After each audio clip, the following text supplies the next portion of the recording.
It's my honor to be able to introduce to you today a speaker who's well known by many of you. He is a successful businessman who has started, built, and managed or turned around 22 companies. He's also one of America's foremost authorities on peak performance and individual achievement. And he addresses over 250,000 people worldwide every year.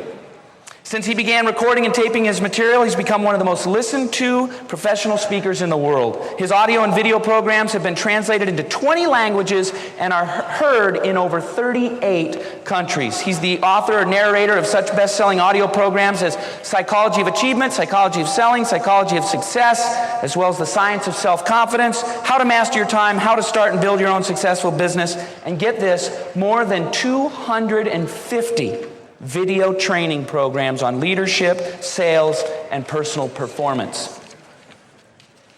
He's written 34 books, been translated into 23 languages. He's the creator of the personal coaching system Focal Point. He's traveled and worked in more than 80 countries, and he speaks 4 languages. He was the chief operating officer of a $265 million development company. He's active in community affairs. And probably the most important thing for Brian is that he's married with 4 children. And of course, he is the president of 3 companies headquartered in Solana Beach, California. It is a great privilege for me. I just met him for the first time today, so I'm excited to hear from him as well in person. Please welcome to the Weekend Leadership event, Mr. Brian Tracy.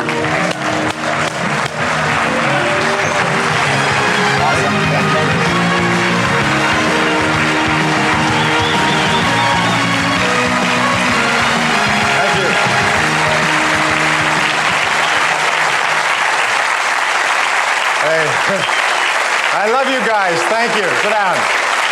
Please sit down. I have some good news for you. More people are going to make more money in the next few years and become millionaires than in all the years of American history. And 80% of those people, 4 out of 5, are going to be people like yourself who own their own businesses and who come to these seminars. And my job is to help you to be one of those millionaires, and your job is to learn what you need to learn and to apply. Is that a good goal for our 2.5 hours together? Say yes. Now, when Kyle invited me to come here to speak, he said, you know, this is a very, very high-class audience. It's a very elite group. They're in the top 5 or 10% of people in America. He said they're all millionaires. And so I want you to know it's a real big honor to be here with so many millionaires, because what I've discovered since I got here this morning is that everybody here is a millionaire, or you intend to be in the future. Is that correct? Say yes. Okay. Now, I can't tell you how important that is, because future intention determines present action. Please remember this. Future intention determines present action. If you decide you're going to leave this convention center and you're going to drive to San Diego, it will tell you what turn you will take when you go out of the hotel, and at the next corner and the next corner. Every single step you take in the short term will be determined by where you're heading for. If you decide you're going to go to San Francisco, you will take totally different turns. Are you with me so far? So therefore, future intent determines present action. I work with Bill Danko, and Bill Danko is the co-writer of The Millionaire Next Door. He has spent his entire life, 30 years, studying self-made millionaires. I have been reading his stuff like a person chasing after him. I've been reading their stuff and their research all this period of time to find out about self-made millionaires. And what I found out is some very interesting things. First of all, they all have certain qualities in common. Second of all, nobody started off with any of these qualities. Third of all these qualities are learnable. Can anybody here drive a car? It's a rhetorical question. If you don't raise your hand, I know you're really tired. You had a long night. Well, if you can drive a car, you can learn any business skill. You can learn any financial skill. If you can drive a car, you can learn enough to become a self-made millionaire. In the year 1900, there were 5,000 self-made millionaires in America. By the way, all millionaires in America, almost all, are self-made. When I was young, I used to feel sorry for myself because I didn't have any money. Wah, wah, wah, wah. And then I found that nobody has any money. Everybody starts off broke. As a matter of fact, if you look at what the Founding Fathers wrote, the Founding Fathers designed America to be a country where people could come with nothing, basically with satchels, everything they owned, off a boat at Ellis Island, and they could start off here, and by working hard, and as Chris said, by developing character and talent and working hard, telling the truth, and paying as little taxes as possible, they could eventually become prosperous and successful, if not millionaires. So don't feel sorry for yourself, by the way, if you started off with difficult circumstances. Now, I'm going to get off the track a little bit here, but first point is this, is everybody starts off broke. Most Americans like broke so much they keep going back to it throughout their adult lives, like visiting the old hometown. But here's the point, and there's a wonderful line from Joe DiMaggio. Joe DiMaggio once said, there's no rich men's sons in the major leagues. He said they don't have the stomach for it. He said they don't have the hunger. They don't have the guts. They don't have the drive. He said rich men's sons grow up soft. He said all the hitters in the major leagues grew up hard. So if you had a difficult childhood and you didn't have a lot of money and your mommy and daddy didn't love you the way you wanted them to love you and so on, if you had a difficult childhood coming up, you should thank God every single morning because it's given you the character and the guts and the determination and the grit that will enable you to be successful. Yes. The worst thing that can happen is to grow up easy. Grow up hard. If you grow up hard, then you'll always be able to bounce back because you've done this before. Anyway, so there were 5,000 millionaires in 1900. In the year 2000, there were 5 million. By the year 2010, 2020, there'll be 10 or 15 million millionaires. And your job is to be one of those millionaires, and my job is to get you there. Now, here's a question. How many people like to double their income? You say yes? Okay. If I could show you how to do it, would you give it a try? Yes. Now, that is a test question. It's the only test question of the day. Do you know what the average number of times is that a person tries on a new goal before they give up? It's less than 1. Most people give up before they try it even once. Is they say, I'm going to set a new goal and I'm going to dedicate myself to doing this, more of this, less of that. They hear these wonderful talks by Jim and Dennis and Chris, and you hear these wonderful talks. They think, I'm going to make some decisions. But most people don't even try the first time. They talk themselves into it at the seminar and they talk themselves right back out of it on the way home. And they think of all the reasons why it's not possible. There's a disease that plagues America. It's called excusitis. It's the inflammation of the excuse-making gland. Which is invariably fatal to success. Now, here's the worst thing. Not only do they talk themselves out of it and don't do it, but someone else says, I'm going to do that. I'm going to lose that weight and save that money and start that business and so on. So, no, it won't work. It won't work. What do you mean it won't work? Well, I thought about doing it once, too. Did you ever do anything about it? No, I didn't, but I knew it wouldn't work. And so they take great delight in talking other people out of it. That's why it's so important to associate and affiliate with the people who are here. One of the things I learned from Jim Rohn many years ago is get around the right people. Get around the right people. If you want to know where the right people are, turn to the left, turn to the right? These are the right people. People you associate with, as Chris was saying, your relationships will determine the quality of your life more than any other single factor. So, I have some good news for you. Everybody here is going to double their income. I have it on good statistical evidence. Everybody here is going to double their income. Yes. If you live long enough. The average person's income goes up in America about 3 to 4% a year. So if you work for another 18 to 22 years, 3 to 4% a year, compound interest, you'll double your income. Is this what you had in mind? Say no. No. When do we want to do it? Now. All right. Now, I have to show you something. This is a chart. I hired a consultant to come in and work for me some years ago when Dale and I were working together. And he was going to study every part of my business. At the end of it, he left me with a lousy T-shirt and this graph and a bill for several $1,000s. But I think the graph was worth it because the graph is a picture that once you have it, you could apply it not only to your life, but to different aspects of your life. And I'll show you what this graph is. This is the graph of income. So let's just say, imagine that this is the amount of income that you make in the course of your life, and this is where you start, and this is time. These are the years of your life. And this is where you end up at the end of your life. Now, there's all kinds of different incomes. Here's what we have discovered, by the way, is that each person decides where they're going to be on the income graph. By the things that we do and by the things that we fail to do, and often the things that we fail to do have a worse effect on our life than the things that we do, but by the things we do or fail to do, the choices and decisions we make or don't make determine how much we earn. People say, no, my income is determined by my industry. No, because there's people in your industry making 10 times as much as you. There's people in your industry making half as much as you. So we decide where we will be in the long run. Now, we don't decide it overnight, but we decide where we'll be in the long run. So what we find is that everybody starts off earning something, okay? You start off with your first job, and then most people's financial life is very much like the weather. It's unpredictable. It's sort of like a bad week on the NASDAQ. their financial life is like this. It goes up and down, and sometimes they're in the money, sometimes they're out. Sometimes they're broke, sometimes they're unemployed, sometimes they're employed, making bonuses and so on. This is their financial life. Sometimes they're the windshield, sometimes they're the bug. And isn't that an true statement? And at the end of a person's life, as a result of experience plus luck, this is where most people end up. Fully 50% of baby boomers, according to the recent study, do not have a penny put aside for retirement, and they're pushing 55. They don't have a penny put aside. You all know the statistics. These people are living on experience and luck. Well, this works out to be an average of about a 3% increase over the course of your lifetime.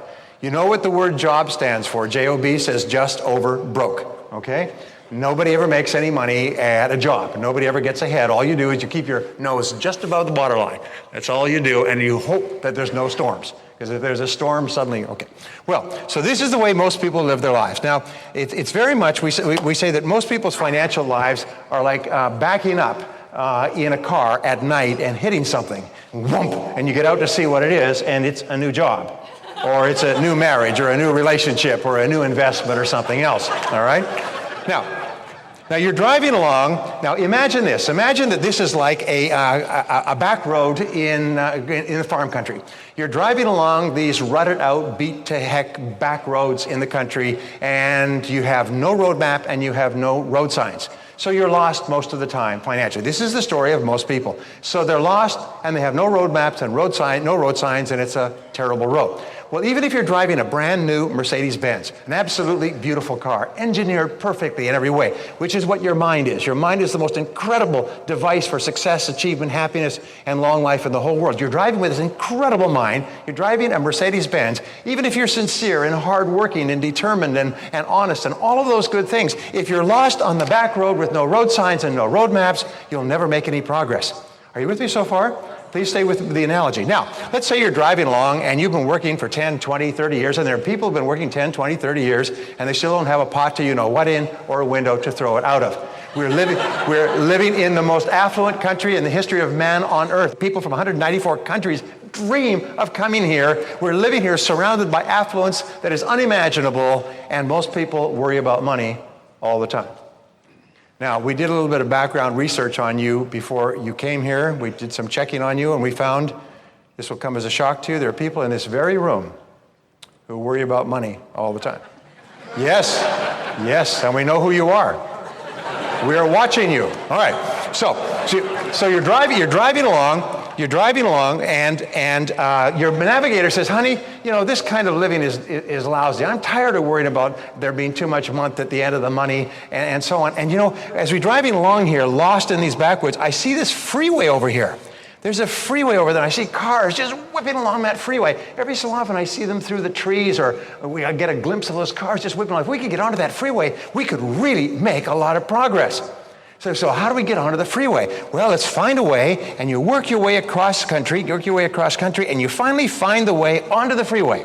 Now that's what this weekend is. This is the freeway. My talk is part of the freeway process, and to get onto the freeway. Now you get onto the freeway, you put your pedal to the metal, and suddenly you are making incredible progress. You are moving along, and this is the result of knowledge plus skill. That's the difference, is once you get onto the freeway of life, you start to go faster and faster and make more and more progress. I have spent a lot of time in Germany. In Germany, they have the Autobahns, and you're familiar with the Autobahns. The Autobahns have no speed limit. As a matter of fact, the Autobahns, it is illegal for you to stay on the inside lane. If somebody comes up behind you and you stay in the inside lane and do not let them through, you'll be ticketed and punished, and they fine you enormous amounts. In other words, nobody can stop anybody from going as fast as they want. You want to drive 200 miles an hour, nobody's allowed to stay in front of you. And be good regulation here, wouldn't it? Is nobody's allowed to be in the center line if somebody's coming up behind them. Anyway, they don't have accidents, by the way. They have disasters. If a car crashes, they don't send a tow truck. They send a scraper. They just scrape up the pieces and the parts. Anyway, but imagine you're on the Autobahn of life, and you can go faster and faster and faster, straighter and straighter, faster and faster. Now, this is what happens with knowledge and skill. You see, once you get the knowledge, you can use it over and over again. but you've got to get it first. Once you get it, you can use it over and over again. And as you use it, you get better and better at it. As you get better and better at it, you get more and more results in less time with less investment of time and money. Are you with me so far? That is why people who start to make a little bit of money, then make a little bit more, then make a little bit more, then make a little bit more, they go faster and faster and faster because they get better and better and better at using the skill of making money. And all business skills are learnable. All money-making skills are learnable. So anyway, you're driving along, you whip along here. Now, here's my pretty critical point, is the people who are on the freeway of life are not smarter or better than people who are on the back roads. As a matter of fact, there are many people who are on the freeway of life. A person, to use an example, a person driving a rusted out jalopy, belching smoke, wheels falling off, terrible mechanical condition, will make more progress on the freeway than a genius driving a Mercedes-Benz on the back roads. Are you with me so far? There's nothing that will make you madder than to meet somebody who's dumber than you, making more money than you. Have you had that experience? Yes. And you look at this person, the person is an idiot. They can't find their bum with both hands, and they're making more money than you. And why? It's because they have gotten off the back roads and onto the Autobahn. And that's why people want to come here from all over the world. We talk about the American dream. The American dream, the American dream. Do you know something? There's no other country that has the word dream after its name. There's no Japanese dream, Chinese dream, German dream, Lebanese dream. There's no Nigerian dream or British dream. There's only one country in the world that has the American dream. And it's when Chris was talking about,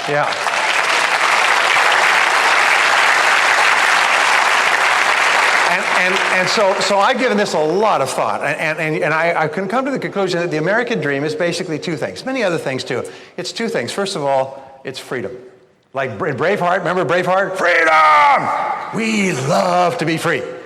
So you get onto the high road of life and you go faster and faster and faster. Now our job is to get onto the high road, and the key to getting onto the high road is knowledge and skill. Now here's the difference, and this I don't know if you can pick this up, but this is the amount of money that you'll earn through the course of your life. It becomes more and more and more and more, and this is the amount that you'll end up with at the end of your lifetime.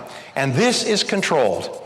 Being on the back roads, the farm roads of life, are random, but being on the high road of life is controlled. And your job and my job is to get our finances under control, to get going straight ahead, to make every effort count, to make more and more money, and to end up financially independent. So the American dream is two things, freedom and financial independence. We want to have enough money so we can order from the menu without looking at the right-hand column to see how hungry we are. We want to have enough money so we never have to worry about money again. Is that a good goal? Say yes. Now remember, everybody starts off behind the eight ball. The very few people that start off with money usually lose it fairly quickly. They blow it, they burn it up, and so on. But people who've had to earn it the hard way can keep it. So our job is to get there. Now, I have to ask you another question. Who's the most important person in this room? Well, do you know something? You're right. You are the most important person in this room. You are really, really important. You are so important it is unbelievable. To yourself, you're the most important person in the whole universe. There's a definition in the dictionary called a solipsist who practices solipsism. And a solipsist is a person who believes that they are the center of the known universe. And solipsism believes that everything in the universe revolves around them. Most of these people get into politics or show business. But we, to a greater or lesser degree, the word comes from the Greek, is we are all solipsists. We all see the world from ourselves. So in terms of your own self, you are the most important person in this room and the most important person in the world. But in terms of your family, you're very important. In terms of your parents, from the time you were a child, your friends, your customers, your coworkers, the things that you do make you a terribly, terribly important person. And the reason that I emphasize this is because how important you feel you are is the critical determinant of how much success you'll have in life. How important you feel you are, how much you like yourself and respect yourself, is the critical determinant of everything that happens to you. You know, and Dennis has taught this, and Jim has taught this, and I've taught this. For me, it's one of the great revelations is your level of self-esteem, how much you like and respect yourself, determines the entire quality of your life. That everything we do in life is either to raise our self-esteem or to protect it. And so the more you like yourself, the more you value yourself and see yourself as an important person, the more you like other people. And the more you like others, the more they like you, and they want to be around you and associated with you and buy from you and recommend you to their friends. There's another thing, is that self-esteem is very closely correlated with self-confidence. Is the more you like yourself, the more confidence you have. The more you like yourself, the more you bounce back from rejection and failure and disappointment. Now, everybody in life is going to get knocked down 1,000 times. The only question is how many times you get back up. And the more you like yourself, the more you realize that failure is never final, as Dennis says, is that failure is merely a form of feedback, is that problems are simply learning experiences. So what you do is if you really like yourself, you say, whoa, that hurt, ouch, get back into it. And so the more you like yourself, the better you perform at everything you do. So I want you to say the words, because the things that you say to yourself have an inordinate power in your emotions. Say, I like myself. No, let's take our thumbs out of our mouths. Let's try one more time, all right? Say, I like myself. I like myself. Wonderful. Now, from now on, as you go through the day, say, I like myself, I like myself, I like myself, I like myself, I like myself. Do you know that every single language where I've taught this, in every single language, you can't say it without smiling to yourself? It is almost like taking a mental vitamin pill. You take it and you like yourself. As a matter of fact, there's an interesting thing. Our greatest, and Chris was talking about this, and other people talk about it, our greatest obstacles to success are our fears. Fears of failure, fears of loss, fears of making a mistake, and so on. But the more you like yourself, the less you fear. If the higher your self-esteem, the lower your level of fears. And so whenever you're feeling a little nervous or uncomfortable, or you're making a presentation, say, I like myself, I like myself, I like myself, I like myself. Get yourself pumped up. I like myself, I like myself. Go into a mirror, and I don't advise you to doing this in public washrooms or elevators, but as you walk along, say, I like myself, I like myself, I like myself. And what you do is you pump up your psyche. You pump up your self-esteem. I like myself, I like myself, I like myself, I like myself, I like. Now, there are mornings when you get up and you will not say, good morning, God. You'll say, good God, it's morning. And so what you say is, oh boy, I feel terrible, but I like myself. I like myself, I like myself, I like myself. And you get yourself pumped. And the wonderful thing is, do you know what the key to human relations is? The key to human relations is to make other people feel important. Dale Carnegie's breakthrough book, How to Win Friends and Influence People, says make others feel important. And how do you make others feel important? You build their self-esteem. You give them praise and appreciation and compliment. You thank them. You say kind things to them. Zig Ziglar once said this wonderful line. He said, you can never be too fair or too kind to other people. Never be too fair or too kind. When in doubt, always be even fairer, always be kinder. And why? Because when you're kind to people and generous to people and warm and complimentary, you build their self-esteem. And here's this wonderful thing in psychology is everything you do that builds the self-esteem of another builds your own. Everything that you do that makes another person feel happier about themselves make you feel happier about yourself. So you find that really successful people, everywhere they go, people just brighten up and smile because they're friendly, they're warm, they're courteous. I have met, and Chris talks about this, I have met and worked with many of the great billionaires, and most of them self-made billionaires in the United States.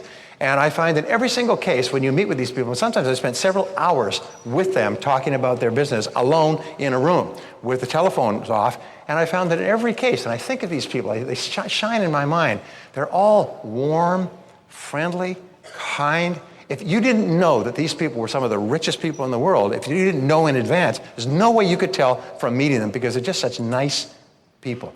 And so now which comes first? Being a really genuinely nice person and being a great success, or being a great success and then becoming a nice person? By the way, there's a rule that says this: the success does not change you, it just makes you more of what you already are. So if you're a really nice person, you become successful, be a nicer person.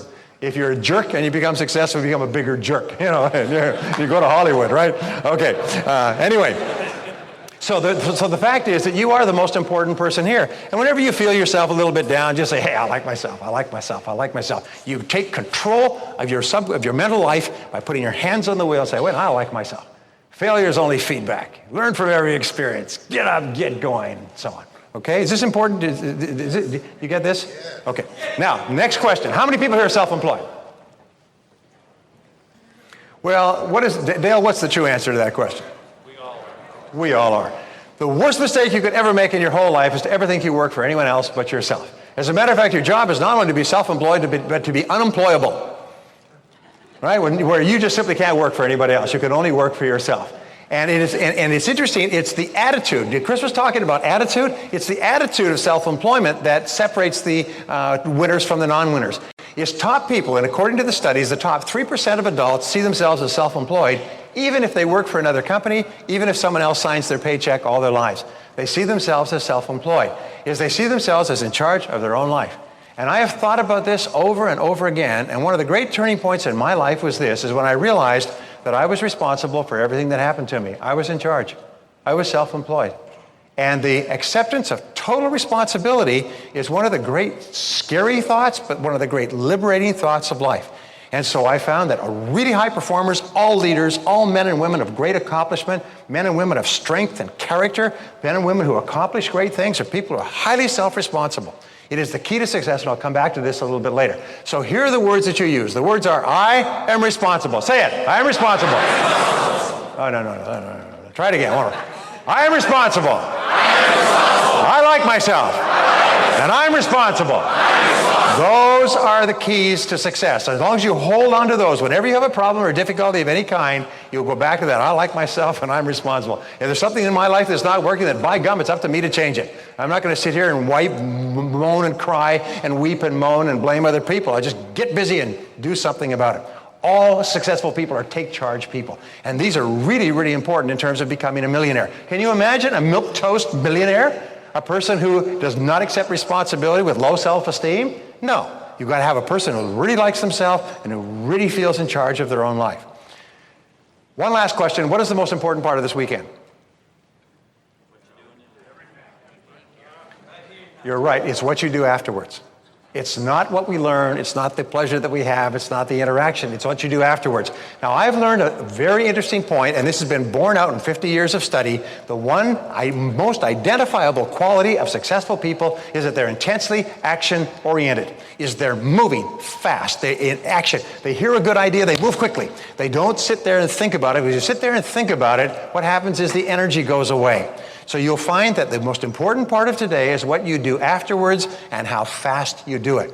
Now let me ask you a question. If you take action on any item, any idea, only two things can happen. What are they?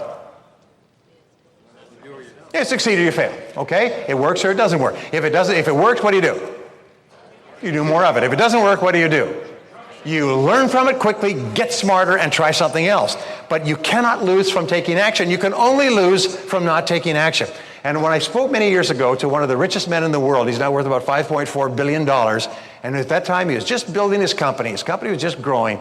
He said, they have found in their company that people who hear a new idea and take action quickly will succeed. He said, but people who hear a new idea and don't take action immediately will probably not take action on that idea at all and won't take action on anything else either. The one thing they've identified in successful people is that they're all intensely action-oriented.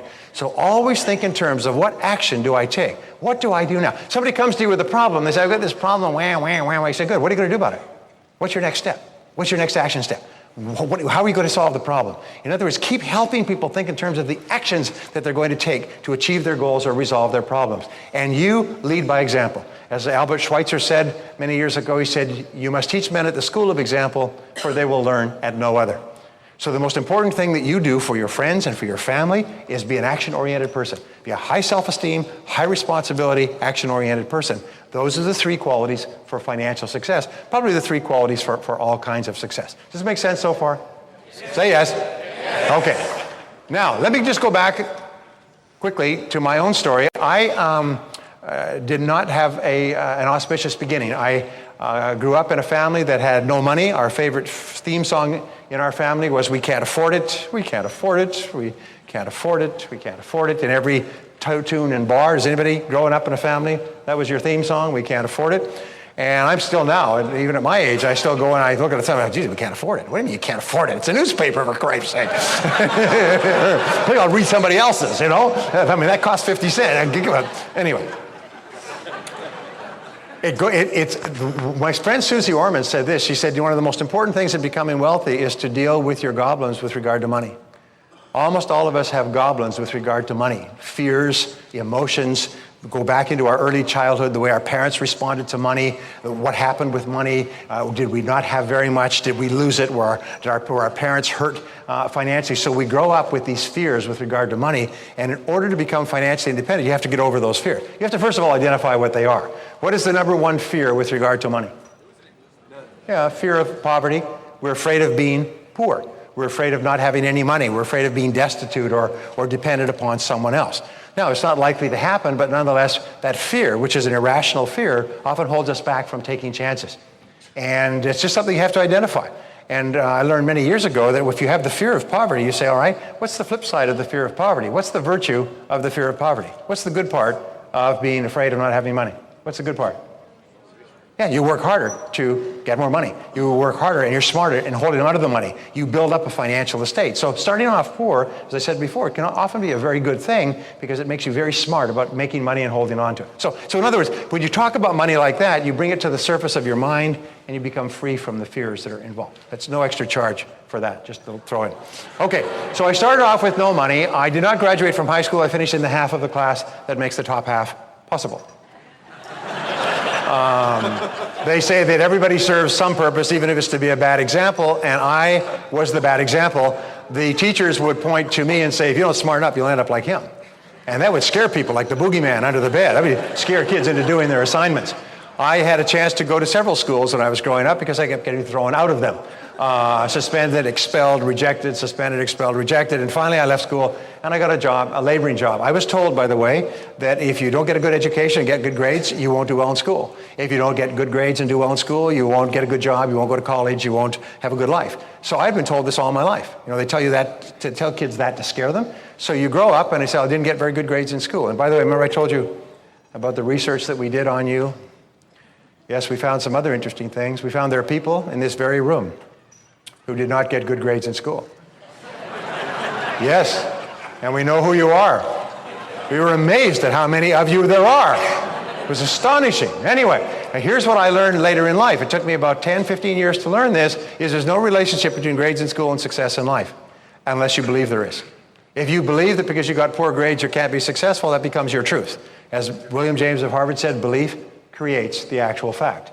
If you believe it, it becomes true for you. But there's no relationship at all. There's no relationship between anything that happened in your past and your present moment. You could decide at this moment that that was then, this is now. And you can go in a different direction. And your grades have no relevance. Forbes does the Forbes 400 every single year, and they do brief biographies of people in the Forbes 400. They found that people who dropped out of high school, if they make it to the Forbes 400, the 400 richest men and women in America, they will be worth, on average, $300 million more than people who graduated from college if they dropped out of high school and they made it. And they said, why is that? Well, they started earlier and they started harder. And they got much smarter, much faster. They had a big leap on people who are still going to college, drinking, and so on. They're already there starting their third or fourth or fifth business because they dropped out of high school. So if you got lousy grades in school, you should say, thank God I got lousy grades in school. Because that's the key to your success. All right, so anyway, my first job was a laboring job. I was washing dishes. I washed dishes, and then finally when I lost that job, I got a job washing cars with a car wash, and when I lost that job, I got a job washing floors with a janitorial service. I thought washing was in my future. My wife is very kind about that. She keeps giving me things to wash, dishes, children's bottoms, things like that. And lost when you're young is a euphemism for non-voluntary career redeployment. This is where you get a chance to explore new careers unexpectedly. Today, they have severance programs to the end of the month. The severance program was to the end of the day, or sometimes the end of the hour. They used to fire you at either 5 to 12 or 5 to 5. I know because I had experiences of both. And they come up to you looking like you'd been sentenced to death and they were the executioner, and they say, we won't need your services anymore. Here's your final pay. There's the door. So I'd go from place to place, and I'd say, I'm looking for a job, and they say, well, we don't need much help right now. I say, well, I'm the right person for you, because I won't be much help. And that wasn't helping me much, and I went from place to place, desperate, lined up for employment, did day labor, worked as a gardener, I dug ditches, I worked as a construction laborer, carrying heavy things from place to place. I worked in sawmills, stacking lumber, I worked in the brush with a chainsaw. One summer I dug wells. Now, digging wells is like a metaphor for government service. That's where you start at ground level and you work down rather than up. And when you succeed, you fail, because when you find water, they fire you. Well, what's that? Looks like water. Well, cover it up. We need 2 more days' work here. Well diggers are not highly motivated, because if they find water, they put themselves out of work. It's like in the government, you're allowed to tinker with problems endlessly, but never solve one. Because if you solve a problem, then you put otherwise unemployable people out of work. So I would go from place to place. I worked on farms and ranches. When I was 23 years old, I was an itinerant farm laborer. I was sleeping on the hay in the farmer's barn. I was arising before dawn each morning and working all day to get the harvest in before the first frost. I ate with the farmer's family in the kitchen of the farmhouse. I was uneducated, I was unskilled, and at the end of the harvest, I was once more unemployed. And when I could no longer get a laboring job, how many people here are in sales? Well, that's what I got into too, when I couldn't get a laboring job, so I know where you're coming from. Yeah. And so I got into selling, and I was not afraid to work. Did you notice that selling is clean work? See, it's not digging ditches, it's not farm labor, it's clean work. So they gave me the 3-part sales training program, which is pretty much what we get in life.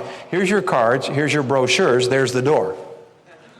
After 1 month, they give you the first motivational program, which is, hang in there. After 2 months, they give you the real motivational program, is they sit you down and they look at you quite grimly and they say, look, if you don't sell something, pretty soon we'll have to fire you. They're not even paying you anything. You're working on straight commission, cold calling, and they're going to fire you. You don't even have a desk. Now that sometimes makes you so mad you go out and sell something just to spite them. All right? Well, I was hanging on by my fingernails. After about 6 months, it's a really important point for me. After about 6 months of hanging on by my fingernails, when I made a sale, I had to have the commission immediately because I had to get back to my boarding house.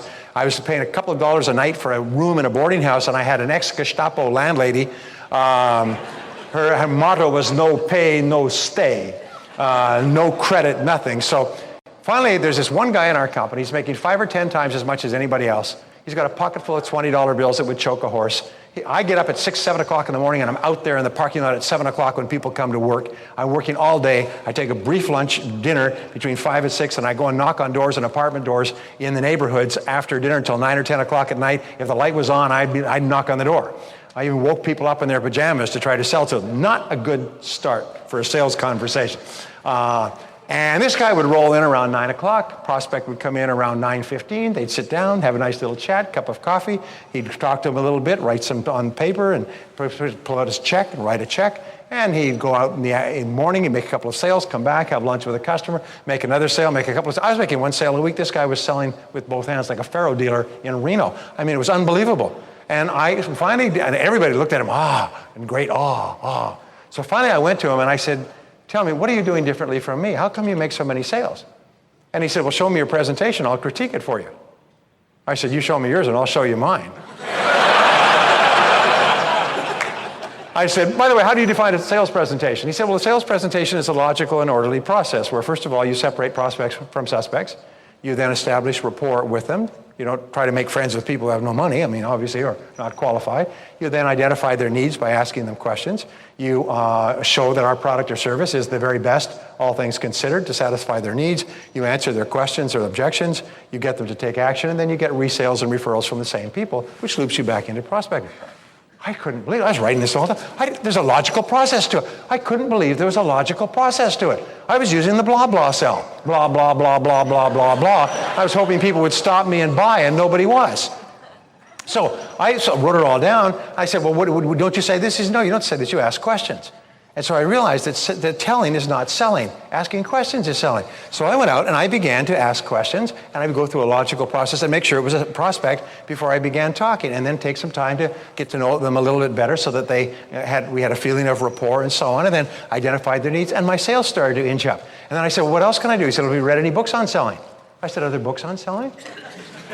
Well, there's thousands of books on selling that have been written by some of the best salespeople in the history of the world. So I went out and began reading 1 to 2 hours every single morning. I'd get up at 5 o'clock and read 2 hours every morning and take notes and write them on 3x5 cards and carry them around with me. And I learned what to say and how to answer objections, how to get appointments, and how to work on the telephone. And my sales began to go up. And then I began to listen to audio programs. I still remember my first audio programs on sales.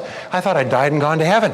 Here's somebody who worked for 30 years, trained 20,000 salespeople, was able to make sales, go into a city, a town with 350 homes and make 346 sales, cold calling, knocking on doors. And just he explained, this is the psychology of selling. And then I began to go to courses like this. And every single time I took the information, I took action on it immediately. Now this is so important. Many are called, but few are chosen. You've heard that. Many people hear these things, but they don't do anything about it. If it was just information that enabled a person to be successful, all librarians would be rich. Because they're surrounded with information, but they don't act on the information. So what I did is I try it out. And then sometimes it didn't work. And by the way, here's something that changed my life. I found that if you try something new for the first time, it doesn't work. Most things don't work anyway. My friend Charlie Jones would tell you that nothing works. But most things don't work the first time you try them out. Peter Drucker says this: most business ideas fail at least the first few times. But what you have to do is try it and try it again and try it again. So I would learn a way to answer an objection or to get an appointment or something else that wouldn't work. I tried again, it wouldn't work. I finally made a decision which changed my life, and I pass it on to you. I would try something 10 times before I pass judgment on it. If it was a good idea, I'd give it 10 tries before I pass judgment. I wouldn't try it once and quit, because that's what everybody else does. Either that or they don't try it at all. So I try it 10 times, and I'd rush out. I learned something new in the morning, I'd rush out, and I'd say, I'm going to talk to 10 people today, I'm going to try it on all 10. And this is what I found. If it's a good idea, about the 5th or 6th or 7th time, it'll start to work. And then you own it. It becomes an arrow in your quiver. It's a piece of knowledge, it's a piece of skill that you have at the skin level, and you have it for the rest of your career. So I began to practice, and my sales went up and up and up until they made me a sales mangler. They said, whatever you're smoking, find some other people and share it with them because it's working. And so I began recruiting people. I ran ads in the paper and I recruited people and I took them in and I taught them to sell and they went out. And today, all over the world, I meet millionaires and multimillionaires, people who run industries, run multiple industries, who I literally started on the street with no money, stone broke. One of my best guys was in jail. I had to bail him out of jail, get a lawyer, get him off the charges, pay his fine, dress him, and teach him how to sell. Today he's worth about $25 million. I had breakfast with him last year, and we were talking. I called him up. He lives a long way away. Called him up. We had breakfast, and I said, I'm so proud of everything you've accomplished. He's a major power in his community, owns multiple businesses. He's very high up in several of the major organizations. I said, you've done so much with your life. It's phenomenal. He said, yeah, and he looks like this. He said, and I still remember where I started. He said, it was in that jail that you bailed me out of all those years ago. It's not in his bio, by the way. It's not mentioned. Anyway, so what I found was that you can learn anything you need to learn to achieve any goal that you want for yourself. Now, here's an important point. And for instance, if I asked Dale said to me, Brian, would you give me a call later on this week? And I say, sure, I'll give you a call later on this week. And I'll walk away. Well, what would Dale say? Well, don't you want my phone number? I say, no. What, you live in Phoenix? Phoenix is pretty good. This is simple. Just certain numbers. I'll just punch the buttons till I get through. Punch. Dale, is that you?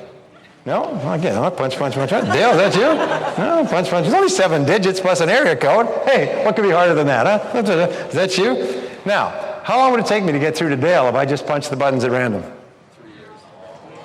It never would. It's hundreds of thousands of millions of words. Do you know how many social security numbers we have made up of what? 4, 2, 3, 9 digits?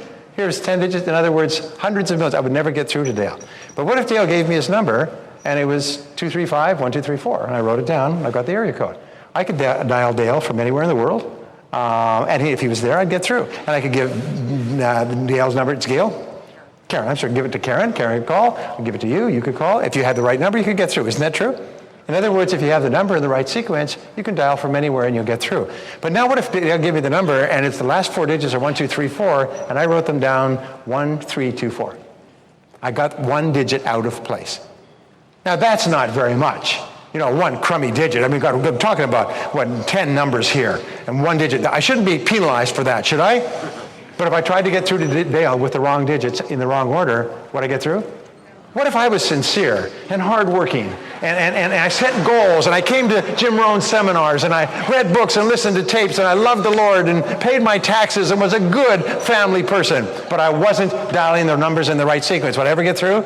No. This is why people fail, is they may know the right numbers, but they don't have them in the right sequence.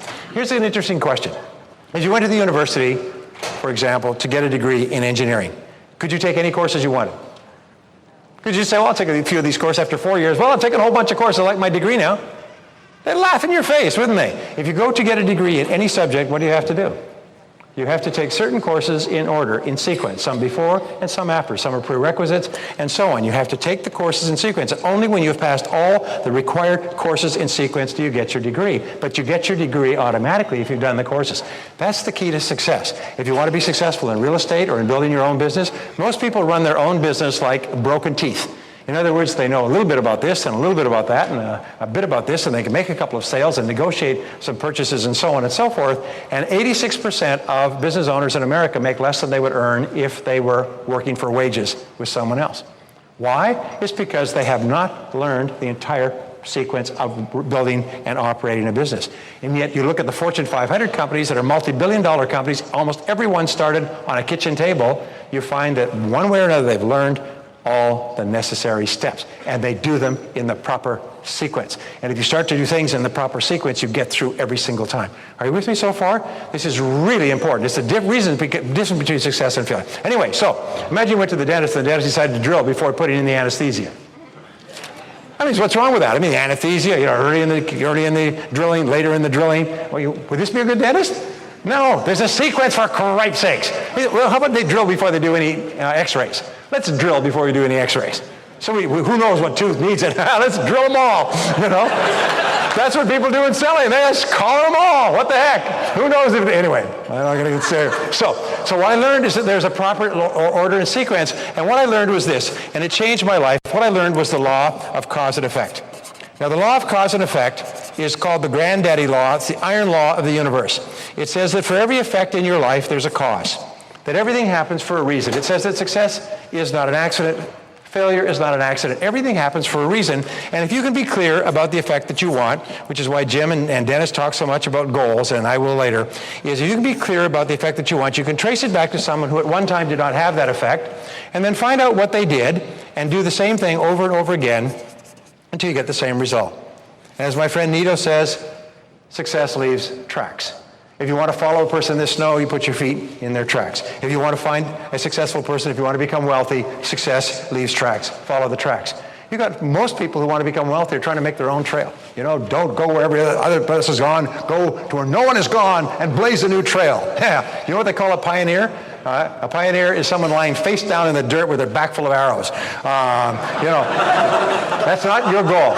If you want to be successful, what you do is you find out hundreds of thousands of millions of people who started from nothing and become wealthy, and you do the same thing. Only after you reach the end of their trail do you begin to make your own trail. But you don't start making your own trail at the beginning. So you do what they do over and over again, and here's what I've learned. Nobody's smarter than you, and nobody's better than you. Nobody's smarter than you, nobody's better. People who are on the fast track are not better than you, they're not smarter than you, some are dumber than you, some have fewer talents, fewer abilities, less intelligence, less opportunities, but they're doing the cause and effect relationships. They're learning from other people. I've spoken to many people who have come over to this country from other countries. I'll give you a great story. I could tell you so many stories. I was doing a talk in Los Angeles. We were doing an infomercial that was being videotaped. They had a studio audience. And during the break, one of the gentlemen in the studio audience stood up and said, I'd like to explain why I'm here to be in this audience while Brian Tracy is making this film. And he was from Pakistan.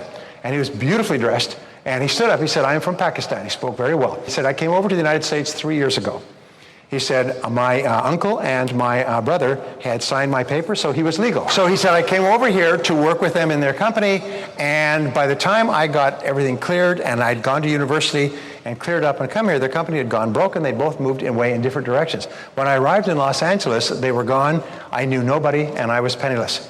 He said, I didn't know what to do. He said, I had no idea how to succeed in America. He said, and I was walking along, and one day I walked past the University of Southern California, UCLA, and I had gone to university in Karachi, and I knew a little bit about university, so I sort of drifted onto the campus. I didn't even have a place to stay. He was essentially homeless. He was carrying all of his stuff in a bag. He said, and he went to the dining room where they line up at the cafeteria and they leave their food, and he would sit down next to somebody, and when they were finished, he'd slip over and he'd eat what they hadn't eaten. And this was a good way to get food. And he started to sleep in the bushes on the UCLA campus. In the daytime, he would bundle up his stuff. He'd wash in the bathrooms. He'd hang around the university. He looked like a homeless person, dirty, unkempt, ragged, lousy clothes, typical student. He said nobody didn't even stand out. After he'd been doing this for 2 or 3 weeks, he'd been hanging around the campus, and he was just in despair. He finally went to the counselor, and he said, I need some advice. The counselor said, what's your student number? He said, well, you don't have a student number. The counselor said, well, I can't give you. He told all this story. I'm just fascinated. He said, I can't give you advice or counseling because I have to log in the people that I work with. He said, well, what is the problem? He said, well, I came from Pakistan. He told him his story. He said, I don't know what to do. He said, well, the only thing I can do for you is I will give you this set of Brian Tracy audio programs to listen to. It's a true story. He said, but you can't take them away.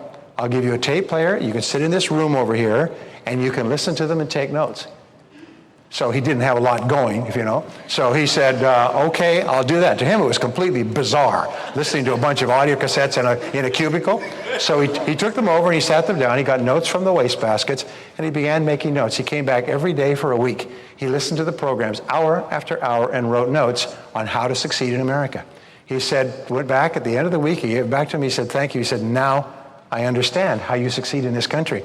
He walked out, he said, that was 2.5 years ago. He walked in, he said, I drove my new Mercedes to this filming. He said, I own 2 companies, I'm worth $2.5 million. He was wearing a Giorgio Armani suit, he had a Rolex watch, it was beautifully turned out. He said, I have a beautiful home. He said, I have 2 businesses, I'm just starting a 3rd. He said, now I know how it works. And now I can do it over and over again. Now, that is a great story from a person coming from absolutely nothing, and it's a true story, by the way. It's one of those stories that it wasn't true. It should be. Okay.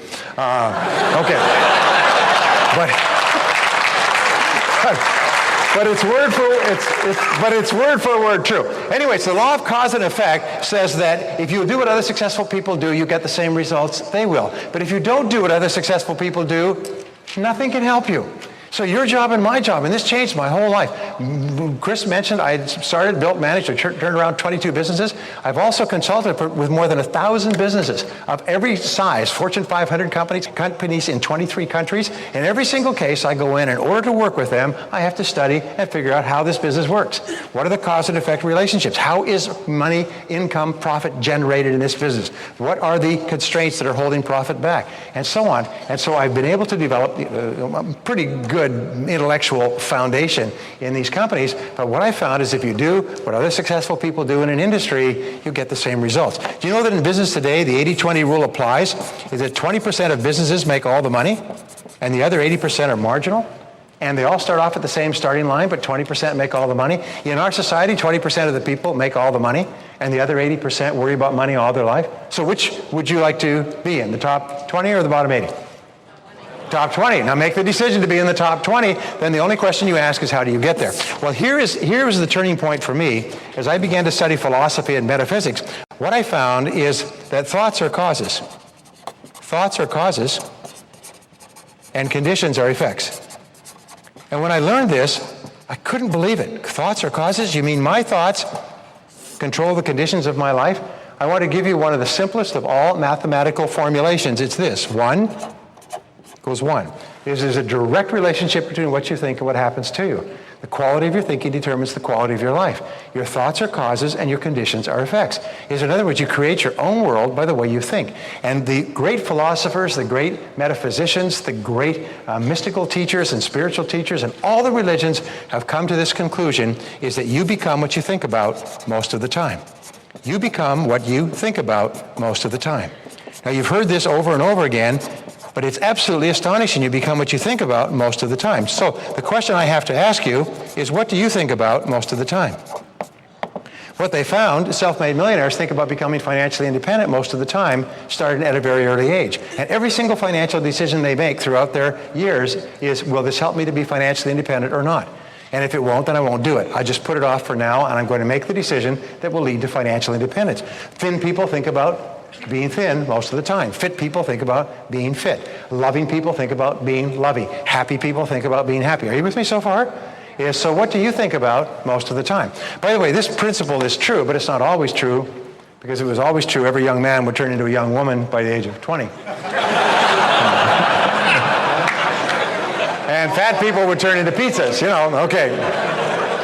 But you do become what you think about most of the time. So what they did at the University of Pennsylvania is they took 350,000 people like yourselves and myself, entrepreneurs, ambitious, people in sales, people who are going somewhere with their life, and they interviewed them over a 6, 12, 18, 24-month period, and they did psychographic and demographic tests on them, and they asked them the question, what do you think about most of the time?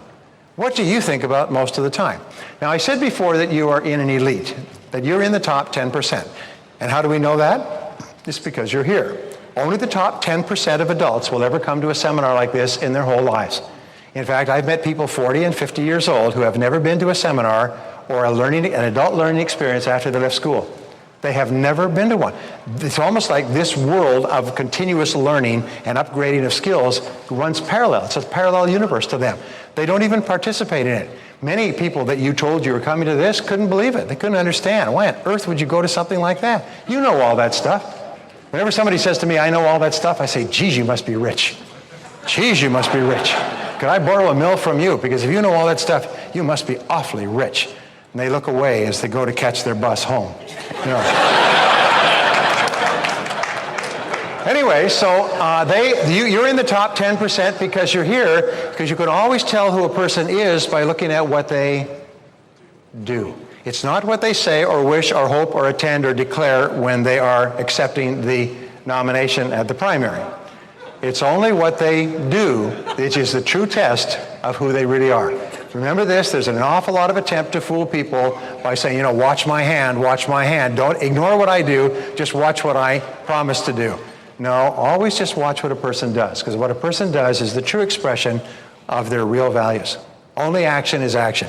Anyway, so if the fact that you're here means that you're in the top 10%, not because of thoughts or feelings or wishes or hopes or intentions, but because you're here. You've made the supreme effort and sacrifice to be here. You've made a decision, like crossing that line in the Alamo, I'm in the top 10%.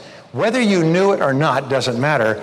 Now you do. You're in the top 10%. The only thing you need to do now is to make it a reality. People say, if you knew how much I was making, you wouldn't say I was in the top 10%. Here's one of the great rules. It doesn't matter where you're coming from in life. All that really matters is where you're going. And you've made the decision to be in the top 10%. Is that true? Say yes. Yes. Good. Okay, it's just a matter of getting there. Now, so they did this study with 350,000 people like you and I. They sliced and diced them by percentiles, the bottom 10%, next 10%, and they took the top 10%. They found people in the top 10% think differently from people in the bottom 80 or 90% in some very profound and life-changing ways.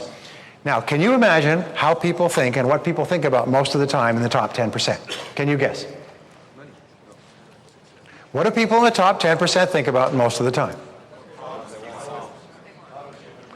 Well, you're all correct. Every answer is correct. Let me summarize it. They think about what they want and how to get it most of the time. They think about what they want and how to get it most of the time. Unsuccessful people think about what they don't want, what makes them mad and unhappy today and yesterday and when they were children, and who's to blame. Unhappy, unsuccessful people are always talking about what they don't want and who's to blame. Successful people are always talking about what they do want and how to get it. So I'm going to teach you an operative word. This is a word that you're going to use for the rest of your career. This is the word of the high achiever, the self-made millionaire, the truly successful, positive, happy person. The word is how. Say how. How. From now on, when you ever have a goal, the only question you ask is how. If you have a problem, how do you solve it? Have an obstacle, how do you overcome it? Have a financial goal, how do you achieve it? If you have excess weight, how do you get rid of it? If you want to be healthy, how do you achieve it? The only thing you ask is how. Now, whenever you ask the question how, it forces you to take complete control of your life, to accept responsibility. It raises your self-esteem, gives you a sense of personal power and self-confidence. The word how is almost like a miraculous word, because only action-oriented people ask the word how. Everyone else says, what are you going to do? When's it going to happen? Wah, wah, wah, wah. Ah, shut up. The top people say, how? We've got a problem. How do we solve it? Wait till she gets in here. She will find a solution. Because they know when you come in, they say, we've got a problem. Good. How do we solve it? What's the problem? What do we do? How do we minimize the damage? How do we solve the problem? Not who's to blame and who did this and who should have done that and everything else. Worry about that later, if at all. For now, let's put the fire out. Right? Top people are people like heads of SWAT teams. They say, oh, those nasty people took that building. What are we going to do? We should pass a law. You know, no. What they do is they say, hit a building, kill them all, let God sort them out. You know. Anyway, I'm sorry. That's old programming. We live in California. We sit under triangles and put crystals in our armpits out here. Okay. Light incense and say Om, Om, and the money will come. Om, Om. Yeah, you're gonna get a quarter in this hand, a nickel in that hand, and that's all you're gonna. Anyway, so. So what they found is people in the top 10% are people who think about what they want and how to get it most of the time. And that's what your job is, to think about what you want and how to get it. When I talked about getting off the low road onto the high road, the turning point in your life, we say, look at all those people on that high road. Those people are doing so well in life. How do we get onto that road as well? The very fastest way is you find somebody who's successful and you go and say, how would I get onto the same road you're on? And here's the most wonderful thing. You're surrounded by some of the most wonderful people in America. And I'll tell you this, every person in this room, if you ask them, what advice would you give me to be more successful? They'll tell you the best they've got. They wouldn't give you their third best idea. If you turn to the person next to you and you said, what's the very best idea for success that you would share with me based on your experience? They'll give you the best idea they could think of. Here's an exercise I did. I want you to think about the answer to this question. If someone were to ask you, a young person, say, what is the most important success principle you ever learned? What's the most important success principle you learned to help you to be successful? What answer would you give? I was working with a large company. We were doing an international seminar, and I just spontaneously said, I'll tell you what, if everybody here will just write down their answer, their one word of advice, and bring them up here and just put them on the stage at the break, we will take those and we'll publish them all, and everybody who gives us an answer will get the answers from everybody else. We did that. The company's sales went up 500% in the next 3 years. Because they all had the best success principles for everybody. So if I were to ask you that question, would you have an answer? Yes. All right. Then what I want you to do is I want you to turn to the person to the right and left of you, and I would say, what would be your answer? What would be the best success principle you could think of if I was to ask you one success idea? What idea would it be? Turn to the person next to you and give them your best idea. Go ahead.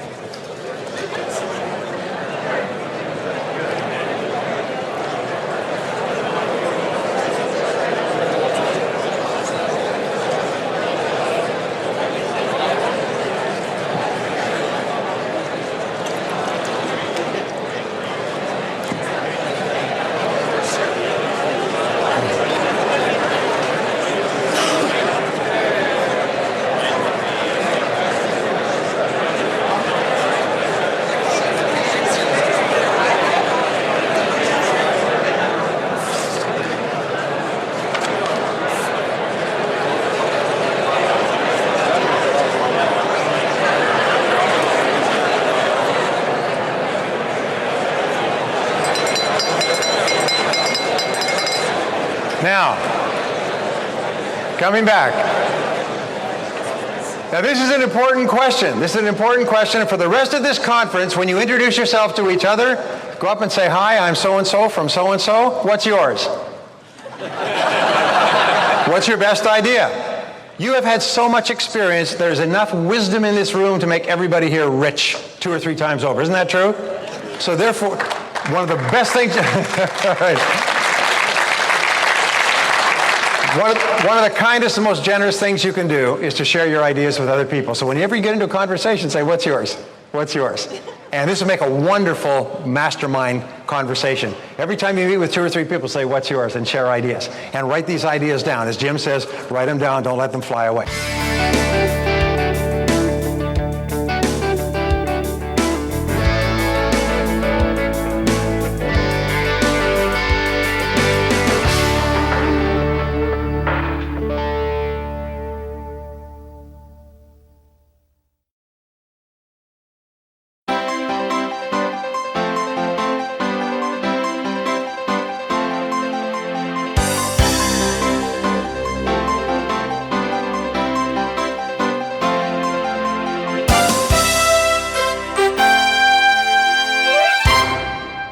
We were talking a little bit earlier about the qualities of success. What they found at the University of Pennsylvania is that the number one quality of success, they did the psychographic and demographic tests on these people. They found the number one quality that the top 10% of people had was optimism.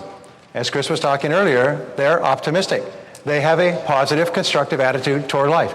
Does it mean they don't get beaten down and make mistakes and fall down and get disappointed and so on? Of course they do, but they bounce back. The major test of how healthy you are as a person is not whether you get knocked down, but how quickly you bounce back, how quickly you recover. If you do a stress test in medicine, what they do is they do a stress test to test your system.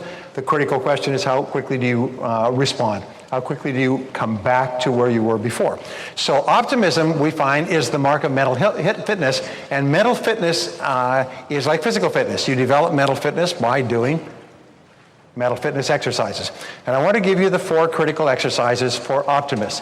These are the 4 ways that optimists think that separate them from people who are average, who are pessimistic. Remember, the great majority of people are not particularly positive or optimistic, but all leaders are. So number 1 is top people think and talk about what they want most of the time. Whenever you find yourself getting upset, say, wait a minute, I'm going to think and talk about what I want. Your conscious mind can only hold one thought at a time, either a positive thought or a negative thought. If you discipline yourself to think about what you want and how to get it, you push out all negative thoughts for that moment. If you keep doing something repeatedly over and over again, what do you eventually develop? You develop a habit. You know, Donna talked about success habits. It's so important. If you force yourself to think about what you want and how to get it, eventually you get up in the morning, the first thing you think about is what you want and how to get it. Okay? The second way that you become an optimist is you look for the good in every situation and in every person. You always look for the good. Something goes wrong, look for the good. Your house burns down. Well, that's good. We needed a house closer to work anyway. Your car gets stolen. Well, that's good. The ashtrays were full. You know? You lost your job. Well, that's good. We didn't like the job anyway. So in other words, look for something good in every situation. Now, here's the most remarkable thing. If you look for something good, you'll always find it. You'll always find something good. You find what you're looking for. If you're looking for the problem or the flaw, then you'll find it. If you're looking for something good, you'll find it. Question, does anybody here have a light with a dimmer switch on it at home? Say yes. It's required by law to have dimmer switches in your house. Electrical union. Okay. Now, a dimmer switch has a very interesting parallel. With a dimmer switch, it's controlled manually. You either turn it or move it up or down, and when it's on full, it's bright, and when it's down, it's dark. There's a dimmer switch on your brain as well. Only the dimmer switch on your brain is controlled by your thoughts. And when your thoughts are really positive, your dimmer switch is on full. You're positive, you're creative, you're high energy, you feel good about yourself. In others, you're positive, you're the best person you could possibly be when your dimmer switch is on full. When your dimmer switch is down low, your personality is darkened, you're angry, you're worried, you're fearful, you're negative, you're pessimistic, you're skeptical, you run for public office and talk about how terrible America is. Okay. But the fact is that your dimmer switch is controlled by the thoughts that you think at any given moment. And if you think about what you want and how to get it, your dimmer switch goes on full. And you have all of your energy available to you. When you think and look for the good in a situation, a difficult situation, you say, that's good. What happens is your dimmer switch goes on full. Now, the third thing you do is you look for the valuable lesson in every setback or difficulty. Napoleon Hill, in his 22-year study of 500 of the most successful people America ever produced, found that one of the qualities they had in common was they always looked for the valuable lesson in every setback or difficulty. Quick question, does anybody here have any problems? Good. Problems are a sign of life and activity. There's only one group of people in our society that has no problems, and they're all in the cemetery. They have no relationship problems, no money problems, no health problems. So if you are having problems, it's a sign of life. All right, so if you have problems, problems I have found in life are like stacks of dinner plates. And they're stacked up, and some are low down in your hierarchy of concern, and some are higher. But there's always one problem on top. Sort of like a law of priority. There's always one problem that causes you more concern or worry than anything else. This is the one that you can think of. Usually it comes with hair on top. Although there are some exceptions in this room. So I want you to take as an exercise, this is very important, by the way, and this is a go-forward exercise for you and your family and other people for the rest of your life. I want you to take the biggest problem you have in life and imagine that this problem has been sent to you containing a lesson. My friend Norman Vincent Peale used to say, when God wants to send you a gift, he wraps it up in a problem. When he wants to send you a big gift, he wraps it up in a big problem. Most people get so preoccupied with the wrapping, they don't look for the gift. The gift is the lesson. And my promise to you is that every problem you'll ever have contains a lesson that is in most cases more valuable than the problem itself. In fact, the lesson may be what you need to learn to become rich and happy. It's almost as if there is a great power in the universe that wants you to be a big success, wants you to be happy and prosperous, But this power knows you can only achieve it if you learn the lessons necessary on the way. So at the exact right time, this power will send you the lesson wrapped up in a problem. Your job of the superior person, is to look into it and say, what am I meant to learn from this problem?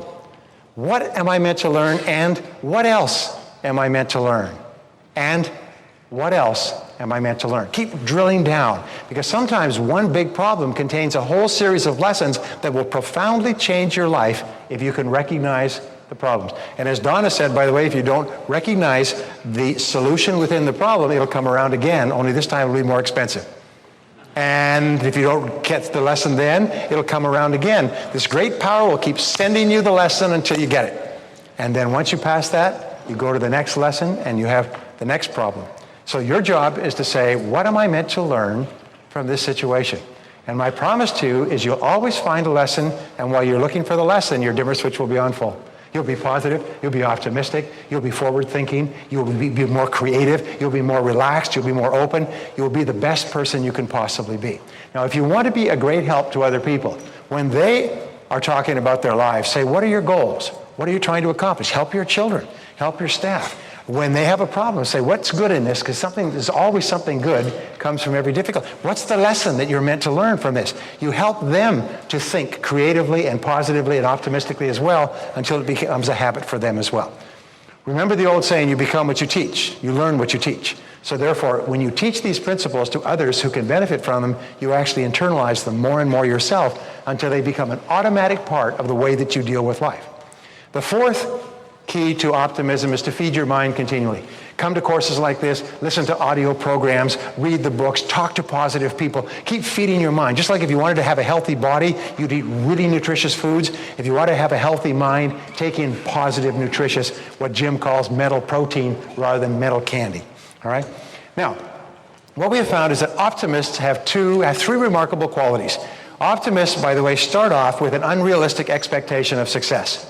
What does this mean? That means they really expect to be successful in advance. They expect that everything that happens is positive in some way. They expect that every setback contains a lesson. They expect to be wealthy. An attitude of positive self-expectancy, expecting to be successful well in advance of success, improves your attitude, puts your dimmer switch on full, makes you more positive and creative, makes you more resilient to difficulties. You just keep getting up and you keep going like the Energizer Bunny. Just keep going and going and going. So there's three qualities that optimists have. Number one is they learn more things. And you know, we say that in our modern world, cause and effect means learn and do. They learn more things. As a result, they have more knowledge, more information, more insights, more skills, more ability to deal with our world today. Number two is they try more things. Now, I told you that I didn't graduate from high school, but in my 30s, I went to university and got a business degree. And in taking a business degree, you have to take a course called probability theory. Did anybody ever take probability theory? It's a terrible course, isn't it? It's awful, awful course. And the only one thing you learn from probability theory in retrospect is that there's a probability that everything will happen. And that these probabilities, is that true? That these probabilities can be calculated by a series of very, very sophisticated ways. All of life insurance is based on probability. All the stock market, the world of finance, probability is a major, major factor in life. And there's some great theories for probability theory, for predicting probabilities. So here's, if you flip a coin, the probability that it will come down heads or tails is what? It's 50%. 50-50 no matter how many times you flip the coin. The probability never changes. Your job in life is to increase the probabilities of success. Now, how do you increase the probabilities of success? Number one is you learn more things, so you have more understanding. And number two, you try more things. And if I was to tell you the keys to success, you'll find that all successful people try more things. And is there any guarantee that you will be successful? No. You will fail more times than you succeed, but if you try more things, it's like throwing darts at the dartboard. If you keep throwing darts over and over again, even if you're a complete idiot, what must you eventually hit? You must eventually hit a bullseye. And that's why you meet complete idiots who are rich, is they just kept throwing darts and they hit a bullseye. You know that story about the guys get together at a high school reunion after 20 years and the dumbest guy in the class is richer than all of them put together? And they said, how on earth could you do this? I mean, you weren't very much of a student. He said, I found this manufacturer that sold stuff for $1. and I could import it and sell it for $3 and make a profit. He said, it's amazing what you can do on 3% profit.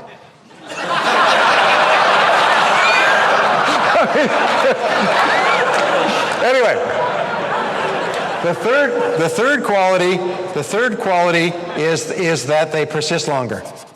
Now, all that you will ever learn from me and Jim and Donna and Dennis and everyone and Charlie is the same things. Learn more things, read, listen to audio programs, go to courses, try more things as a result of what you learn, take action, and then persist longer.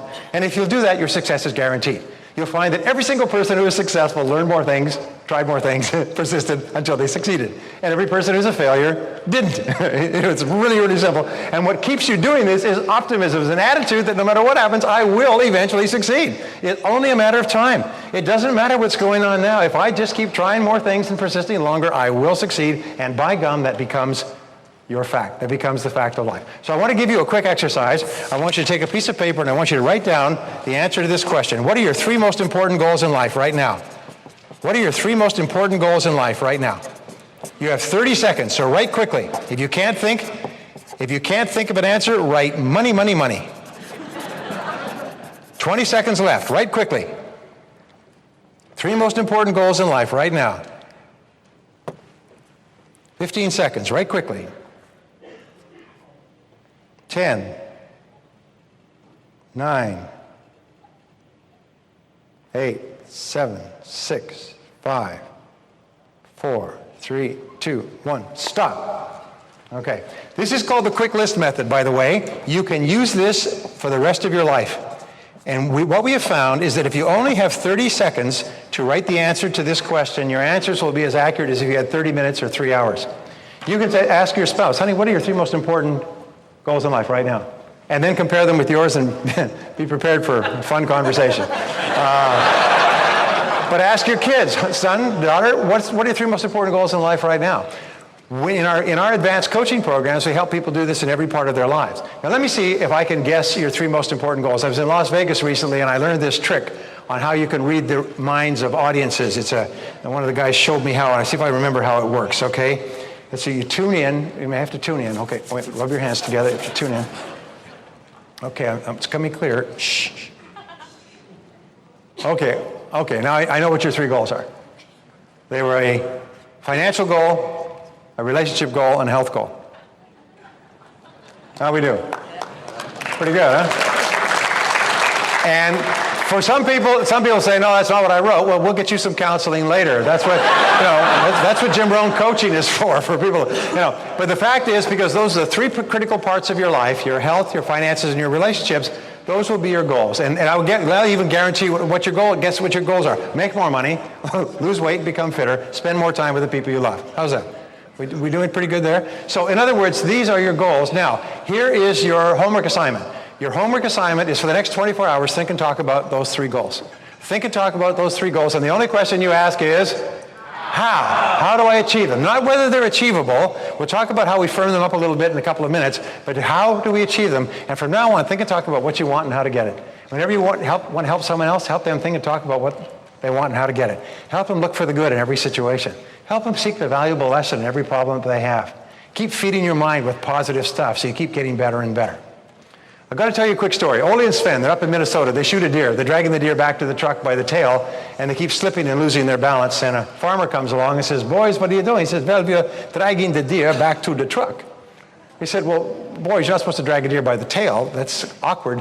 God's provided that antler with, that deer with handles for dragging. They're called antlers. You're supposed to drag a deer by the antlers. They said, well, that makes a lot of sense. Thank you very much, sir. So they went around, they started dragging the deer by the antlers, and they're whipping along, and after about 5 minutes, Ole says to Sven, Sven, the farmer was right. It'd go a lot easier by the antlers. He said, yeah, Ole, but we're getting further and further from the truck. The world is full of people who are pulling the easy way. They're doing what is fun and easy and watching television, having a good time, but they're getting further and further from the truck of their true goals, their true objectives, their true destinations. Isn't that right? Say yes. Yes. Be back in 15 minutes. Thank you very much. Thank you. Thank you. Thank you.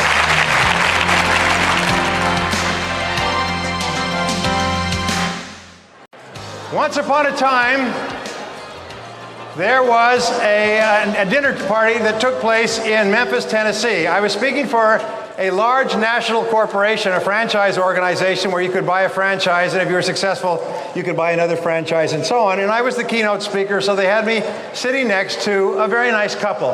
This couple, it turned out, had become millionaires. And the story that they told me was very interesting because they were the top people in the organization. And this is a true story. They had, he had been a fireman, she had been a housewife. They lived in a small 1,100 square foot house, 2 bedrooms. They had 2 kids in one room and them in another room. And he was a fireman and he made enough and they made a living and she stayed at home. And they worked through their teens and then their 20s and into their 30s. But they didn't have any real concern, they told me, because as soon as Aunt Martha died, everything would be okay. You see, they had an Aunt Martha who was very wealthy. And Aunt Martha had a husband in her wealth, and Aunt Martha had come over to their home and had dinner with them and Christmas and Easter and so on. And there were other brothers and sisters in the family. But Aunt Martha had confided to them that when she does pass on someday, that everything she has would be left to them. So they knew that when Aunt Martha died, they'd be rich. So he kept on working away, him at his job, union fireman job, not very happy. They didn't have much money. For them, a big night out was Arby's, and that was only once a month. But they didn't have to worry because when Aunt Martha died, perished the thought, but when Aunt Martha passed on, they would be rich. Year after year went by, into their 20s, into their 30s, and Aunt Martha looked remarkably healthy.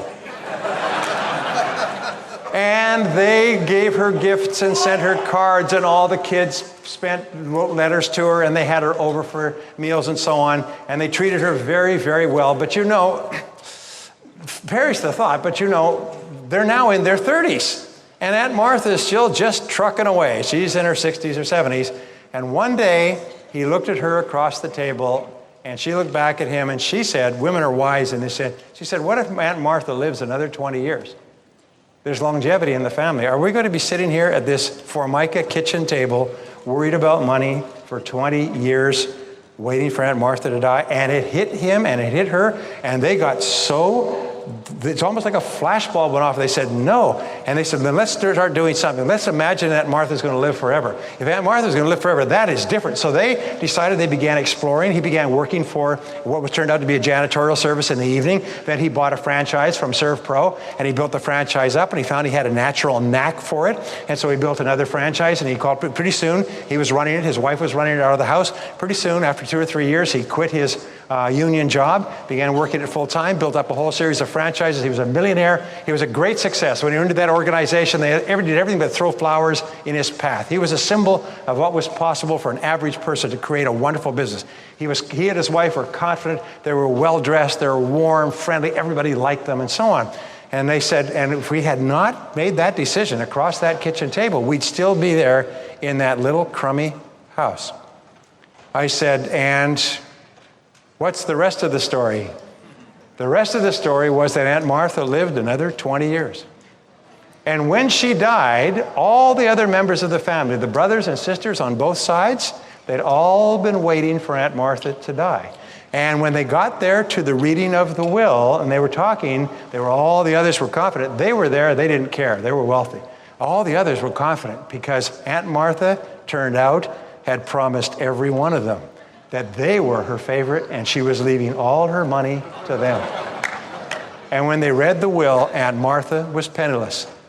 She had no money at all. She'd been broke for years and living off the good graces of her relatives by telling them she was going to leave all her money to them.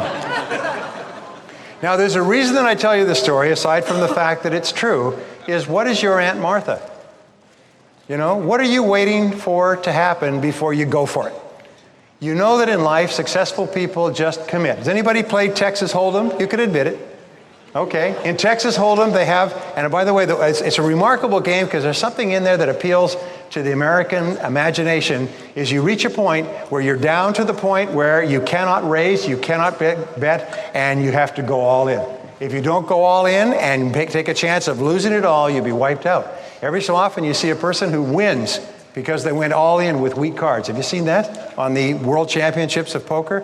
You push all the money in. Nobody can bet higher than your whole pot. But if you lose, you're finished. In life, we have to go all in at times. At certain times in life, we have to do our research, do our homework, and then go all in. We have to stop waiting for Aunt Martha to die. I have a good friend. I had talked with him just the other day. He's an accountant. He came from a working class family. His father was a butcher.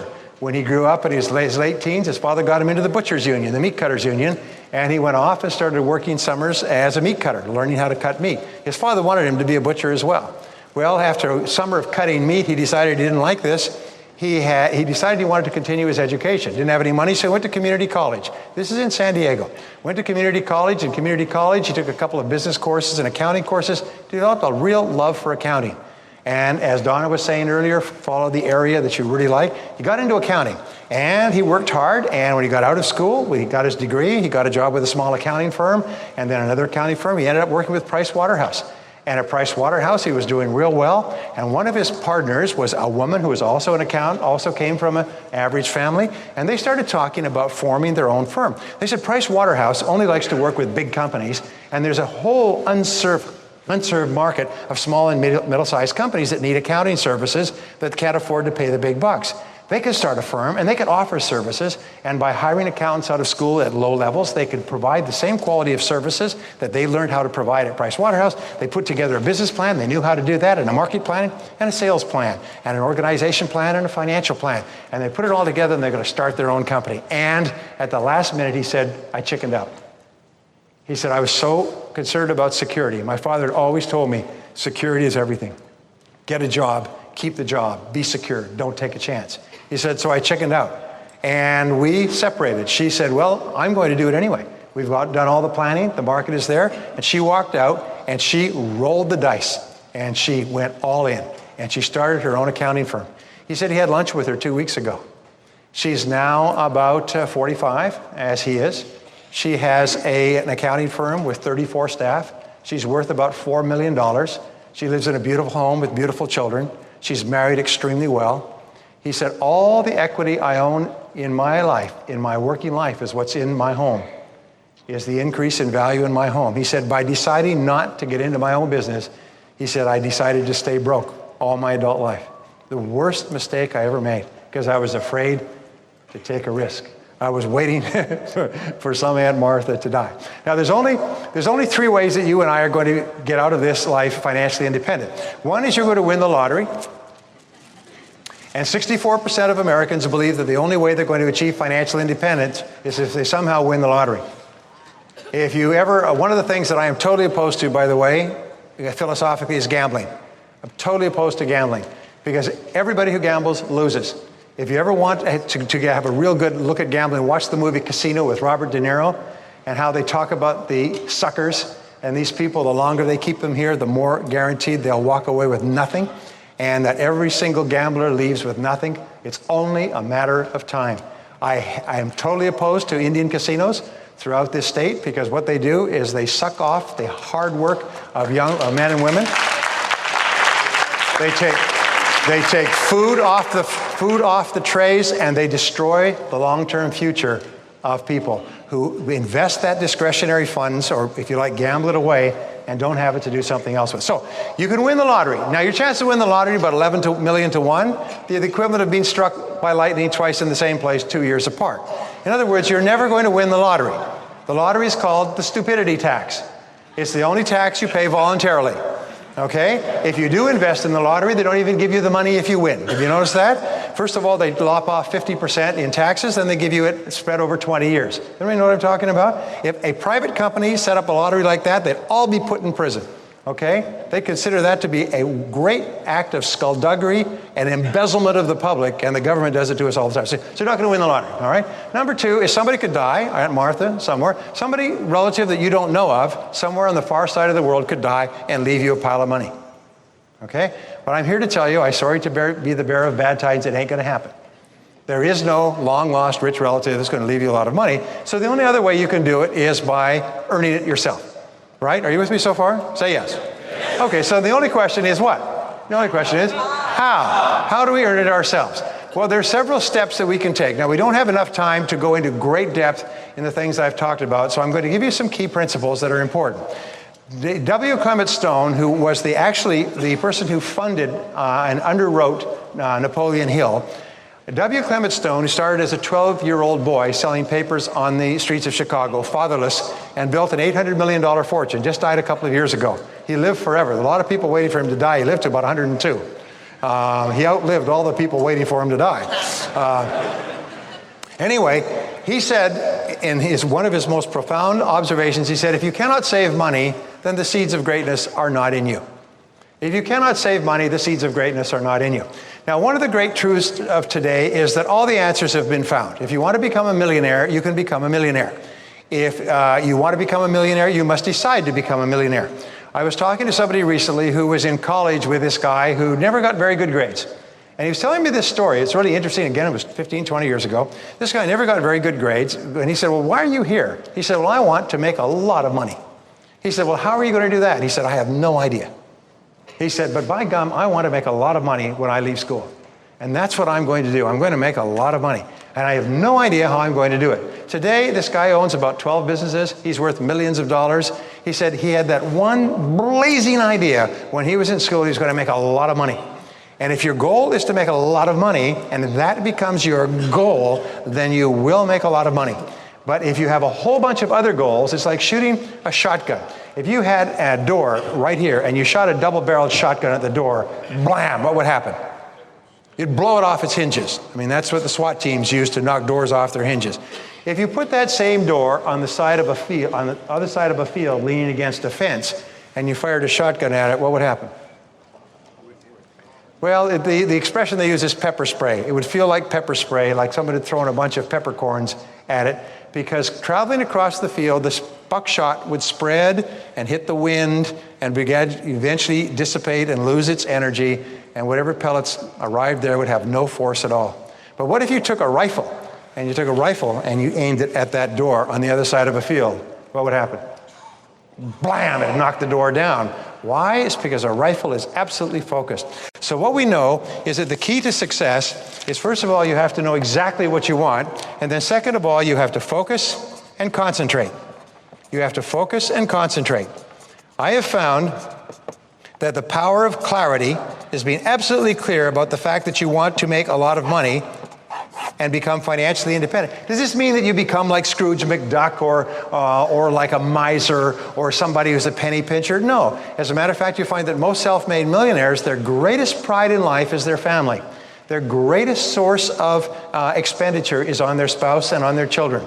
The reason that they work hard is so that they can provide a good life for the people that they love and care about. And that's more important to them than the money. But once the family is put aside, which is their primary concern, then the money is everything. And they're very, very fastidious about every single penny. I worked for a man many years ago, and I learned a lot from him. He died worth $800 million. He started with nothing, and he built an $800 million fortune. He ran 200 corporations. He was the smartest man I ever met. He could read a contract from the back forward. He could flip it like this and quote it back to you 6 months later. I mean, I'd have to carry it around to reread it today. He could quote it back to me and point out things in it, and he could even he would go read it, and he would put a stop and go back to that page, and he said, this is the clause we need to negotiate. I mean, this guy was smart. He died worth $800 million, but you know, nothing gave him greater pleasure than to sit at the counter of the delicatessen up the street and eat a cheap pastrami sandwich for lunch. This guy owned the building, he owned the street, he owned most of the property, and he loved to save money.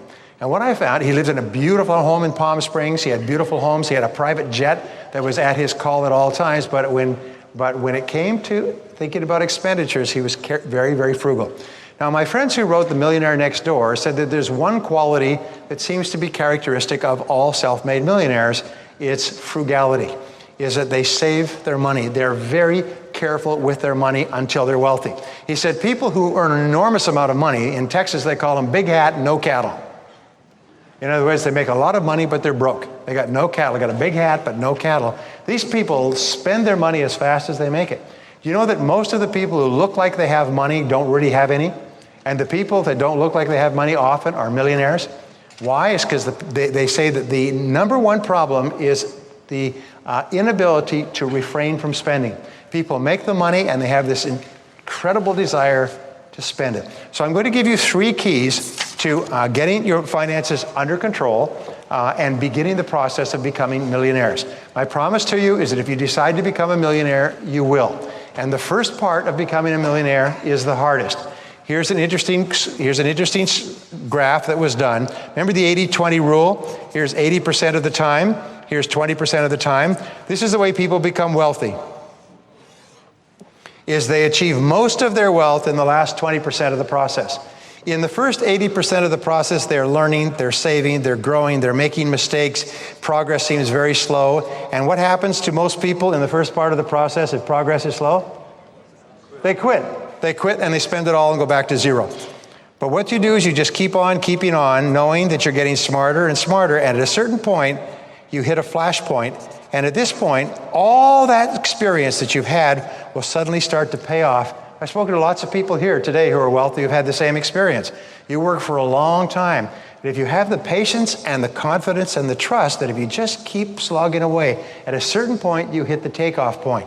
And at this takeoff point, you'll start to make money. I never understood this when I heard Napoleon Hill write about it 50, 75 years ago. You develop a prosperity consciousness. At a certain point, the tide turns and the money begins to flow to you like a river.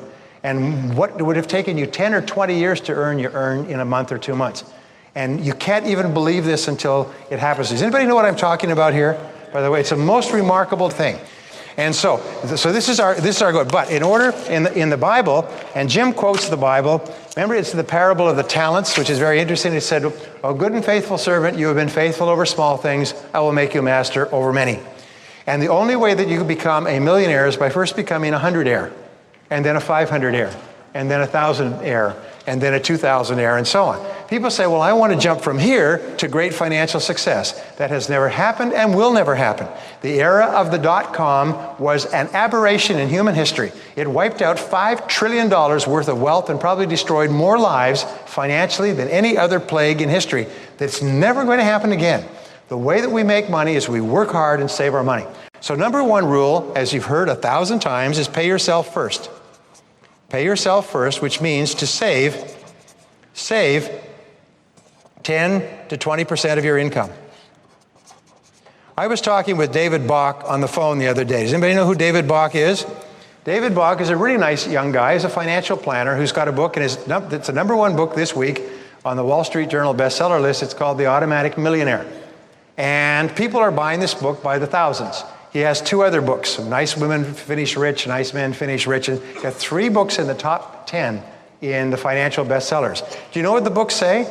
Pay yourself first.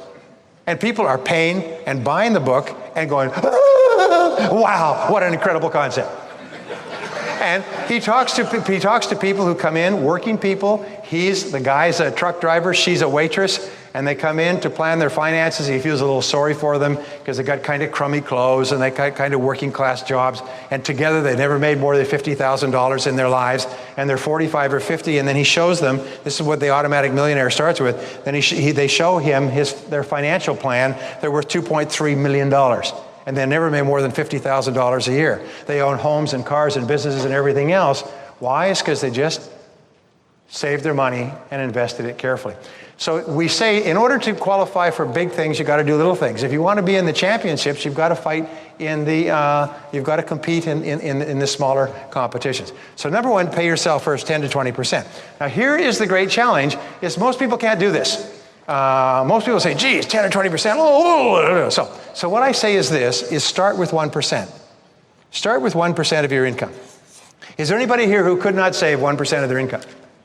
If somebody put a gun to your head, say, if you don't save 1% of your income, it'll blow your brains out. Can anybody here not work it out? Say yes. Okay, we can all do it.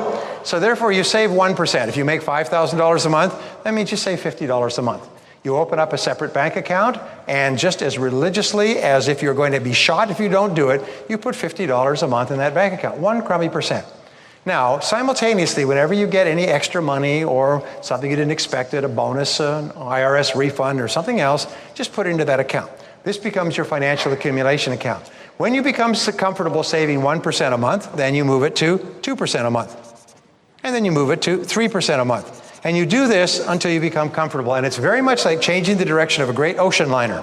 As this ocean liner begins to change and change direction, it's very, very subtle, 1 degree at a time. But what you're doing is you're bringing about a fundamental subconscious change from spending everything you make to not spending everything you make. The rule for financial success has been the same for 5,000 years. Spend less than you earn. 5 words. Spend less than you earn. This has been the rule. If you can do this, you can achieve financial independence. If you can't, you can't. So the question is not whether it's possible, but only how. It's only how. Okay, how do we do it? So what we do is we save 1% and we put it into an account. Now this is not an account, by the way, for fun, an RV, a vacation, or something else. Open other accounts for that. Jim will talk about that, as do other people. Just save 1%. And then 2%, and then 3% until you develop the saving habit. And pretty soon, within a year or two, you'll have it up to 10 to 20%. Now, I never understood this, but what happens is that when you save money carefully like this money begins to develop an energy. It begins to become a force field. It begins to develop an energy of attraction. And there's a law in the universe called the law of accumulation. It says the more you accumulate, the more you accumulate. And the more you have here, the more money you attract into your life. And what happens is you get little bits of money from here and a bonus from there and unexpected money from there, and you save something from here. Instead of blowing it, which we normally do, you put it into this account, and each penny, dollar you put into the account increases the energy. It's almost like this is uranium, and it's increasing the energy power, and it starts to draw more money. It becomes like a force field of energy. Does anybody know about this? It's the most phenomenal darn thing. Many years ago, we were broke. We had to sell our house because I started a business and made every single conceivable mistake. We had to sell. I learned to sell again. We sold our house, sold our furniture, sold our dishes, sold everything, moved to a rented house. And when we sold the house, there was $10,000 left over from carrying costs. And my wife said, I want to put that in a separate account so we're never out of money again. And I argued with her. I said, yes, but we've got all these things. There's always something to spend it on. And she was adamant. You know what I told you about negotiating? She was adamant about this. She took the money, she put it into a separate account, which I didn't even know where it was. And they put that $10,000 away. I couldn't touch it, and she wouldn't touch it. From that day onward, we were never out of money again. It's almost as if we just changed the dynamics of the universe. Now, we worked hard, we went up and down. From that day on, we were never out of money again. Because that money just sat there, and it attracts money, opportunities, ideas. This is such a powerful principle. It's why people become wealthy. So your job is to pay yourself first. And start off by saving 1% per year. Now here is the second principle, and it's called the wedge strategy for achieving wealth. Is that in life, this is what happens. You've heard the old Parkinson's law that expenses rise to meet income. In other words, no matter how much you make, you spend that amount. Well, so this is what will happen over the course of your lifetime. If you keep engaging in additional knowledge and skill, you'll learn more, you'll earn more, you'll be paid more, you'll increase the slope on your curve, you'll move ahead faster, but if you're not careful, you'll burn it all. Most wealthy people are 2 months away from homelessness.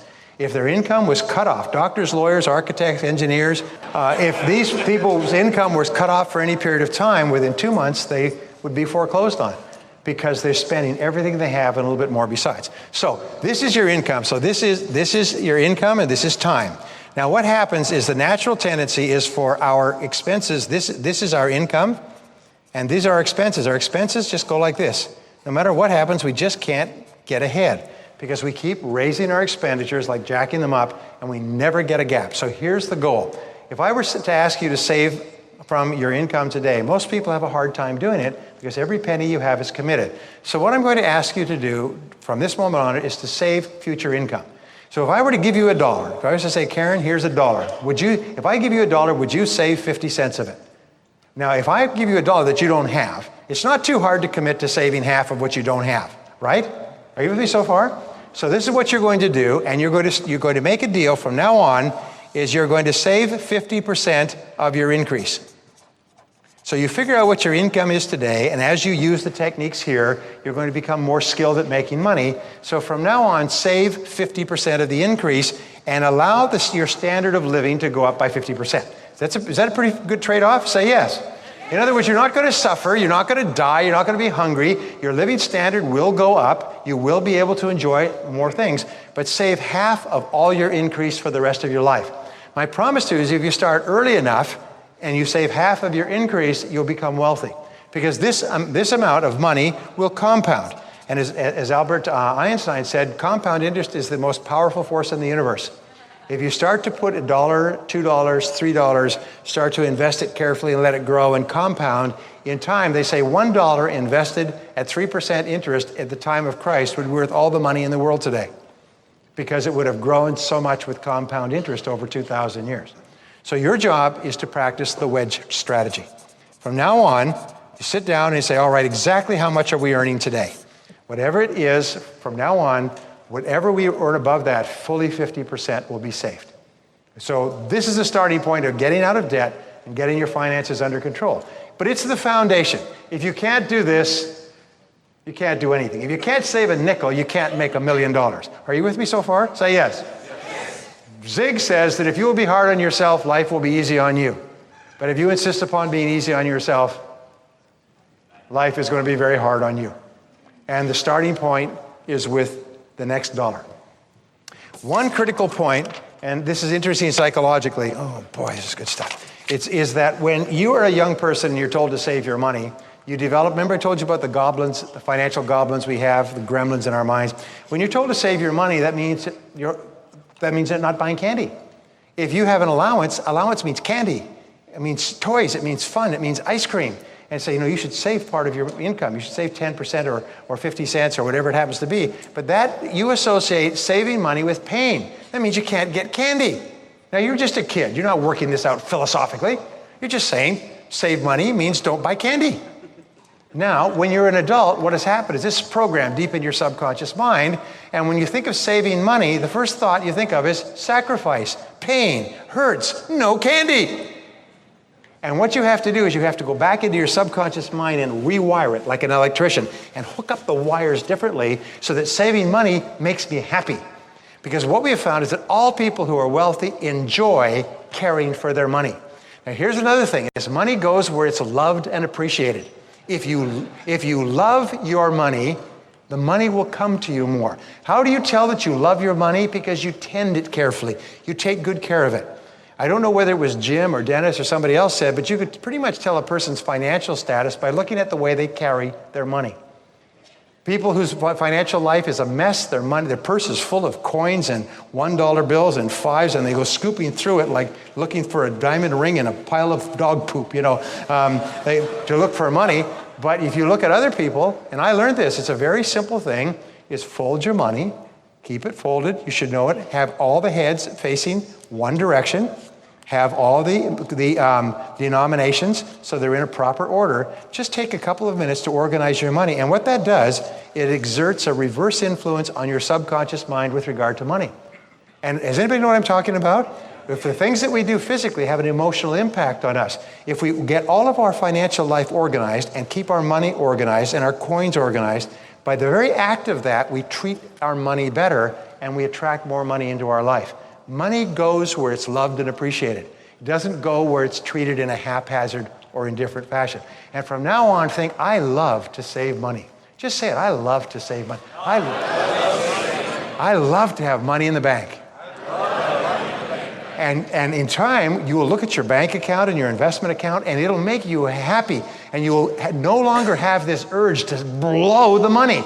Most people, when they get a bonus, they say, oh, got a bonus, I got to blow it. Let's go and spend it somewhere, all right? Now, the second thing you do is if you're working for someone else, if someone else is signing your paycheck now, remember this, there's 2 or 3 keys to getting ahead fast. Your job is to be in the top 10% in your field. Remember, whoever is in the top 10% in their field today started where? In the bottom 10%. And whatever anybody else has done, you can do as well, because nobody is smarter than you and nobody is better than you. So here's 3 or 4 keys to getting paid more and promoted faster. Number 1 is focus on contribution. Focus on contribution. Most people are so focused on what they get, they don't realize. Focus on contribution, focus on results.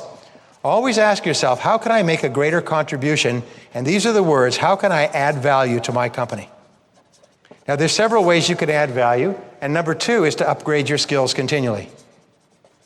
You'll find that Dennis and I and Jim all talk about this the importance of continuous learning. Upgrade your skills. I have studied and written courses on time management for years. I'm an expert on the subject. I'm not an expert, but I'm pretty knowledgeable. Do you know what I found one of the best time management tools in the world is get better at what you do. When I learned that many years ago, I almost fell off my chair. Getting better at what you do, which increases the slope on your curve and the speed at which you make more money and the amount of money you make will save you 5 and 10 years. We're not talking about cutting a couple of minutes or hours off the day. We're talking about years of hard work off your life just by getting better at the most important things you do. And remember, if anybody else can be in the top 10% in anything, you can be as well. Quick story. This gentleman came up to me at my seminar. I said, ladies and gentlemen, what we're talking about today is not rocket science. He came up and he said, I heard that comment about rocket science. He said, I'm in sales. I'm 28 years old. He said, and I'd heard many people say over the years, this is not rocket science. This is not rocket science. I began wondering, what would it take to get a degree in rocket science?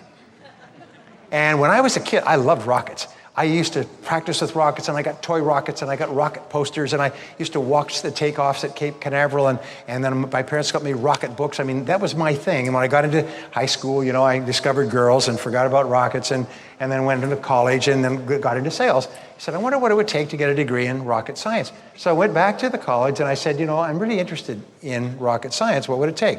They said, well, you'd have to take these prerequisite courses. You'd have to take this. You'd have to do that. You'd have to take summer courses and so on. But this is the prescribed courses that you'd have to take to get a degree, just like we talked about a little bit earlier in engineering. So he decided that's going to be his project. So he went back to work. He's in sales, just like you and I. He's an entrepreneur. He went back to work in evenings and weekends. Instead of playing golf or watching television, he just studied rocket science. He said, May, I graduated at the university with a degree in rocket science. He said, now when somebody says, this is not rocket science, he said, I know, I got a degree in rocket science. he said, it's not that hard. It's not that hard. Now, here's my point. Anybody in this room, if you wanted to get a degree in rocket science, if you cared about it enough, you could do it. You are smart enough to accomplish virtually anything that you could even imagine you could do in life. Nobody's smarter than you. Nobody's better than you. If they're ahead of you on the road of life, it means two things. Is they got on the road first, and they have proven that you can do the same thing they've done. If somebody is doing well, it's proof that you can do it as well. Now, people say, well, I want to be a billionaire in a year. That is a dumb thing. Why don't you be a 100-aire in a year? Why don't you be a 1,000-aire in a year? Say, well, I want to be a billionaire in a year. I want to be a millionaire in a year. How long does it take to master your field? Well, whether it's selling or neurosurgery or diesel mechanics, or whether it's rocket science or whether it's optometry or haircutting, how long does it take? It takes 7 years. It takes 10,000 hours in 7 years to master your craft. 10,000 hours in 7 years.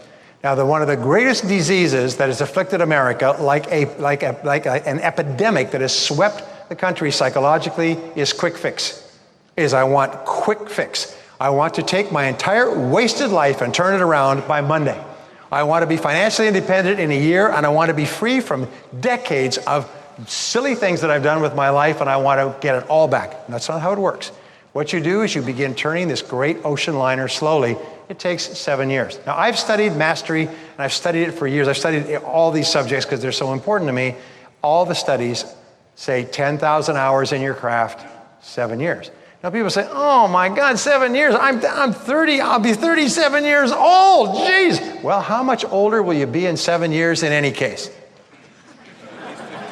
The fact is, and please write this on your hand, the fact is the time is going to pass anyway. The time is going to pass anyway. The only question is where are you going to be in 7 years? Are you going to still be lost on the back roads, worried about money, or are you going to be on the high road and moving ahead faster and faster? Peter Drucker, who's probably the best management theorist in the history of the world, Peter Drucker says no business makes money within 4 years. In the first 4 years, it takes 2 years to break even. The first 2 years, what you do is you mortgage, you hypothecate, you borrow, beg, steal, and lie every penny you possibly can to survive. The second 2 years, you make more than it costs, and you begin to pay off your debts. At the end of 4 years, you start to make a profit. It takes 7 years to make a business success. Now, if that is the rule, people say, I'm going to beat the numbers. No, you're not. You're not going to beat the odds. People say, I'm going to live to be 150. No, you're not. You're not going to beat the odds. You're not going to beat the probabilities. What you do is you say, okay, these are the facts of life, so get on with it. If you want to be at the top of your field, there's nothing can stop you from being one of the highest paid, most successful people in your field if you just get on with it. And don't expect to do it overnight. is just begin to take the courses, upgrade your skills, add value. And here's the final key, and this is the key to leadership, is ask for responsibility. Ask for more responsibility. It's interesting, there are some people who are completely incapable of working for another company who become entrepreneurs.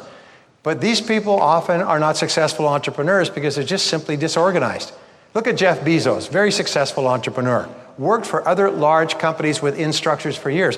What Drucker found is that 90% of people who become successful when they start their own business have worked for more than 5 years within an organizational structure. So they understand that a business has a series of inputs and outputs. There's organization and there's finance and planning and administration and sales and marketing and cost accounting and so on. And they understand the dynamics of a business. It's like surgery. There's certain things that need to be done in a certain way for the patient to survive. In business, there's certain things that you need to learn and get systematic over and over again before you succeed. So asking for more responsibility is the thing that moves you to the front of the line. Because the person who's always raising their hand say, I'll do that. And I used to work for this gentleman, and I told him, when I started off, I was a junior employee in his large company. And whenever I was on top of my work, which was very fast because I'd start earlier and work hard and stay late, I'd say, I like more responsibility. I want more responsibility. Just give me more responsibility. And eventually he'd say, well, try this. And I'd take it like a dog going after a stick, more responsibility. And here's the key. When they give you more responsibility, do it fast. When you get a chance, do it fast. When you get your break, do it fast. When the line opens up and you can run for yards, go through that line. It's when you get the responsibility, the chance, the opportunity, move fast. All successful people move fast. They're like falcons falling. They move fast. They don't say, well, I'll get to it next week after next. I remember once he gave me an assignment, and he gave me the assignment on Tuesday. He said, in the next couple of weeks, I'd like you to look at this. It was to look at a piece of land that they were buying in Reno. The next day, I got on a plane and flew to Reno. I arrived there Wednesday night. On Thursday, I went out to look at the land and speak to the lawyers in charge of it, and I get this terrible feeling something was wrong.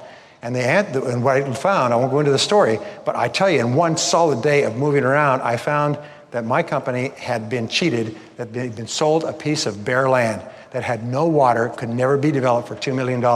It was a worthless piece of rock. In fact, half the business people in Reno knew that somebody from out of town had been sold this piece of property and were wondering if they'd pull it off.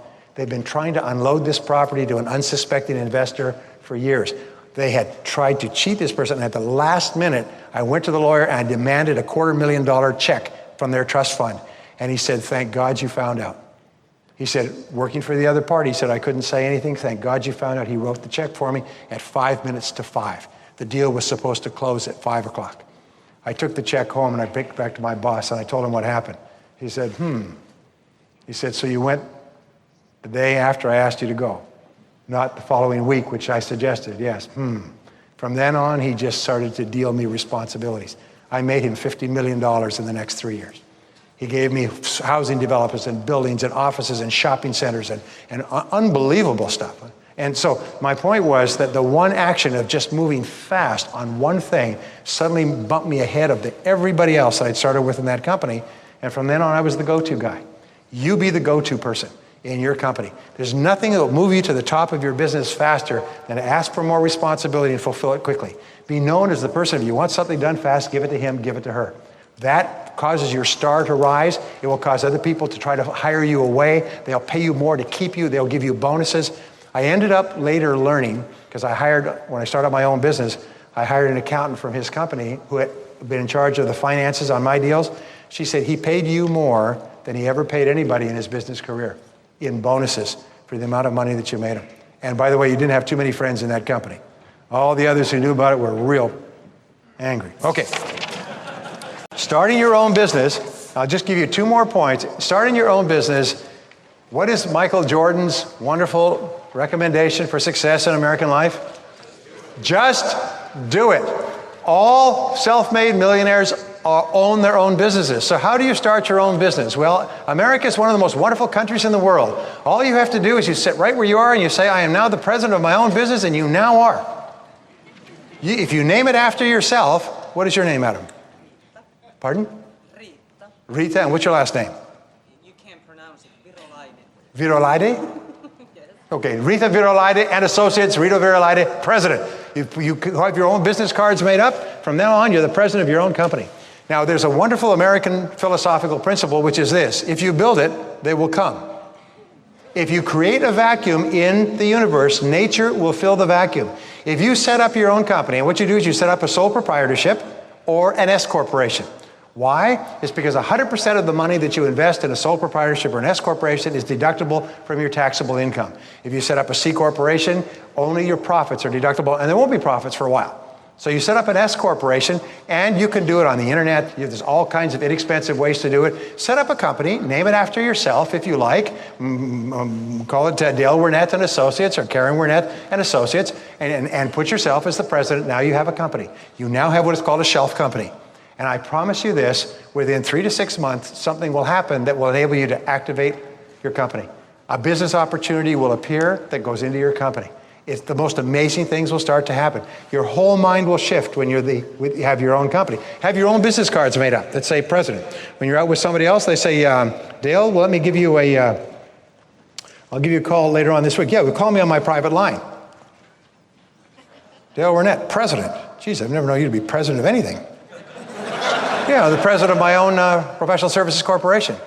Really, what sort of things do you do? Well, Dale, do you have a bank account? Do you have any insurance? Do you have a home? Do you have a car? Go to restaurants, stay in hotels, use a computer? Well, we're in banking, insurance, real estate, hotels, restaurants, airlines, computers, a little bit of this, a little bit of that. If I told you more than that, I'd have to kill you. Remember, every part of your financial life is part of your financial life. Set up your own company. From now on, you're the president of your own company. You know, I work with Fortune 500 companies when I do some of my seminars. Who do you think I talk to finalize my seminars? I talk to the presidents. I talk to presidents of multi-billion-dollar corporations. I have lunch with the presidents. Why? Because I'm the president. Presidents have lunch with presidents, not with the lower-level staff. Or heavens, my point is this: when you start to call yourself the president, what happens to your own self-esteem and your own self-concept? You start to see yourself as a totally different person. You start to see yourself as the kind of person who is the president. Now, does it happen overnight? Don't expect things to happen overnight. You start to see yourself and think about yourself. You're responsible. You're in charge of your own life. You have your own business. You're president of your own personal services corporation. Then you start looking for opportunities, and you always start on a small scale. People say, well, I don't have any money. Shut up. Nobody has any money. Most businesses in America are built on what is called bootstrapping. They put enough money in to get started, they buy something and they sell it at a profit, and they reinvest their profits. All the great businesses are bootstrapped. It's only after 5 or 8 or 10 years of success from bootstrapping that people will actually go out and start borrowing money. Hewlett-Packard, is a $30 billion company, 92,000 employees. They have a rule at Hewlett-Packard, it's called pay-as-you-go. They don't carry debt. If they cannot pay it out of current profits, then they don't buy it. They don't invest in it. They're not an indebted company. They sell shares and everything else. But your life and my life has to be the same thing, pay as you go. And if you have that philosophy, people say, well, I can't borrow money from the bank. No bank would lend you money anyway. It'd be insane. Because why? It's because banks are in the business of making safe loans.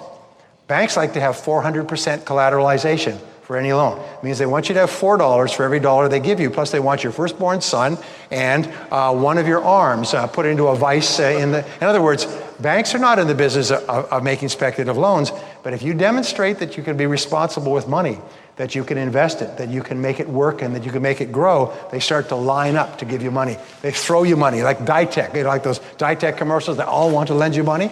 They all want to lend you money when you demonstrate your financial responsibility. So the first rule in starting your own business is just to do it. Before the next week is out, if you don't have your own business, start your own business. Name it after yourself. You can always change the name later. Put your home address on it if you need to. Now the last point, and then we have to go, has to do with real estate. Now, people say you can buy real estate with no money down. Well, I know enough of this about real estate. If you're going to get into real estate, take one of the great seminars that's being offered on real estate investing. They are really good seminars, by the way. Has anybody been to one of these real estate seminars? Are they good seminars? They're very good seminars. Don't try to figure it out for yourself. What they'll do is they'll show you how to start very small, where you invest what is called sweat equity. The time to go out and look at homes, to compare them. The rule in buying real estate with no money down, my friend Dolph DeRoos, who's got the best-selling book, Real Estate Riches, is called 100. Does anybody know this? 100, 10, 3, 1. Has anybody heard that? You have to look at 100 homes before you find 10 where they will not charge you They will not ask for cash. They'll take it back. And of the 10, you make offers on 3, and of the 3, you get 1. And so therefore, for every 100 houses you look at, which is going to take you a lot of time, you get 1 house. I know a guy in Phoenix, by the way, and he has only one way of buying homes. He goes and says, I'll pay you cash for your house if you sell it to me for half price. He gets a lot of dogs sicked on him. He gets chased off. He gets sworn at. They turn the hoses on him. He buys about 1 house a month. He has only one strategy. He goes and asks, lowball, I'll give you half price for your home. Now, he sometimes gets them for 60% and 70% because he finds what is called a motivated seller. A person just wants to get out of the house and move. And so once a month he buys a house. He now owns 29 houses. He's got a net worth of over $2 million. He has a monthly income of $22,000. He's as dumb as ditch water. I'll tell you what, I mean, he couldn't carry a conversation to the post box, and yet he's worth all this money. Anyway, let me wrap up with two points. This is the very best time in all of human history to be alive. And that you are the very best people in all of human history to be alive in the very best country at the very best time. America has now hit the takeoff point where it's going to hockey stick. More millionaires are going to be created in the next few years than have ever been created in history. Most of the great millions, we have no idea where they'll come from. And your job is to be one of them. And you'll be one of them if you decide to. Because the world America now has something like 5 million millionaires. There's hundreds of thousands of millions of people who started with nothing, who became financially independent. And if they can do it, you can do it. Because they're not as smart as you. Nobody's smarter than you. Nobody's better than you, right?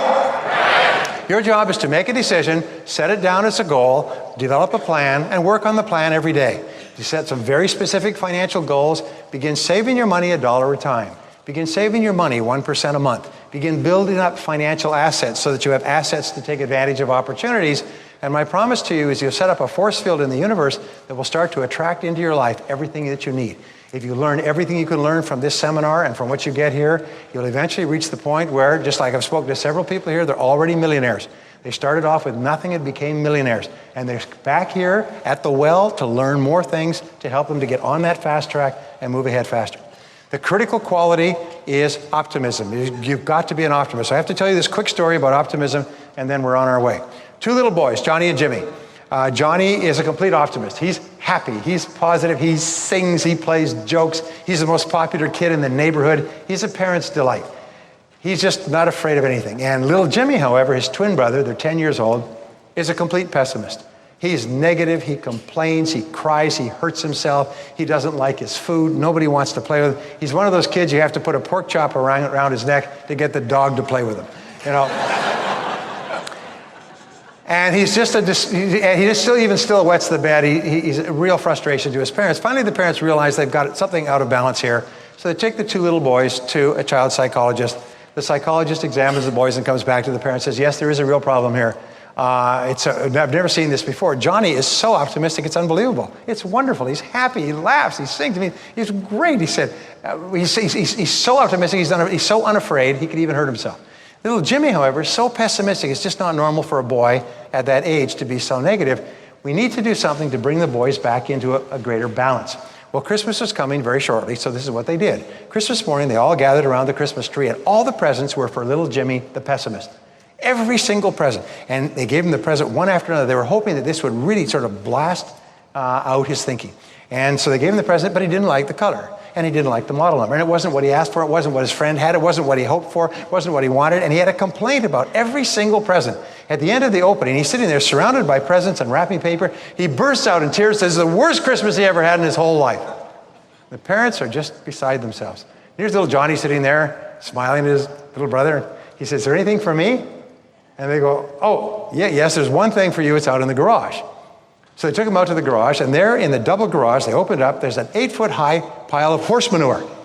They had a farmer bring it in the night before, filled the entire garage full of this horse manure. He says, "Geez," he said, "what's that?" He said, "It's horse manure." He said, "I've never seen so much horse manure in my whole life." "Wow. Well, this is your Christmas present." "Wow. What do you have to say?" He said, "Wow, I've never seen so much horse manure." And he's standing there looking at this horse manure, and the parents stand there, and they stand there, and finally the parents say, "Well, we're hungry, going in the house for breakfast." So I go in the house for breakfast, and they leave him there. About half an hour later, they say, Johnny hasn't come back in. They go, "Oh my, it didn't work for little Jimmy the pessimist, but I hope we haven't overdone it with Johnny. So they go rushing back out to the garage. They open the garage, and there's Johnny. He's diving up and down this pile of horse manure. He's burrowing in the horse. He's throwing it in the air. He's singing. He's having a fabulous time. They say, Johnny, what are you doing? He said, with all this horse manure, there's got to be a pony in here somewhere.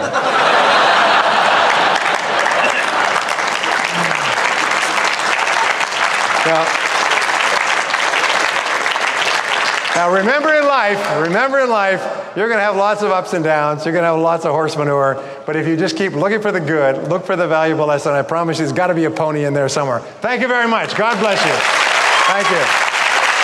Thank you, Kevin. Thank you, Rita. Thank you.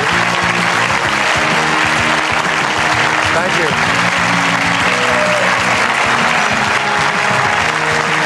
Thank you, guys. Thanks, Brian. Awesome. Thank you, Chris. Thank you. Thank you. After yesterday, did you think you could get so much more great information, and then you kick it off today and you get so much great information, and in 1 hour and 15 minutes, we're going to be back for even more great information with the Goals Workshop with Jim back in here.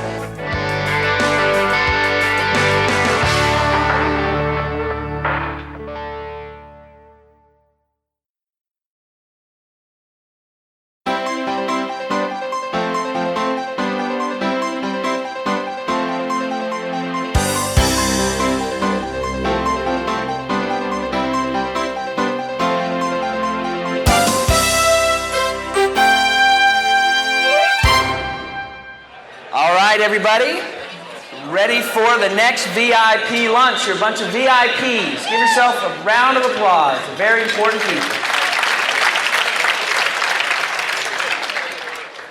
Well, we have a good 30 minutes here, 25, 30 minutes, and we're going to get into it. And we've collected some questions for Brian and for Jim. And so we're going to dive right into them and try to give you some of the great stuff that they have deep down inside of them. It's always a lot of fun to be able to ask questions of people who are such deep wells of information and knowledge, and not just information and knowledge, but wisdom as well. So we're going to dive right in. We're going to start with kind of a fun one to help you get to know them a little bit better. What do you guys do for fun or free time? If you have any free time, what do you do for fun? What do you like to do? Brian has fun. Brian has fun. Well, my life has been pretty much the same forever. I have a wonderful family. I have four children and a wonderful wife, and she is my best friend. So there's no person whose company I enjoy more than hers. I do physical exercise. Clinton Swain and I climb mountains together, 8 and 10 hours at a time, several weeks to recover for me. And I'm a reader. I love to read. I've been a reader. It's called a bibliophile, and that's why I admire Jim so much and Dennis. Is because they're bibliophiles as well. Reading is just such a great pleasure. You almost want to take a lifetime off and just read all the stuff we've got put aside. So those are the things. I spend time with my family, and I exercise, keep fit because I want to live forever, and I read as much as I can. I read about 2 to 3 hours a day and have for about 40 years. So follow-up question, what was your best climb so far? What one did you really enjoy and love the most? My best climb is Pico de Orizaba in Mexico, which is an 18,700-foot volcano that I trained for and climbed up and down in one day. It's a 3 and 4 and 5 day hike with guides and everything else. I did it in one day from bottom to top, and I've climbed it 4 times. So that was my most enjoyable. Wow.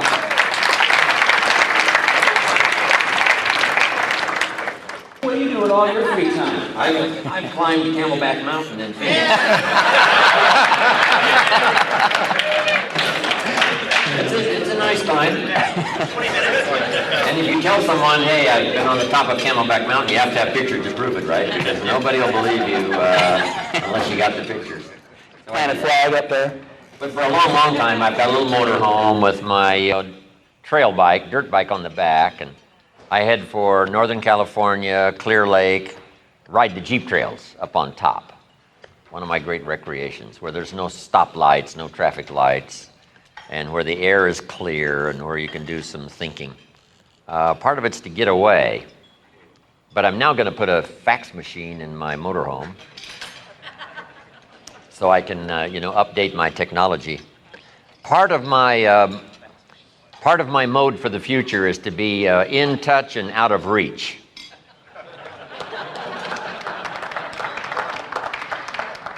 I want him to say, for the next, little while, you can contact him, but you can't find him. He's off in the mountains somewhere. So I love to do that, but I'm writing a little less. I'm a little more cautious now than I used to be, but, all these years it's been fun for me. Dirt bike on top, solo. I just have to get away by myself for all the traveling I do around the world and all the hotels and all the, flights that we take, flying everywhere. It's great to be alone. There's something to be said for solitude.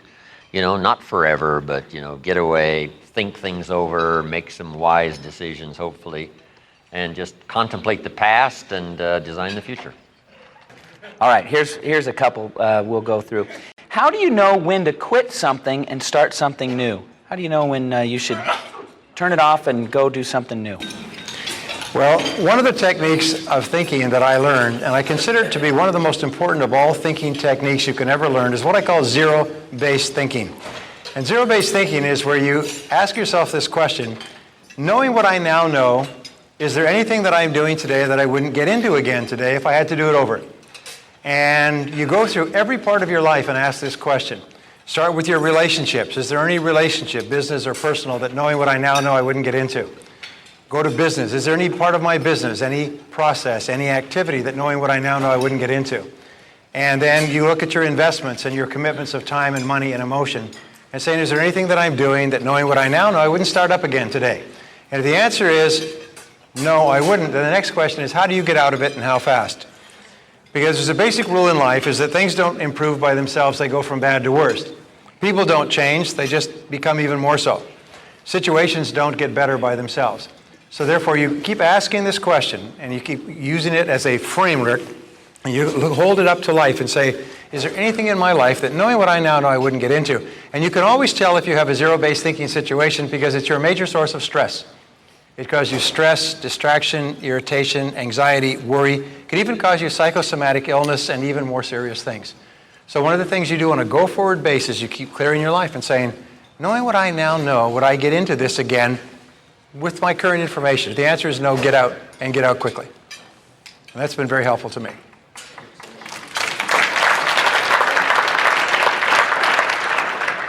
Any thoughts on that? Well, it's been easy for me, knowing when to start over when you run out of money, right? And there is none left.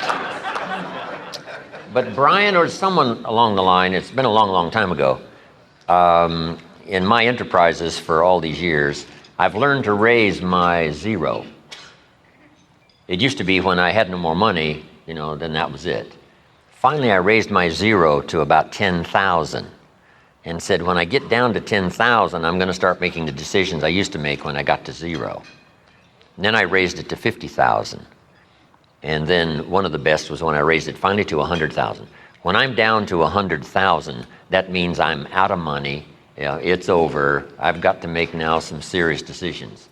Rather than the old days when I was totally out of money and made those decisions. That's one of the most unique things I learned in my enterprise career over all these years. Very good. All right. What is the difference between self-esteem and confidence, and how do you build both? What's the difference between self-esteem and confidence, and how do you build both of those? Well, I believe that self-esteem is the foundation of self-confidence.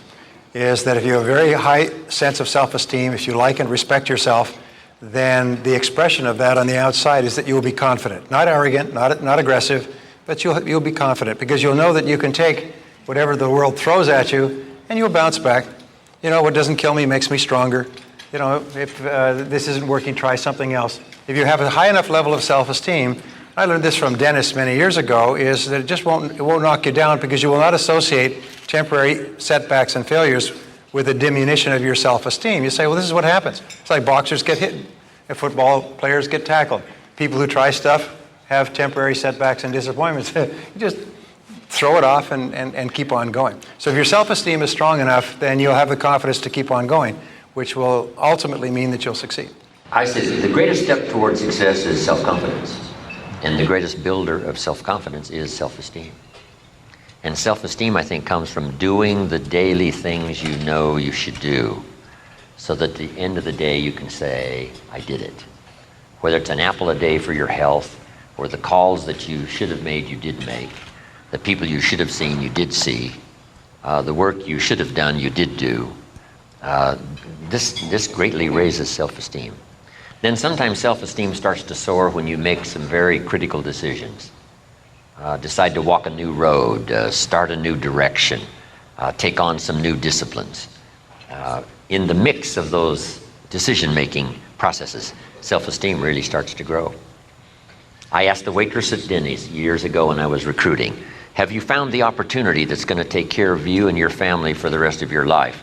And she says, well, no. I said, well, that's one of the most important questions you'll ever be asked in all of your life.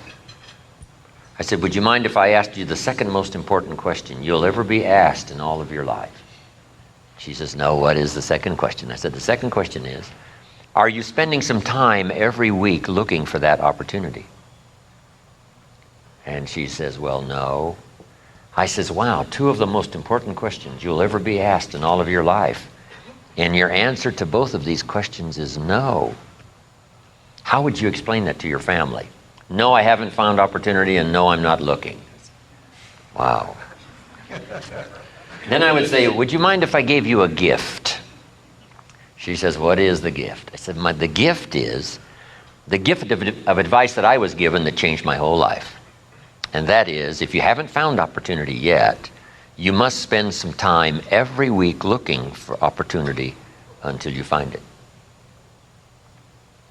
Then I said, let me give you a promise. My promise is the day you decide to spend some time every week looking for opportunity until you find it, that day your self-esteem will go through the roof and you will never be the same again.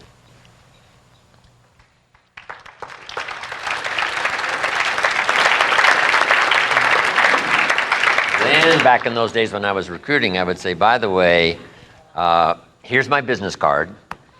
And the day you decide to start looking, I'd love to show you what I have. And once you see it, you may never, ever have to look anymore. I found that self-discipline in every single study turns out to be the most important quality for success. Dennis and I and Jim are always asked the same question. People come up and say, is there one key to success? What's the one key? What's the one key to success? And I used to get really irritated at that question because if there was one, we'd be out of business. And then I realized, yes, there is. So doggone it, there is one key to success. And it's very simply this. And I say this to my audiences. I say, here it is. Are you ready? Ready? Write it down. It's do what you resolve to do. That's it. Then you'll be a success. Do what you resolve to do. What is the road to hell paved with? Good intention. So just do what you resolve to do, whether it's saving or eating properly or anything else. Okay, now you can all go home. You've had your money's worth. Say this about 5 after 9 in the morning, nobody leaves. But the point is this, is if you can discipline yourself to follow through on your promises to yourself, your self-esteem goes up. And one of the things that I learned is that persistence is self-discipline in action. Is persisting when you don't feel like it. You know, if you feel like it, you get no points. It's when you make yourself do it. Get up in the morning. And wonderful line from Jim many years ago, start a little earlier, work a little harder, stay a little later. One of the best success principles I ever heard in my life. If you can discipline yourself to get up when you don't feel like it, to work a little harder when you don't feel like it, to stay a little later when you don't feel like it. So when you don't feel like it and you persist, that you build your self-discipline, and the self-discipline is the foundation of self-confidence. When you know you can put it on yourself, you can make yourself do it, you become a totally different person. And so the three all work together. Self-esteem, self-confidence, and persistence each feed upon each other. And each time you get a chance to practice self-discipline, each time you get a chance to persist rather than quit, realize that this is a growing time. This is a time where you become a better and stronger person. And great men and women are men and women who have persisted and disciplined themselves in small things over and over again. As Jim sometimes says, and I said earlier, O good and faithful servant, you've been master over small things, I will make you master over many. By becoming really disciplined and focused on the little things, you prepare yourself for the big things. And I think Dennis has said this. People say, well, when the big one comes along, then I'll really, really stick it in. I'll really discipline myself when the big opportunity comes. No, it's like when the big weight comes. I'm not going to lift up any little weights, but when that big one comes, boy, I'll lift up the big one. No, you just simply will not have what it takes when the big one comes.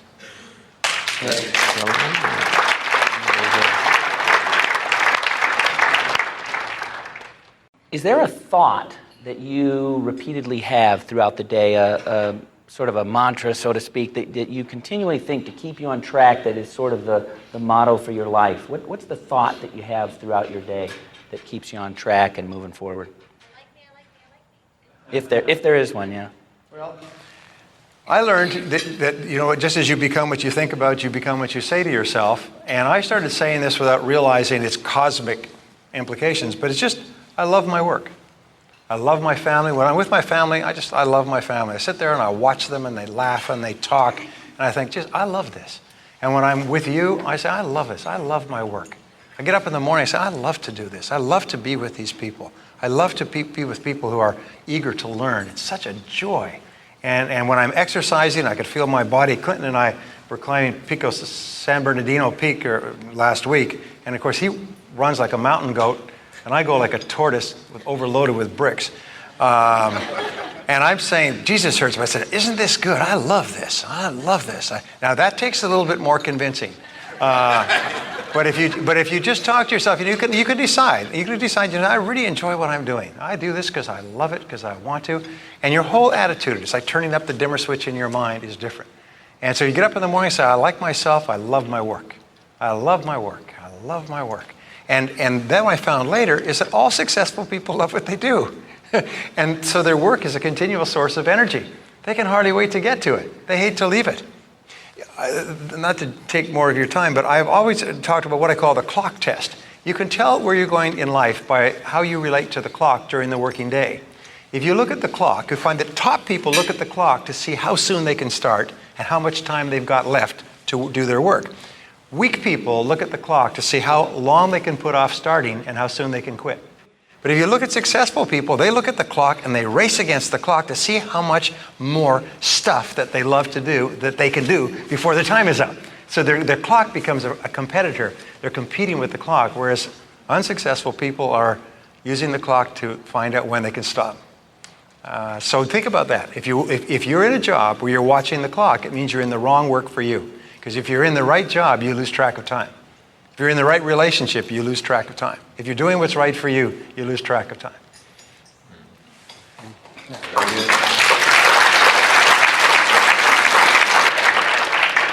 We lost the McDonald's sponsorship yesterday. I think we just lost the Teamsters sponsorship too. So we'll move forward. This is more of a reflective question. When you get to the end of your life and you're on your deathbed, what do you want to be your reflection? What do you want to be the thoughts that you hold fondly in your mind and your heart? Gosh, that's a tough one. I don't know. I've lived such an extraordinary life. I'm sure that when the end finally comes, I'll reflect on that incredible possibility to live an extraordinary life. I had all of you memorize that little piece, right?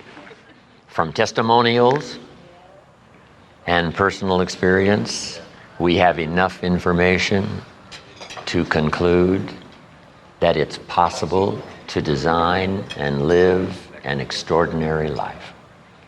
Those are good thoughts to keep forever, for the rest of your life.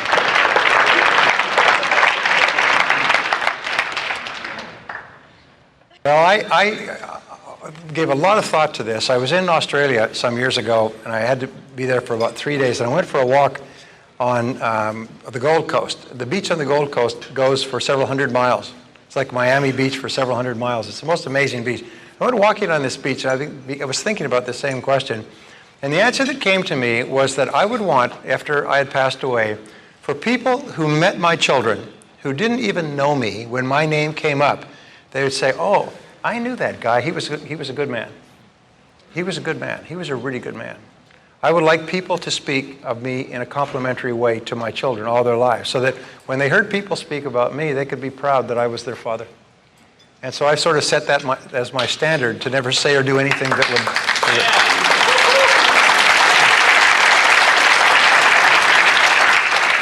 Okay. I just looked at my watch, not so we can get out of here, but we have to get out of here. So we got another session coming up. So we got one last question. What kinds of businesses do you think will be successful going forward? So you look in the future of business, what kind of businesses do you think are going to be successful? In my seminars now, I'm saying these opening years of the 21st century, number one, unprecedented opportunity. Every business, every country, every industry that you can possibly imagine. This is the opening years of what we call the 7th millennium. We've had 6 so far, and some say this 7th millennium is going to be unusual in the history of mankind, and I think that's true. Unusual opportunity in everything you can possibly imagine. But the next key is with keen competition. That's the key. Unusual opportunity for everybody, but with keen competition. A job becomes available in Anaheim. Question, does it go to China or does it stay in Anaheim? And the key is easily, it stays in Anaheim if someone is better qualified. So the whole key is to keep multiplying your own qualifications for unprecedented opportunity, mixed with the usual challenges. But that's what our seminar talk is all about from the 3 of us and the others, is that you can be prepared not only for the challenges but for the opportunity. And that's what we're all about. Well, I agree 100% with Jim. I would say this, and I remember Albert Einstein was asked, what is the purpose of human life? And his answer was, we are here to serve others. He said, what other purpose could there be? And so when you talk about boundless opportunities, the number of opportunities are expanding like a fusion reaction, but they're all opportunities to serve other people. And so our primary goal in life has to be to find the place where we can serve other people the very best by giving them the things they need to improve their lives and work, and by becoming very, very good at doing it and do it better than anybody else. And it leads back to what we talked about before. Do something that you love. Do something that you're talented at. Donna, is Donna here? Donna said this morning that really wonderful remark, the place where you should be is the place where you're naturally good without any training. You're just naturally good in that area. But Michael Jordan once said that everybody has talent, but ability takes hard work. Everybody has the raw talent in various areas, but ability takes hard work. So our whole focus to be successful in the 21st century is not us. Rick Warren's wonderful book, The Purpose-Driven Life, he says this wonderful line. He said, remember, it's not about you. Everybody thinks it's about me. That's not about you. It's about, in his case, it's about God. But in the economy, it's about other people. So you say, how can I best serve other people? By helping them in some way, using my unique skills and abilities in an area I love to do and get better and better in that area. And if you can do that, there'll be no offshoring of your job because you make yourself, first of all, valuable, then indispensable. You become what J. Abraham says, make yourself he calls it his strategy of preeminence. In other words, be the preeminent, the only person who can do what you do because you do it so well for the people that you serve. So keep focused on that, and there will be no limit to opportunities. No limit to opportunities. Yeah. Let's thank Jim and Brian for being here with us.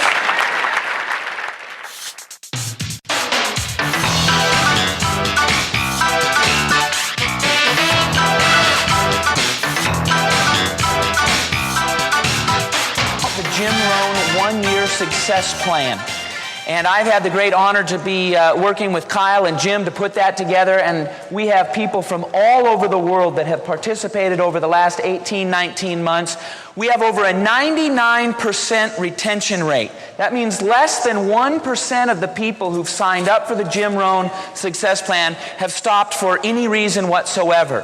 99% of the people who start it are still in it and continuing through it. And I am a raving fan of the 1-year plan. Now you might say, well, Chris, you're a little biased. You're right, I am a little biased. But I got to tell you, it is fantastic as we piece this thing together and put it together, depending upon the plan that you get. But you can take a look at them. But I'm going to tell you about what I consider to be the best value and the best plan that you can purchase.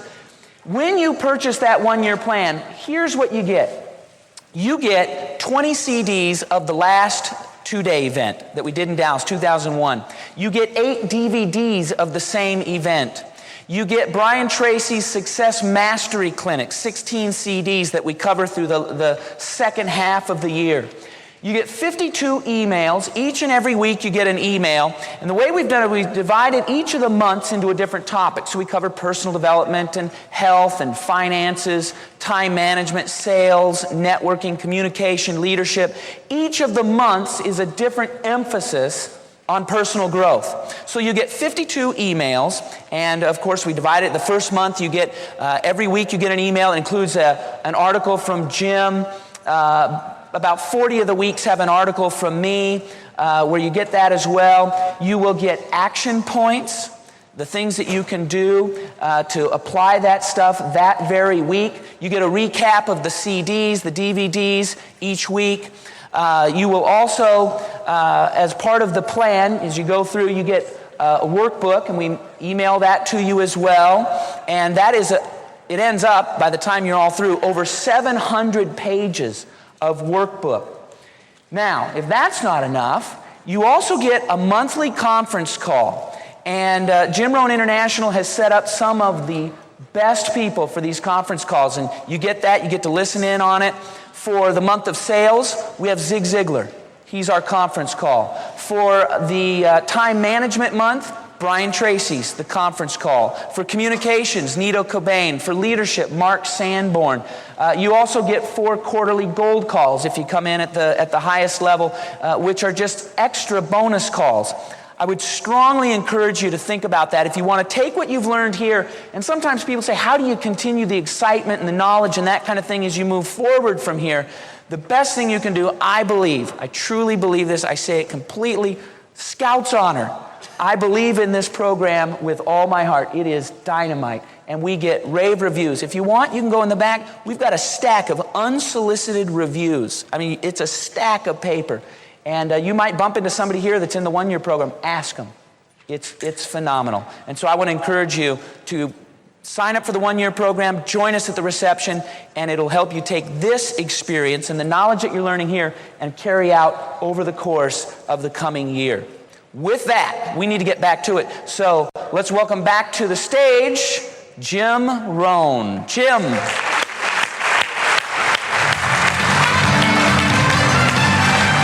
Again, buddy.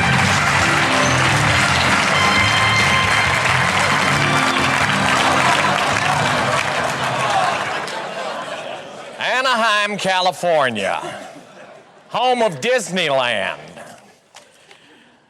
You know, before the conference, I went to Disneyland just to see what makes people get motivated. What makes people tick? What makes Mickey squeak? What makes Donald quack?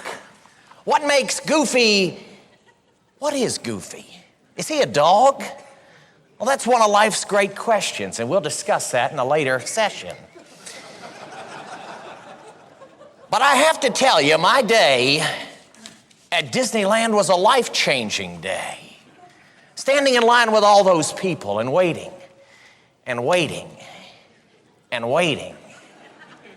And just looking for a light at the end of the tunnel, and then just about the time you see it, you turn the corner and find out, I haven't even gotten in the tunnel yet. As far as I can see, people, it's like LA freeway on a rush hour. You know, but then I learned, and I looked at all those people and I said, isn't that fascinating? Key phrase, be fascinated. All right, write this down. I hope you've got something to write this down with. 4 steps to getting to the front of the line at Space Mountain.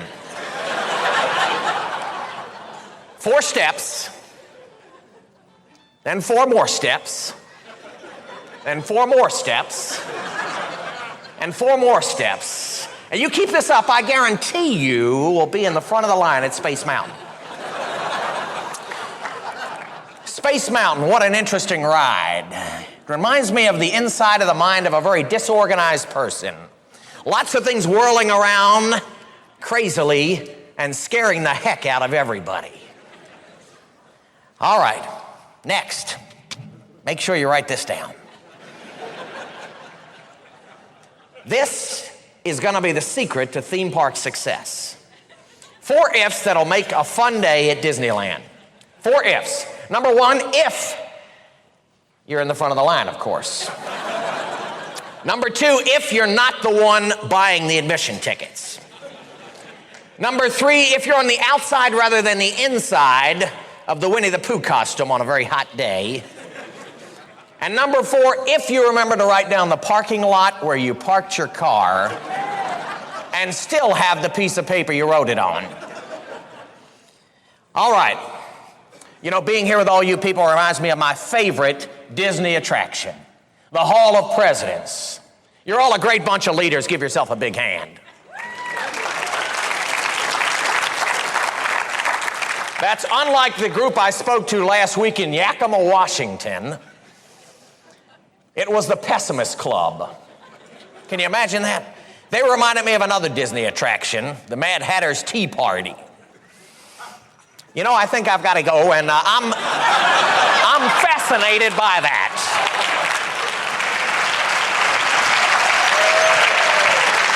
Good to meet you, sir. Wow. Here's my notes. Just keep going. Thank you. That's pretty good.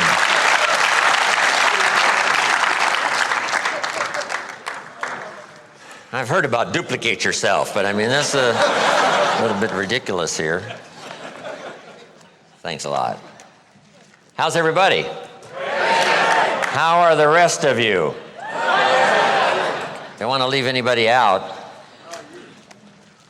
Wow, it's been a good couple of days. And we got one more to go, but a lot more to cover the rest of the day. Thanks for being, the hard workers you've been here, taking all these notes and working hard and ready to, gather it all up and take it home and put it to work. Here's my goal for all that we share these 3 days you can start working into all of your life systems. Your career, your relationships, your financial future, your health, everything. Improvement in all areas. Sometimes you need to just spend a little more time on one area of your life because that may need fixing or repairing or expanding. But all systems need to be worked on.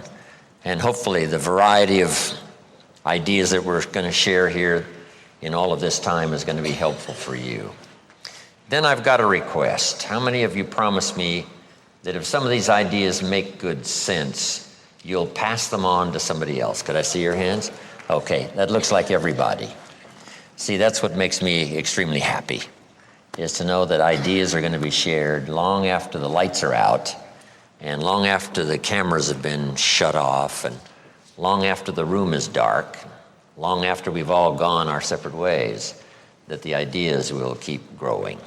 In some little class, mother and father talking to their children, before breakfast, sharing it one more time. That's what's important to me, for the ideas to continue. But thanks to Brian today, thanks to Dennis yesterday, all of the other speakers that have been participating for making this contribution. I appreciate it very much. Let's talk now about setting goals. Of all the things that really helped transform my life, when I was 25 years old and met my mentor, that original mentor, Mr. Earl Schoaf, goal setting really did wonders for me. The subject came up when Mr. Schoaf said to me, Mr. Rohn, let me see your current list of goals. And he said, let's go over them. He said, I've got some experience, and let's talk about it. Maybe I can give you some help. And I said to him, I don't have a list. He said, wow. If you don't have a list of your goals, he said, I can probably guess your bank account within a few $100s, which he did. And that got my attention. So here was my response. You mean to tell me if I had a list of my goals, it would make a difference in my bank account? He said, a drastic difference. So that got my attention. I thought, well, I've got to learn how to set goals. And when I learned it, it changed my life forever. Now I've been teaching it now all these years, trying to help people get a better vision of the future. Okay, so make this note. The future's where we're going. You know, the past is where we've been, the present is where we are, and the future is where we're going. And if we can capture this moment in time from our past to now, and then from now to a future more well-designed, with better objectives and better purpose for ourselves, our family, our business, our investments, everything else, then this moment in time will have become extremely valuable.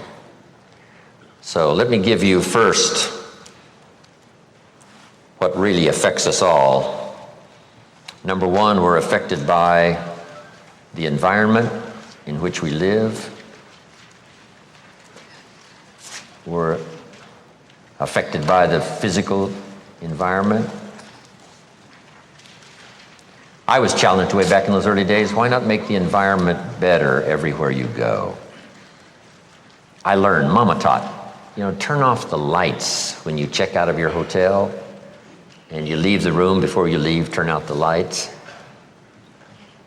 And I thought, why do that? And here's what she said, to make a contribution that's so easy. Wow.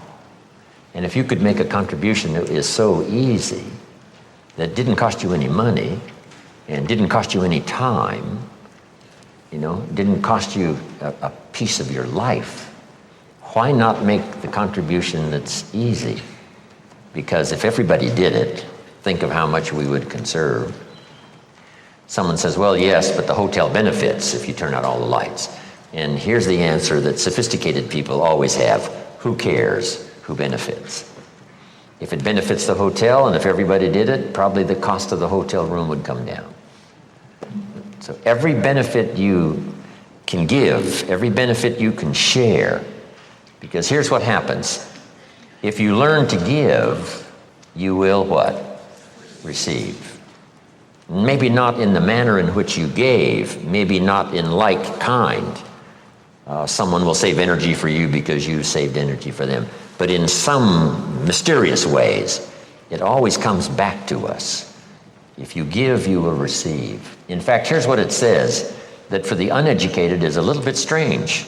It says it's better to give than it is to receive. Now, see, if you didn't understand, you would say, that doesn't quite make sense. Surely it would be better to receive than to give, and the answer is no. It is much better to give than to receive. And here's why. It's what we call having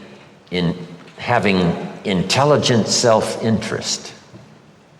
Nothing wrong with self-interest as long as you do it the intelligent way. Here's the key. Giving, it's better to give than it is to receive because giving starts the receiving process. So to act intelligently in your own self-interest, which is good, it's much better to give than it is to receive. Because if all you do is receive, that may be very limited.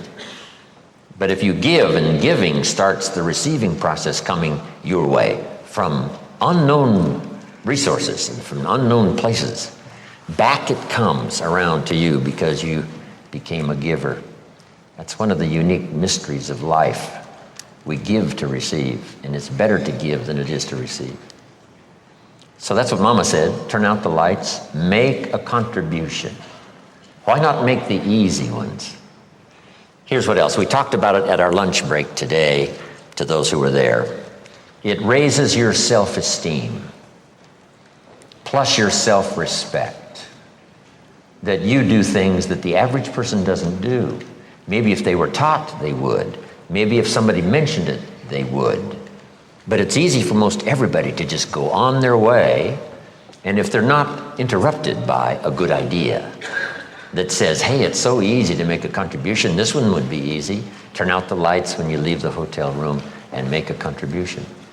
That's interesting.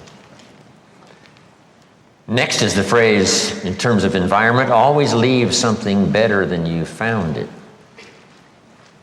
I talked to a man one time who rented out a long list of apartments. And he said, Mr. Rohn, you wouldn't believe it, but when somebody rents an apartment, they usually leave it worse than when they rented it. I said, you've got to be kidding. He said, no. A high percentage of people leave it trashed.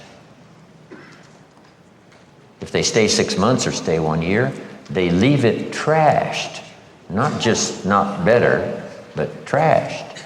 I said, that's impossible. Why would anyone do that?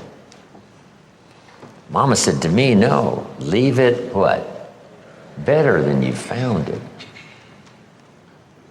See, that's just a commitment to your own self-esteem. And why not do it if it makes a contribution to your self-esteem?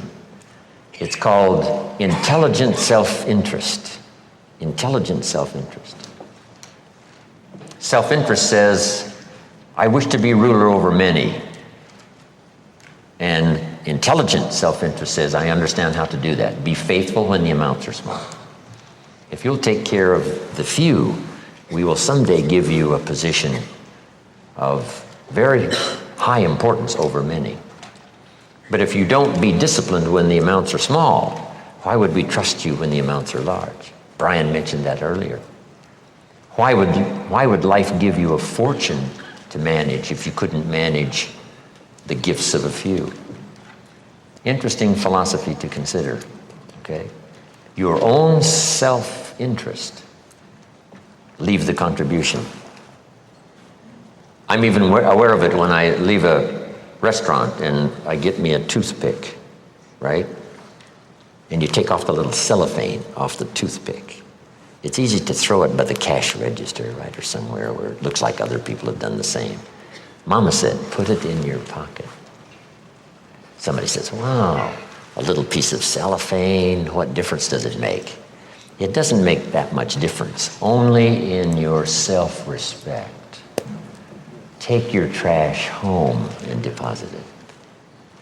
How much does it cost to clean up the trash on the highways in America? Mega millions.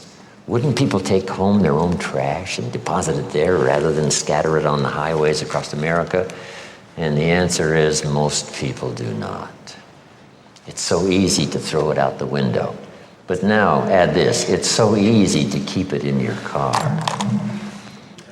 and have a few more points in your favor on self-esteem, feeling good about yourself, doing things that most people don't do.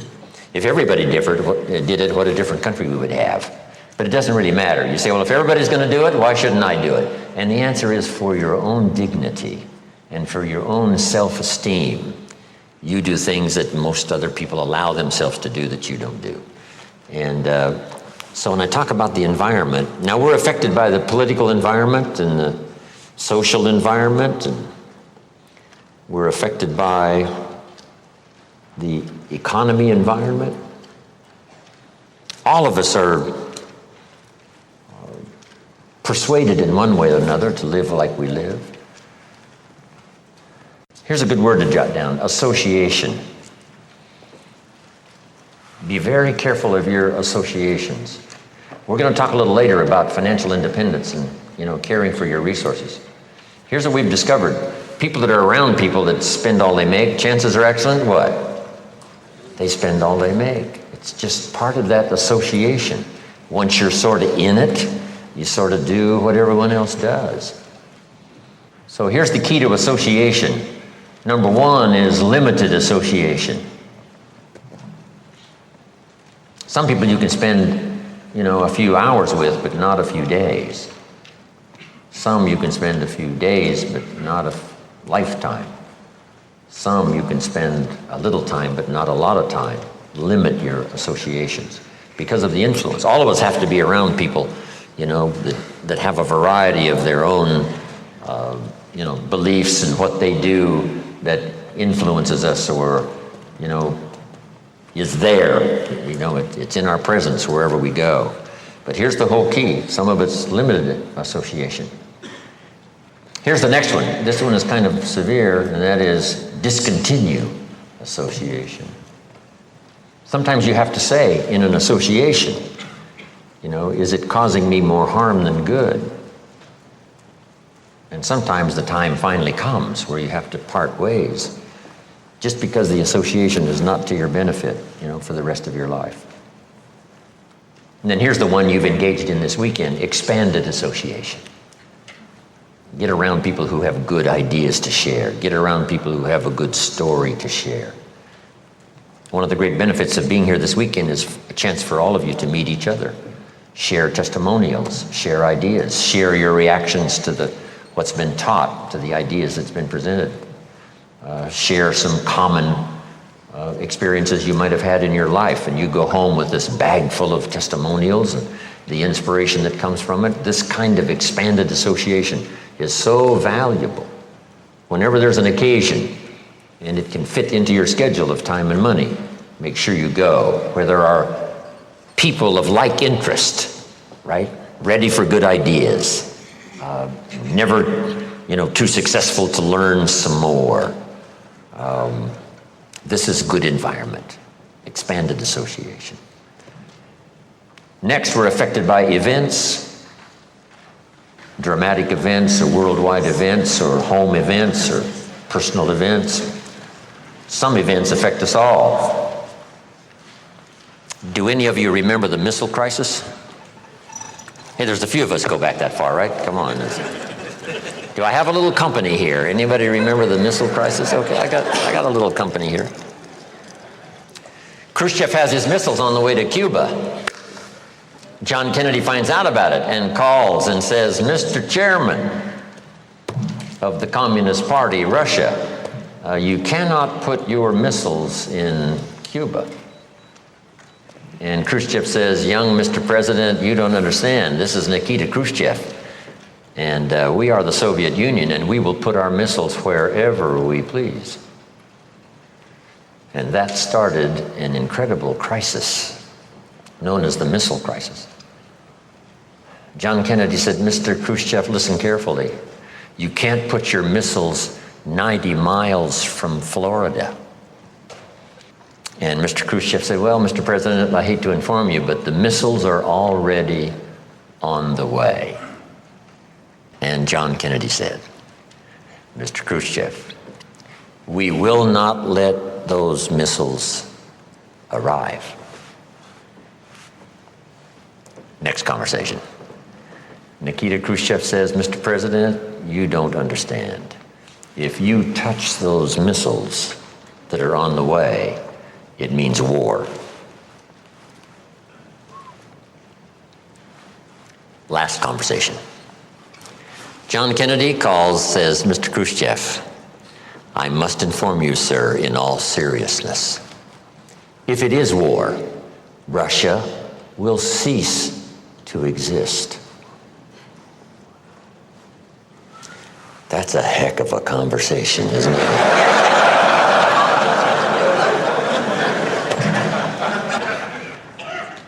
And Dean Rusk of the State Department at the time, I think, put it well, said, Kennedy and Khrushchev were staring each other down, and fortunately for all of us, Khrushchev blinked and finally agreed to turn around and take his missiles back home.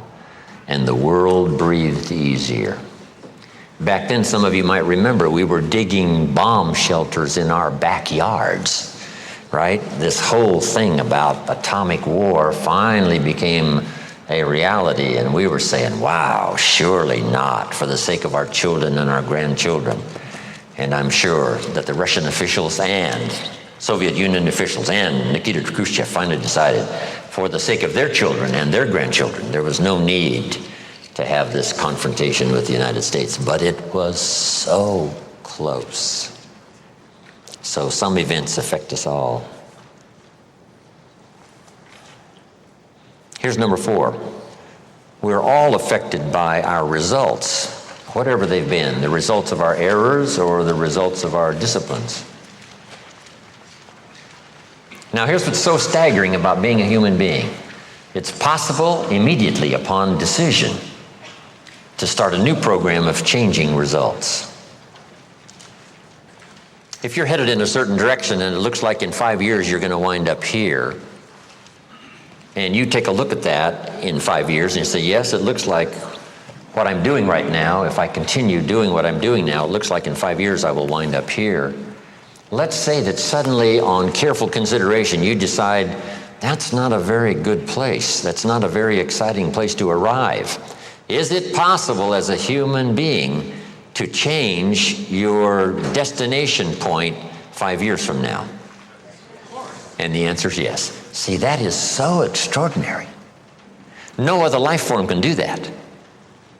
Pick a different destination in 5 years and start making plans and learn the skills and accept the disciplines and the teaching and the training and the consistency of effort and just start going in a new direction. And in 5 years from now, wind up at a totally different place than where it was assumed you were going to arrive with the old plans. Only human beings have this extraordinary ability to change the outcome, to pick a new direction and go that way, to pick a more certain place to go and read the books and attend the classes and develop the disciplines and find the people and do the business, whatever, that takes you to that new destination. So we're affected by that. Next, we're affected by knowledge. Whatever you know has brought you to where you are. What you've missed in the past, right? At this particular moment, you could have arrived at a much better place if you hadn't missed what you missed in the past. But now knowledge can turn it all around. Knowledge can start us on a new track. Knowledge can help us not only to review the past, but to peer into the future and say, would it be possible to have a more unique design for the future than what I've had in the past? And the answer to all of that is yes. So these 5 things primarily were affected by. No, here's the 5th one. Environment, events, results, knowledge. And here's number 5, because we're going to do our goals workshop. We're affected by our dreams. Our ability to see the future and give it design. Things, places, people, career, fortune. Whatever might become important to you for the balance of your life, or especially over the next 10 years. It's possible to reach into the future personally. Now, most of the time we don't do it. Here's why we don't really reach into the future. We're trapped either by regret of the past or the routine of the present. So busy with the routine of the present, we don't give much thought to designing the future. Or trapped by the past with regrets of past losses and past failures and past mistakes. And we relive it over and over again, not to the benefit of changing it for the future, but just because, we feel that our lives have been less than favorable simply because of all the things that's happened to us in the past. But here's the real key, is to spend some time, and usually we don't do it until someone comes by and offers the suggestion. That's why meeting the right person at the right time, attending the right class, listening to the right sermon, having a conversation with the right person sometimes can totally change the direction of your life. And you're never the same after that personal contact, or sitting in that class, or reading that book, or coming face to face with someone who says, hey, our lives are not that good. What could we do to change? And that very conversation starts this whole process. Wow. I've arrived at a fairly poor place. How could I change all of that for the future? And that is all possible. And this point of contact, maybe today, will help change all of that and give some of you a new glimpse of some of the possibilities. We talked a little bit earlier about the possibilities and believing that the possibilities were possible for you, then going to work and make them happen. But let's talk now about setting goals and see if we can't make this really meaningful. Here's the next key. Make sure that the greatest pull on you is the pull of the future.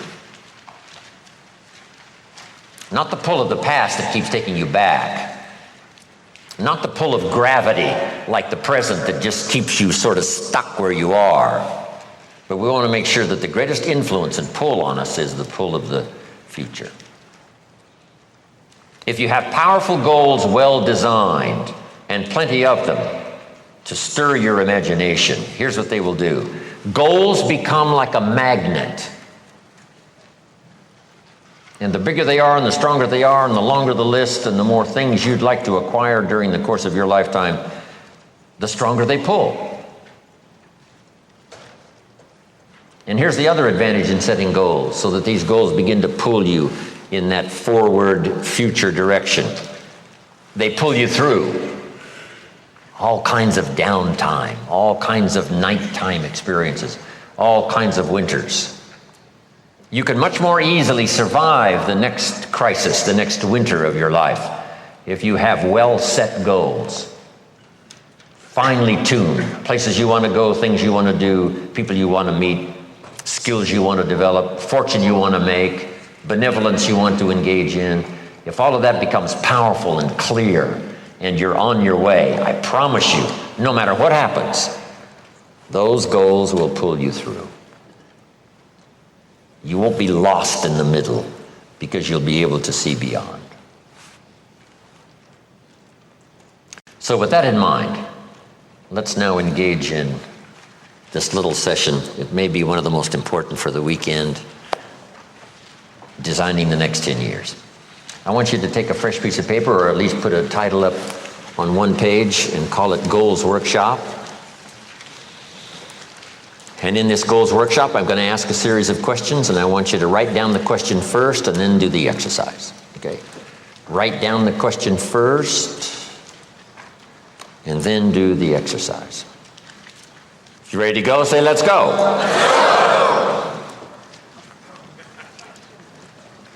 Here's number one.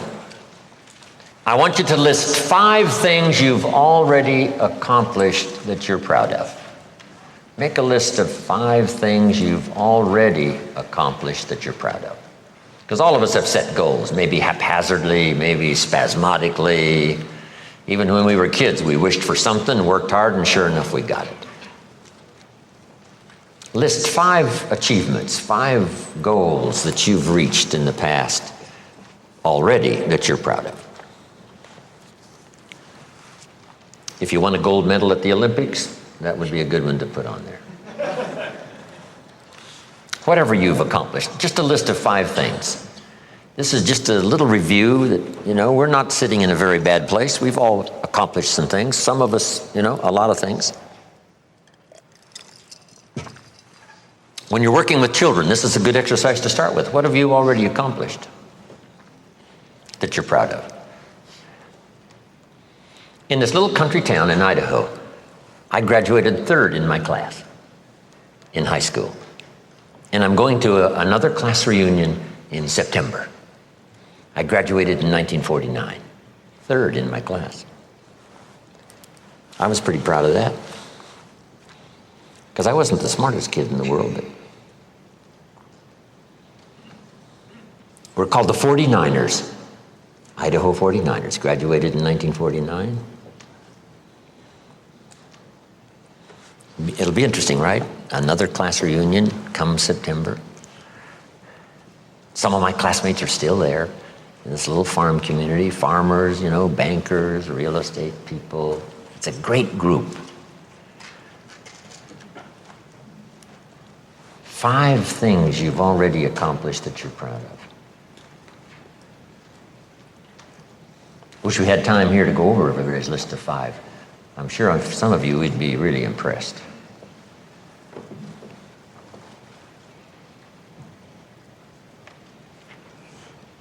Five things, 5 achievements.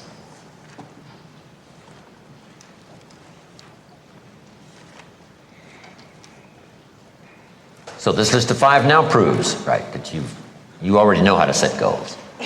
Maybe not as intensely as we're going to work on now, but you've already done it. You've already said, hey, this is it for me, I'm going for it, and sure enough, you did.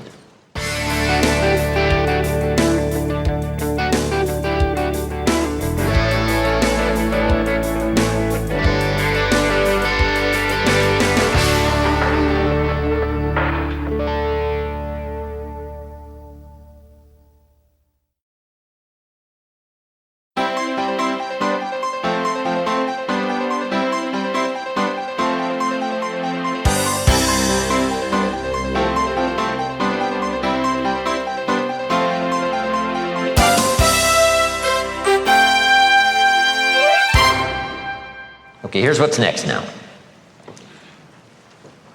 I want you to make a list. What are the 50 most important things you can think of that you want to accomplish and have in the next 10 years?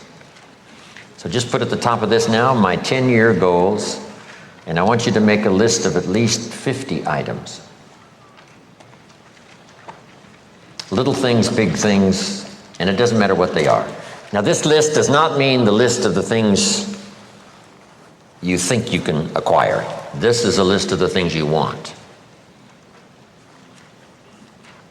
Just let your mind run free.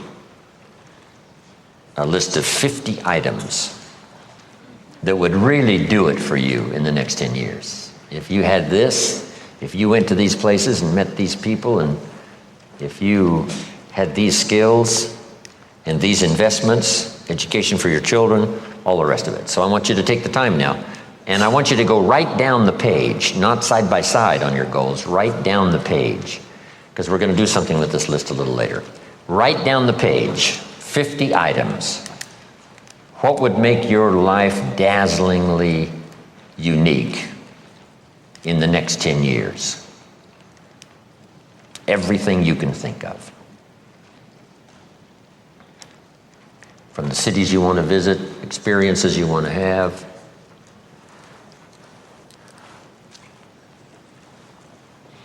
Some of you may want to write another book, or write a book, compose a song, play in a symphony orchestra, cabin in the mountains.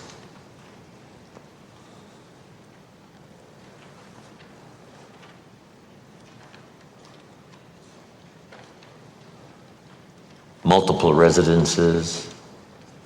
One of my goals way back was to have a residence for each season. I finally did that. A residence for each season.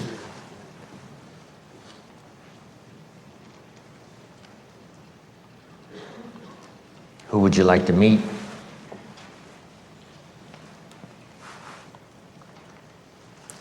Musical instrument you'd like to learn to play?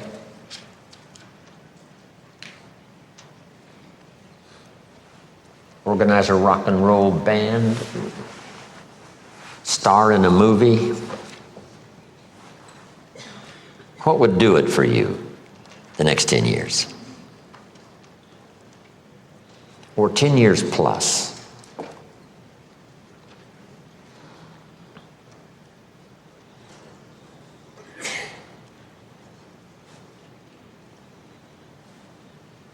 At the end of this month, I'm off to Italy one more time. Got some places I haven't seen yet. I haven't been to Pisa, I'm going there. I haven't been to Assisi, I'm going there. I get to check those off my list.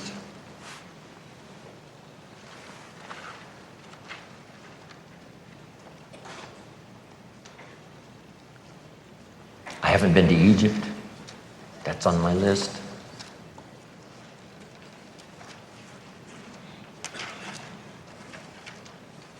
I've been to Novosibirsk, Siberia, and came back.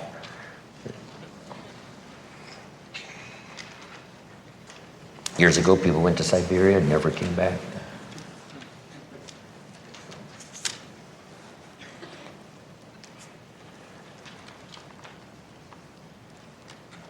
What would do it for you? Cities to visit, countries to visit. Experiences. Life is a collection of experiences. You might list education for your children.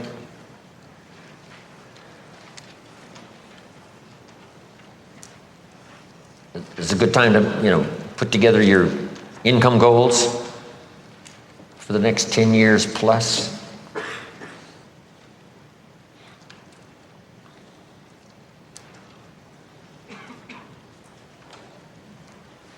The investments you'd like to make, properties you'd like to own.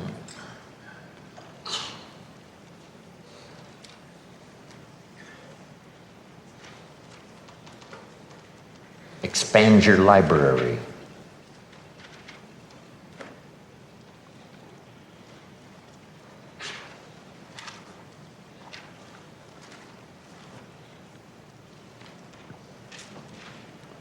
start a new family? My friend Elmer Gibson, in his 60s, not that long ago, started a new family. Married a young lady about 34, 35 years old. And in his 60s, very excited about having children again, starting a new family.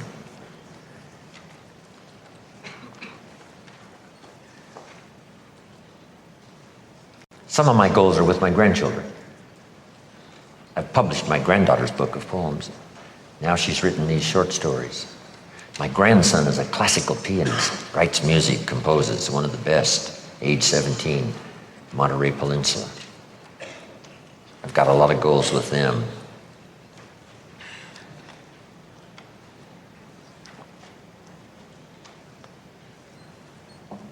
Just one under the other. Little things now. They don't have to all be big time major things, little things. I put a little revenge on my first list.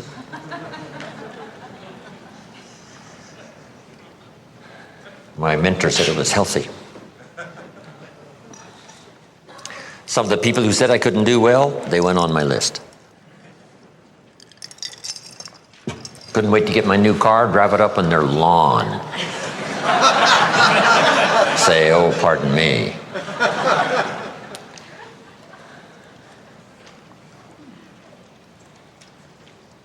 Something you've got to prove. Something that would give you great satisfaction. My Japanese friend, Toro Ikeda, San Jose, California, put on his first list, a Caucasian gardener.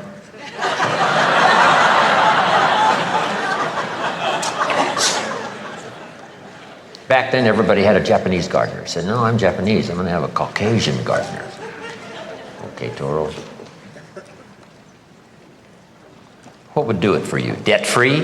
We're gonna talk about that a little later under financial independence.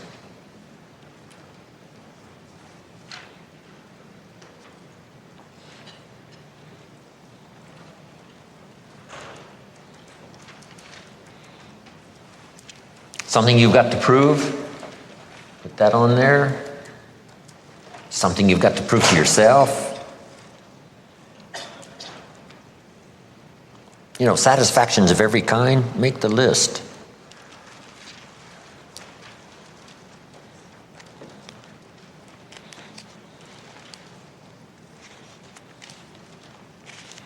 Old Testament, God says, vengeance is mine, all mine, as he peered into the future.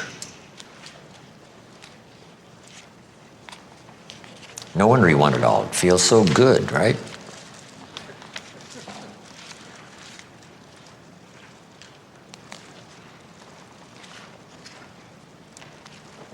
What would do it for you?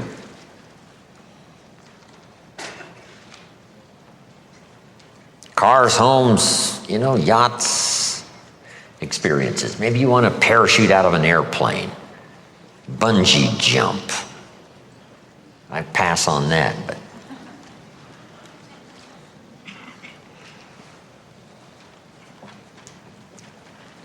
Brian, you know, talked about climbing this mountain in Mexico.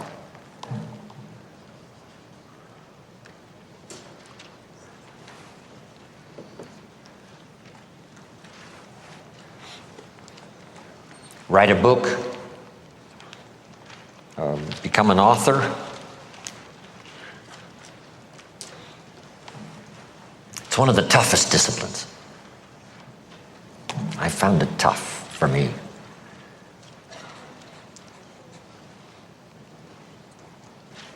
You make a list of your benevolence goals. What projects would you like to support? Contributions. Be the benefactor. It's one of the greatest experiences is to become mostly a benefactor. You've already made your fortune. Now you can become a benefactor. We can do it all of our lives, but especially in those later years when you have plenty. But keep up the process, being the benefactor. All life tends to reward its benefactor. If you take care of the flowers in a special way, they'll bloom more brightly for you. They will reward you for your extra care. Our children reward us for being their benefactor, their teacher. I taught my 2 daughters how to swim, how to dive. Sure enough, every once in a while, one would say, "Watch me, Daddy, watch me. Here's what you taught me, watch me." See, that's being rewarded as a benefactor. And the life that's been improved with a new skill now wants to show off, especially to its benefactor, its teacher.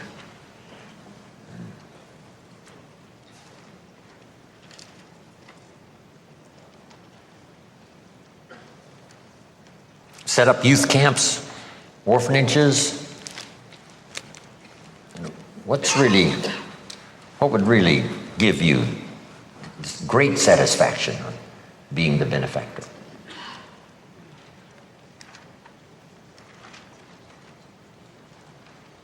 And all of the rest of the usual things. Upstairs maid, downstairs maid.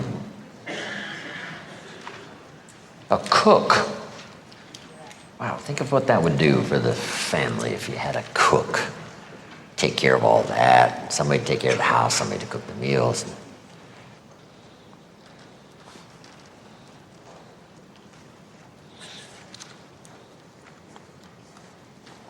Does anybody have 50 yet? Anybody have 50? A few of you do? Okay, let's keep going. We're not in any big rush here, but just, fast as you can, just put everything on this list you can possibly think of that would give you the most fantastic life in the next 10 years.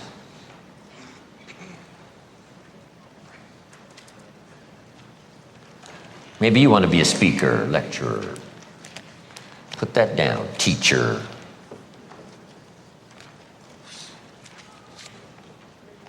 Singer.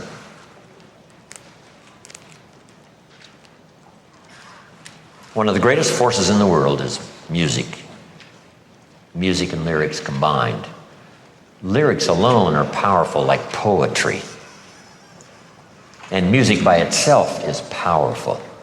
But the combination of music and poetry is one of the greatest forces stirring the human soul there is in the world.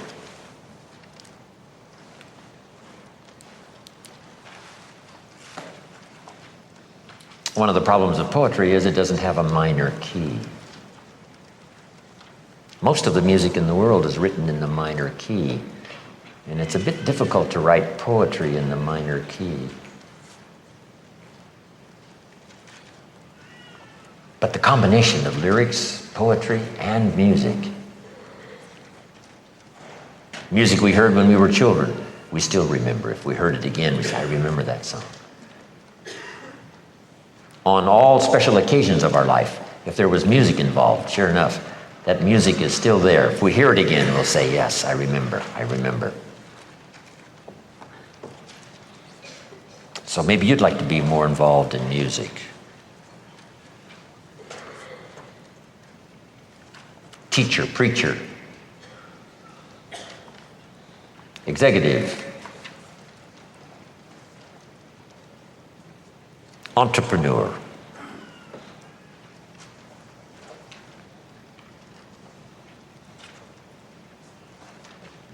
Anybody else have a list of 50 now? 50 items? Some of you? Okay, that's a few more. Just a couple of more minutes now.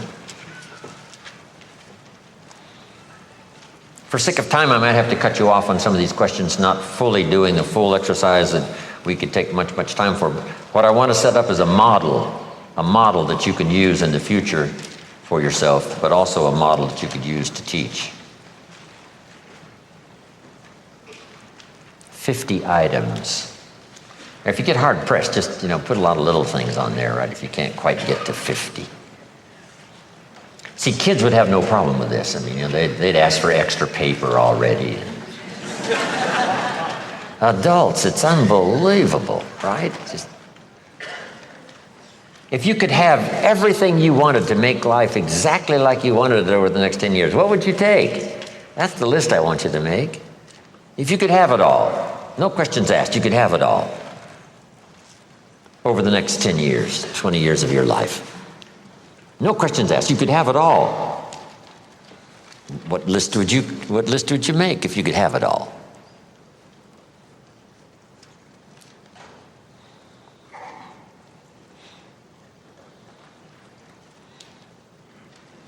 I quickly discovered that I had not really started using my imagination. What I really wanted for the future, what would really do it for me. What would make me proud? What would make me rich? What would make me kind? What would make me generous? What would make me effective? What would give me an extraordinary lifestyle? That whole combination of stuff. While I'm here on this spinning planet headed somewhere,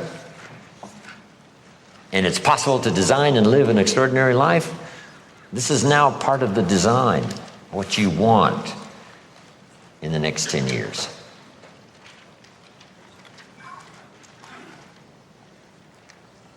Okay, I think everybody now has a sufficient list to work with. Here's the next exercise. I want you to take a look at each item and give it a 1, a 3, a 5, or a 10. Saying to yourself, as you look at each item, that's about a 1-year goal, that's about a 3, that's about a 5, that's about a 10. So give each item a 1, a 3, a 5, or a 10. It doesn't have to be exact, just about. That's about a 1, that's about a 3. I think I could acquire that in 5. Looks like that goal will probably take 10 plus. 1, 3, 5, 10, each item.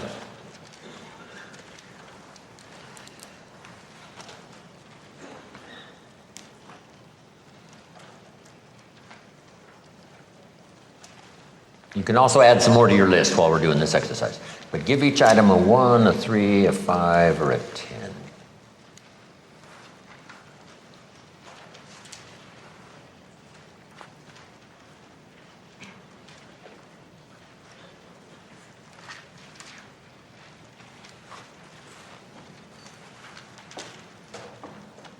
One, 3, 5, 10.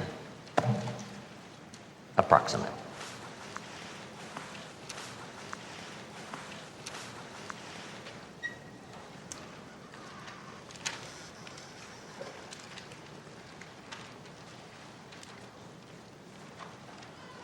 If you've never done this before, this is going to be fascinating by the time we get finished here. 1, 3, 5, 10.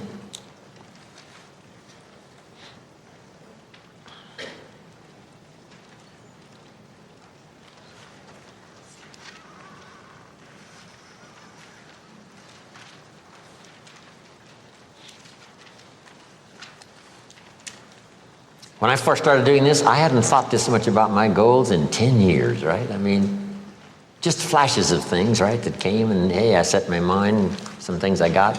But I never gave this much thought in any one time to my future, especially over the next 10 years, till I finally started doing this. This is extraordinary. And to make this even more exciting, you just have to teach it. Teach it to your children, teach it in a class. If you got a business, teach it to your employees, teach it to your salespeople, teach it to everybody. Because it's exciting not only to do, but to teach.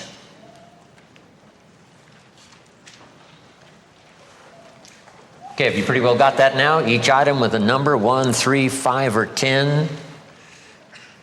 Doing a little analysis of your goals, this list you've made. When you think you might be able to accomplish it. Now here's the next exercise. I want you to look at all of your 1-year goals and pick out the 4 most important. And either identify them or make a new list. Make a list of your 4 most important 1-year goals.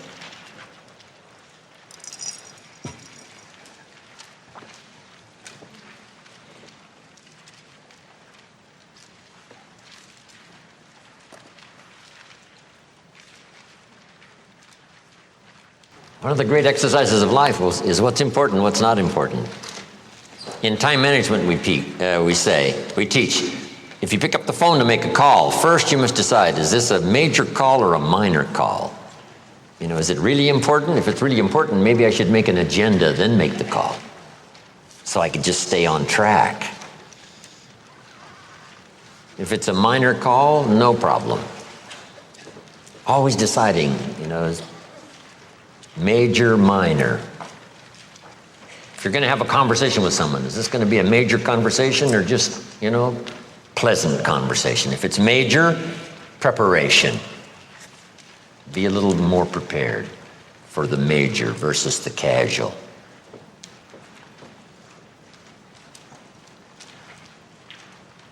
Here's the big challenge, getting trapped into spending major time on minor things.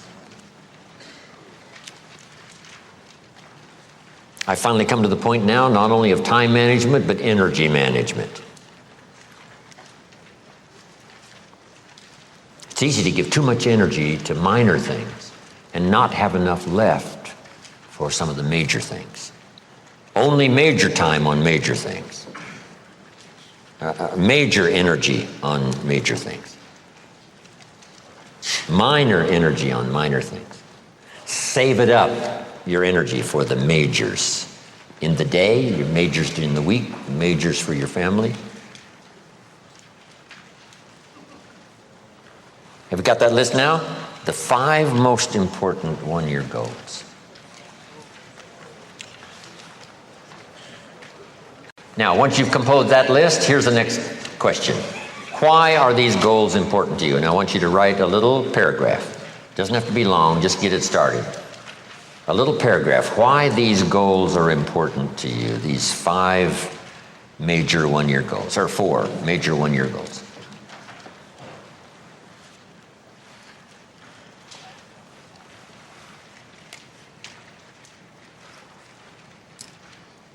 We've all heard this expression, it's the why that makes the difference.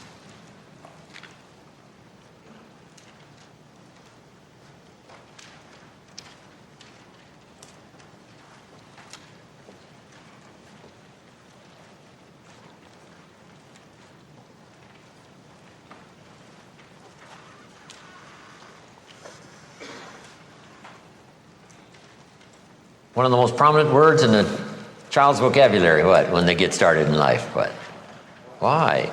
You got to do this. Why? I mean, we're all driven by this. Why? If the why is good enough, yes. What if the why isn't good enough? Then we shouldn't probably waste our time. So as we grow and mature, we still got these questions now. Why? Why are these important? Why are these more important, the most important? This is a good exercise. It gets you thinking in this kind of mode, this kind of direction. Making lists and deciding what's important. Make another list and decide what's important. And then answer the question, why? You don't have to answer it for the world. Just answer it for yourself. You may have very private reasons why it's important. Nobody else's business. Some goals are private. If you've got a list of some private, put them in code so nobody could understand them if they found this list.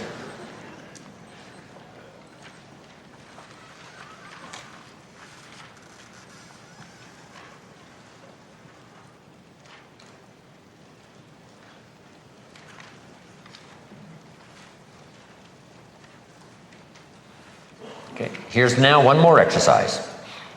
Write down this question and then a little paragraph to answer it. What kind of person must I become to achieve my entire list? What kind of person must I become to achieve my list of goals?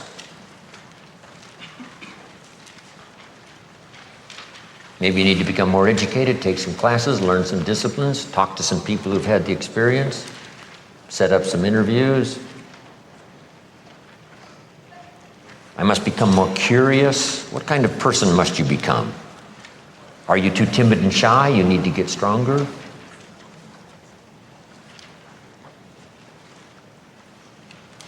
See if you can't drive your timidity into a small corner so that it doesn't fill the whole house.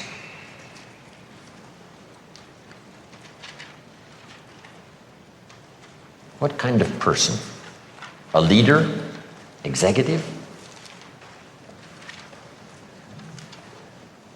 A builder? Manager? What kind of person must I become?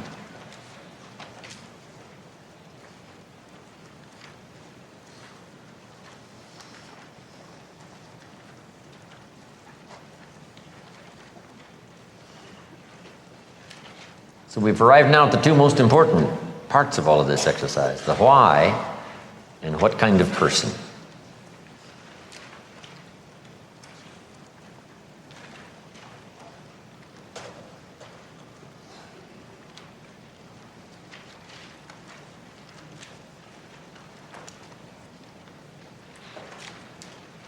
Maybe you'll have to stretch further than you've ever stretched before.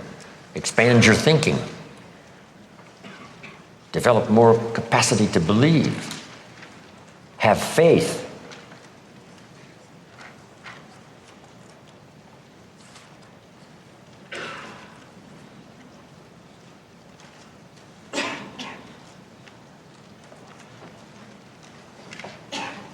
Here's a quality we all need: vision. To be able to see clearly the day, see clearly the month. People who see more clearly take more bold steps. If you're in a dark room and you can't see very well, you take little small steps. Why? Because you're not sure. The more sure, confident, the more visionary you become, the more bolder your steps. The longer your stride, the more quickly you arrive.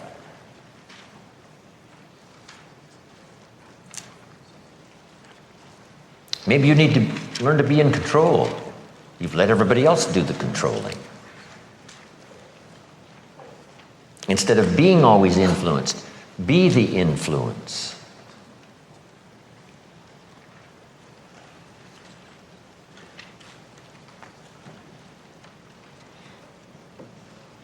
Take the lead. Accept the risks. Give it a try.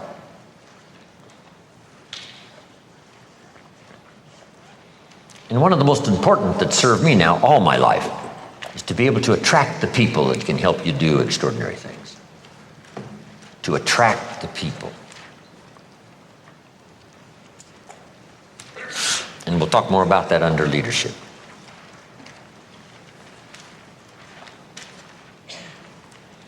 Okay, now make these notes. We're going to finish up here. Take a little break and come back. Talk about financial independence and leadership.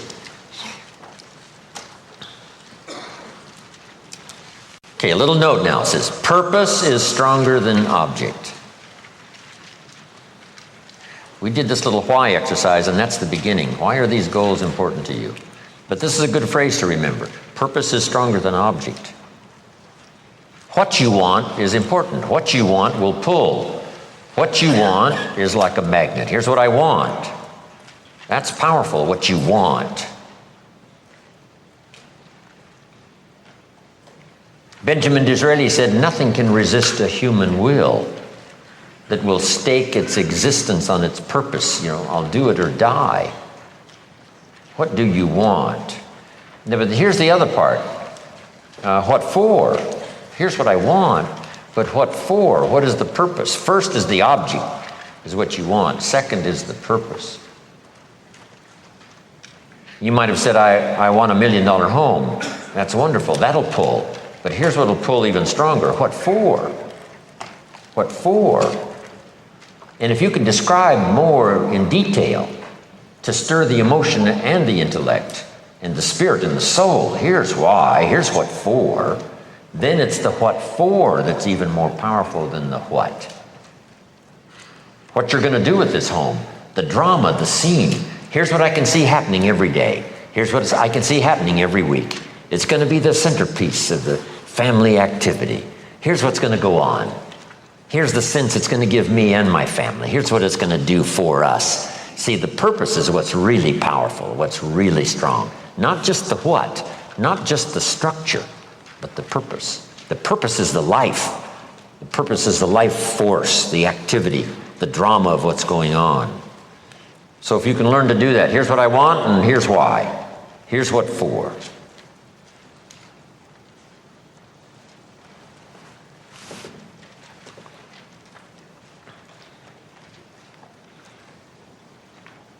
Armstrong just wins, all right, his 6th yellow jersey.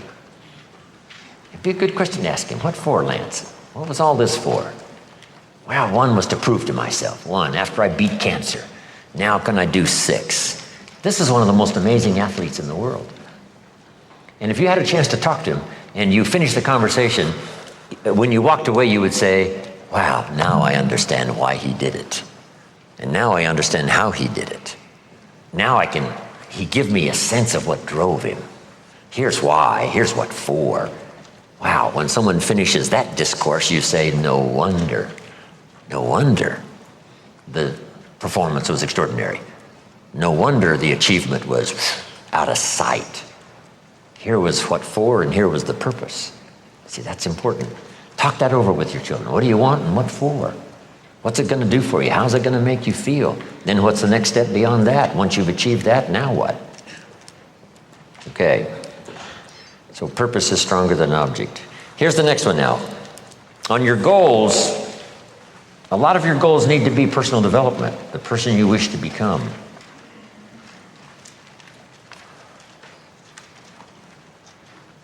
Positions of authority, position of influence.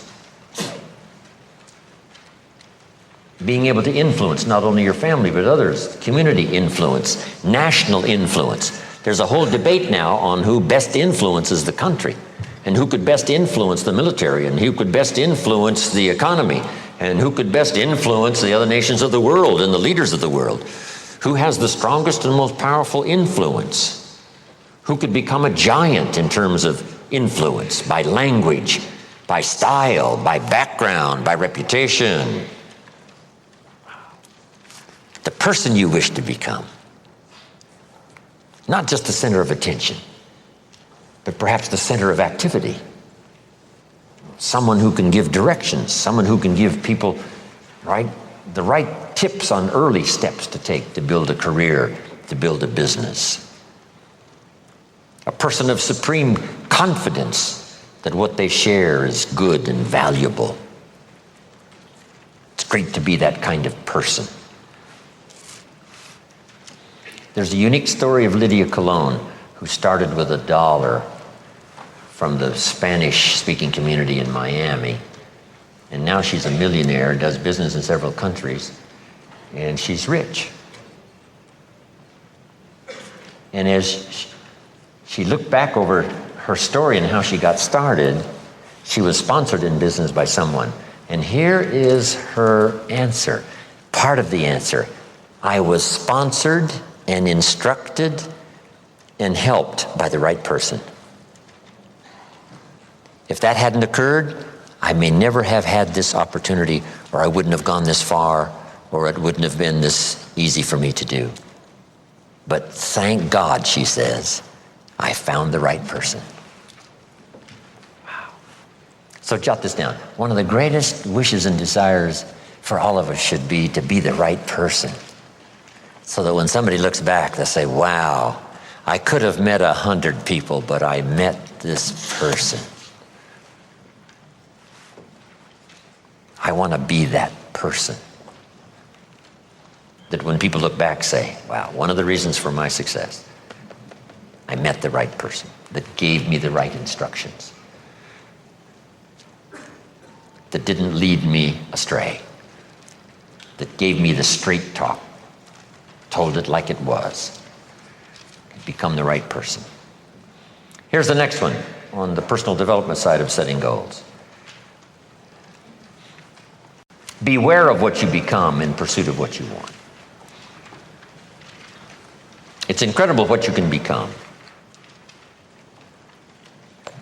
And my mentor said, Mr. Rohn, now that you live in America, you've been to college 1 year, you've been working 6 years, so you have some experience, and you have a family and all the reasons to do it. Here's what he said. Why don't you set a goal to become a millionaire? Because we were talking economics. He said, set a goal to become a millionaire. So I thought it had to do only with economics. But here was the completion, and if you can get this, this is worth the price of the weekend. He said, set a goal to become a millionaire for what it will make of you to achieve it. See, that philosophy changed my life. He didn't say set a goal to become a millionaire for the $1 million. He said the $1 million is automatic, but set the goal to become a millionaire for what it will make of you to achieve it, for the person you would have to become. Knowledgeable, understanding the marketplace, learning to improvise, overcoming difficulties, solving problems, bringing value to the marketplace, all the stuff you must learn and do and become to be a millionaire. He said, if you do it right, that's what's important, to become a millionaire. He said, then once you get the $1 million, you could just give it away, because what's really valuable is not what you got, but what you became. I never forgot that. Reasons why. If I really worked hard, if I learned the skills and took on the disciplines, and if I could become a millionaire, wouldn't that be extraordinary? That the money wouldn't really be what's important. What would be important is the person I became. Now, jot this down. That's the positive side. Now let me give you the negative side. Since that's what life is since the beginning, positive and negative, the creator and the spoiler. Day and night, positive and negative, winning and losing, life and death, darkness and light, health and illness, liberty and tyranny. I mean, this is the human drama for the last 6,000 years. So here it is now, both sides of this ledger. One, see what you can become in pursuit of what you want. Set a goal to become a millionaire for what it will make of you. But now here's the other side. Beware of what you become in pursuit of what you want.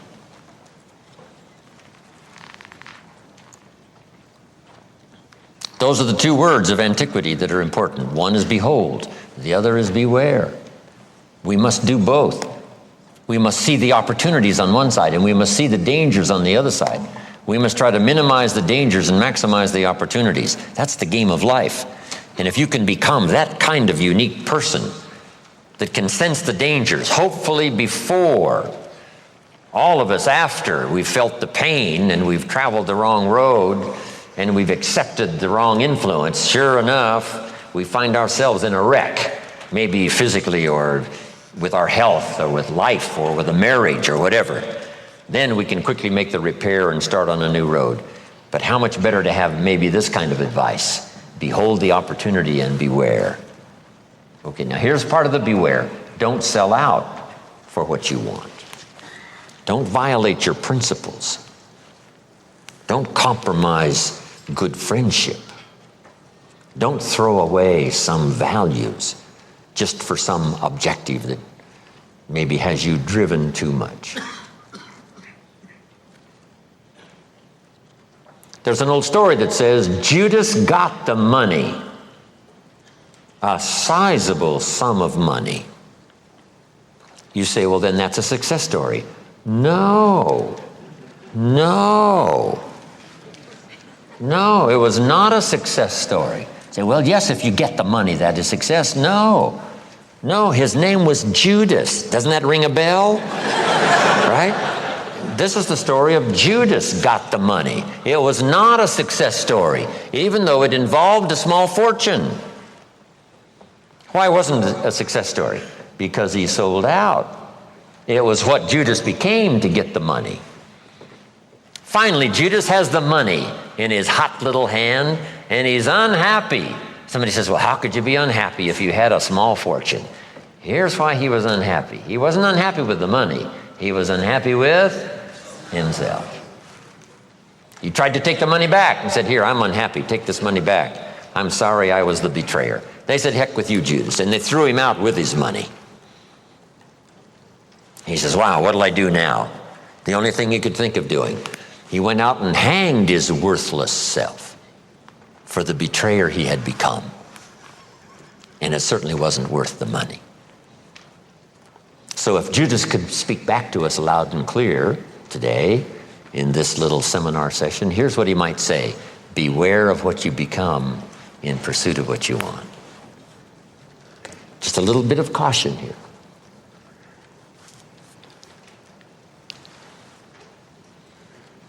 One more. Some things I went for in the early days when I discovered the key to wealth and fortune and future. Some things I went for too quickly, too fast, cost me too much. As I look back, I thought, this is more than I wanted to pay. Here's what I thought I wanted, but it cost me too much. So here's a bit of advice, comes from a prophet of old. Count the cost. Here's what I want, what it's going to cost. If it costs you discipline, okay. If it costs you learning some skills, okay. If it costs you getting the maximum amount of your time, okay. If it costs you soliciting the help of your friends, okay. If you need colleagues, okay. If that's the cost, working hard, adding a little extra time and effort, that's fine, if that's what it costs. But if it costs you to betray, if it costs you to be less than loyal, if it costs you to compromise, if it costs you to cross the lines, if that's what it costs, then it's not worth it. So always add up the cost. Here's what I want. I know what it's going to cost me on the positive side, but I certainly don't want to indulge on the negative side. Okay. I think enough on setting goals. This will give you some ideas to ponder and chew on, and a little model to follow to help people to do all of this stuff. It's going to be fun for you to work with this in the future. Hello, this is Vic Johnson. We're at the 2004 Jim Rohn Weekend event, and what a special honor for me, an opportunity to spend a few moments with a hero of mine. Brian Tracy's been sharing with us this morning. We got a few minutes now to get down and intimate with him. So Brian, thanks for taking time out to visit with us. Thank you. Brian, you have been a student of success, I guess, for 40 years. Yes. And you've written that success is predictable. Right. And I know the way you analyze things that you've got to have a great explanation for us. What do you mean by success is predictable? And if I'm someone seeking that, what are some of the key things I need to be doing, looking out for, or whatever? Well, if you go into the kitchen to cook a dish, and the very first thing you get is a recipe, and you follow the recipe, and you work with the recipe, eventually you'll master that dish. Once you've mastered it and made it a few times, you can make the dish over and over again, and you'll remember the recipe. You don't have to keep going back to the recipe book.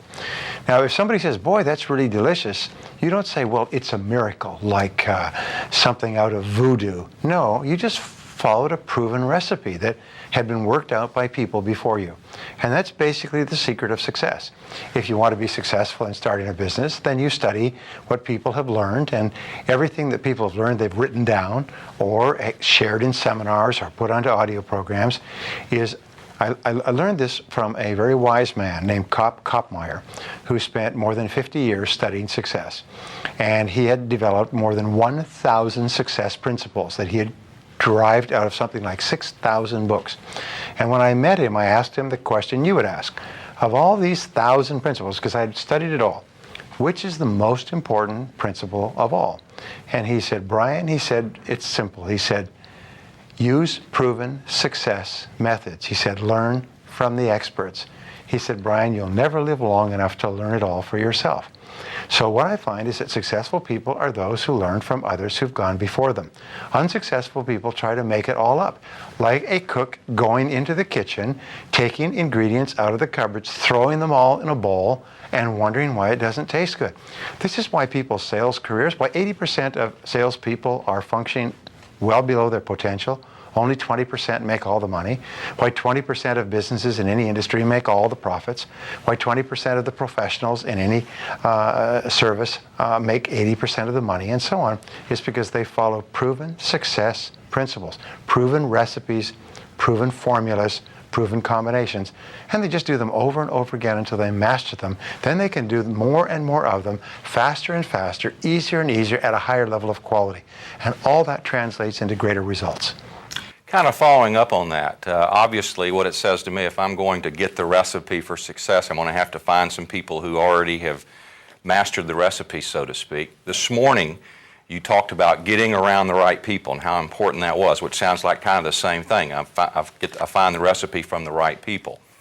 Outside of seminars like this, where are some places that if I'm looking for the right people, where can I find the right people? Where am I going to go find them at? Well, there's 2 or 3 parts of that. First of all, we are where we are and what we are because of the choices and decisions that we have made in the past. Choices and decisions with regard to the jobs we take, the people we work with, the people we marry, live with, socialize with, the investments we've made, the uses of our time, and so on. We are where we are and what we are because of our choices and decisions. So the starting point of change in our life is to make new choices and decisions, which requires that we stop making old choices and decisions that are not helping us. In other words, to get into something new, you've got to get out of something old. To start associating with positive people, you've got to stop associating with people who are not helping you. And in many cases, people realize they're going to have to break off old friendships, break out of relationships. I've seen this happen countless of times. Quit jobs, stop associating with negative family members who are constantly critical. You're going to have to reorient yourself to more positive people. Now, the third principle that's so important is this, is that there's a law of attraction in the universe that says that you attract into your life people and circumstances in harmony with your own thinking. So if you start to read really good material, set goals, commit to your own personal development, strive to become good at what you're doing, listen to positive audio programs, associate with positive people like at this seminar, what happens is you set up a force field of energy that is invisible, but it attracts into your life people, circumstances, possibilities, opportunities that would not have been there in the absence of your own changed thinking. So all 3 conspire. Stop making bad decisions, start making good decisions, start associating with people who encourage you, are in harmony with what you think, and then trust to this law of attraction to bring the right people into your life. Right. I know you've written about that and the power of thinking, the power of thought. I've begun to make those changes in my life. I'm very serious about it. I'm very dedicated by it. But I'm surrounded by some unsupportive people that I'm not ready to end a relationship with. Maybe a spouse. Maybe it's because in the past I haven't followed through on some of the things and they think this is just another one of those things. What would you suggest I do? How do I keep that proper balance, for instance, in my thinking, being positive, and at the same time I'm someone very close to me that can have a negative impact? What do I do until that person comes around? Well, there's the natural tendency when we hear or learn something great is we want to convince everybody else of it. All right, and you see this, people who quit smoking suddenly want there to be no smoking in the world. People who adopt a religion or a political philosophy want everybody to join the next day. But the very best thing, as I mentioned earlier in our seminar, is that you must teach men at the school of example, for they will learn at no other. So what you need to do is be an example. And be an example for an extended period of time. Give yourself 2, 3 months, maybe a year of being the new person. When you go on a diet, don't insist that everybody else go on a diet the next day. Actually go on the diet, stay on the diet, lose the weight, achieve the level of financial fitness, and attract people so they come to you and say, what is it that you're doing? Or what is it that you're reading? Or what is it that you have that makes you different? Only then, when they reach out, do you offer it to them. The flip side of this is that in the main, people don't change. You can change, and you'll find it much easier to change if you're with positive people. Very hard to change with people who don't want you to change, who want you to be the person that you were. But in the main, people don't change. So sooner or later in life, you're often going to have to make some hard choices. In the short term, be the person. As Gandhi said, be the change you want to see in the world. Be the kind of person that you want to see. And if that does not bring people around, then be prepared to go to the next step. Be prepared to walk away. Right. Something interesting that you've taught on that I found remarkable was you said that if you write a goal down, Yes. increase your chances of success by 1,000%. Yes, by 10 times. Overwhelming. Yes. Now, next to that, when it comes to goal setting, what's the most important thing I do? I've got it written down. Obviously, that's got power if it's going to increase my odds of success 10 times. What's the next thing, the next biggest thing in that process? Well, there's a process which has made more people rich than any other single process of goal achieving. And it's to take your major goal and structure it as a question. If your goal is to earn $100,000 a year, then you write, how can I earn $100,000 in the next 12 months? Now, that's an open-ended question, not how can I earn it at my job or doing a specific thing, just an open-ended question, how can I earn the amount of money? And then you discipline yourself to write 20 answers to the question. And the 20 answers are all the different things that you could think of to earn $100,000. Work longer, work harder, upgrade my skills, get a new job, take a part-time opportunity. Whatever it happens to be, write down everything you could think of, but force yourself to write at least 20 questions, or 20 answers to the question. The 20-question method, called mindstorming, forces you to dig deep, deep into your mind where you will find all your answers. And it may be call a person, read a book. Let me give you an example. We had a young fellow, entrepreneur, he got 35 years old. He'd built a successful business. He'd worked about 10 years to do it. And he, for 2 years, wanted to sell his business so he could take a year off and travel, enjoy his money. And so for 2 years, he just sort of floundered around like a fish on the dock, wanting to sell his business. Nobody offered to buy it. He suggested it to people. People were not interested, and so on. And in this exercise that they put him through, his 20th answer, and often it's the 20th answer that is the breakthrough, was buy a book on how to sell your own business. And it just went off like a flashbulb in his mind. At the break, he got up. It was a downtown hotel. Got up, went down to the street to a major bookstore, went and found, he was amazed at the number of books that had been written on how to buy and sell a business.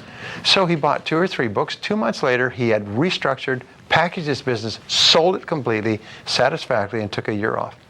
He said, but it was just a single idea. It was a breakthrough idea. But it was so simple. Just get a book on the subject. And you think, boy, that's pretty obvious, yes. But it's the most obvious answers that we overlook. Right. I know that you've built a lot of companies. I know you've coached a lot of people who've built great companies. You've been an inspiration and mentor to a lot of people. I'm a person who I've gone through maybe perhaps your goals exercise, that you have a very thorough goals exercise. I've put my goals down. I've got all the objectives and the tasks lined out, and I just can't seem to get started. And 90 days pass by, and I still haven't gotten started. Now I'm at the point where I'm starting to beat myself up and all. What's the key after I've got the mechanics, so to speak, in place? What can I look for? Where can I look for it to get started? This is one of the biggest of all challenges. It's procrastinating on starting on a major goal. And the way that you overcome it, one of many ways, is you break the goal down into as many small steps as you possibly can. You make a list of every single step that you're going to have to take to achieve the goal. From the first one of clearing your desk, or reading a chapter in a book, or making a phone call, or working out a financial plan. So what you do is you break it down into small enough steps. Henry Ford said the biggest tasks in the world can be accomplished if broken down into enough small steps. And once you've broken it down into enough small steps, just do one step. Say, now of all of these steps, there are 5-minute, 10-minute steps. Of all of these steps, what would be a good place to start? And then you do just one thing. And maybe the next day you do just one more thing. And what happens within the mind is there's a natural momentum that once you get into the rhythm, you start to move forward. And pretty soon you're doing the next step and the next step and the next step and so on. I had a good friend who had for years wanted to write a business book. And he was working from 7 or 8 in the morning till 9 or 10 o'clock at night. He never had the energy to write it. So he finally said, I'm going to write this book, so I'm going to write it 1 page at a time. So he rescheduled his life, so he came home earlier, went to bed by 9 o'clock, got up at 5 o'clock, and wrote 1 page. That's all. By the end of the year, he had a 350-page book. And he published the book, and it became a great success. But it was just writing 1 page a day that enabled him to write a bestseller. Right. I know another one of your great teachings is on the power of list. Yes. And you teach on that. Explain to me the concept and the power of making a list. Well, if you make a list, for example, I tell people for every task you have, you should make a list of everything you need to do. I'll give you an example that helped me recently. A gentleman came to me and said he's tied up a piece of property. We could develop this. It's 13.3 acres into a combination shopping center and self-storage site. So he said, would I be interested? And I said, well, sure. I've done real estate development in the past.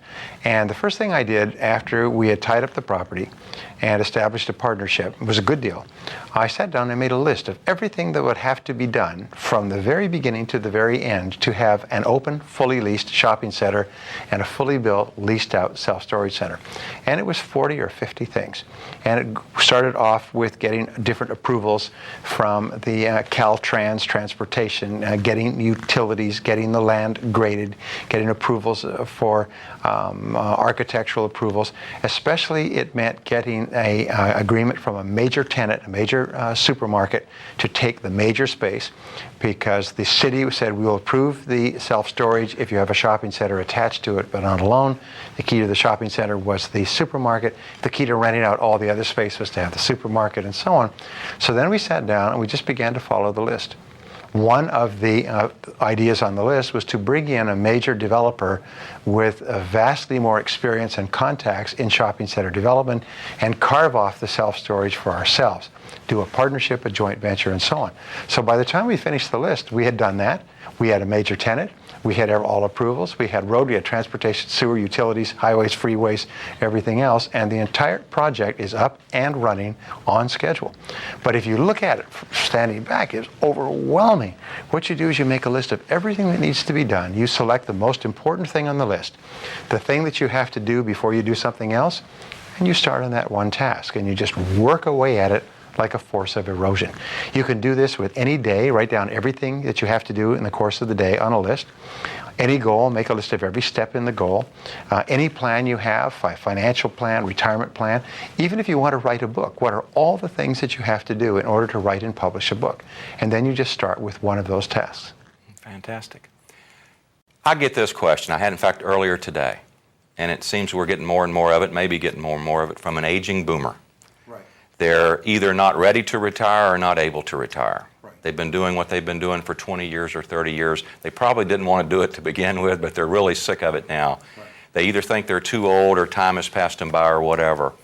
Where can they find that passion? Where can they look in their life? Or what would you say to someone 55, 60 years old who really wants a life, who maybe hasn't had one? And how would you coach them on finding a new career or finding a new passion or a new profession? All right, well, there's several factors. The first factor is if you reach the age of 50 or 55 and you don't have very much money, join the crowd. Because the great majority of people, according to the financial planning organizations, the asset management organizations, they say most people, even in their 40s, don't have much money to invest. In other words, their representatives are told, pass them by, because they don't have the money. It's only in their 50s that people start to get serious about financial accumulation. The second point, which we talked about, is if you have no money saved up, you have no cushion. So you can't just walk away from your job and gaze at your navel and think about what you'd like to do in the great scheme of things. So the first thing you do is get your finances under control.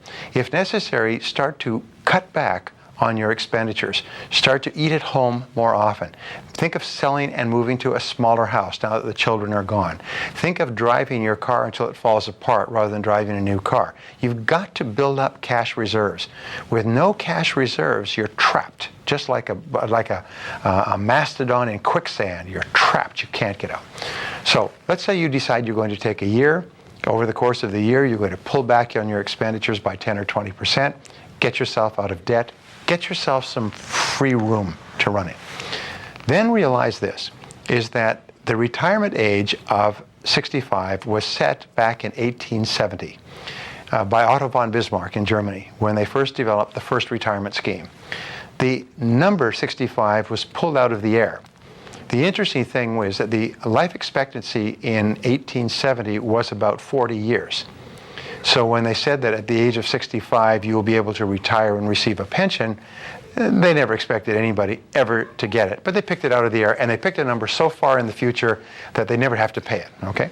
When the retirement age was set in 1935, when our Social Security system was set up, it was also set at 65 because Bismarck had set it at 65 in 1870. The life expectancy at that time was 52. In 1935 in the United States and Canada. Well, nobody ever expected anybody to collect. And so they kept saying 65, 65. Even companies, because there was a job shortage during the Depression, put in regulations saying people would be forced to retire at 60 and 65. They couldn't work past that. And suddenly we had an explosion after World War II of health. Longevity increased, lifespan extended.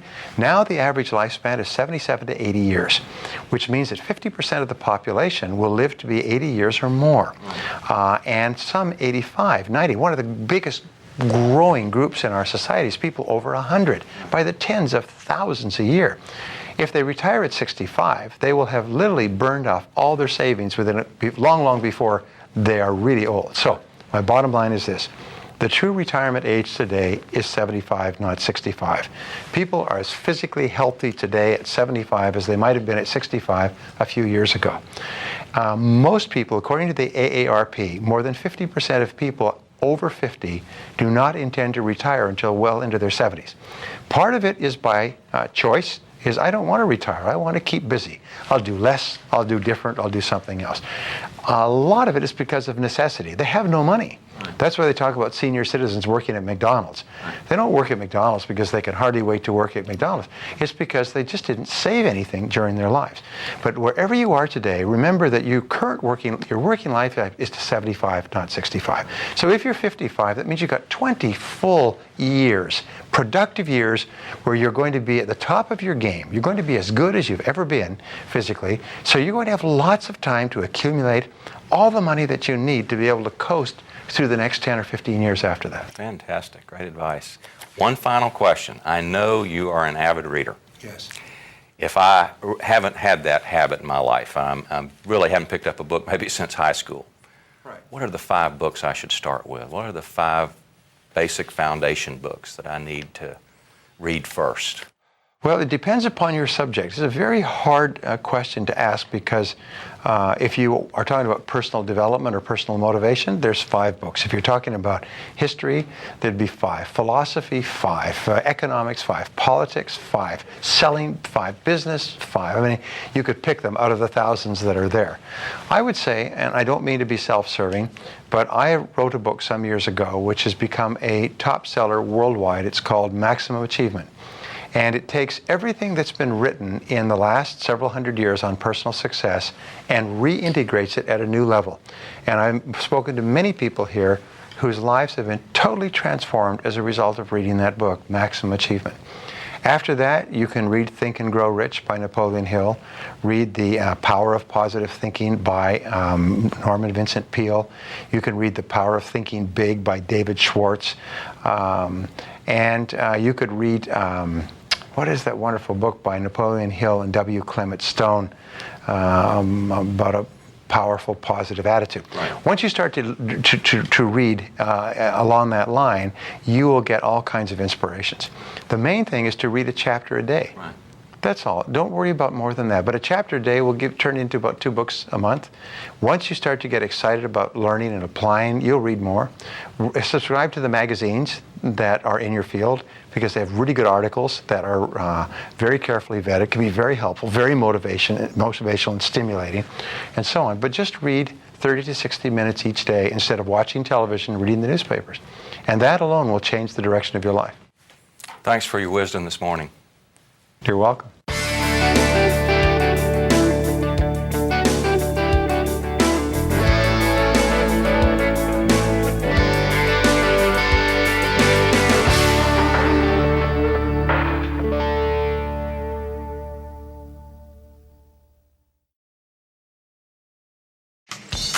All those years ago, I never thought anybody would ask me for my autograph.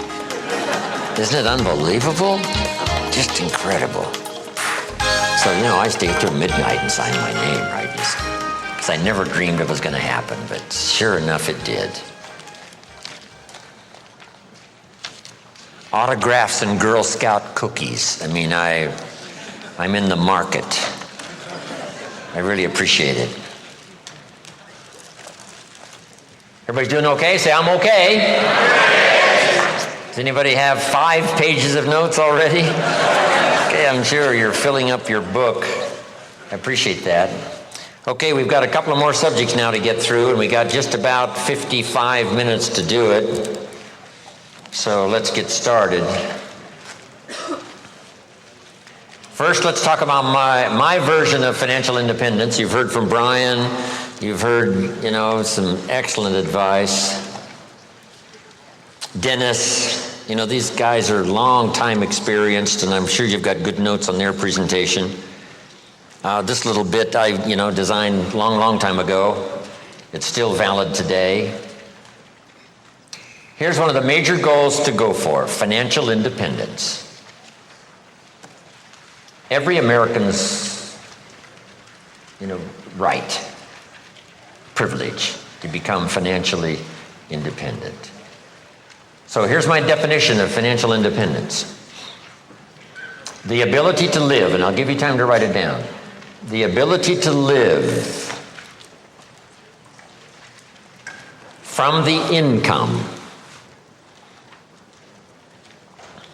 of your personally invested resources. The ability to live from the income of your personally invested resources. That's the simple definition. That from the resources you've invested, the income from those resources, you could live. Here's one of the advantages of financial independence. Now you can work or not work. Or you can certainly choose the work to do. Now you can work by choice, not by necessity. And here's one of the best: to be able to work for joy and not for necessity. At first, of course, we have to work for necessity. But if you can finally reach the point where you can work for joy, not for necessity. That happened for me all those years ago. My father kept talking about financial independence, debt-free, no one having a claim on your assets, finally being able to live from the income of your invested resources. I remember the joyful day when that finally arrived. So what I've done now, most of my life, I've had the unique privilege of working for joy, not for necessity. Not that the joy doesn't bring you more income. Not that working for joy doesn't make you another fortune. It certainly has for me, right? Another fortune and another fortune and another fortune. But not because I had to, but because I wanted to. I work now for joy and not for necessity. Key phrase to understand, we should teach this to our children. Economics is major. Everyone has to major in economics. Number one, for personal survival. To produce enough to take care of yourself. The first, economics. The next good phrase on economics, it's not what you earn, it's what you do with what you earn that makes the great difference in your financial future. All of this is determined by your own philosophy. It's important early, and kids have to have a personal philosophy working even when they go to school. Here's a good definition of your personal philosophy: a guidance system. Your personal philosophy is a guidance system. And it does simply 2 things. Helps you to see the opportunities, take advantage of those. Helps you to see the dangers, minimize those. And as we learn and grow, we learn hopefully early to spot the dangers so they don't overcome us. We learn early to see the opportunities and take advantage of those, maximize them if we can. That guidance system is like a sail on a sailboat. The winds are always blowing, favorable winds, unfavorable winds, stormy winds, economic winds, political winds. The wind is always blowing. But to arrive at a predetermined destination, it is not just the blowing of the wind that we have to deal with. Here's the major part, the set of the sail. The set of the sail is what you learn, gathering information from these 3 days. Talking to each other, gathering more information, filling up one journal, then another one. Information. Guidance on how to trim the sail, set the sail. The Sunday morning sermon, the lyrics of a song, the dialogue of the movie. Words put into good structure so that they deliver enlightenment, information, knowledge. And we use that to set sail. And it isn't that you set sail once and then that's it and it's over. It is a continual setting of sail every day, every month, every year. Setting sail economically, trimming the sail. For your good health, you just have to set sail toward the destination you wish to reach, having good health.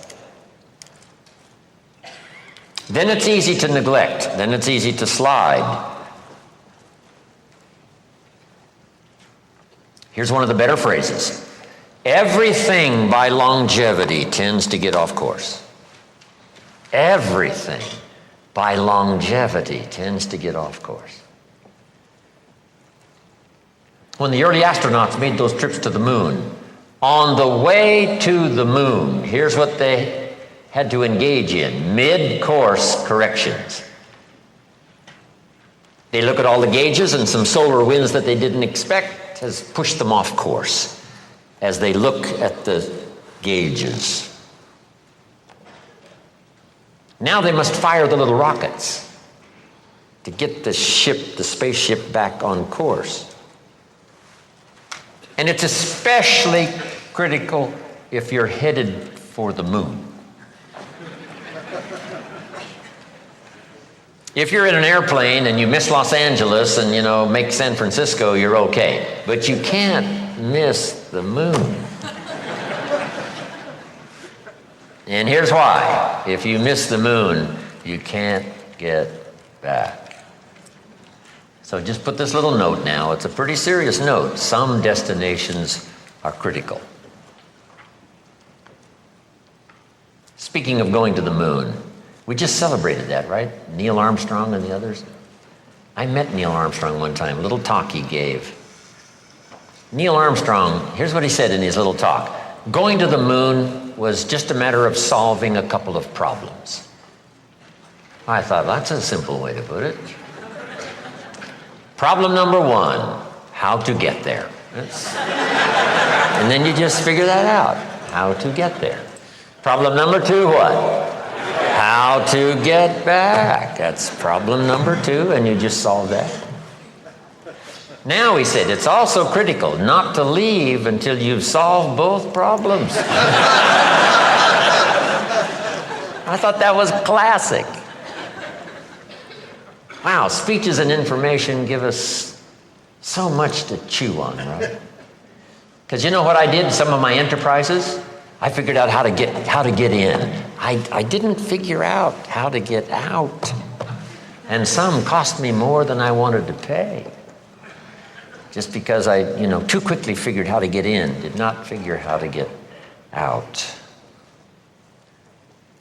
Whether it's a lecture like we've engaged in here, hours and hours and hours, or whether it's a simple sermon, one of the most classic sermons I ever heard originated not far from here in the Crystal Cathedral.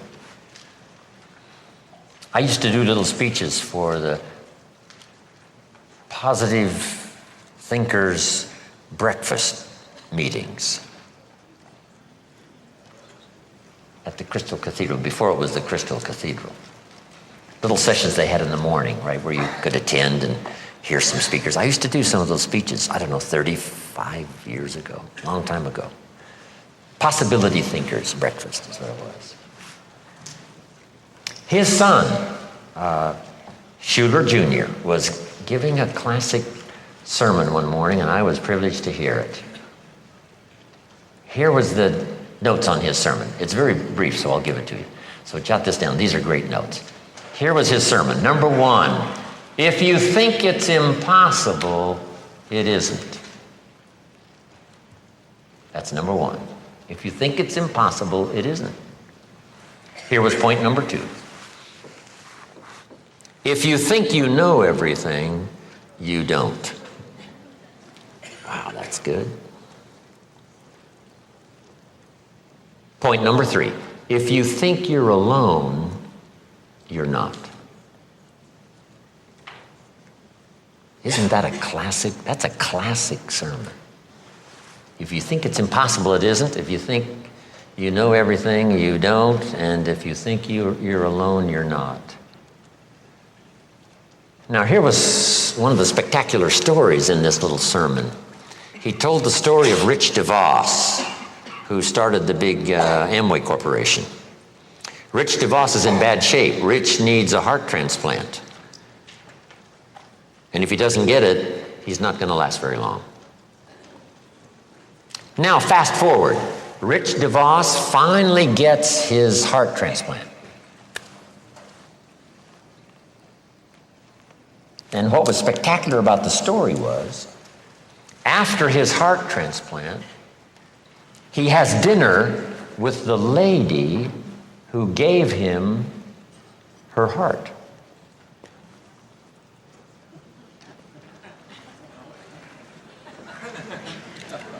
He has dinner with the lady who gave him her heart. You say what? That's impossible. You couldn't have dinner with the person that gave you their heart. Here's what happened. This lady was desperately ill and needed a lung transplant. A donor was found. And sometimes it's much better in a lung transplant if the heart and the lung go together. So this lady gets the heart and the lung transplant that she needs to save her life. Now her heart is left over from this operation, and her heart goes to Rich DeVos. That's how Rich was able to have dinner with the lady who gave him her heart. Isn't that a fantastic story? I love those simple little stories. 1, 2, 3. A couple of illustrations. Wow. Just dramatic, dynamic. Anyway, where was I before I got off on these stories? Your philosophy.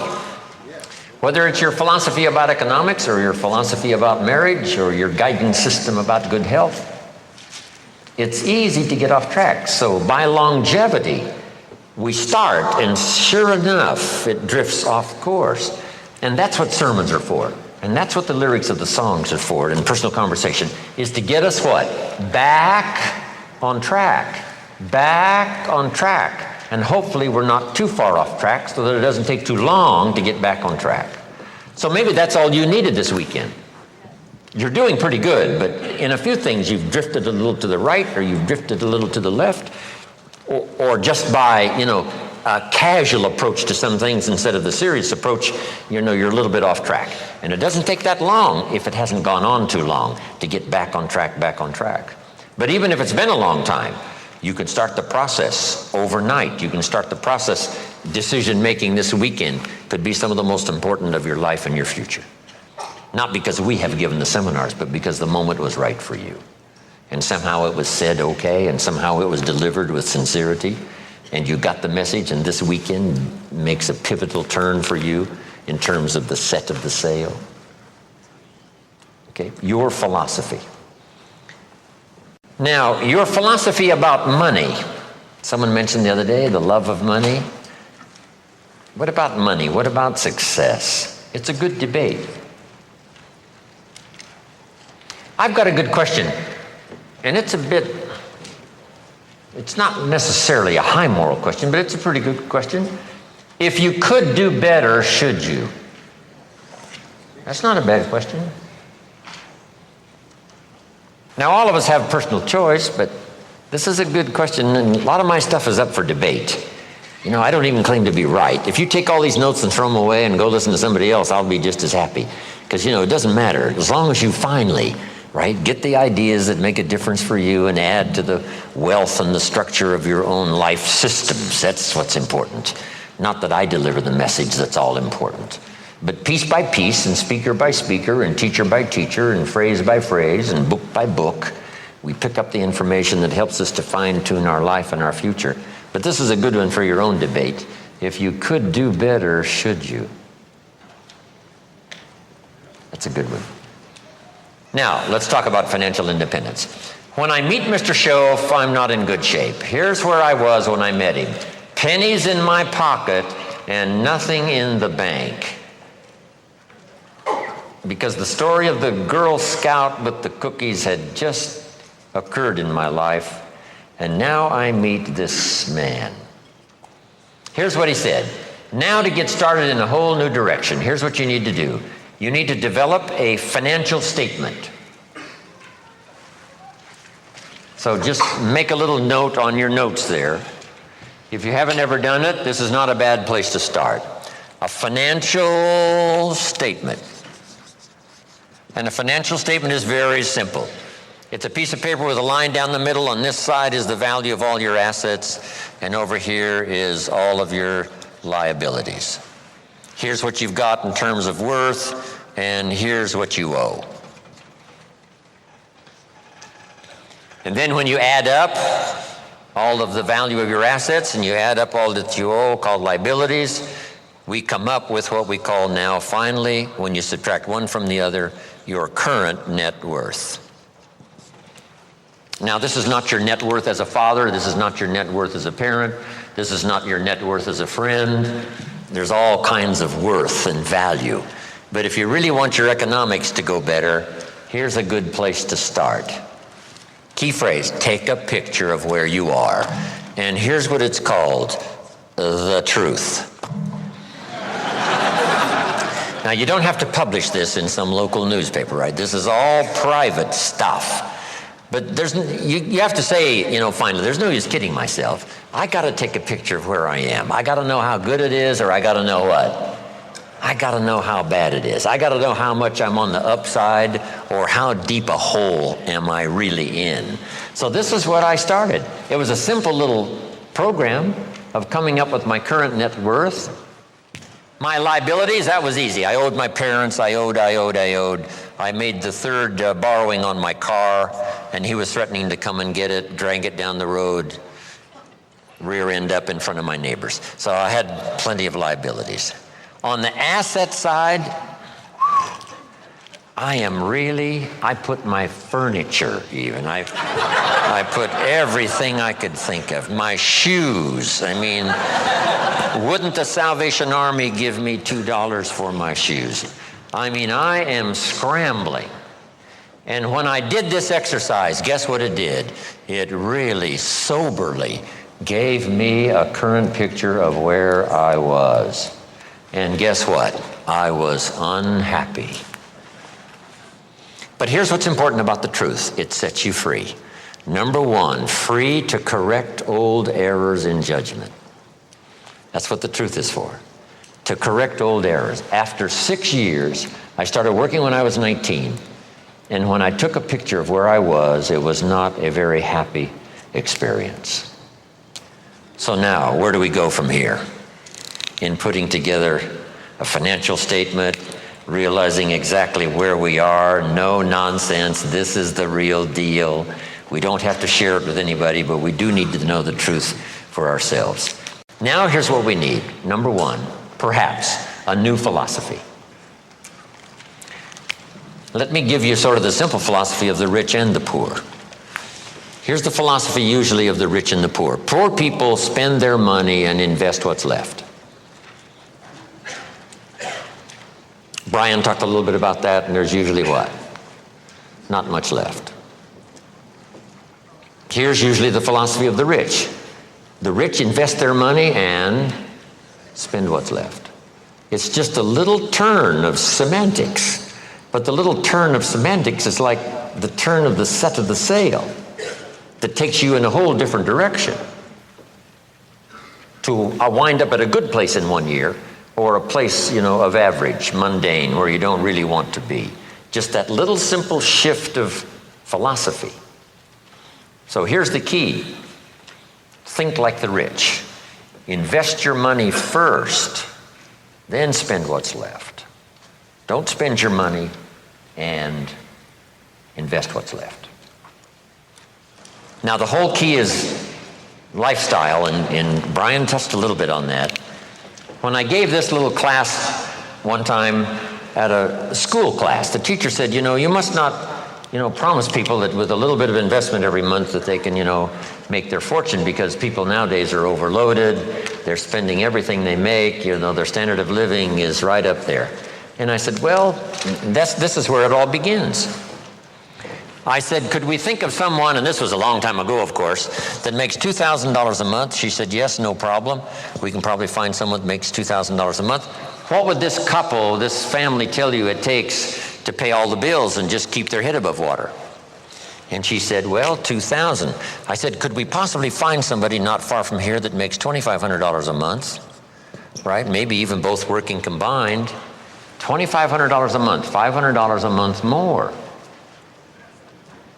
What would this family say it probably takes to pay all the bills and keep your head above water? What would they say, right? $2,500. So I said to her, what happened to this $500? How did it disappear? Wisely invested over some reasonable period of time, the return is unbelievable. And she said, I never thought about that. So jot this down. The money is always there, either to spend or invest. The difference in what you do with it is based on philosophy, not economy. It isn't the state of America's economy that makes the difference. It's the difference in your philosophy. Right? That illustration? Here's a book on how to get rich. It costs $20. Somebody says, well, a poor person can't buy that book. Say, no, it's only 7 Coca-Colas. And you either spend the money on 7 Coca-Colas or a $20 book that teaches how to get rich. So jot this down. Everybody has the money. Even the poorest of the poor. The key is how to spend it. The key is what to spend it for. And how you spend it. First, how you earn it is determined by your philosophy. Second, now, how you spend it is determined also by your personal philosophy. So what would be a good philosophy to follow? And this is the little simple form I want to give you on financial independence, wealth for the future. It won't take long now to jot this down. It takes a little longer to go do it, but here it is. What to do with $1? If a child asks what to do with $1, here's my suggestion. Never spend more than 70 cents. 70 cents. You've got to pick some number, right? This is the number I've picked, right? Listen to Brian, listen to Dennis, listen to me, and then refine your own to suit you. But I suggest don't spend more than 70 cents. Here's where the other 30 cents goes. 10 cents, 10% of your income for charity, church, whatever, supporting worthy projects, teaching children here to become generous. If kids understand generosity, they'll give you 10 cents out of every dollar that they earn. And this is a good place to start. It's easy to give 10 cents out of $1. A little more difficult to give 100,000 out of $1 million. You say, oh, if I had $1 million, I'd give 100,000. I'm not that sure. We better start you early, right? So that when the big money comes, it'll just be automatic. You won't even have to think about it, okay? All right, so 10 cents for charity and church. Here's the next 10 cents. Active capital. Try to make a profit. It's called buy and sell. I learned to do this starting at age 25. It's how I made my first fortune. Buying and selling. like the little boy who buys a bottle of soap for $2 and sells it for $3. Active capital means you try to make the profit. Buy a piece of property and improve it and sell it. Active capital. Keep saving up this active capital until you've got some to work with, to buy and sell, make a profit. Now the third 10 cents is passive capital, which means let somebody else use this 10%. You put this to work and see if you can't make a profit. This is to let someone else use it. You are the passive partner in providing the money. They are the active partner in seeing if they can make a profit and pay you dividends and stock increase and whatever. Interest. And that little formula is a good place to start. Now, you might not really be able to start there. I call this the ideal. Maybe by the time you've heard this, you're in such bad financial shape that you have to go here, 97, 1, 1, and 1. That right now you're in a trap, you're caught, and it's going to take you a while to get out. So right now you got to spend 97% of your income, right, for your living and lifestyle, because, you know, you're caught, you're obligated, you know, there's no way out. And then the rest of these now are just 1, 1, and 1. The key is to start with something. Now, Mr. Schoaf gave me a comment. It has served me all these years. Here's the comment. It's not the amount that counts, it's the plan that counts.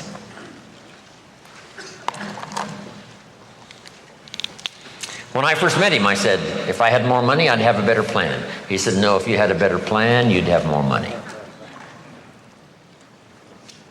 So if you have to, you start with 97, 1, 1, and 1. Then what do?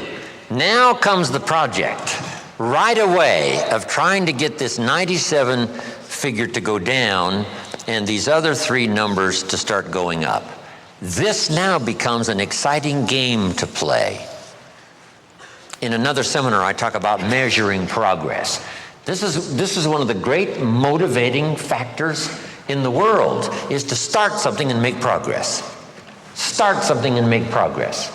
See, Jim Rohn told us the ideal was 70, 10, 10, and 10. But I can't start there. I've got to start with 97, 1, 1, and 1. And here's what you've got to understand. This is okay. I mean, if this is where you have to start, that's where you have to start. Then you start driving this number down and start driving these numbers up.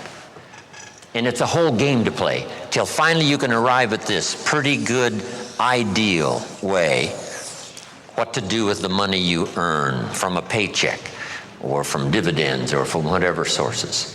70, 10, 10, 10. I mentioned the name Sarah Alfaro in Mexico. I taught her this, and she's been teaching it to the people she's responsible for over all the last 10 years. And some of them now are doing extremely well, making big money, and they've got houses and cars and, you know, all kinds of stuff. 70, 10, 10, and 10. Now, when you start getting into the big money, these numbers have to change again. I probably don't spend more than 10% of my income. So if this number for me is 10%, you can imagine what these other 3 numbers probably are. So if you have to, you start here. Get to the ideal.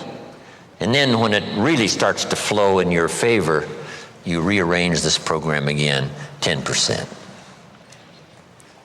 Because if you're doing big time, you know, you couldn't spend 70% of your income. It would be obscene. Right? Too much. So just a little formula to follow. Now here's the wrap up, and I've got to get to a few points on leadership before we finish. Here's the next one now. This is only a suggested plan. You know, this is not written in any law. You know, most advantages and benefits for the future are not written in law. There's no law that says you must not have a heart attack. Where is it written? There is no law. That you must demand of yourself. There is no demand that you have a good financial plan that'll safely take care of your family for the future. There is no law. You could be careless and lose it all and finally have to be supported by the state. So there is no law that you must be responsible and have a good financial plan. You must demand it of yourself. So I'm asking you to make that note. It's what we demand of ourselves that counts. There's no law that says you must have a health plan that's going to make you extremely healthy for the next 10 years. There is no law. That you must demand of yourself. And those are the disciplines now that really start to count, the ones you demand of yourself. So, next, keep strict accounts. Keep strict accounts. Have you ever heard this expression? I don't know where it all goes. Did you ever hear that? Oh, we'd love to have you run our company. You don't know where it all goes. Did you ever hear this? It just gets away from me. Oh, we'd love to have you run the world. It just gets away from you? Okay. Will you make the note now? Keep strict accounts. This is for your own self-esteem, as well as safety and financial matters for the future. Keep strict accounts. You've got to do it, for the IRS. You've got to do it for the tax bill that comes due. Then there's one more. Be happy to pay your taxes. And this is an assignment that's one of the toughest. I'm trying to finish this book I've been working on for so long. Hopefully I'll get it done one of these days. And the title is, Of Course Kids Should Pay Taxes. And it's a little book on really everybody should pay taxes. And then you need to know why. In California, if a 10-year-old walks into 7-Eleven and buys something that costs $1, the proprietor asks the child for 8 more pennies. Does the child have a right to know how come we're asking him for 8 more pennies? And the answer is yes. The kid says, I'm only 10 years old. And the proprietor says, congratulations, you're my youngest taxpayer. Now the kid wants to know, who gets these 8 pennies? Where does it go? And here's what the proprietor, if he's wise, says. Well, if you want to ride your bicycle on the sidewalk instead of in the mud, you have to pay the 8 pennies. Everybody pays the 8 pennies on every dollar, so that we have streets and we have a sidewalk. So you don't have to ride your bicycle in the dirt and the mud, you got the sidewalk. And now the child understands, okay, here's my 8 pennies. So jot this down now. Everybody has to pay. We can't let anybody off the hook, because all of us are in this together. And you can't build your own section of the street out in front of your home. What kind of equipment would you need to build your own piece of the street out in front of your house? No, you can't do that. So we take these collective needs that all of us need, and we ante up the money, whether it's federal or state or sales tax or whatever it is, so that all of this is taken care of us. Here's what it's called: the care and feeding of the goose that lays the golden eggs. You say, well, the goose eats too much. That's probably true.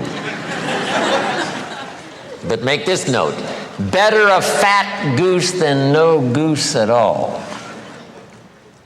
So everybody has to pay. How much do you think aircraft carriers cost? And we can't use used missiles.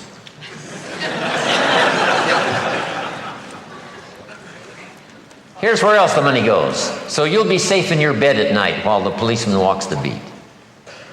While we sleep, the Air Force doesn't sleep. While we sleep, the Army doesn't sleep. While we sleep, the policeman walks the beat and checks the doors. That's where the money goes. Once you have a vision of where the money goes, yes, for some things it costs too much. Yes, the government sometimes is too extravagant. Yes, all the yeses. But all those yeses are true for all of us. Sure, the goose might eat too much, but who doesn't? Should we have confession time here today? Say, no. Please let me off the hook. So you got to do the same with the government. Yes, the government needs to go on a diet and slim down and not spend quite so much. That's also true. But it's true of what? All of us. This is the deal. We're in all of this thing together. So finally, when I understood what this was all about, I finally became a very strange creature called a happy taxpayer. That's it. Now, should everybody pay? Let me give you one good illustration that comes from the Bible, and I'm finished. Jesus one day, and I'm an amateur on the Bible, but here's a classic story. The storyteller says, Jesus one day was out in front of the synagogue watching people come in, and with him were his disciples. So Jesus and his disciples are watching people come in to the synagogue. And the custom was, before they came into the synagogue, they deposited a contribution. They deposited the contribution, went on into the church. The story says some came with large contributions and went in. Some came with small contributions and went in. And as the disciples and Jesus watched, a little lady came along and she put 2 pennies in the treasury and walked in. And Jesus said, "Look at that." And his disciples said, 2 pennies, 2 pennies, what's 2 pennies? He said, "No, you don't understand. She gave more than everybody else." They said, 2 pennies is more than everybody else? He said, "Yes, because I'm sure that 2 pennies represented almost all of what she had. So since her 2 pennies represented almost all of what she had, she gave the most." What a classic philosophy. Now, here's what did not occur. I'm so brilliant, I can give you what the storyteller left out. Here's what did not occur in this little scene. When the little lady put her 2 pennies in the treasury, Jesus and his disciples did not run after her and say, "Hey, hold it, little lady. Hold it, little lady. We've observed what's happened with putting the 2 pennies in the treasury, and we've decided that you're so pitiful and you're so poor that we've decided to give you back your 2 pennies." I'm here to tell you that did not occur. So make this note from this little story. Jesus left her 2 pennies in the treasury, even though it was most of what she had. Wow. That's such a classic lesson in philosophy. That's such a classic lesson in what all of us are involved in making contributions. Shouldn't everybody wish to pay? The government has decided to leave some people that they consider poor and pitiful off the tax rolls. See, that's unthinkable. Shouldn't they, even if they only paid $1, so that they can be able to say what? I pay. I make my contribution. No matter how poor I am, if all I've got's pennies, I give some as contribution. Whether it's taxes or whether it's benevolence or whatever it is. Okay, isn't that a great story? It's a good story. Okay, now to finish up, in the next 20 minutes, let's talk about leadership.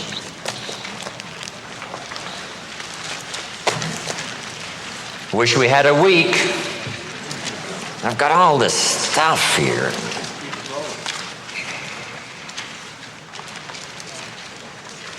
Anyway, perhaps we'll do this again. Leadership. I got a good phrase for you now on leadership to start with. Here it is. To attract attractive people, you must be attractive. We keep coming back to the same central theme. Personal development is the key to the better future. Success is something you attract. And to attract attractive people, you must be attractive. To attract dedicated people, what? You must be dedicated. To attract positive people, you must be positive. To attract loyal people, you must be loyal. To attract gifted people, you must be gifted. To attract sincere people, you must be sincere. It's a matter of attracting the people you want. That's really the key to leadership. Next, leadership is the big challenge of the 80s. Science, politics, industry, education, sales. Here's one of the most important leadership roles in the future: parenting. Parenting, mother and father. Or sometimes a single father or a single mother that has to be both mother and father. This is such an incredible challenge. Guess who the great heroes are in our country? Teachers and single mothers. I can't imagine the job. It's almost too tough to imagine. I was coming back once from San Diego back to Los Angeles, and it was 1 o'clock. I'd been to a very late meeting.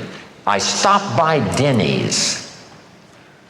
24-hour coffee shop was open. I stopped by Denny's. It's 1 o'clock in the morning, and I walk in to have a little something, a piece of pie, I think it was, and a cup of coffee. And at Denny's at 1 o'clock in the morning was the Avon lady.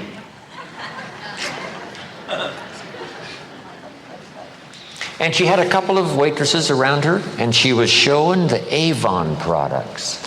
1 o'clock in the morning. When I finished my pie and coffee, I engaged her in conversation. I said, I have never seen an Avon lady at Denny's at 1 o'clock in the morning. She says, well, this is the best time. When the waitresses aren't so busy, and one at a time or two at a time, they can come and sit at my table, look at what I've got, and make purchases. I says, why do you do this? And she said, I'm a single mother with 2 children.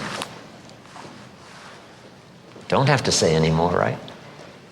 1 o'clock in the morning at Denny's. This is called commitment of the best kind, right? Wow, these are the heroes. People that have such extraordinary circumstances to have to deal with, and they do it. They have such responsibility, and they do it. Right? They're stacked high with, difficulties, and they do it. They do it. Especially mothers. So the challenge is parenting, leadership in parenting.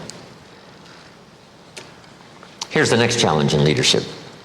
It's to step above mediocrity, where you can not only help yourself, but help someone else. Now, here's the refinement of leadership skills. This is a good list to make. Be strong, but not rude. Be kind, but not weak. Strength we need, rudeness we don't need. Kindness we need, but not weakness. Some people mistake weakness for kindness, but don't do that for yourself. Next is to be bold, but not a bully. Refinement of leadership skills. Next is to be humble, but not timid. Humility we need. Timidity you must overcome. Drive it into a small corner. Don't let it dominate your life, whatever you have to do. Next is to be thoughtful, but not lazy. Here's a good one. To be proud, but not arrogant. Pride we need, arrogance we don't need. Family pride, personal pride, community pride, school pride, team pride. We do need pride, but not arrogance.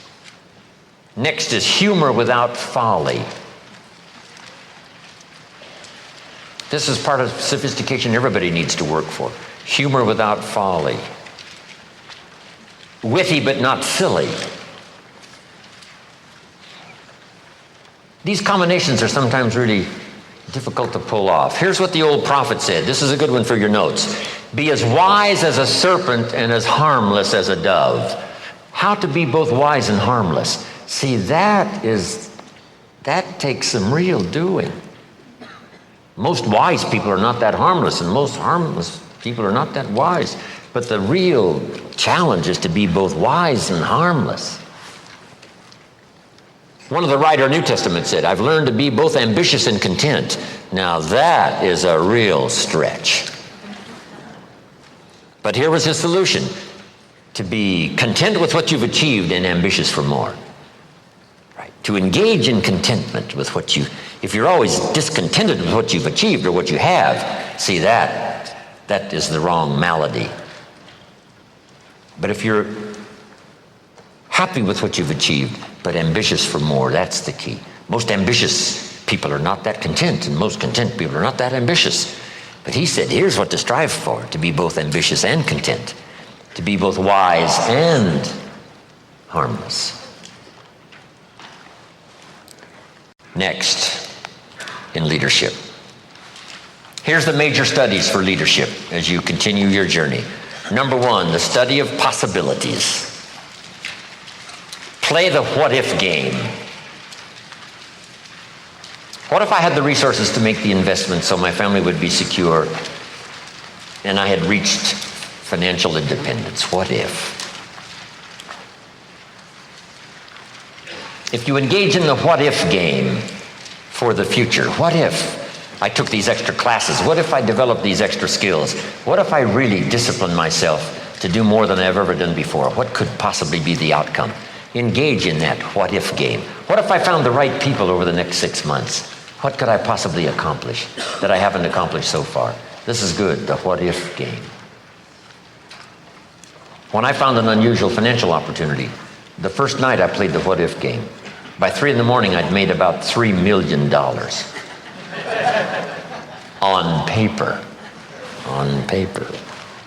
But jot this down, that's where it starts. What if I had 2? What if I had 5? What if I had 5 and they each had 5 and we all worked together for this common cause? What could we accomplish? Wow, just play the what-if game. Then that saves you from later having to play this game. If I'd only kept that piece of property instead of selling it. Years and years ago, I owned 10 acres in Carefree, Arizona. I bought it for $50,000 and I sold it for $80,000. I made $30,000. Here's what was tragic. I didn't need to sell it. It is now worth probably over $1 million. So now I say, if I'd only. But we need some of those experiences, right, to help give us a little better guidance for the future.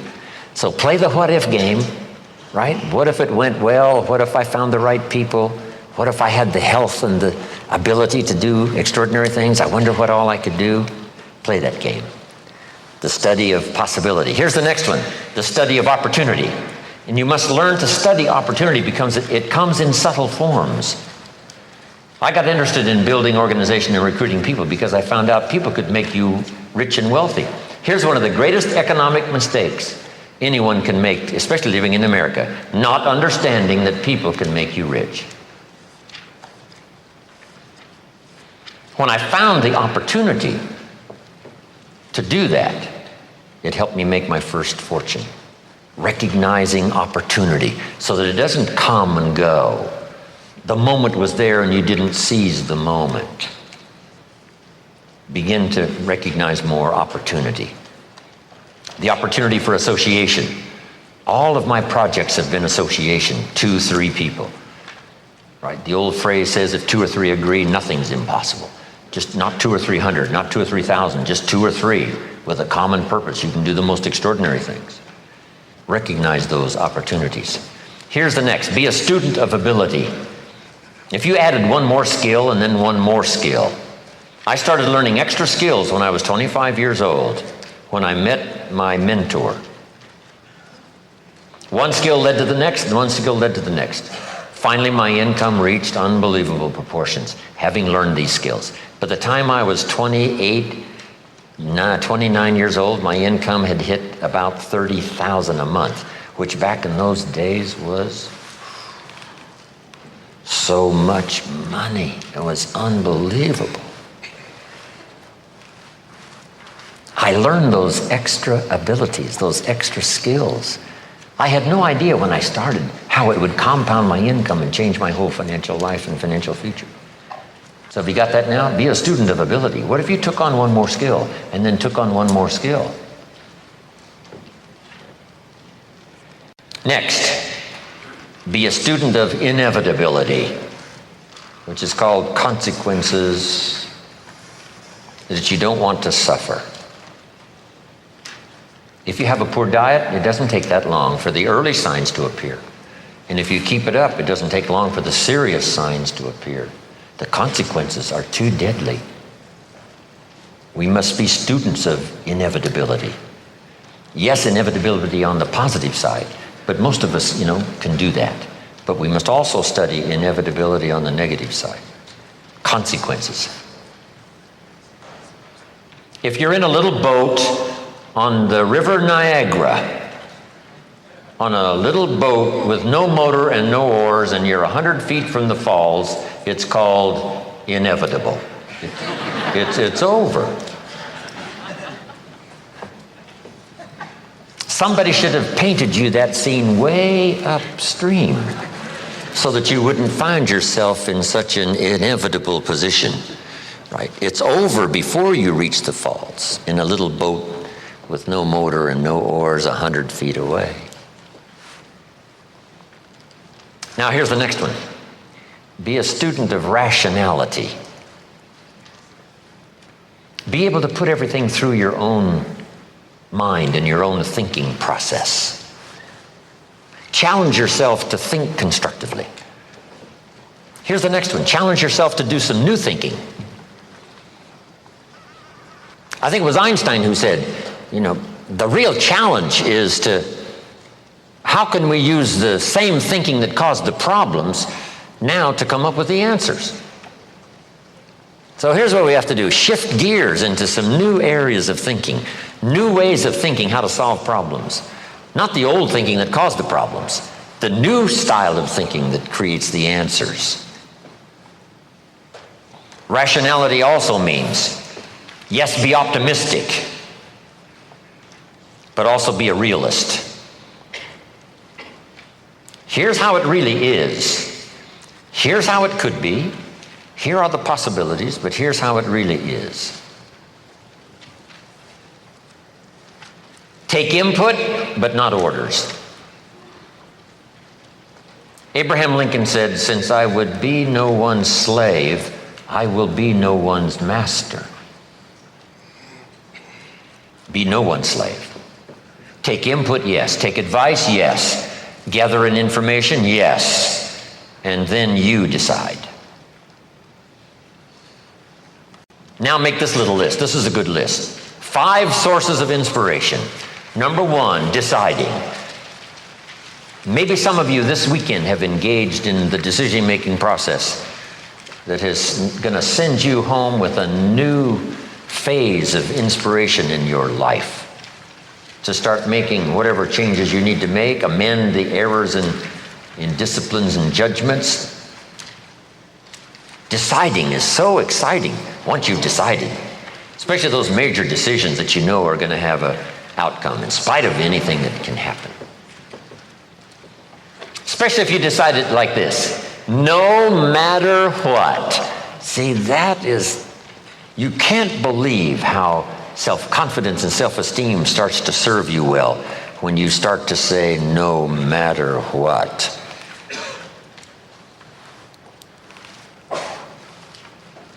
Here's the next source of inspiration. Planning what you've decided. Just start laying it out. Here's my new health plan. I'm going to do this, this, this, and this, and this. Here's my new financial plan. I'm going to do this, this, and this, and this. My relationship is in a bit of disrepair. I've decided to do this, this, this, and this. Just decide and lay out some plans, because decision starts the inspiration process, and planning furthers the inspiration. Here's the next source of inspiration, beginning the plan, getting started. I taught this a long time ago. I haven't for a long time. An apple a day could start the process of changing your life. Number 1, deciding that it's a good thing to do Number one, before the day is over, to eat the first apple. And especially by the time you've reached the second and the third day, here's what you can say: I'm on a new track. And it's only 3 apples. I'm never going back to the old ways. Munch, munch, munch. Third day, you could be inspired starting the third day by deciding first apple, second day apple, and you can say, hey, I've got this down. This is going to do it for me. And it can be just that simple. Life-changing decisions, making plans, getting started, following through. Doesn't have to be something profound. You don't have to build a city to get inspired, or to prove to somebody, or especially to prove to yourself, that you're on a better track. You're now walking a better path, and the outcome is going to be dramatic and powerful.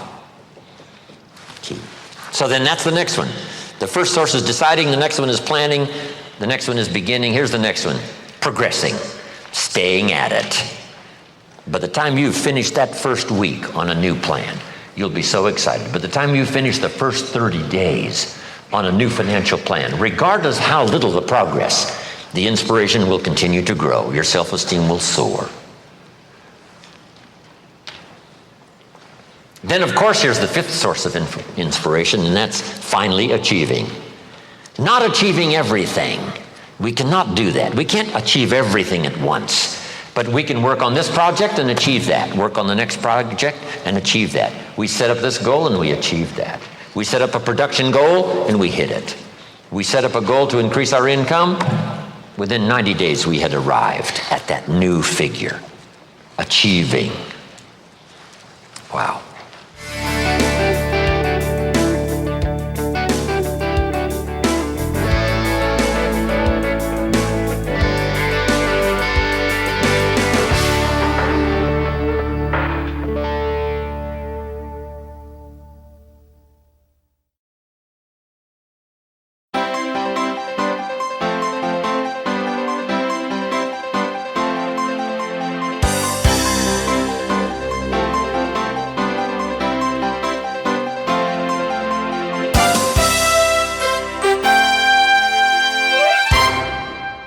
Now, in your development as a leader, make these good notes. Learn the law of faith. The law of faith is very simple. Here's what it says: with faith, everything's possible. Without faith, nothing is possible. Faith is the ability to see what doesn't yet exist. Faith is the ability to believe that it's possible. Faith is not like tangible, but it is so close to real, we call it a piece of the real. One writer called it evidence. One writer called it substance of something hoped for. Faith. Imagination mixed with faith. Now, as a leader, no telling what you can accomplish. As a father, no telling what you can build.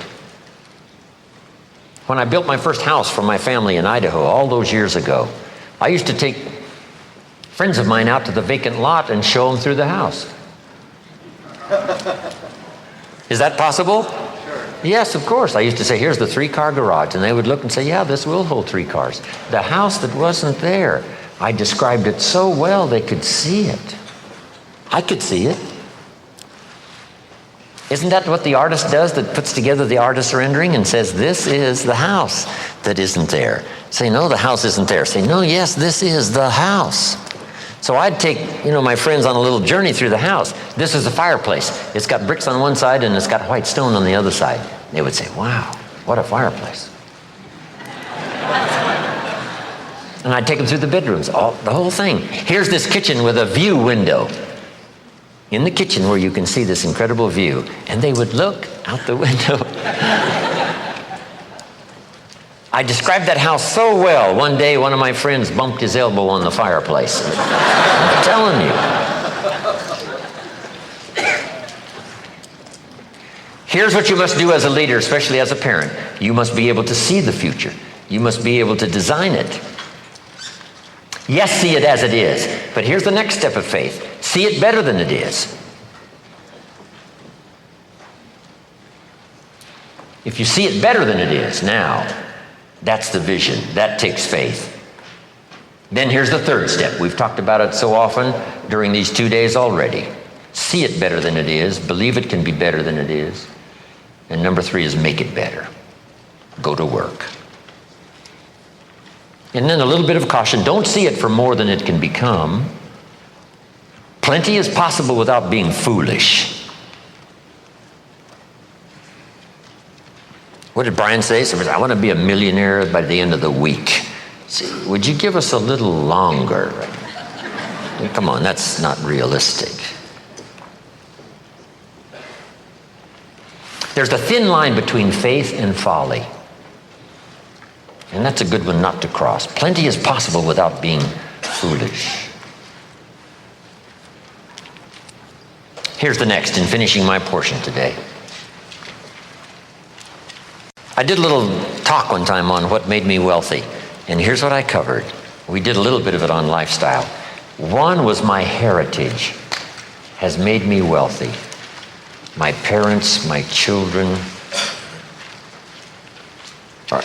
my parents, my books I didn't write that I read. What makes me rich is my country that has so much to offer. If I don't take advantage of it, it's my fault. I get to settle some accounts in courts I didn't construct. Send my children to schools I didn't build. All part of my heritage. I jump on an airplane I didn't construct. Talk on a telephone I didn't invent. You could just go on and on with this list. The things we've been blessed with that were not the work of our hands, but were the work of many hands and geniuses that put it all together. That whole heritage list is so extraordinary. If you take the time to do it, you'll become so inspired by what you've got and what serves you so well that you didn't put together, somebody else did. Somebody else paid the ultimate price. For our freedom in America, many paid the ultimate price, World War II especially. 50 million people lost their lives World War II fighting for freedom, trying to stop the Hitler Nazi machine, and then communism.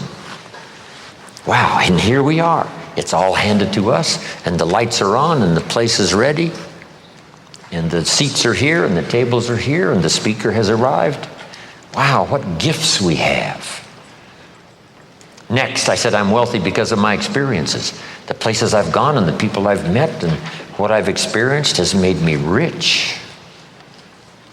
We sometimes hear this expression, he has a wealth of experience. See, that's true.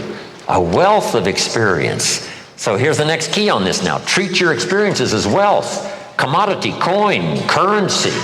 So what do we do with wealth? We invest it. We invest the wealth of our experiences into the possibilities of the future. Next, I'm wealthy because of my friends and my associates. Extraordinary people who say to me, what do you want to do? We'll just go do it. What do you want to accomplish? We'll just go do it. We'll accomplish it. How much more do you want to do? We'll get it done. It's so great to be surrounded by those kind of people. You say, what do you want to do? We'll go do it. If you can dream it, we can help. If you can dream it, we'll put it together. Unbelievable. How valuable is that? You can't buy it with money. Next, I'm wealthy because of the knowledge that's come my way. The teachers like this weekend who have taught me. In those early days, I sat in these classes just like you and took notes and wondered about the possibilities. Could it be possible that this stuff is really that simple? But if I put it to work, it could be so profound. Next, I'm wealthy because of my future. A chance to serve, a chance to travel, a chance to teach, a chance to inspire, a chance to tell one more person that the possibilities are limitless no matter what's happened in the past.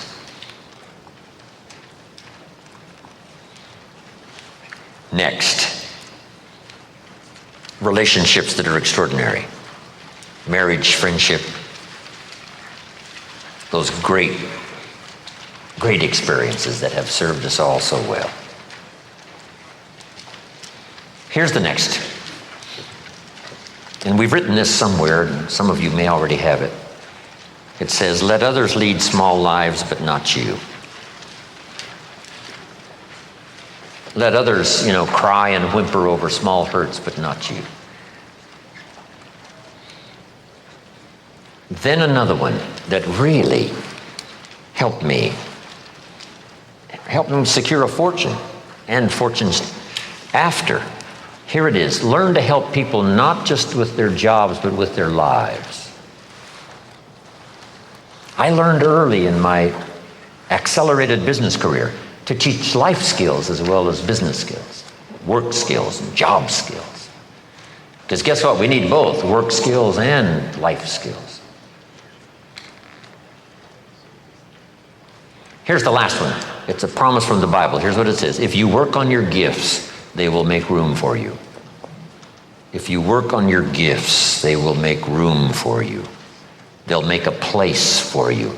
You'll be invited to some extraordinary places if you keep working on your gifts. Make yourself valuable, make yourself attractive, make yourself unique. Become a person who has plenty to give and plenty to share, whether it's ideas or money or treasure or time. If you will work on that, you'll have places. Look where my gifts have brought me, from the farm country of Idaho to this magnificent place, to serve and share ideas, my experiences, hopefully that will make a difference. And last, when I'm gone, people always ask, what would you like said after you're gone? And I came up with something the other day. It was pretty simple. Here it is. Jim Rohn made a major contribution to someone. Jim Rohn made a major contribution to someone, and then another one, and another one, and another one. Wow. And that journey continues for me. So if you've got my name on your notes, which hopefully I'm sure you have, when we leave here, I go with you, these notes and all the experience that we've had. But I promise you this, as we leave here, I will not leave you behind. I'll take you with me in my thoughts and in my heart. Thank you very much. God bless.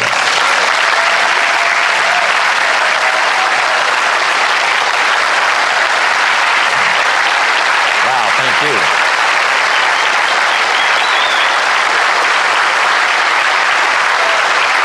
Thanks, everybody.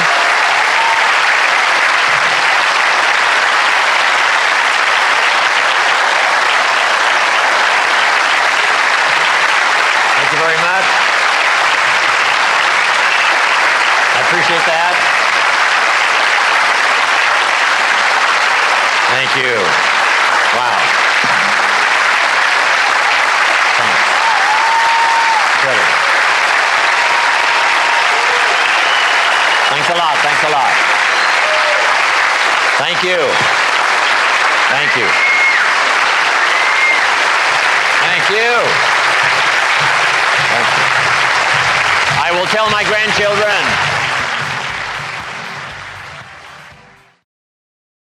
Jim Rohn just literally changed my life. I just used his philosophies 3 years ago, my sophomore year in school, and just took them, applied them to business and to life.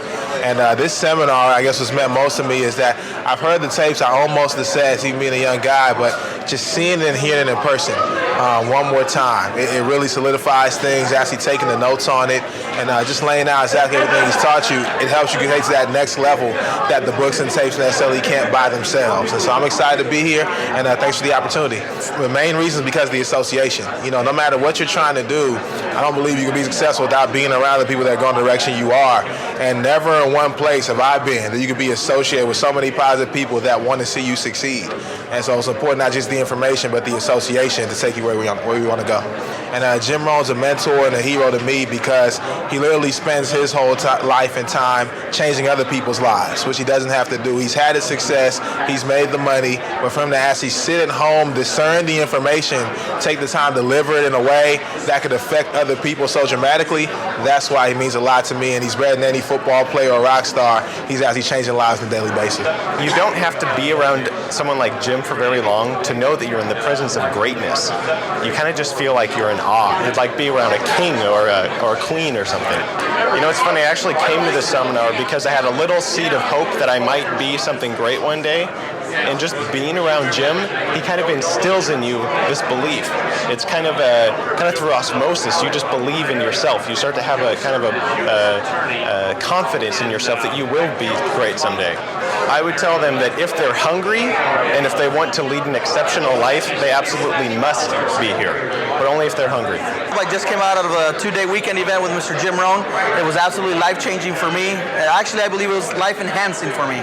Well, I'll tell you, 3.5 years ago, he changed my direction. But today, because I'm a different person, because of what I learned 3.5 years ago with him, now I think he's just launching my career in my business. And also my relationships with my parents, with my sisters and brothers has changed because of the philosophies that he's implemented in me. So I'm very excited to be here.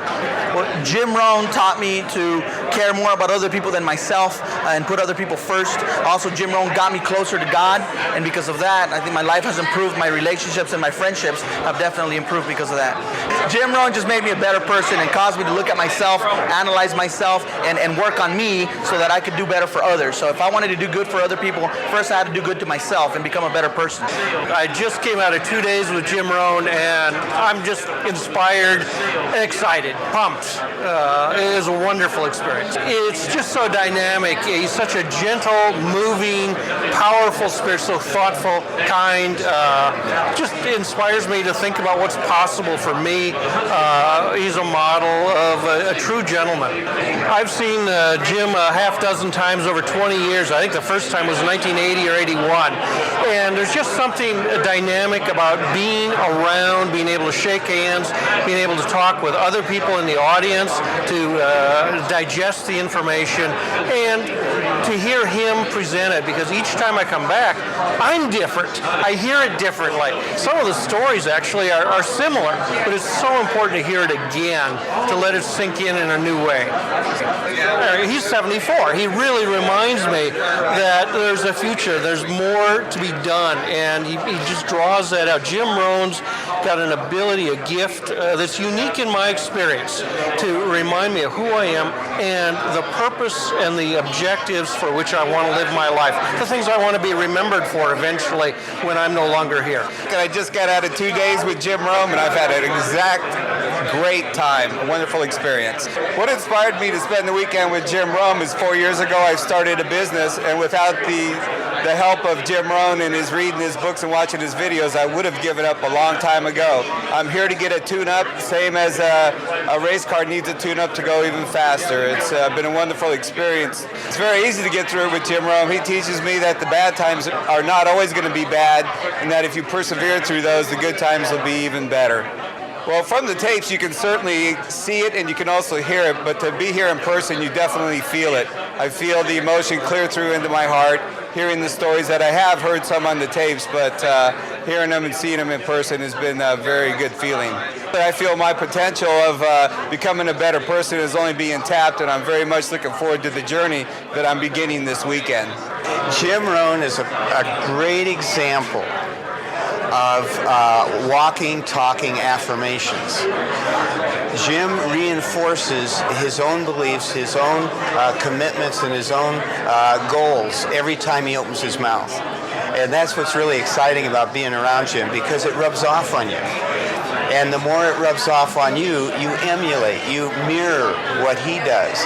And that just translates into your business, into your personal life, your business life, every aspect of your day-to-day operation, your day-to-day living.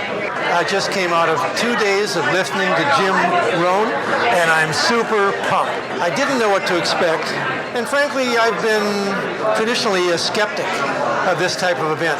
But I'm here on the recommendation of people that I trust, and I'm feeling as if I've been immersed in an environment that allows me to make some very important changes in my life. And the charter that they gave me is to make those changes, because it's what I take away from it that really matters. Each statement, each session was full of wisdom, was full of information, but one of the fundamental points that was made is that it's up to me. I need to make the changes. And this has given me an opportunity to do just that. I just need a better understanding of what my potential is and what I have the ability to do. And Jim Rohn gave me that today. I just came out of the seminar. I've been in there for 2 days, and it's been intense. It's been wonderful. I'm energized, and I can't wait to get back home and get to work. A lot of them are leadership principles, you know, being optimistic and putting those things into your life, whether they're people or disciplines that help you achieve your goals. And just hearing it again and again is just so beneficial for all of us. So it's been wonderful. This is the second day of the Jim Rohn Weekend Seminar, and it's just been life-changing and awesome. I've been listening to the Jim Rohn Weekend Seminar for the past year at home. I got that seminar from one of my mentors, real estate investor Robert Helms, and Jim Rohn was one of Robert Helms's mentors. So I'm just really excited about the ripple effect and the power of mentors and what you can learn coming to these things live. And it's life-changing, just collecting all the ideas and putting them into action and just going for it. It's very inspirational. I think coming to the event and being around 1,000 other people who had to spend time and money and make the investment to come here speaks volumes. And just the energy of being in this group of people who are thinking for the future, trying to make a better future for themselves is huge. Who I can learn from their examples. And in a year of just surrounding myself with people like that, I've acquired 3 properties and a pooled investment. So I'm pretty proud of that. I got my first personal development tapes from an aunt of mine, so I've been very interested in listening to those types of things. When I got married, my husband wasn't quite as interested in listening until we got the weekend seminar of Jim Rohn. Now he's been listening to it and really getting motivated and excited, and that just does wonders for my heart that he's getting involved in that too. So Jim Rohn was one to inspire my husband, which is making all kinds of changes in both of our lives and the future direction where we're going. So it's great. I came from Philippines. I know Jim Rohn way back there. I've been subscribing to his weekly Izin. That's how I know Jim Rohn, and I really like his teachings. And when I came here to America, I'm still subscribing to his teachings. And then when I got this news that he had this leadership weekend, I really want to attend because I want to see my favorite philosopher in my lifetime.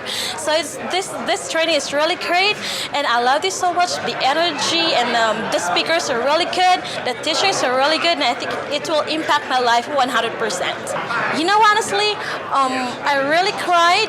The first thing that they put these letters on the screen, I really cried because it impacts my life, and I said, this is what I want, and this is really great, and I have a right decision to attend this training. And even through the trainings, sometimes I cried because of the teachings that I got. They talk about teachings and put like discipline and the things to put into action. Sometimes they have problems with those, and when I heard those things and I said to myself, yes, I really need to do this. I should be disciplined enough, and I should take into action so I can be successful.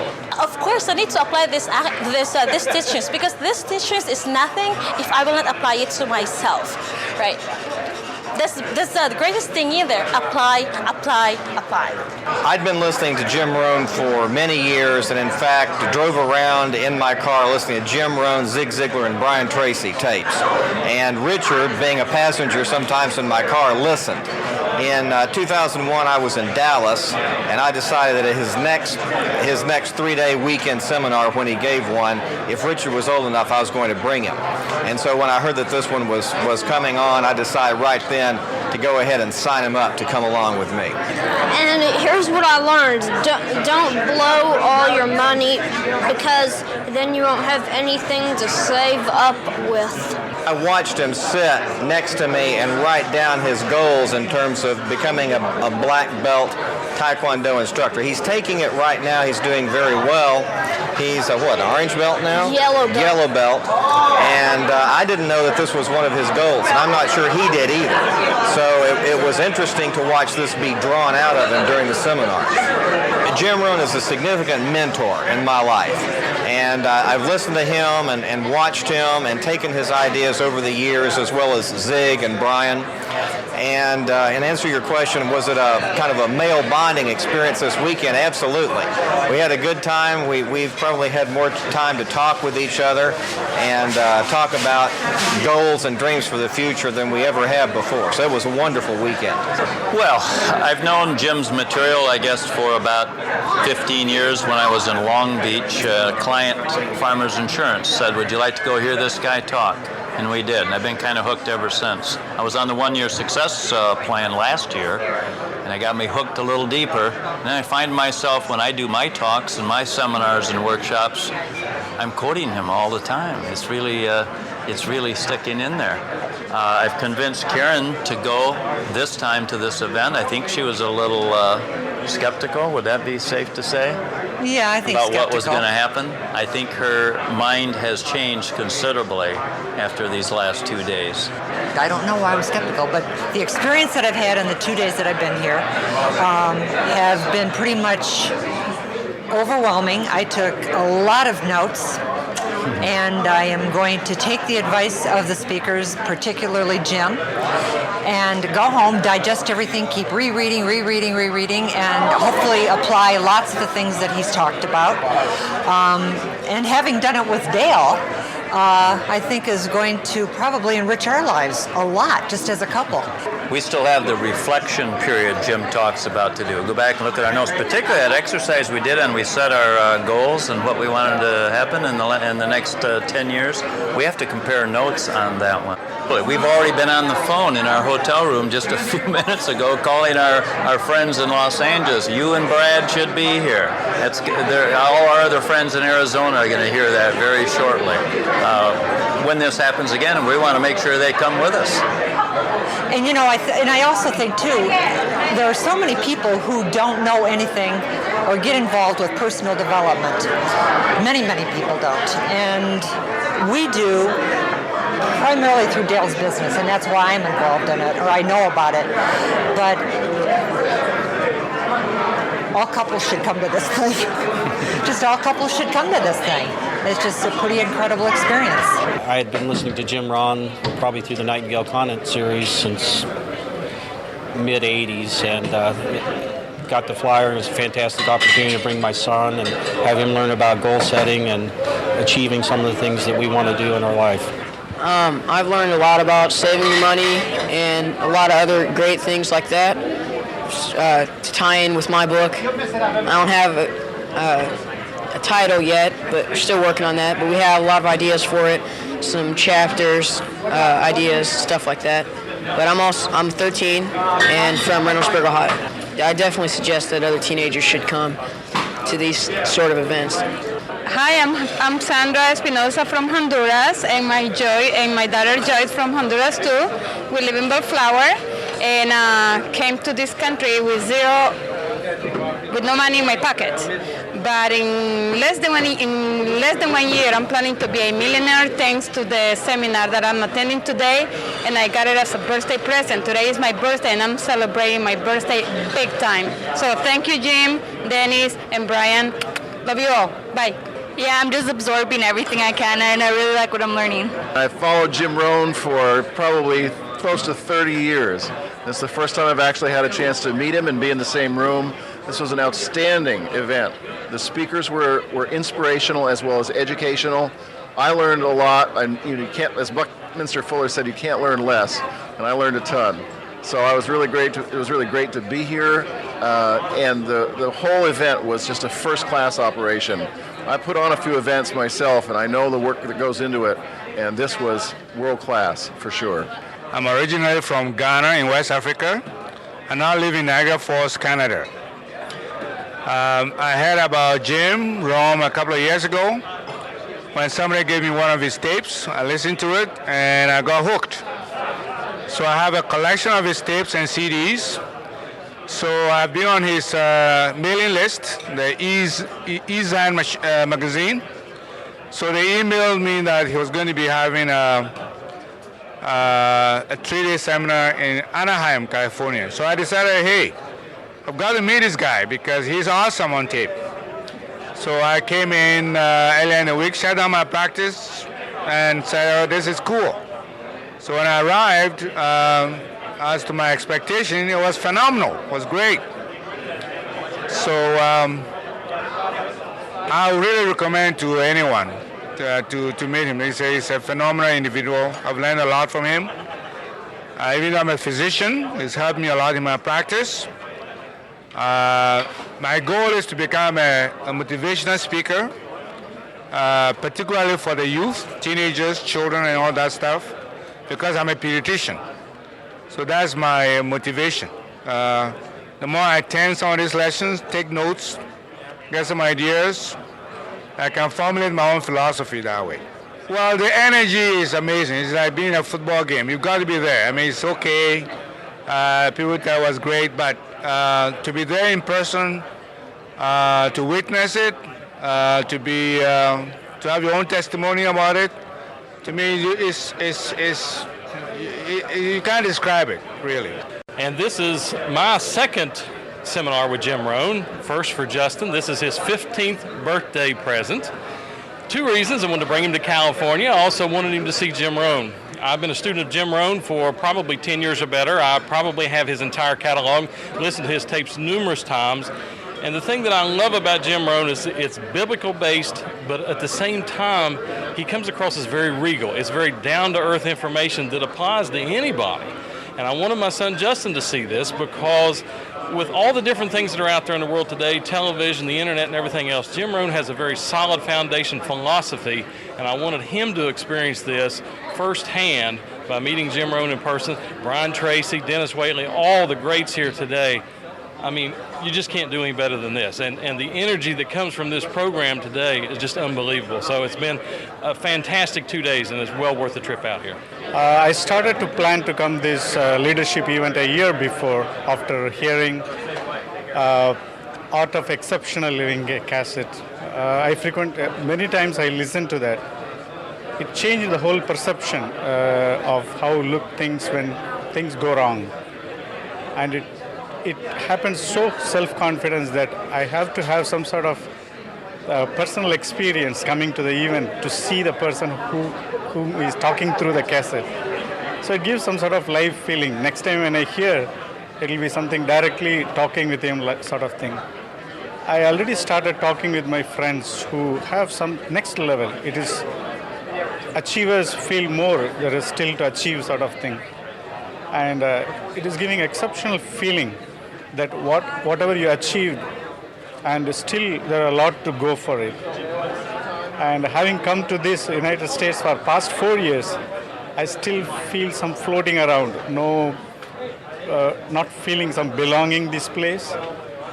I don't know, for many reasons, whatever it is. Jim Rohn gave some sort of anchor. Yes, you belong to this community, and there are a lot to achieve to this country. This is the third time I have heard Mr. Rohn speak, and the first time I heard him was December of 2001, and directly after that I bought the $800 package, and I have been studying that, and every year my growth has been phenomenal as far as my personal growth, my maturity in business. I started at the age of 40, life over, completely destitute, and have achieved earning over $250,000 a year. And my favorite is leading an inspired life. And I'm hoping that Mr. Rohn will put that on a CD so I will have him reading it to me while I drive. This event has really been life-changing for me. I'm starting in a new direction. I'm expanding from real estate in the greater Phoenix area to San Diego. I'm going to work both towns. So it's a big step for me, and I have already direction. I wrote out another 70 goals. I'm also writing a book on the first 2 chapters of Genesis, and my goal is now to have it completed by the next Jim Rohn weekend event 3 or 4 years from now. I will go anywhere in the world to attend it. I have been privileged to sit in the front row this time, and that engaged me in a way that I never thought was possible. And I must just say the one thing that is just reinforced this weekend is life is a choice. You choose to either play in the game or stand on the sidelines. What Jim does is help you play a game like no other person can play, and you end up being a champion in your chosen field. I've come here from London in the UK to see Jim Rohn, and it's well worth the long journey that I've made to get here. It's been a fantastic event. I've learned a lot of things from different speakers. Enjoyed all of the speakers. I think especially Brian today was a lot of fun. It was just a fantastic weekend. It's the drama of the event and being here, meeting a lot of other positive people, just getting amongst people. It's been fantastic. I was sitting next to a guy that has earned $50 million of commission in his life. He earns $300 a month, and he's sitting there taking notes alongside of me. So, you know, it's just fantastic to meet some very interesting people. And I first met Jim Rohn about 10 years ago, and at a seminar, half-a-day seminar, I went home, I went online and ordered all of his tapes, and I listened to him in the car all the time. And when I saw he was coming to this area, I had to come and bring my daughter and my husband and show them what I've been believing in for years and the way I've been running my life and my business and have been successful, and the things that he has taught me that I couldn't have learned anywhere else. And I think he's wonderful, and I love him. Ironically enough, I saw Jim almost 34 years ago in Adventures in Achievement seminar back in Worcester, Mass. So when Jeff called and asked me if I wanted to come as his guest, obviously I jumped at the chance. I thought the goal-setting part was just enormous today. To sit down and rewrite 50 goals that were important to you and then narrow it down to 4 goals, that's something I haven't done for years. So it's really recharged my batteries all over again. I'm looking forward to getting up to the hotel room and defining him a little bit more. I've seen Jim for about the last 10 or 20 years. Met him actually at a Brian Buffini conference 3 years ago. And the big difference from most speakers to Jim to me is just that he's eloquently simple. I find him easy to listen to, I find him enjoyable for any age, and I find him timeless. I find that he guides me in the right direction, he brings the right people on, and his blend of speakers that he brings along with him is a refreshing change from most. This weekend has been absolutely wonderful. I've been able to focus a little bit more of my attention on the areas that I need to work on, such as my leadership skills, getting my organization down as far as the day is concerned, the tapes that I've listened to and the CDs that I've listened to through the one-year success plan has been absolutely tremendous in helping me build my business, helping me work together and communicate with my wife, which has been very important. And it's given me a vision for the future for my children. It's just, everything is coming together just so beautifully. So God bless you. I thank you. I benefited from the event because Mr. Rohn has some awesome philosophies that you can really use in any area of your life. And I definitely felt like I was here masterminding, ready for attack out in the field. So it was good to hear what he had to say so I could apply it to my daily life. I actually came here with a team of business partners, some individuals that I'm working with on different projects, and I'm just really excited for them to be able to share this moment with me. Oh, you want absolutely everyone you can bring here with you, including children. I really see the benefit of having your children here with you, whether it be relatives or it be children of your own, your business partner, your family members, because you want to grow together and not apart. And that's definitely the type of experience that you'll receive by coming to one of these events. My name is Randy Robinson. I'm from Berkeley, California, a student there at UC Berkeley. And, you know, I came down from the event. I heard so much of Jim Rohn on tape, but just being here at the event was a completely different story in itself. Probably how I benefited most from the event was a goal-setting workshop that he did.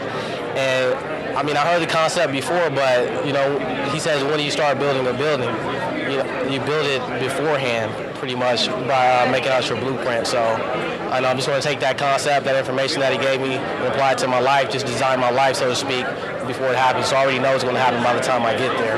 Yeah, I mean, I've always had big plans, but I mean, another thing as well, not only the information, but just being surrounded by the people here just shows you that it's possible. There's so many testimonials walking around in the audience.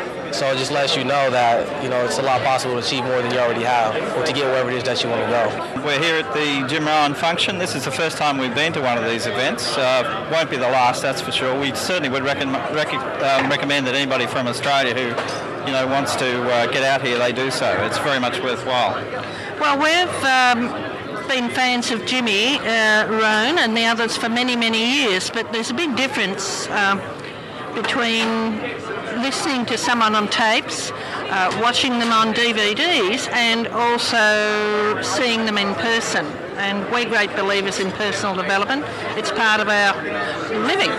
We conduct functions like this, not of this calibre yet or size, but really, I'm certainly not sorry we invested the money in coming. I think it's great. I think to see Dennis Wakely, Brian Tracy and the maestro Jim Rohn is just invaluable. Worth every penny, mate. This is my first Jim Rohn event. It's been awesome. The people I've been sitting with is phenomenal, and I have learned so much. And I'm going to come here again, but this weekend has definitely changed my life with the speakers. Definitely, I'm putting everything I've learned in action. I'm what they would call a conference junkie before, but not now. It's just the energy, I think, with just the people. You can't really feel that in a car. I've been saying he's my mentor on wheels for a while. And just the energy of other people just talking and networking, you know, it's just, they talk about, you know, I've gone to other conferences before, I've walked out on a few, but this was worthwhile, and I don't know, it's like I'm ready. It was just the time for me, and I love him. He's great. Okay, I've gained the ability to set goals and to plan my life and find out what I really want. My goals are much bigger. They are very much bigger. And they're more, they have more substance, involve family and relationships, something that an 18-year-old kid usually doesn't take heed of, I guess. I recommend other teenagers to come so that they can have some hope and direction in their life. Hello, everyone. This is Jerry DeRhino Clark of ClubRhino.net. We're here at the Jim Rohn Leadership event, and we have had an opportunity to learn from some of the masters, some of the legends, some of the giants of our industry in regards to the industry of self-empowerment, the industry of personal and professional empowerment. And that's Jim Rohn, Dennis Wakely, and who I have with me right now, Mr. Brian Tracy, who has been a big influence in my life a number of years ago when I was 18 or 19 years old. When I first got started with personal development, one of the programs that I plugged into was the Psychology of Achievement. I plugged into that program and I started going to Brian Tracy seminars and I started reading everything he got, and I started buying everything he got. And the same thing I'm going to suggest for all of you is go to briantracy.com and really take a look at a lot of the information that Brian has. But not only that, but pick up the information. But we have an opportunity to have Brian share some insights with us today. And I've been waiting a long time to have this opportunity. So, Brian, welcome to the program. Thank you, Jerry. All right. Now, Brian, one of the things that's very interesting is from my perspective, because I've produced a lot of programs, but I don't know of anyone who produced as many programs as you have on personal achievement, on really maximizing the results and success, like the psychology of selling or the psychology of achievement or the luck factor or, advanced selling strategies. We can go on and on and on. You got all these programs. And I remember a couple years ago, I was getting an opportunity to share a stage with you at a program with Robert Kiyosaki, yourself, and myself. And one of the questions I asked you behind stage, I don't even know if you remember this, but I said, Brian, how did you come up with all of these programs, especially being that you tell everyone at your seminars, you didn't even graduate from high school, and all of a sudden you're coming out with all these type of programs. When did the thirst for knowledge and for growth happen? And then why did you decide to start putting all this together on tapes and so forth for people in books and all that? Well, it's very simple. As you mentioned, I didn't graduate from high school, and so I started off poor, working at laboring jobs for several years, working in construction, always broke, driving an old car, sometimes even living in the car.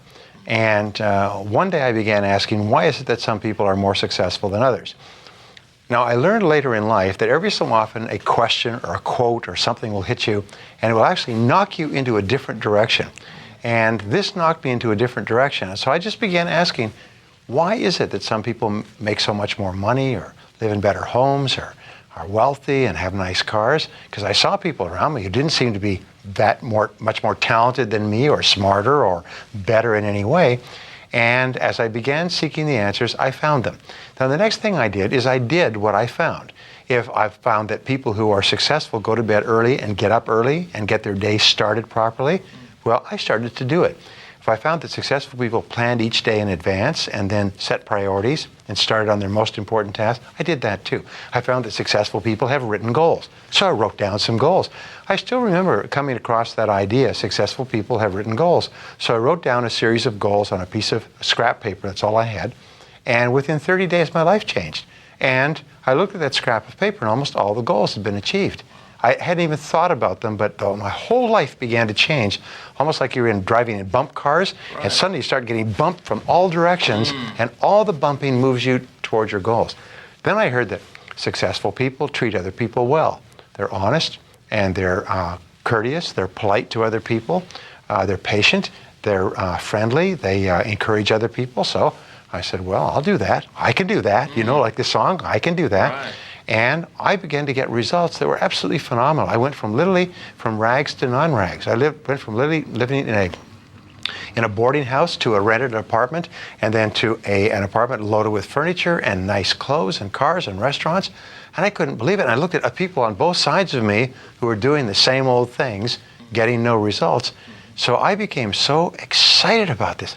Wow, if I can find out how to succeed in a particular area and do it, then I can shorten the amount of time it takes me. If I can teach other people to do it, I can enable them to do it as well. So that's what led to my becoming hungry for learning, and then sharing, and then recording the material that I had learned that worked. And each time I came across a new idea, I would write it down, and I'd read and read and read and read, and I'd research, and I'd make notes, and then I'd design it into a program. And now I have more than 300 audio and video learning programs in 22 languages on something like 30 different subjects that are used in corporations all over the world for training in leadership, management, sales, personal development, success, time management, goals. But they all came from this hunger to learn this material and then to share it with other people. That's powerful. Now, did you read biographies of some of the most successful people? Was it personal development books? Just any book that you can get your hands on that dealt with success? Well, I read about 3 hours a day. I read every book I can find that I think will have something that will be helpful in it. I subscribe to about 35 magazines and about 5 different newspapers, and I constantly skim, like a radar screen scans the horizon. I'm constantly scanning with this idea that I may find a good idea that will help me, that I can share with other people that will help them. And surprise, surprise, I keep finding more and more ideas. The average person comes across one idea, I think it's about one idea every 3 months. I come across a couple of ideas a day, 3, 4, 5 ideas, and I'm constantly taking notes and writing it down. So when I decide to write a book, my brain is literally full of all of these ideas. I can write a 300-page book without reference to notes because I just write it down and organize it and plan it, but it comes all out of the previous reading and studying. So it's an accumulation of what you've done in the past, and it just accumulates, and you still do it today. You still read, you still listen, because some people say, oh, Brian, you're rich now, you got all this money, why are you still doing all this stuff? Well, if you're doing the right thing for you, it's a constant source of energy and motivation. It's like, and we've talked about this before, you're successful because you have developed certain skills, and you've done things over and over again, so you're very good at what you do. Now you can do these things over and over again and get equal or better, even more results in less and less time. And that alone is a turn on. Whenever you achieve anything that's important to you, you release endorphins. Your brain releases endorphins, which gives you a natural high. It's called nature's happy drug. And what successful people do is they become addicted to this natural high, this feeling of happiness and elation and high energy and personableness. They just feel good about themselves and their life, and they want to do it again. So that's why you and I continue to work after we've achieved our financial goals, is because it makes us happy. That is powerful. Speaking of happy, people ask me this all the time. They say, Jerry, what is happiness? I believe that I'm going to be happy when I get this. It seems like they're striving to get something in order to be happy. And, a lot of times they get to that thing and then they say, wow, I'm not really happy. Maybe it's something else I got to get. So they keep trying to get something in order to be happy. And from your personal experience, what's your definition of happy? And do you really feel that people are going to be happy once they get something, or do you feel it's more of an internal thing? Or explain that for the people. One of the best definitions of happiness that we both know is that happiness is the progressive realization of a worthy ideal. It's when you feel that you are moving progressively toward the achievement of a goal that your brain releases endorphins to motivate you, because your brain wants you to be successful. So when your brain sees that you're moving towards something that's good for you, you're doing things that are helping to improve the quality of your life, your brain releases the endorphins, very much like you give a sugar lump to a horse or to train it, to reward it for good behavior. Your brain is constantly reinforcing good behavior. The reason that people are not happy when they achieve a goal is because that goal doesn't inspire them. They think, well, I want to make a lot of money.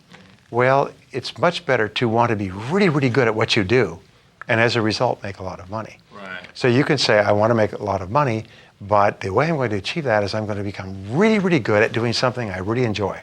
And so you throw your whole heart into doing something you enjoy, and you get better and better at it, and surprise, surprise, you're successf's. Wow. So you're saying that the real happiness is in appreciating the journey. Yes. Because the destination, by the time you get there, well, you know, it's only going to last for a week or two or a day or two, and then you're saying you're off to the next journey anyway. So in the journey is where people really want to get excited about, right? Now here's another important point, is that 85% of all of our happiness in life comes from our interactions with other people, our relationships with our family, our spouse, our children, our good friends.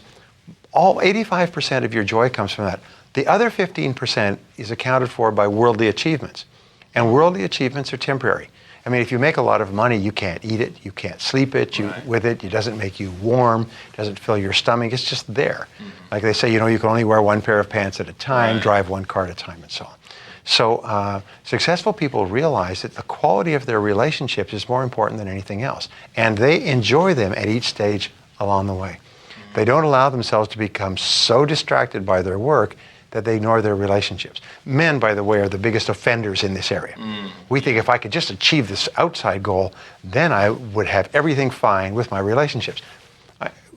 Around the corner from us not long ago, this fellow came home, and he'd been working 10, 12 hours a day, 7 days a week, and he got to work, got to work, got to work. His wife kept saying, you've got to, you know, make a choice. You can't work all the time. You have to give some time to the family. He arrived home one day, and the house was empty. She had a moving truck come, and he set off for work at 7 o'clock. She basically packed up and moved away. This is San Diego. She moved to Seattle. He couldn't find her for 6 months, or the kids, or anything else. Wow. And he was just shattered. He couldn't believe that this would happen to him. Everything was gone. I mean, he went home, there's nothing in the house. He had to go to a motel. And she said, I tried to tell you that if you don't pay attention to your relationships, you'll lose them. And he lost them. And so balance is very important. That is critical. Now, one of the things that's important when you talk about balance is that there's a lot of people in our lives right now that they don't seem to appreciate when we're going for something big in life. It seems like they want to hold us back, or, you know, don't go out there and go for it. You're going to fail and so forth. And as you're in this journey, you know, it can tend to zap some of your energy. Yes. You know, how do you deal with people who tend to like zap I call them energy vampires. You know, they kind of like zap all the energy from you if you allow them. Well, I think you know the answer to that. And the answer is keep on going. Yeah. Don't spend time with people like that. Right. Start to spend time with people who realize that most of the things you try will not work the first time. You'll not succeed, at least not the way you expected. In more than 90% of businesses, the business succeeds once it's started in an area completely different from what the founders thought when they began. But the most important thing is that you launch, and that you keep moving, and you keep learning, and you keep getting experience, and you'll constantly change direction as you get new information. What seemed like a great idea, it won't work. So you have to be with people who recognize that this is the way the world works. People say, well, I tried it and it didn't work. Well, how many times did you try it? Well, I tried it once. No, you got to try it 10 or 20 times. Wow. There was a great interview on the David Susskind show some years ago. They had 4 self-made millionaires, all the age of 30 or under. And they asked them during the first part of the show, how many different businesses have you been in before you found the one where you became a millionaire? And so at the commercial break, they sat down and calculated and came back after the break, and the average was 17. They'd been in 17 businesses on average, some more, some less, before they found the right one. So the question I always ask is, did they fail 16 times and then only succeed on the 17th? And everybody suddenly realizes, well, no, they didn't fail, they learned, which made the 17th possible. Wow. Now, people have to have that attitude, and the people around you have to have that attitude, because it's only about 1% of people have the ability to really take risks, entrepreneurial risks. 99% of the population can work for a business once it's established. Only 1% have the courage and the ability to actually make the entrepreneurial breakthroughs that create those jobs. Oh, I like that. The entrepreneurial breakthrough. That could be a title for another program. Yes, there you have it. I like that. I know you have a program called Breaking the Success Barrier. Yeah. So maybe that's something. Hey, there you go. I like that. So what about people who are listening right now and watching this information? They're saying, well, I've read the books, I've listened to the tapes, I've been to all the events, and, it's like I've listened to so many tapes that sometimes I get sick and tired of hearing this particular tape because I've heard it so many times, and it just seems like nothing's happening for me. Sometimes I just feel like crying, I'm still stagnant. It's just, what's missing for me? Well, Jerry, I wonder if these people have listened to any of the tapes or read any of the books or gone into the courses. From our work that you can go to one course, sit in one session where one person talks about something that is just right for you at that time, and you walk out and you're a different person. I've had a couple of people say to me that what you said in the second session changed my life, and it's a real honor to hear that. But it's because they were ready for their mind to collide with a new idea. These people who complain about life not changing are really not doing anything. Because it's impossible. It's like eating really healthy food and saying, I don't feel any different. And I've eaten all this healthy food and I don't feel any different. No, you're not eating this healthy food. Right, exactly. I saw you at McDonald's the other day. That's right. So what you find is when people get into personal development, which, how old were you when you got into personal development? I was 18 years old. Yeah, when I was about 24, 25. And you stumble in and it's like sort of coming through the jungle and coming into this clearing that's full of wonderful treasures and beautiful things. Once you get into personal development, you never stop because it's so wonderful. And books, tapes, courses, people, articles, and the more of them you learn, you notice the more people in this area you meet and the higher people up, and it's because you have become a different person. And as you become a different person, you attract these people into your life. And when you meet these people, you're not looking up at them, you're an equal to these people because you've absorbed the same things that they have. And so therefore, if people start to feed themselves with new information, if they start to practice and set goals and manage time, they cannot help but to be more successful and to be happier as well. Wow. So the key is consistency, though, because there will be a gap time, between your current reality and your preferred reality. There will be a gap as you're going through and learning this information. And the challenge is some people in the gap, they get caught up in the gap thinking that nothing's happening, but what they don't realize is what you're saying is that they are getting a little closer because it has to happen. It's just the laws of the universe. Is that what you're saying? Yes. Just laws of the universe. Here's an interesting point. It was pointed out to me by one of my friends in Germany. He said learning goes by plateaus. He said, first of all, we take these, we have a big jump up, then we come back down, and then we plateau. And then we have a big jump up, and we come back down, and then we plateau. But each plateau is higher than the previous plateau. It's on the plateaus that people lose heart and quit. But the plateau is a normal part of learning. Is you have the high, the inspiration, the goals, and you set them down and so on, and then you plateau. And on the plateau, you don't see any change for a while. So you have to have confidence that you are moving toward that next explosion that will come up again, and then you will come down again and plateau again. You just have to have faith that this is taking place. Like seeds are germinating under the soil. At a certain point, they will burst into bloom. Wow. So it's a process, what you're talking about. And one of the things you just said that just made so much sense to me is that you said that as you keep in this process, as you keep developing, as you keep growing, all of a sudden you become a person of a higher caliber and so forth. Then you start to attract a higher caliber of individual. So, which share with me that, wow, this is why I'm sitting here with you right now. This is why I get a chance to interview Dennis Waitley and, interview Charlie Tremendous Jones and Les Brown and Mark Victor Hansen and all these people. And it's the only reason why is because I've kept working on myself over all these years. And it's been, 18 years now of constant development. And a lot of people just stop And something is happening, because even when I was broke, even when I was like, oh, I don't know what's happening, I kept listening. I kept reading. I picked up Maximum Achievement. I read that thing from cover to cover. I picked up Psychology of Achievement. Now, speaking of Psychology of Achievement, I just heard you mention to someone as we were walking here to have the interview here, you were mentioning to someone, they asked you a question out of all your programs, because once again, people can go to briantracy.com and see all the programs that you have. You have plenty of programs, and I have every single last one of them.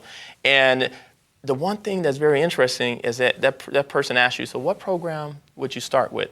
And you said Psychology of Achievement. Yes. Tell us why. Well, the Psychology of Achievement was my first major program. I spent probably 20 years studying success and practicing it.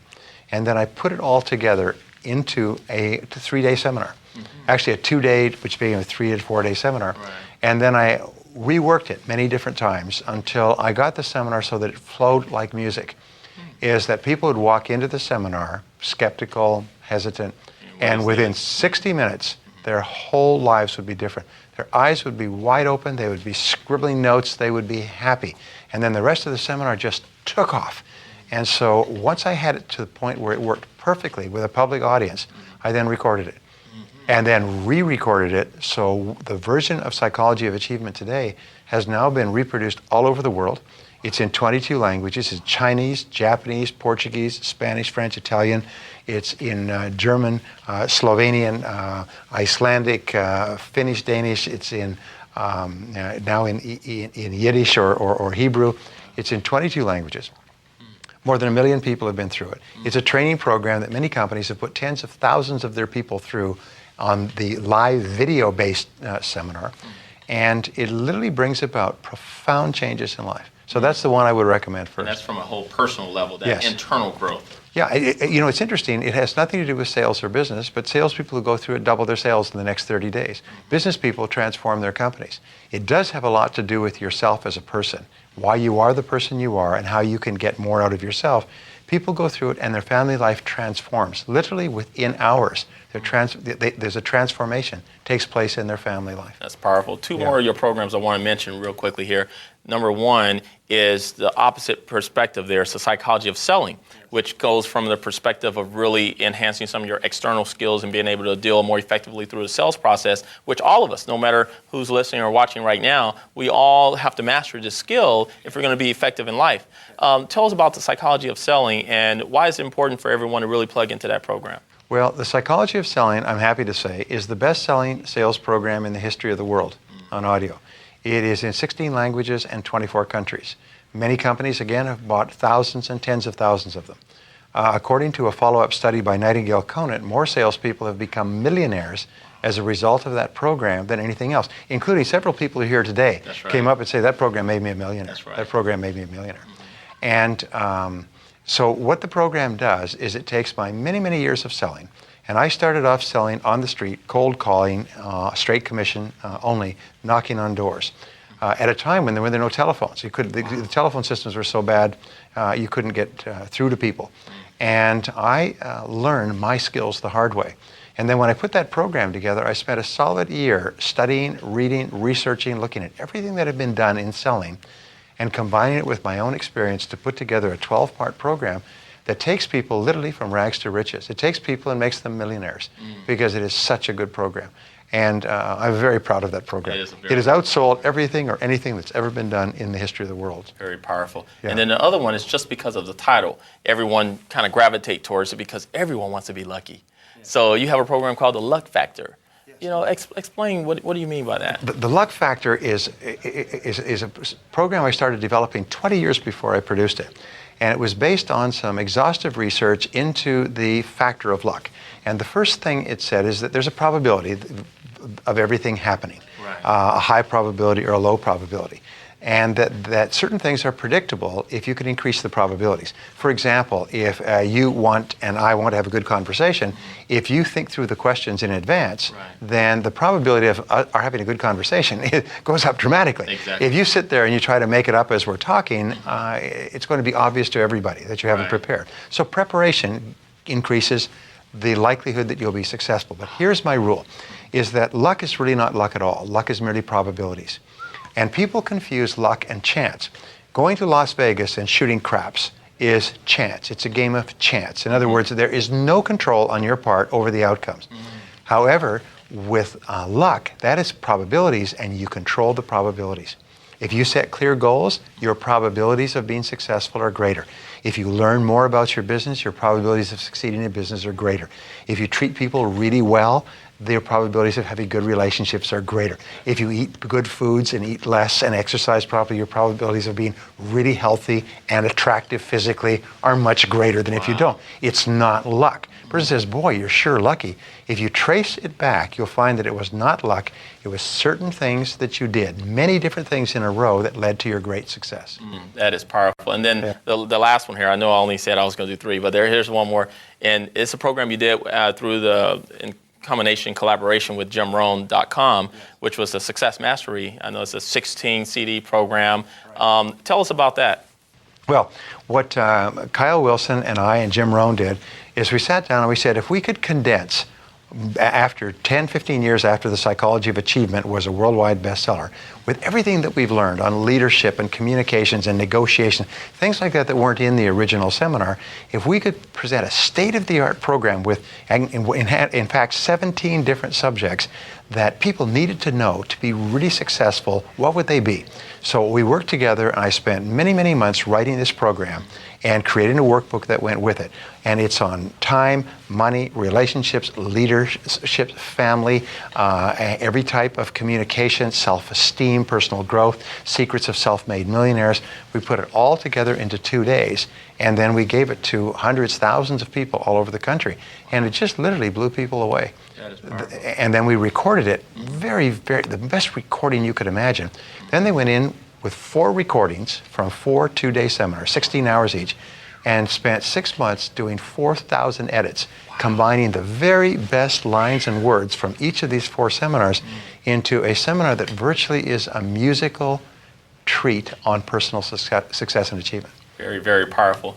Well, Brian, we definitely appreciate you taking the time to share these insights, just little glimpses of the nuggets of wisdom that you have available on your audios, on your books and so forth at your seminars, which people can go and find out more about at your website at briantracy.com. Is that true? That's correct. And another thing is that people can also go to jimrohn.com, of course.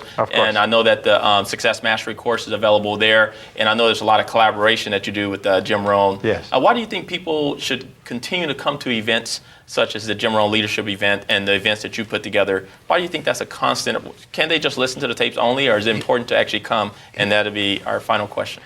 Here is a great discovery. Man is essentially spiritual. A man is a spiritual being having a human life, not a human being having a spiritual life. When you come together in a room with other people who are success-minded, listening to people with wonderful ideas, you have a spiritual experience, and I mean this not religiously, you have a spiritual experience that has more of a profound effect on changing your life than any other experience in your life.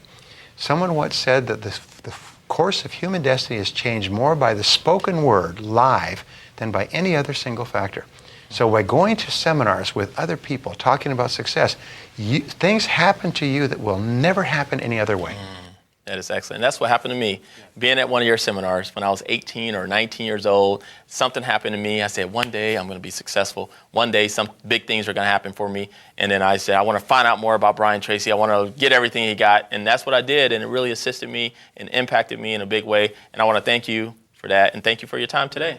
Thank you, Jerry. All right. Appreciate it. Okay.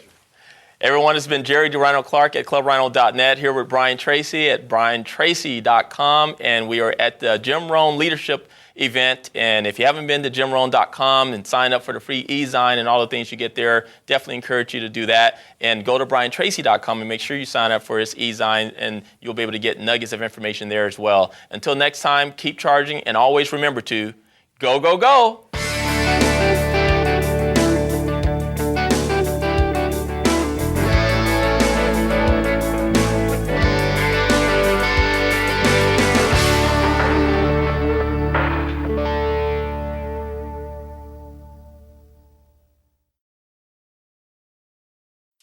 Okay, you all met Robert yesterday when he came out and told you a little bit about what he's been doing for the last 3 years. It's great stuff. So he's going to spend some time with you this morning. He is the president and the founder of Advisor Financial Alliance. But I'm not going to introduce him right away. I'm instead going to introduce a member of his power team, one of the people that they mentor through groups, and she's going to come up and tell you a little bit about herself and then introduce Robert to you. So if you would, please help me welcome Stephanie. Stephanie, come on up.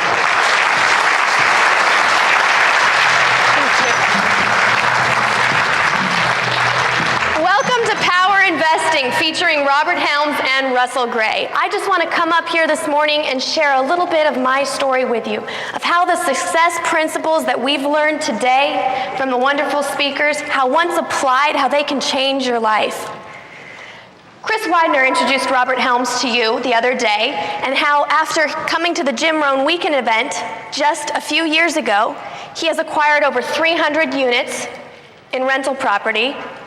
He's also started the Real Estate Investor Development Program, including monthly mentoring clubs, of which they have started with 17 people and has grown to over 500 people in just a short amount of time.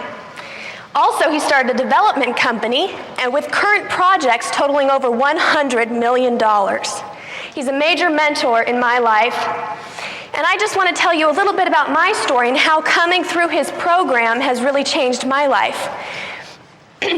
At 17 years old, I came to one of his seminars called Jumpstart Your Real Estate Business.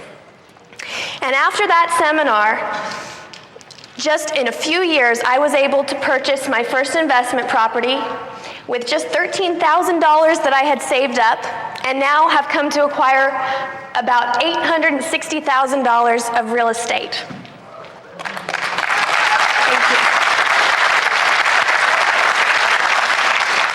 And what I want to share with you is the power of how Jim Rohn impacted Robert Helms' life and how his life impacted my life and how that's changed my life, and I have a whole different future.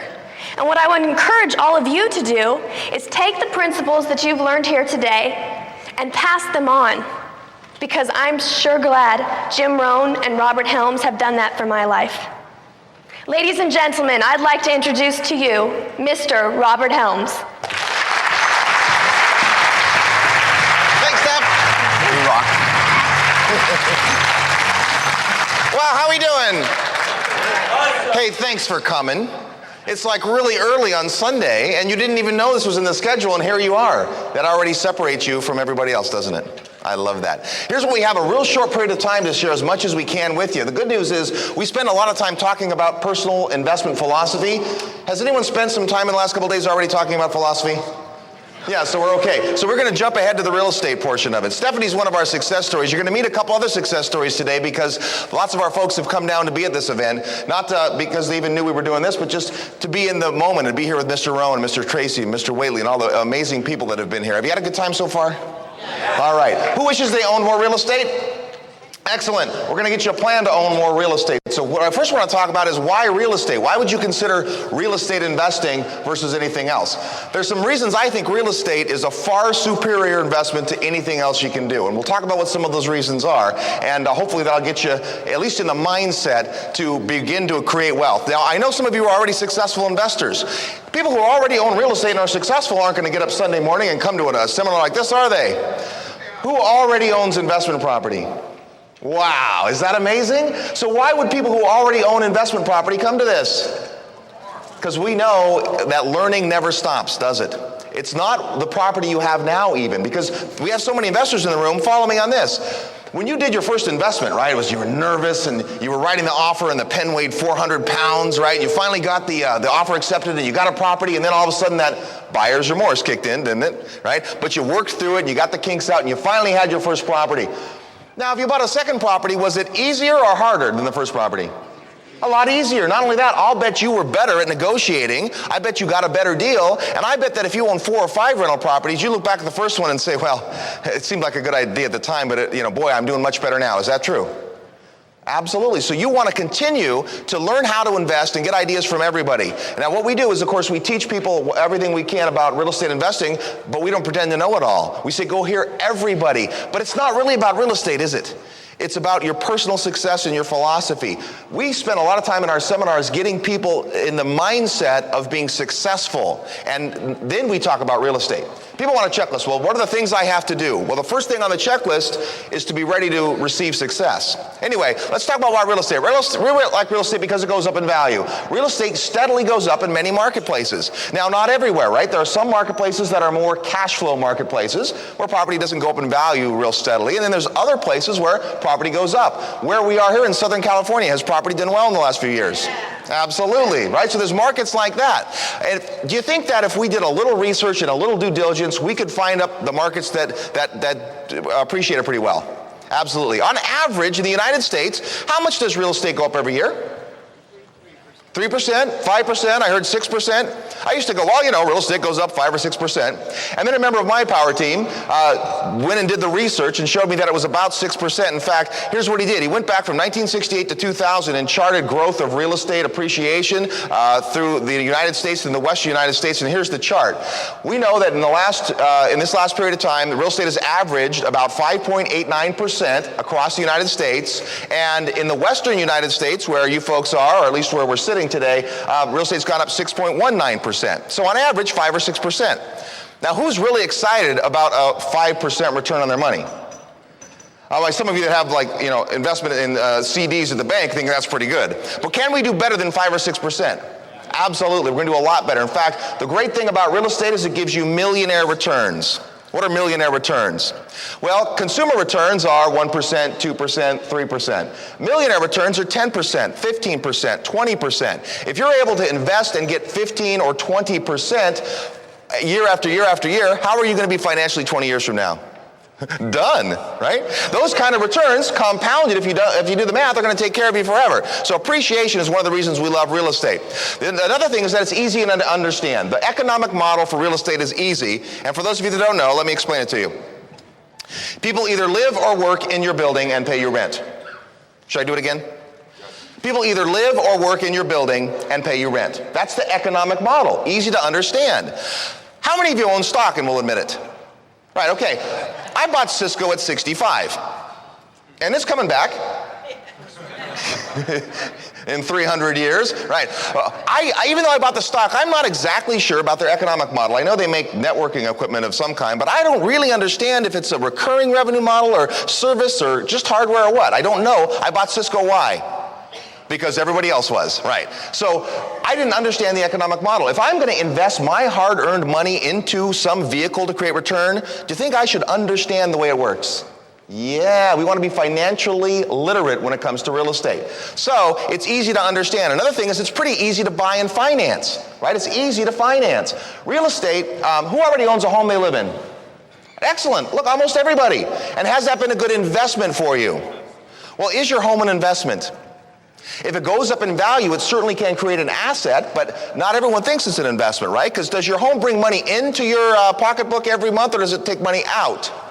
It takes money out, but it does go up in value. Met a lot of people over the weekends go, yeah, I bought a house for like $125,000. It's worth $300 today. That's what we call equity. Equity is one of my favorite words. Equity is the difference between what a property is worth and what you owe against it. So imagine I have that $300,000 property and my loan's only $100,000. How much equity do I have? $200,000. Now I'm paying the bank on a $100,000 loan. If the property goes up to $400,000 over some period of time, how much of that additional gain does the bank get? None. Who gets that gain? You do. See, what a bank is willing to do is to take a small, predictable interest rate over time, and you're the one who benefits from the appreciation of property. That's part of the reason why we like it. And it's also, the loan programs are available. Has anyone ever received, say, a mailer on refinancing their house? Anyone ever received one? All right. So it's a lot of people in that business. We probably have people in that business in the room. And so it's very easy to understand, easy to finance. The other thing about it is real estate offers one of the most unique aspects of investment, and that's leverage. Leverage is the ability to control an asset for less than the entire asset. So if I want to buy a $100,000 property, do I need $100,000 in cash? No, I could maybe have $20,000 in cash or $10,000 in cash. Imagine that I used simply 4-to-1 leverage. On a $100,000 property, that would be $25,000 down. Is that aggressive, $25,000 down? That's not very aggressive, right? Because I'm getting a 75% loan. But who's putting up most of the money? The bank. We want to invest in things that the bank or other people will give us most of the money to acquire. And also, what about investments you can get insurance on? Can you get insurance on your real estate? Sure you can. Can you get insurance on stocks, bonds, golds, carpet, that kind of thing? It's harder to get insurance on those things, so we like real estate for that reason. Look at a simple 25% down, 4-to-1 leverage example here. At 5% appreciation, if I put 25% down, then that magnifies my 5% appreciation to how much? 20%. So we have the benefit of not only the part that we control for our cash, but also the increase in value of the part that's controlled by the bank's cash, which is the principle of leverage. Now, to really explain the principle of leverage, I want to bring up another member of our power investing team because we totally believe in the value of the team. You're going to learn a lot about real estate over the next 5 years, 10 years, 20 years, but you're going to surround yourself with people that know even more than you do. People say, well, gosh, you sure know a lot about real estate. Well, I keep going to all these seminars, right? I learn all this stuff. But you got to surround yourself with people who know. How many of you investing in real estate do not have a team of any kind? Look, no hands. Everybody's got some sort of a team. You have a lender, you have a real estate broker, you have maybe a handyman, maybe a property manager. It is crucially important that you assemble a winning team around you to help, because real estate investing, like life, is a team sport. So let me introduce you to one of the members of my team. I love this man because he is a financial strategist and he thinks very differently from other people, and he's also been the integral part of our Advisor Financial Alliance and Investor Development Program. Please welcome to the stage Mr. Russell Gray. Good morning. Good morning. All righty, good morning. Boy, what a good-looking crowd. 8 o'clock in the morning, how about it? Robert is better than a cup of coffee, isn't he? Mr. Energy, Mr. Optimism. It's pretty exciting. First of all, I just want to congratulate all of you for taking the time to come in and be a part of this morning. You know, we've spent a lot of time this weekend learning all about how to think and really look at life a little bit differently. Hopefully we're here because we want to change our lives in a better direction, right? I mean, most of us are here for that reason. And yet finance really affects our lives a lot, doesn't it? Most of the things we want to do in life cost money, don't they? And so getting a handle on your finance is real important. And so we have a lot of people come into our office all the time and they want to get their finances in order, but what they don't really understand is what tools they have available. And there's 4 basic tools that we look at when clients come into our office. They sit down and they want to go through an optimization review to find out a little bit about what type of options they have. We look at 4 different things. The first thing we look at is cash. How much cash do you have? Yesterday, Mr. Rohn was talking about building, or I think it was Mr. Tracy, building a balance sheet. No, it was Mr. Rohn, building a balance sheet and showing you how to make sure that you know assets minus liabilities equals net worth. And on your asset column, what assets do you have? Cash is one of those assets. Another one is cash flow. A lot of times we don't think about this as an asset, but in fact it's a very, very powerful tool, cash flow. Do mortgage companies understand the power of cash flow? Do you understand that if you are willing to sign a piece of paper and promise to pay a bank, say $1,800 a month, every month, for the next 360 months, at 6% interest, the bank will give you a lump sum of $300,000. They understand the power of cash flow. Banks are cash flow investors. They want you to pledge to them your future cash flow. In exchange for that, they will give you present dollars. So your cash flow is very, very powerful. And a lot of people don't understand that. And you pay attention to cash flow. Pay attention to your taxes. Don't pay more tax than is necessary because that cash flow that's going to the government could be going to your bottom line. Another tool we look at is equity. Now, this is a real challenge for a lot of people because many people's investment goal is to build up as much equity as they can in a single property. It's one of the biggest mistakes you can make if you want to accelerate your returns. And we'll cover that in just a minute. You understand that if you allow a property to build up in equity and you just leave it sitting there, that it doesn't make any difference in your financial life. You save a little bit in cash flow. For example, if you buy a property for $200,000 and you put $100,000 down, if that property goes up to $500,000, you've still got, $100,000 of your own money in it, but now you've got $300,000 of new equity in that property. But you know what? At $500,000, if that property were to go up again, would it go up if you only had $100,000? Does that make sense? You see, It's not the equity that you have in the property that causes your wealth to grow. It's the property. So the more property you can control, the more wealth you can build. And I'll show you how that works in just a minute. Credit. This is a huge one. Most people don't understand how important it is to pay attention to their credit. Has anybody ever had a credit card or a water bill or a utility bill or something where the company, the service provider, got it wrong? Anybody ever have that happen? They get it wrong, and they send you those nasty little letters. We're going to send you to the collection agency for $50, and you say, you know what? I'm not going to pay that $50. It's the principle of the matter. Well, you know what? Pay it. Because what happens is when they report you to the credit bureau and your credit score drops, your ability to use leverage diminishes. Protect your credit score. It's extremely important. If you don't understand what your credit score is, there's lots of services out there. Learn about credit. So these are your 4 tools: cash, cash flow, equity, and credit. Now let me show you a little bit about how that works. We're going to talk about a tool called the power of leverage, and this is the secret to massive wealth building in real estate. You know, you heard that Robert has development projects in excess of $100 million. In fact, it's actually $145 million. And over the last 3 years, since the last time he was at this event, I've watched it happen. Do you think that he put $145 million of his own money into that deal? He didn't. So the key to success was getting his hands on what? Other people's money. Other people's money. That's what leverage will do for you. So here's the way it works. Financial leverage is just a euphemism for debt, the word debt. Now, how many of you think debt is a good thing? See, some of you do. Most of you think debt is a bad thing because we've been trained all our life. Debt is bad, debt is bad, debt is bad. Your goal in life is to get out of debt. Because somehow we think that if we can become debt-free, then we are financially free. Does anybody know anybody that maybe an elderly person that's got a home that's paid for, $300,000, $400,000, $500,000 paid for home, and they can't pay the utility bill? See, what they've done is they've locked up all that working capital in an asset that isn't producing any income for their the cash flow statement. The key to financial freedom is having performing assets. Not just having assets, but having performing assets. Assets that feed your cash flow statement.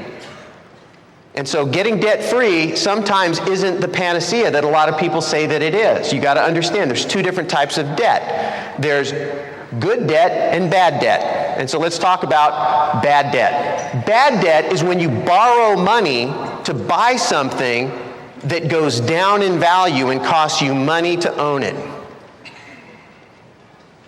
Anybody have one of those sitting in their garage? Or in their side yard? Well, my wife and I, we just bought a little ski boat. Is that an asset? No, that is not an asset. Now, from a strict accounting point of view, I suppose it would land on the balance sheet as an asset, but in the real world that we all live in, is it an asset? Is it going up in value? No. Does it cost me money to own it? Yes. Is that an asset? No, it's not an asset. So bad debt is when you borrow money to buy things that you either consume or go down in value and cost you money to own.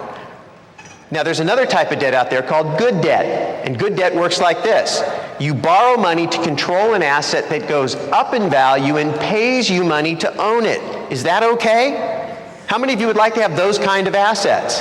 That's what real estate is. Real estate goes up in value and pays you money to own it. And the key to controlling real estate is leverage or debt. And so the idea of getting debt-free is a little bit different than the idea of becoming wealthy. Robert has a personal goal, and I don't know if he shared it with you, I was in the back, but Robert has a personal goal by the end of this year to be over $100 million in debt. How many think he's a lunatic? $100 million. $100 million. But you know, if you got $100 million, how much real estate do you think you can control? Maybe 120? 130? Okay, so let's say, very conservatively, so 150? Let's say you have control of $150 million of real estate, and that real estate were to go up, say, 5%. Now, I know it's early. I know you're tired. I know caffeine hasn't quite hit yet. But can anybody tell me what that 5% of 15 million, how much? It's $15 million, is that right? No, $7.5 million. It's early for me too. $7.5 million. You understand if that property goes up, if all that property that's controlled with that $100 million in debt goes up 5%, $150 million, 5% of $150 million is $7.5 million. How many would like to have $7.5 million new wealth on your balance sheet at the end of 12 months? But you got to take the debt. Now, are you making the payment on that? No. Who's making the payment? The tenants and the tax deductions. All right? So understand that. Okay, so let's take a look at this. Leverage magnifies growth, and here's the way it works. I have a nickname. It's Russ Spreadsheet Gray. I'm one of these weird guys that just likes to crunch numbers. I don't know why I am the way I am, but you know, some people like to read books. When I look at a spreadsheet, it talks to me, tells me a story.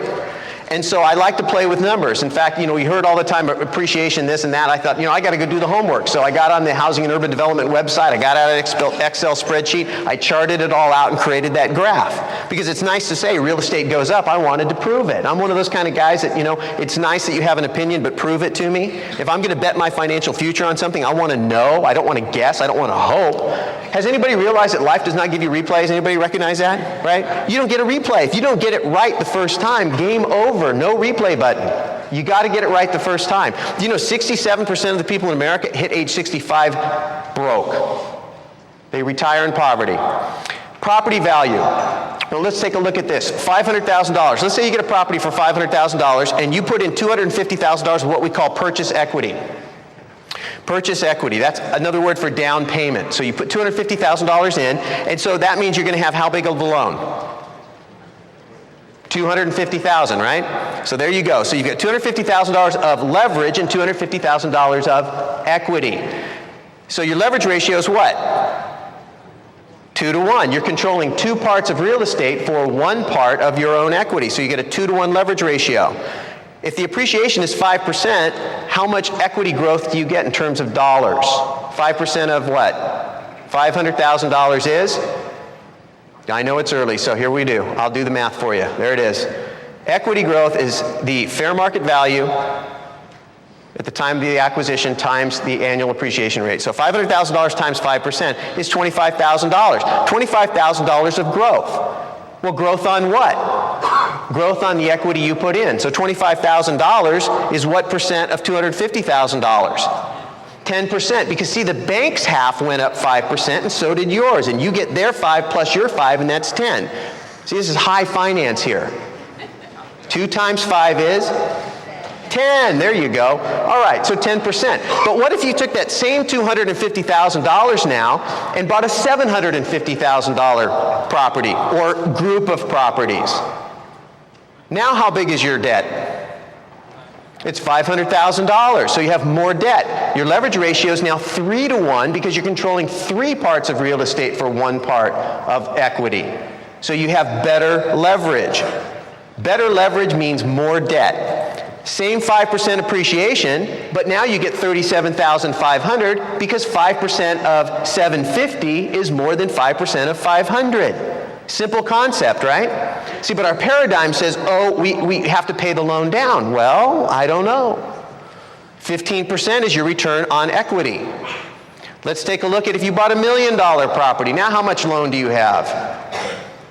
$750,000, right? $750. Your leverage ratio 4 to 1. Same 5%. Now your return is $50,000 because 5% of $1 million is 50. And so you have a 20% return. I don't know why anybody in America would settle for less than 20% annualized growth on their equity. But if you have a house that's paid for and it goes up 5%, what do you get? 5%. You have a rental property that's paid off, what do you get? A little bit of cash flow, but basically 5% if it goes up 5%. Leverage magnifies growth. We call this an equity building game plan. Is understanding the process of getting equity, idle equity free. So what we do is we reinvest the taxable cash flow. When a property gets to positive cash flow, it starts feeding your cash flow statement. A lot of us, while we're still working, think that's a great thing. Robert and I are writing a book together called Equity Happens, because we want people to understand that equity happens, and it can happen to you if you get in the game. And one of the chapters in the book come out of a seminar section that Robert does, because Robert has a statement that he likes to say, positive cash flow sucks. And people are like, what? I mean, I thought positive cash flow was a holy grail of real estate. No. Now, he's not saying positive cash flow is bad, but taking it and putting it in your pocket after it passes through the tax code, where they lop off a big old chunk of it and then you put it in your pocket, it's a very slow way to build wealth. And so the idea is, instead of taking that cash flow and putting it into your pocket after it passes through the the tax code, you take that equity, you take that cash flow, and you use it to access equity, cash out refi. Now you've got cash. You've converted equity into cash through the power of cash flow and credit, and you've freed up some money that can be invested in what? More property. And that's how you take a $500,000 portfolio with $250,000 in equity and turn it into $1 million portfolio with the same $250,000 in equity. At the end of the day, your net worth is the same, but your potential for future growth is much greater. So the key to success is managing the cash flow. Another way to do it is to utilize the power of a 1031 exchange. This is where the government allows you to sell a property with capital gain appreciation. You sell it, you don't have to pay the tax, and then you move all the debt and equity forward into more properties, a bigger portfolio. And so that's another way to do it.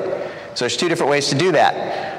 The key is you find hot markets. You've got to find markets that have a better than average potential to go up. You know, if the average is 6%, right, and we know that it is, then that means there's a whole bunch of properties that do worse than that, but it also means what? There's a whole bunch of properties that do better. Now, yesterday, one of the speakers talked about how success leaves clues or leaves tracks, right? If you can figure out what caused a market to appreciate and go find another market that has those same conditions, what is your probability of getting better than average appreciation? Better than average, right? And so the concept of using a team is that you've got people out there who are looking for these markets on your behalf. Are there people out there that do this? Sure there are. They want your business, and is that okay? And your job is to go build relationships with these people who know how to do this, and then give them a reason to want to do it for you, which generally means you pay for the service, right? All right, and then you get good deals using the power of the group. You heard that we've built up over 500 members in our mentoring club. And so typically when we do a mentoring club meeting, it's about this big. We have about 500 people in the room, and we do a teaching on a particular topic, and then we go through case studies so people get familiar with different marketplaces. Nothing is for sale, it's all educational. And then we break into small groups where people get a chance to discuss. But you know, when we go into a new marketplace and we're looking for opportunities, for example, one of the stories that Robert may get a chance to tell you this morning is how they went into a marketplace where they met a developer who had several leftover houses in a development. He just wanted to move on to the next project. He'd already built his profit margin based on the price of the houses he was selling a year ago. So he didn't need to get today's price. He was happy to sell them for the price that he settled for a year ago. And so they bought 4 or 5 of these houses because of the power of the group, because we knew that we could come back and people in the group would buy them. Built-in equity. They got a great deal. Nobody lost. The builder won because the builder was now able to go forward and do his new projects. The investors won because they were able to buy properties with what we call found equity, equity that just was there and you got it because you happened to be in the right place at the right time. And so does being connected, does having great relationships work? I mean, do you understand that in the stock market, insider trading is what? Is bad, right? Ask Martha. But in real estate, insider trading is not only okay, it's the way to go. Because there are people out there who know about inventory, know about deals that you aren't connected to. And if you can get in line before it hits the general public, you can get what? A good deal. And so that's what the power of the group can do. The more people that you're connected to, the better opportunities you have.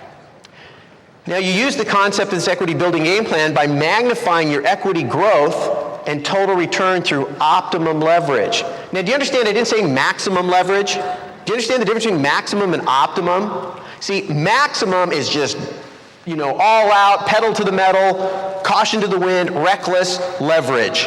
And that's a house of cards that can collapse on you if you're not careful. Optimum leverage, though, is getting the most real estate you can reasonably control, taking into account market cycles. So what you can't do is get so thin that if you have a decrease in rents or a vacancy or a cash call, somebody tore up your unit or something, you can't go underwater. You've got to be able to ride through the market cycles. Optimum is the most leverage you can get without taking undue risk. And each individual investor's risk tolerance is different based on their psychology, based on their experience, and based on their resources. It's very personal. So let's talk about the power of optimization. In fact, Robert is actually going to cover this topic, and it's a very powerful topic. The power of optimization. It's a true life story, and so I really appreciate your time this morning. I look forward to getting a chance to talk with some of you later today. Please welcome back to the stage Mr. Robert Helms. Thank you, sir. Isn't he smart? You know, numbers are hard to do early in the morning, but you have to do the math, and the math will tell you what to do. That's how real estate works. Now who wants to be more in debt? It's a paradigm shifter, isn't it? Let's do another paradigm shifter. Who wants to pay less in taxes? Who wants to pay a lot more in taxes? Right? I want to pay a bunch more in taxes. I want to pay as little as I can legally pay, but if my tax bill doubles, what happened to my income? Most people focus on the wrong thing. Most people think about paying less in taxes. And you know, the strangest secret says what you think about comes about. And if you want to pay less in taxes and your income goes down next year, you've just accomplished your goal. Congratulations. So we sometimes have to change the way we think. I'm going to tell you a real life story that has to do with one of our long-term investors. In fact, he's been investing for decades and decades, and that is my dad, Bob Helms. Bob, are you in the room? We're going to embarrass you. There's Bob. We call him the godfather of real estate. He's been very successful in real estate. He's got lots of properties, but let me tell you a story about a property that he bought about 25 years ago. He bought a property in San Jose, California. It was a 25-unit apartment building. What would you pay for a 25-unit apartment building 25 years ago? $235,000. What did it sell for 25 years later? $2.6 million. Give him a hand. Equity happens.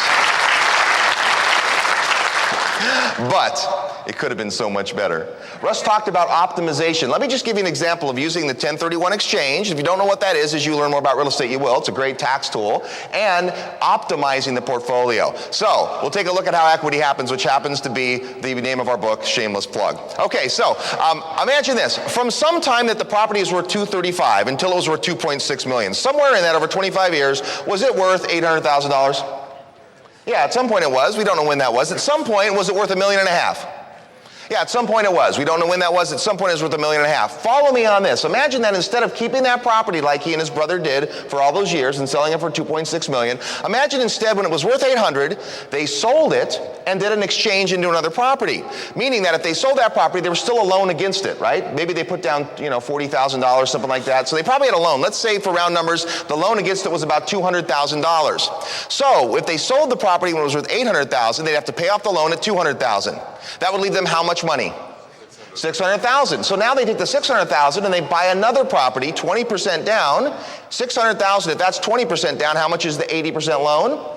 $2.4 million. That gives them a property worth $3 million. All right, now back to the top. From the time that the first property went from $800,000 to $1.5 million, what do you think the second property, if they had bought a $3 million property, what would it have appreciated to during that same time? 5.5, we did the math, it's about $5.6 million. Okay, so now what they do is as soon as that building, the second building, was worth $5.6 million, they sell it again. They have to pay off the loan though. How much was the loan, do you remember?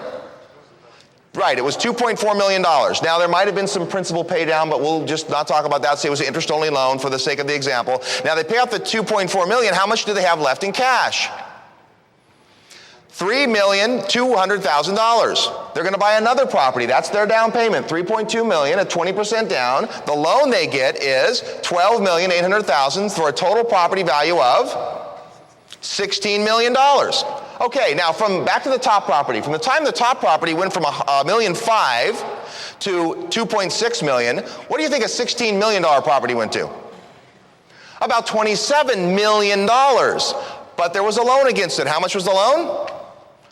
12 million, 8, right? So that left how much in equity? $14 million. Isn't that better? That's better. So which is better? Bob's Big Boo Boo, we call it. 2.6 million or 27 million?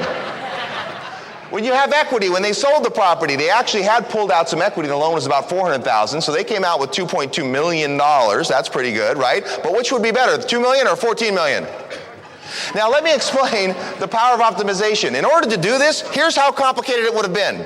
Bob and his brother Bill, who bought this property, would have had to do 2 sales, 2 1031 tax-deferred exchanges over a period of 25 years. Better quit my day job to be a full-time real estate investor. Is that complicated? Do you think if they had optimized the market, if they had really studied the numbers and done a few more exchanges, maybe 5 or 6 exchanges over a 25-year period, they could have got better? We had Bob up to about $60 million and he started breathing heavily and we stopped. The point is, if all you do is buy real estate and just let it sit there, you'll do fine, you'll do okay. Real estate will go up in value because equity will happen. But if you pay attention and you optimize your returns and you watch your portfolio in real estate and you make moves in the market when you can, it can be amazing what the results are. So we like to say that Bob is a very successful real estate investor because he's one of the largest failures in the room, right? Just like Brian Tracy says, we can learn a lot from failures. Let me tell you some other real life success stories. As you know, about 100 folks came down for the Jim Rohn Weekend Leadership event from Northern California with us. And since some of them are here, I want to brag about them a little bit. The gentleman I'd like you to meet is David. Where are you, David? Where's David? Oh, he's way over there. Yeah, let me tell you about David. We started our mentoring clubs in January of 2002. He was at the very first meeting. He's one of the first 17 people. The very next month, at 22 years old, he took action and bought a property. He took all the money he had from a signing bonus, which was about $12,000, and bought a property in Sacramento, California for $60,000. Just a little condominium. Anybody know how Sacramento did in 2002? Number 1 appreciating market in the country. Was that a coincidence? Or do you think we do the research to find where the better markets are? You decide. There's the story. He took that property, and now he traded that into 2 houses in another very appreciating market, different marketplace, sold one of those houses, did an exchange into 2 fourplexes, kept the other house. It's gone up about $100,000. Today, at age 25, he has property worth $840,000. Is that pretty good? Give him a hand. Equity happened. Was anybody inspired by Stephanie at 20 years old owning a lot of real estate? Was anybody inspired by that, right? Anybody have kids? I was pretty inspired by that. You want to meet her little sister? Where's Stacy? This is Stacy at age 18. Stacy owns a fourplex, and Stacy, we just learned yesterday, the fourplex that she bought, she started with, well, this is what that would be if we went up to more money. Stacy started with just a small amount of money, $27,000. Now, wait a minute, where does an 18-year-old get $27,000? She lives at home, and since she's been working at age 16, she's put almost every dollar she's earned in savings to acquire real estate. Not to acquire a car, not to go out for pizza with the gang, but she's been diligently putting money away because she's around people that teach that sort of philosophy. That makes her extraordinary, but it's a pretty good example. She bought this duplex at $265. She learned yesterday it's valued at $310,000. Is that pretty good? So at 8 months later, she's got a property worth $310,000. Give her a hand.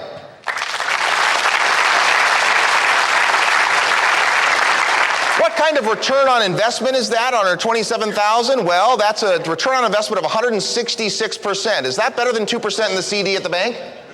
Yeah, annualized, how much is that? 249% annualized. Let me say that again, 249% annualized. It's not smoke and mirrors, it's not late night TV infomercial guru hype. It's easy to do if you do it, but as Mr. Rohn would say, it's also easy not to do. A lot of 18-year-olds are going to buy the car or going to go out for pizza. They're not going to diligently put their money aside so they can own a fourplex. She had this equity. She learned this yesterday. She says, I have $60,000 in equity. Do you think she said, now I can go get a car? No. What did she say? Let's get another fourplex. Is there any doubt that Stacy is going to be financially independent? None whatsoever. I'll tell you another story. Our sound man, I would be remiss of me if I didn't thank the audio team that does all the recording and does a lot of the products, and the leader of the sound team, Paul Van Ree in the back. Paul, wave. Paul and I started Success Audio years ago, and we've been very fortunate to go on the road with Brian Tracy and Jim Rohn and a lot of great folks doing the recording for many of the audio programs. And Paul is our sound guy at our seminars. And he'd been to a couple seminars, and he said to me, you know what, I've got about $35,000. Do you think we could buy some property? Paul's an extraordinary story. It was about 2 years ago. He took his $35,000 into one of the hot marketplaces, and here's what he did. He turned that into 2 duplexes for 4 rental units. Now, it was the hot market, so that means it didn't appreciate at 6%, it appreciated an extraordinary amount, but here's what happened. Those 2 properties now have equity of $377,000. Is that a good story? How much return is that? A lot. Give Paul a hand.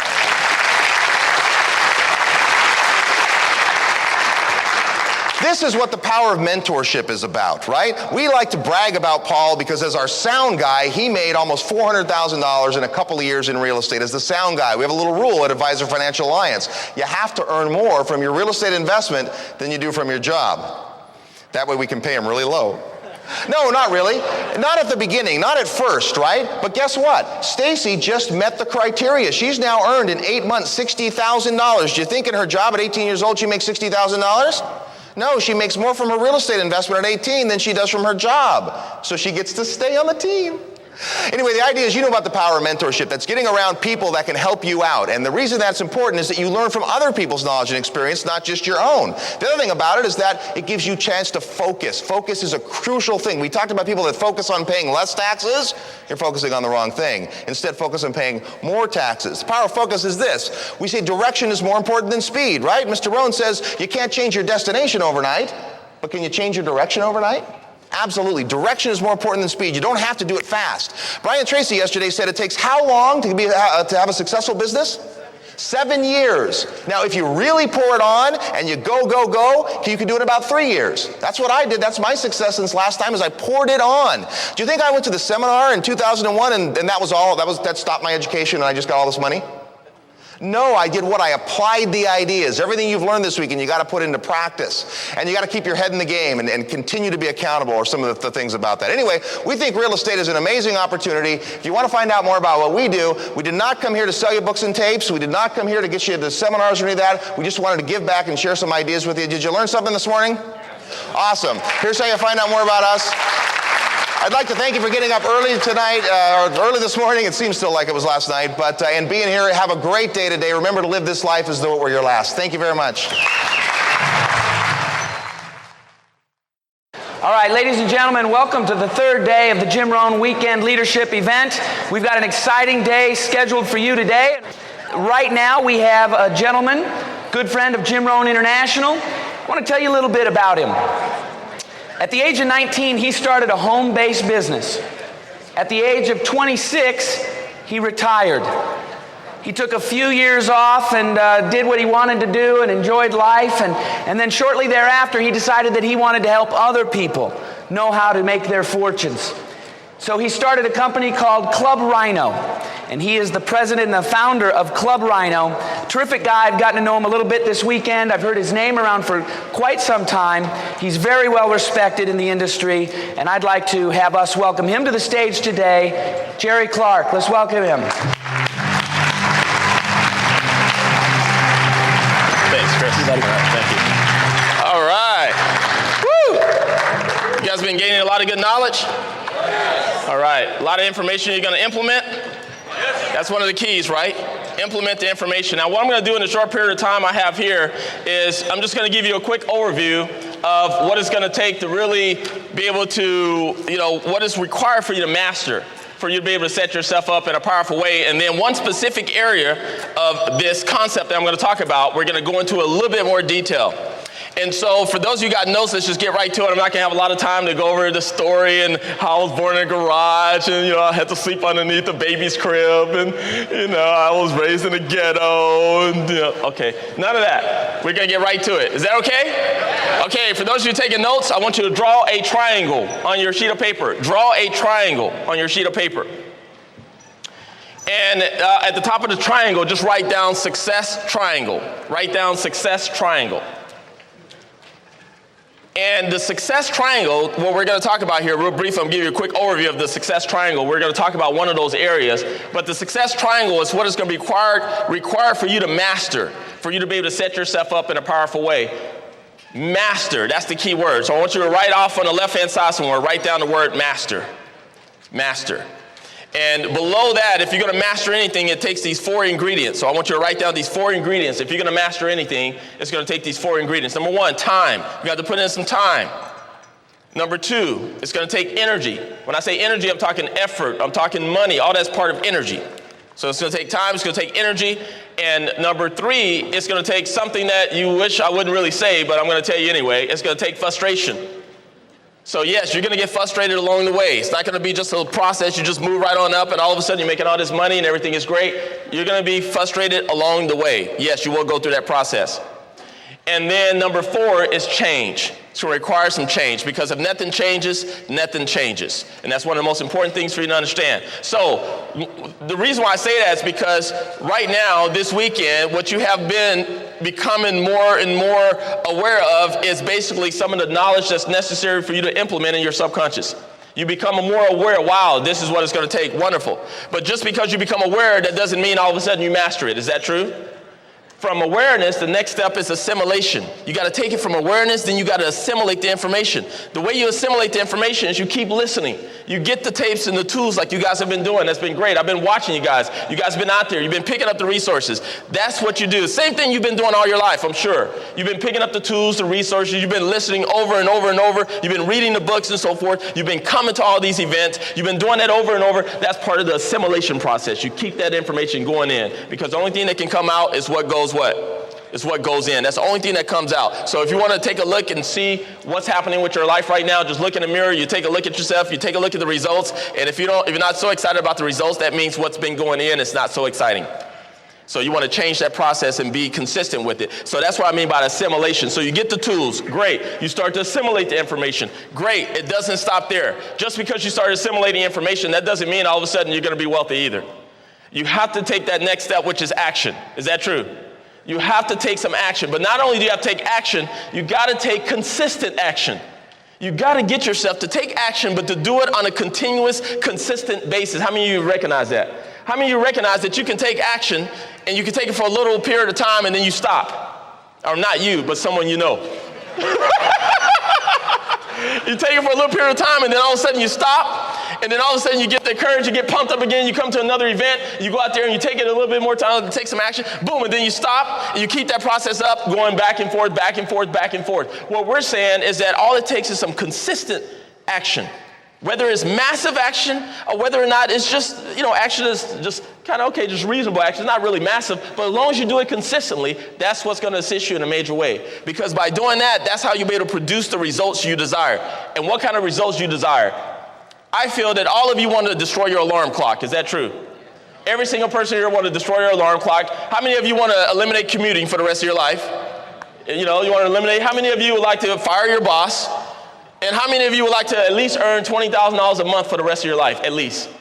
You guys would like to do that? Okay, great. This is what it's going to take. You got to master this information that we're talking about, the success triangle. I'm going to show you how that's blending with the whole weekend. At the base of this triangle, write down internal communication. Internal communication at the base of the triangle. And internal communication has to do with how you communicate with who? With yourself, exactly. It has to do with your beliefs. It has to do with your philosophies, your thinking patterns, your attitudes, and so forth. That is the internal communication. Now, you guys have begun a lot of internal communication this weekend. Is that true?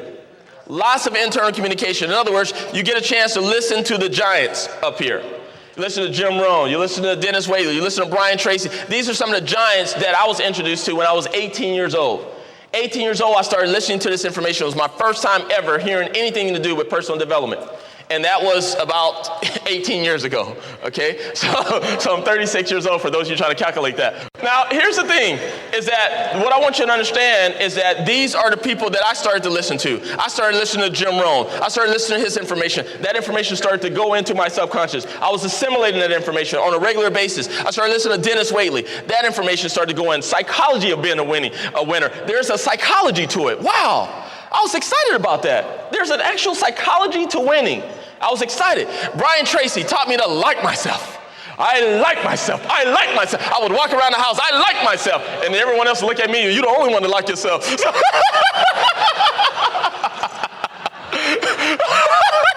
I said, if no one else is going to like me, I'm going to like myself, right? And so Brian Tracy had me walking around saying stuff like that, and I felt kind of stupid at first, but I kept saying it over. How many of you felt kind of stupid saying I like myself, right? And, after a while, you say it over and over, and you start, feeling a little different, like, wow, this is exciting, And in Jim Rohn, one of the main things he taught me is the importance of performing simple disciplines. Simple disciplines repeated over a period of time will produce what is called the compounded effect. In other words, Jim Rohn was the one that taught me the power of consistency, the power of little steps, the power of just doing it over and over and over again. In other words, these philosophies, though, came into my subconscious. That's the internal communication. Master that. Master that. In other words, master what goes in.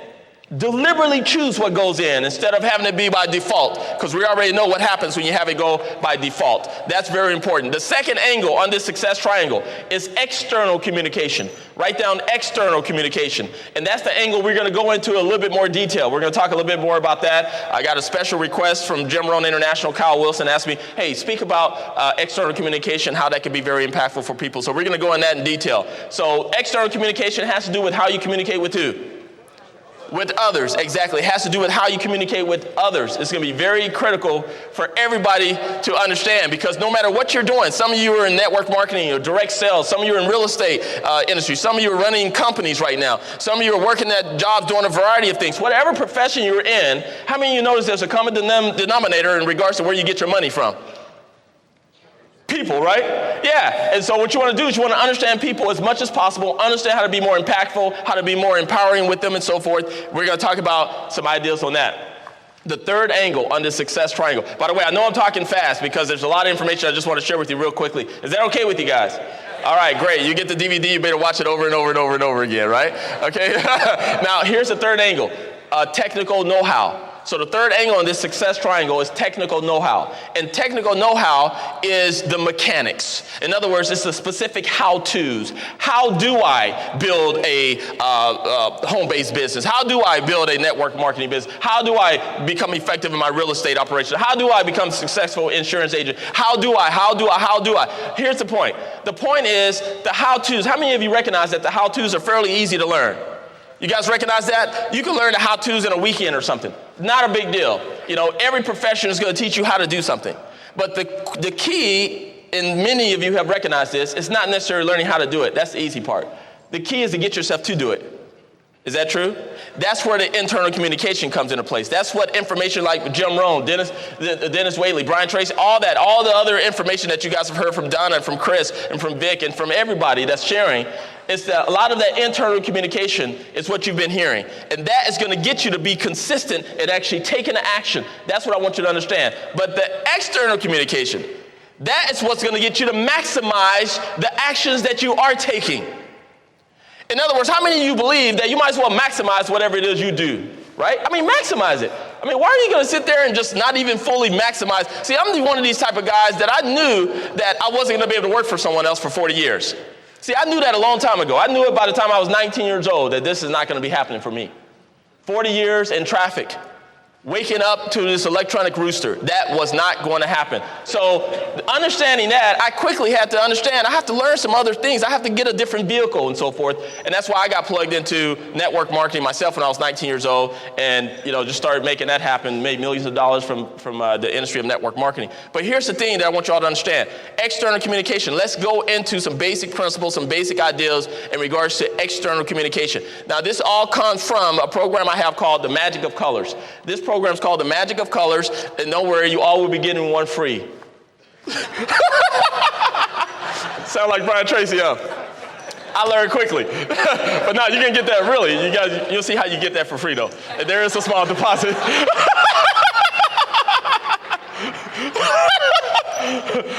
Brian Tracy said you got to take action quickly, right? You learn it, and you utilize it. Now, here's the information. The magic of colors. This has to do with the fact that there are different strokes for different folks. In other words, different people. How many of you recognize, how many of you heard of the golden rule that says doing to others the way you want to be done unto? You guys heard of that? That's a great rule, by the way. And since we're all human beings, there are certain ways we all want to be done unto. So we want to find out what are those ways we all want to be done unto find that information out, and that's why I put together a program called The Magic of Influence, because it goes over that in detail. But here's the thing, is that how many of you recognize that some people don't want to be done unto the way you want to be done unto? Any of you recognize that? And for those of you who haven't recognized that, get married. Okay, you'll find that out real quickly. I mean, it's a great thing, but just that sometimes they don't want to be done unto the way you want to be done unto. So you want to understand that the important thing that I found out in dealing with people, since I had to really start dealing with people at the age of 19 in a big way, as far as because networking, if you're going to build a group, you got to really deal with people, dealing with thousands of people all over the place. And so one of the things I recognize is that some people don't want to be done unto the way I want to be done unto. And I started to study, and I started to research, and I started to find information out. And let me tell you how it came about for me. In 1988, I came across a book called Personality Plus by a lady named Florence Littard. Some of you may have heard of that book. You may have read that book. That's a great book, right? And it talked about the different behavioral styles, different personality styles and all this. And I'll start, okay, this is neat. But the thing that stopped me from reading the book were the titles, the names. This lady, she was talking about phlegmatic and choleric and melancholy and sanguine. See, these are words, she don't know I was born and raised in the ghetto. So I could barely pronounce those words. But then later on in life, in 1991, I came across a lady she was 21 years old, and she was making over $40,000 a month. Now, I don't know about you, but that was pretty impressive for me. 21 years old, making over $40,000 a month. I said, my goodness, I got to know what this lady knows. I got to know what she did. I got to know what the situation is. Because when I look back at her family background, I thought maybe she was born into riches. No, this lady was abused in every form and fashion you can imagine. Physically abused, sexually abused, mentally, emotionally abused. She was abused in all forms and fashion. At the age of 19, she was homeless, living in her car. Homeless. Now, everyone knew, okay, of course, look at the background. Of course she's going to be homeless. So that's okay. But 2 years later, she was making over $40,000 a month. How many of you think that that's pretty interesting, right? That's interesting. So I want to know, how did you go from that situation to making over $40,000 a month? And what I found out was very amazing. It was awesome, because what she said, Jerry, one of the things I found out is I learned from a guy who was making several $100,000 a month. This guy said that one of the most important things you can learn is how to be more impactful or work with people better. And he started teaching her this information that deals with colors. 4 different personality styles, just like Florence Littard teaches, just like Tony Alexandra teaches, just like Carl Jung taught back in 1923, just like Hippocrates started this whole thing over 2,000 years ago. So what I'm saying is just all this, it's the same stuff. It's been out there, you guys. That's not a problem. But I use colors. The reason why I use colors is because they use colors. I got excited about colors because I could pronounce the word yellow. I was like, yes, I can say yellow. I can say blue. I can say green. And I can say red. And I got excited. So what I want to do is I want to briefly go over this concept with you and just give you a quick overview of it, because that's all the time we're going to have, is give you a quick overview of the concept.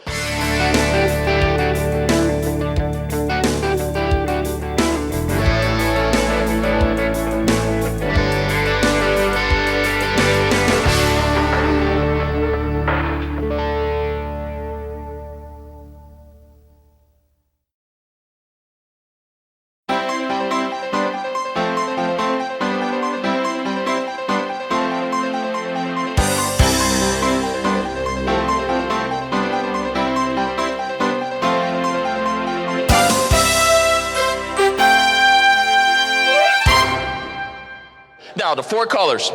Let me show you how to work this. If you draw on your notes, many of you have taken the notes, draw a vertical line, okay? Draw a vertical line and then draw a horizontal line right across it.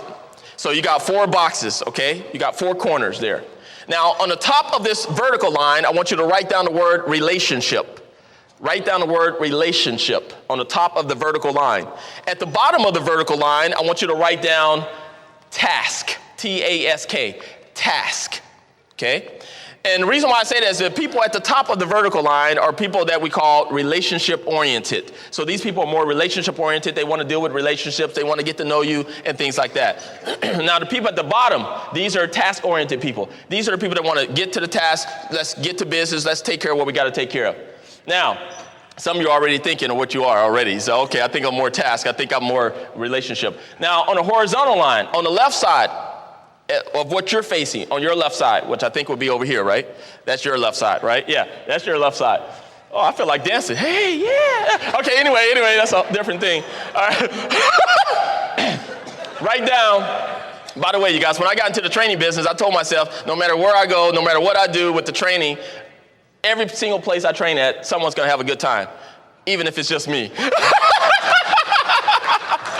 I don't know about you, but I'm going to have me a good time, okay? Now, here's the thing, is on the left-hand side there, on your left-hand side, was over there. Go ahead and write down indirect. And on the right-hand side of that horizontal arrow, write down direct. Now, all this means the people that are more indirect. These are people that have a tendency to, they're less confrontational, they are less aggressive, they take their time with things, they move slower, they talk slower, they talk at a lower pace and everything else. These are more of the indirect people. The people that are more direct, these are the people that move faster, talk faster. These are people that talk louder and everything else, and they move faster, everything. These are the direct people. The direct people don't get ulcers, they give them, for example, okay? All right? Now, let me go ahead, let's fill in the boxes. So at the top where it says relationship, and on the left where it says indirect, in that corner, that box, put down yellow. Put down yellow right there. At the top where it says relationship, on the right-hand side, put down blue in that box there in that corner. At the bottom where it says task, and on the left, go ahead and put green. And then at the bottom where it says task and on the right, go ahead and put down red. So as you can see from there, the yellows and the blues are more relationship oriented. So these are the people that are more interested in relationships, okay? The greens and the reds are more task oriented. They want to stick to business and let's take care of what we got to take care of, okay? And so what I'm going to do is going to real quickly touch on all the different colors. Just give you a little bit, some bullet points, get you started. I want you to really get a feel. My whole purpose is to get you to where you want to assimilate this information yourself. Very, very powerful. My income tripled in 90 days once I started using this information. Tripled in 90 days once I started using the information. Now, I know some of you are saying, well, if you're only making $1, you went to $3, that's not, whatever, right? I mean, I wasn't making a lot of money. I was making maybe $4,000 or so a month, and I tripled my income to $12,000 a month in a 90-day period of time after I started using this information. And then it just escalated and went from there and so forth. By the time I was 28, I was making over $1 million a year because I think a lot of it had to do with this information here that I'm sharing with you. So let me go ahead and just give you a little bullet points on these different colors. The yellows. Now, here's the yellows. The thing you want to know is that they're relationship-oriented and they're indirect. These are the people that they really want to get to know you first. You don't want to get right to business with them. It's going to kind of scare them off a little bit. They got to take their time a little bit, get to know you. These are the people that are going to take a little bit longer to make decisions. And the reason why is because they have to ask other people what they think about it and so forth. They're going to go through their little decision mode.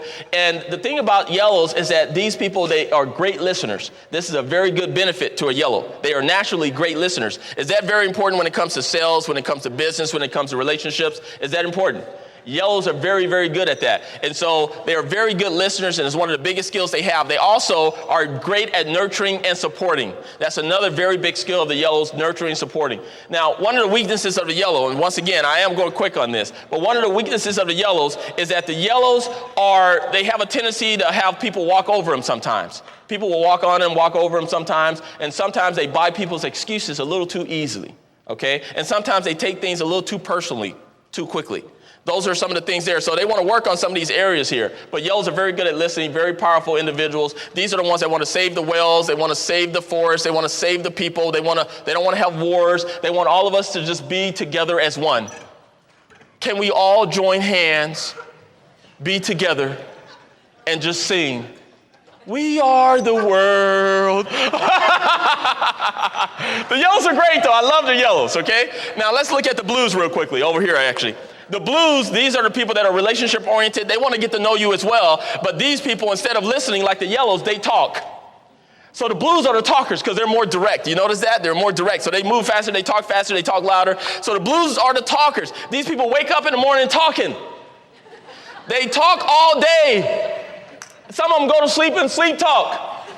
I'm serious. I got 5 phone lines at my house. 4 of them are dedicated just for the blues. Because when a blue calls me up, they go, "Hey, Jerry, how you doing?" I say, "Hey, I'm doing great." I put the phone down. I go take a shower. I come back and the blues are still talking. I go, "Yo, really?" And they are going at it. So the blues talk. Now, what's the strength for the blues since they talk all the time? They are great promoters. They love to promote. They have no problem telling people about their products, telling people about the services, telling people about the opportunities. They have no problem promoting for events and doing things like this. They are the talkers. They talk, and that's not a problem. The one thing Blues want to work on are their follow-up skills. They want to work on their follow-up skills because a lot of times Blues don't think following up is fun. And their main motivator is fun. And if it's not fun, they don't want to have anything to do with it, okay? So understand that about the Blues, and Blues are just powerful. There's so much more we can go into the Blues. Blues are not going to be balancing their checkbooks. Don't expect them to balance their checkbooks. If you're in a relationship with a Blue, take the checkbook out of their hand. I'm serious, because the Blues' idea of having more money is if they got more checks. And if they got more checks, they think they got more money, okay? So understand that. And then we talk about the greens. Let's go down to the task-oriented people, indirect, which are over here on your left-hand side there at the bottom. Those are the greens. The greens are the most analytical people on the planet. They are analytical. As a matter of fact, you may have talked to some of the greens, told them about this wonderful event. Oh, Jim Rohn, I'm telling you, he hasn't done an event like this in 3 years. He's bringing Brian Tracy. He got Dennis Waitley. He got all these other speakers. These up-and-coming whippersnappers are coming. It's going to be great. Why don't you come and be there with me? And the greens are saying, wait a minute. I don't think I will go. And you're like, why? Because I've calculated the cost ratio and the possible benefit scenarios. And based on what you've told me, 3 years ago, they recorded this on DVD. Now, I think that I can get the information from the DVD, and I will be able to benefit from it the exact same way that I would if I were to invest all of this money to actually get to the event. So I would stay home. Okay? I'm serious, man. Greens are something else, but I'm telling you, greens are some of the most powerful people because greens are some of the smartest people on the planet. Greens are very smart, and greens are people that are going to know when special dates are coming up. I mean, they are very organized. They are very precise. They are on time all the time. They expect you to be on time. And, I mean, everything like that, especially the Blues don't understand that. They expect me to be on time? What? You know, and so, but greens are real powerful people, and I love working with the greens, but I'm telling you, greens, a lot of times they can paralyze themselves by overanalyzing things. That's one of the things that really holds greens back sometimes. And then the last color we'll mention are the reds. And the reds, these are very interesting creatures. These people are more task-oriented, and they're more direct, which means they want to get to the point, stick to the point, get off the point, get to the next point. These are the people that are the ones with the biggest egos on the planet. They believe the whole world was created for them. You should bow down to them when you see them. They think they are the kings and the queens of society. You better be happy that you get to walk amongst them. The reds are the ones who say, yes, the meek shall inherit the earth, but they don't get the mineral rights, right? So the reds, these are people, I want you to understand about them, is that these are the ones that come up to you, and they might talk to you and say, hi, what's your name, sir? Quincy. Quincy, hi, Quincy. They'll shake their hand. Quincy, I'm Jerry. I'm glad you can meet me. Those are the reds for you, I'm telling you. Very, very powerful people, though. They do take action, but a lot of times they're not as teachable as they deserve to be in order to get the results they really desire, because they already think they know it all. So a lot of times they're not as teachable. So that's one of the things you want to understand about them. And there are strategies for dealing with these different colors. There are strategies for dealing with these different personalities. Let me give you one strategy of the reds. There's a strategy. When you're dealing with a red loves challenges, okay? They love challenges. Let me just give you an example of one of the things that happen. Now, what color do you think I'm predominantly? How many of you think I am predominantly a yellow? Anyone? No. How many of you think I'm predominantly a blue? Anyone? A bunch of people. How many of you think that based on what you've heard so far, that I may be predominantly a green? No? How many of you think I'm predominantly a red? Okay, a few people. Now, here's the thing, is that we all have a little bit of all these colors in us. So we all have some yellows, blue, green, and red in us, but there tends to be a dominant one that we operate from. Now, once you really understand this information and go through the audios and all this stuff, once you go through that in detail, you're going to really be able to find out exactly predominantly where you are, and predominantly how to identify others. It's very important. It's not about just putting them in a box and let's just keep them there. No, it's about being more natural and really taking a look at observable behavior and having an idea, a clue on where to go and how to work with these different people. That's really what it's all about. I'm telling you, it's some of the most powerful information. I've literally earned millions of dollars, I believe, just from this information, utilizing it effectively. So the reds, this is a technique for dealing with them. It's something called fluff, fluff, slam. Fluff, fluff, slam. It's the only thing I'm going to have time to go over because we got to finish up here, okay? Fluff, fluff, slam. That means you fluff up a red, you fluff up a red again, and then you slam a red. Technique. Let me show you. I am predominantly a red, by the way. I know some of you think I'm predominantly a blue. Blue is my secondary color because it seems like I like having fun and everything else. I do that on stage. It's all part of the whole deal there because I know people learn better when they're laughing. I know people learn better when they're having a good time, okay? And it's just one of these little strategies. But I'm predominantly a red. And here's the thing, is that 21-year-old lady I was telling you about, I was in her organization, network marketing organization, a number of years ago. And she used me as an example, even after I had knew a little bit about the colors. In other words, I had already been in the organization for 4 or 5 months. I was making, $9,000-$10,000 a month or something like that at that time. Things were going okay. And then what happened is this. She wanted me to do over $40,000 in personal volume in one single month. I had never done over $40,000 in personal volume as far as selling nutritional products is what it was. Personally, I have done over 30-something thousand, but not 40. So she did this in front of everyone in the seminar. She said, you guys all know Jerry Clark. He's awesome. He's great. He's a leader. Fluff. And I'm sitting there going, yeah. Right? Because of course I'm great, right? I mean, that's what I'm thinking, right? And then she says, Jerry's a leader. I mean, Jerry's going to be making so much money in a couple of years. I mean, he's probably not going to know what to do with all the money because he's great. His organization's just exploding. Fluff. Yeah. And then she turned on me, almost like the exorcist. Woo, boom. And she said, but I don't think he's going to ever do $40,000 in personal volume in a single month. Boom, slammed me and walked away. Now, I looked at this lady. I couldn't believe she said what she said. And I looked at her and I started turning red. And that's hard for me to do. Very hard, very hard. and I said, I'm the only one that can do $40,000 a month in volume. I'm thinking this in my mind, right? You know what? This lady got me motivated. In 2 weeks, I did $40,150 in personal volume.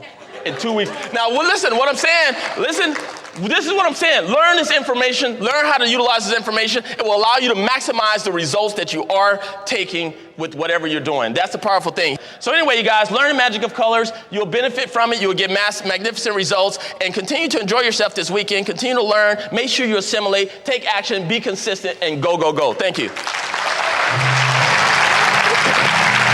Thank you. Thank you.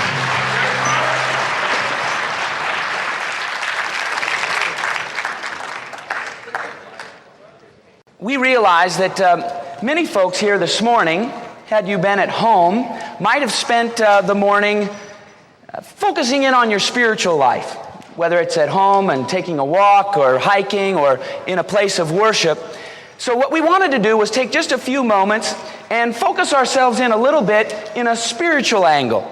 So I want to tell you the signature story of my book. It's been out about 3 months, 4 months, something like that, called The Angel Inside. Now, it's a fictional book. And it starts in the very beginning, first page, with a 30-year-old guy who has gone to Europe to find himself. He's not really at a place in his life where he wants to be, and so he takes off, and he's already been to all the different countries that he wanted to travel to, and now he is in Florence, Italy.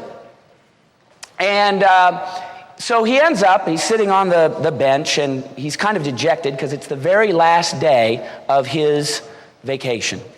And he'd gone to find himself and had yet to find himself.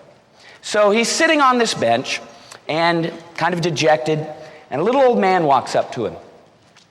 And he sits down and he says, "Why are you dejected?" And he said, "Well, I'm just trying to find myself, and I've come here and I'm looking for some answers." And the little old man says to him, Have you seen the art? And he says, "Well, of course, you come here, you got to see the art." And so he says, "Well, have you seen the David?" He said, "Yeah, sure, I've seen the David. Everybody has to see the David." And he says, "Well, what did you learn?" The little old man says, "What did you learn?" He said, "Learn? I didn't learn anything. I went in there, he's big, he's naked. What is there to learn?" So the little old man, it's about 1 PM, he looks at his watch and he realizes the 30-year-old guy's going to leave the next day, so he says, "We don't have much time, come with me." So he takes him and he brings him to the foot of the David.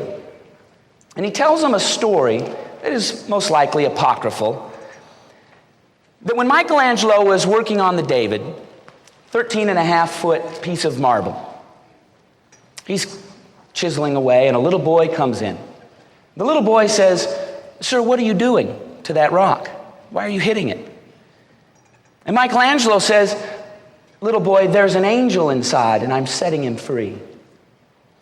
There's a very powerful lesson for us in that story. And it's powerful just because of the metaphor of us having our own angel inside. But as I began to do my research, I found that there were powerful lessons from the real life of Michelangelo and the real life of the real David. The lesson is that every single one of us has inside of us an angel. Not a literal angel, but that angel is a person of power and beauty. The subtitle of the book is The Angel Inside, Creating a Life of Power and Beauty. You see, David was a very fascinating person. David, on one hand, was a warrior and a king and involved in war, but on the other hand, he wrote poetry and he played the harp. He had within himself the context and the ability to be both powerful, a person of accomplishment, but also the ability to produce things of beauty. And I truly believe that every single one of us here has the very same ability. You may be sitting here throughout this weekend and you're eating it up and you love it and you're saying to yourself, man, this is great, and that person's become so much, and here I am. I'm not so much, and I wish I was more. And the lesson that I'd like to leave with you today in regard to that is it doesn't matter what you look like on the outside. And I don't just mean physically. It doesn't matter where your life is right now. It doesn't matter what you look like physically. It doesn't matter what you've been in the past. It doesn't matter if you're just a big chunk of 13.5-foot raw marble. Here's why. 11 years before Michelangelo was born, that marble was commissioned to an artist. And the artist looked at it for a while and finally said, I can't see anything to do with this. So he gave up the commission. The year after Michelangelo was born, it was commissioned to another artist who also looked at this piece of marble, and he said, this marble's too thin. The minute you put a chisel into it, it's going to fall apart. It's going to crack apart. There's no way anything can be done with this marble. Michelangelo grows up at the age of 17. He does the Battle of the Centaurs, a small little relief. Then that got him some fame. He went to Rome and did probably what is his most beautiful sculpture, the Pieta. Then he comes back to his hometown and kind of a conquering hero, up-and-coming artist, and they commission him with this piece of marble that had been laying around at that point about 35 years in a workshop. And they said, what can you do with this piece of marble? And he looked at that piece of marble, and he did not see a rough, cold rock. Inside that marble, he saw the David. And the beautiful power of that is that the David was in there the whole time. It took someone with the vision to be able to see what was beyond what everybody else saw. And of course, we know the rest of the story. But there's a real life situation that also goes with that. Some of you may be very familiar with the story of the real life David from the Old Testament. There was a prophet, and his name was Samuel, and he was told by God to go to the home of Jesse. And he was to go there and to tell Jesse, who had many sons, that one of his sons would be the next king. So he shows up and he says, hey, Jesse, of course he didn't say it that casually, but he said, hey, Jesse, I need to see your sons because one of them is the next king. So Jesse says, sure, great. Brings them all in. Jesse's excited, lines them all up except for one. He left one of them off because there was just no way that one could be the king. Set him up, and Samuel goes through. He says, nope, nope, nope, nope. He looks at Jesse and says, are you sure this is all your sons? And Jesse says, well, I have one other, but he's just a shepherd. In fact, right now he's out tending to the livestock. So the prophet says, well, bring him. I need to see him. So they bring in this young boy. And Samuel looks at him and he says, this is the king. And the powerful point of that is that even his own father didn't recognize what was inside of the young David. His father couldn't believe it. And his brothers, they didn't want to believe it.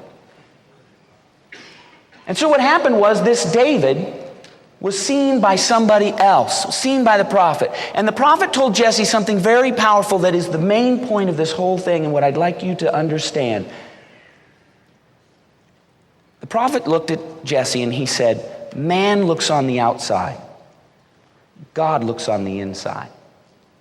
So no matter where you are today in your life, you may be rich, you may be successful, you may be just starting out, you may be old, you may be young, you may be skinny, you may be not so skinny, you may be tall, you may be short, you may have had somebody say to you your whole life, you're never going to succeed. You're too much of this, you're too much of that. The teenager said, quit telling us we're too young.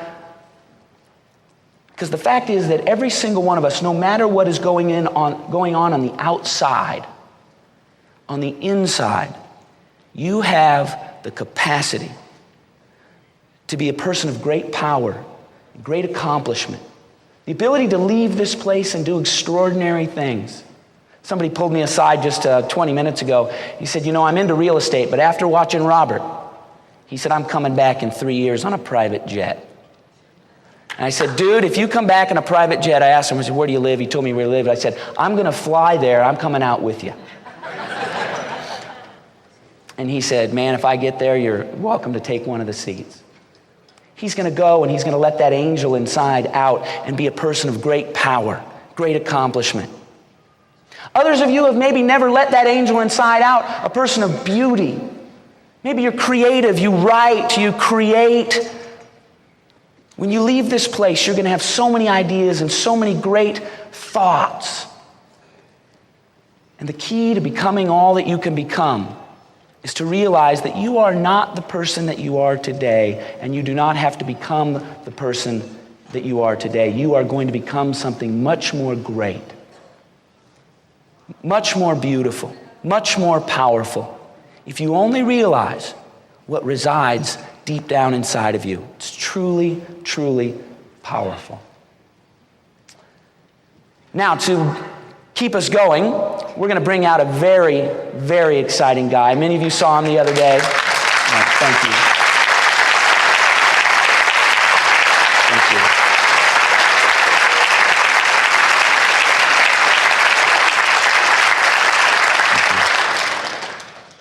This guy, many of you saw him the other day. He's a legend. And how do you introduce a legend?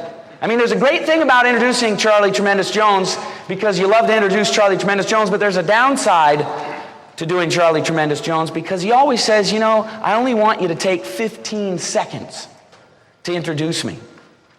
But he's an exciting guy, and many of you saw him the other day. He got started very early on in his life, and he created a $100 million business, and he also created a book called Success University, and it's in its seventh printing. That's enough. It's in its seventh printing. Well, that's it. And he is fantastic. There you go.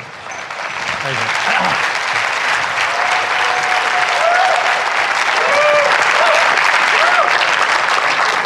you. Now you've heard all these wonderful things.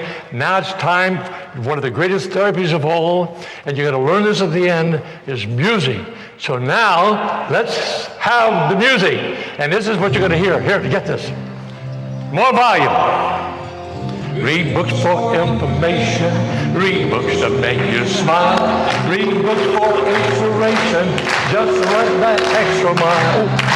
When you need refreshing, books can be the key. Unlike new discoveries. Here we go. Music helps to lift you when you're down and feeling low. If you need encouragement, just sing a happy song. But if you need that special touch, you'll find it when you look within the pages of... Here we go now, everybody, here we go. Read books for information. Read books that make you smile. Read books for inspiration. Just run that extra mile. You're not singing when you need refreshing. Books can be the key. Unlock new discoveries every time you read. Reading us the therapy to help you through the day. Be all that you want to be. A good book clears the way. Life is so tremendous when you realize your needs are sick by simply learning how to read. All together now. Read books for information. Read books to make you smile. Read books for inspiration. Just run that extra mile. When you need refreshing, books can be the key. Unlock new discoveries. Okay, that's it. Cut it off. They had enough. They can't take any more of that. Whoa, brother. Those songs are on your album that Kyle put together for this meeting first time. And if you play those songs on the way to a meeting, you'll have to take some Prozac to calm you down. But now the reason I never allow any introduction, Chris was overdoing it.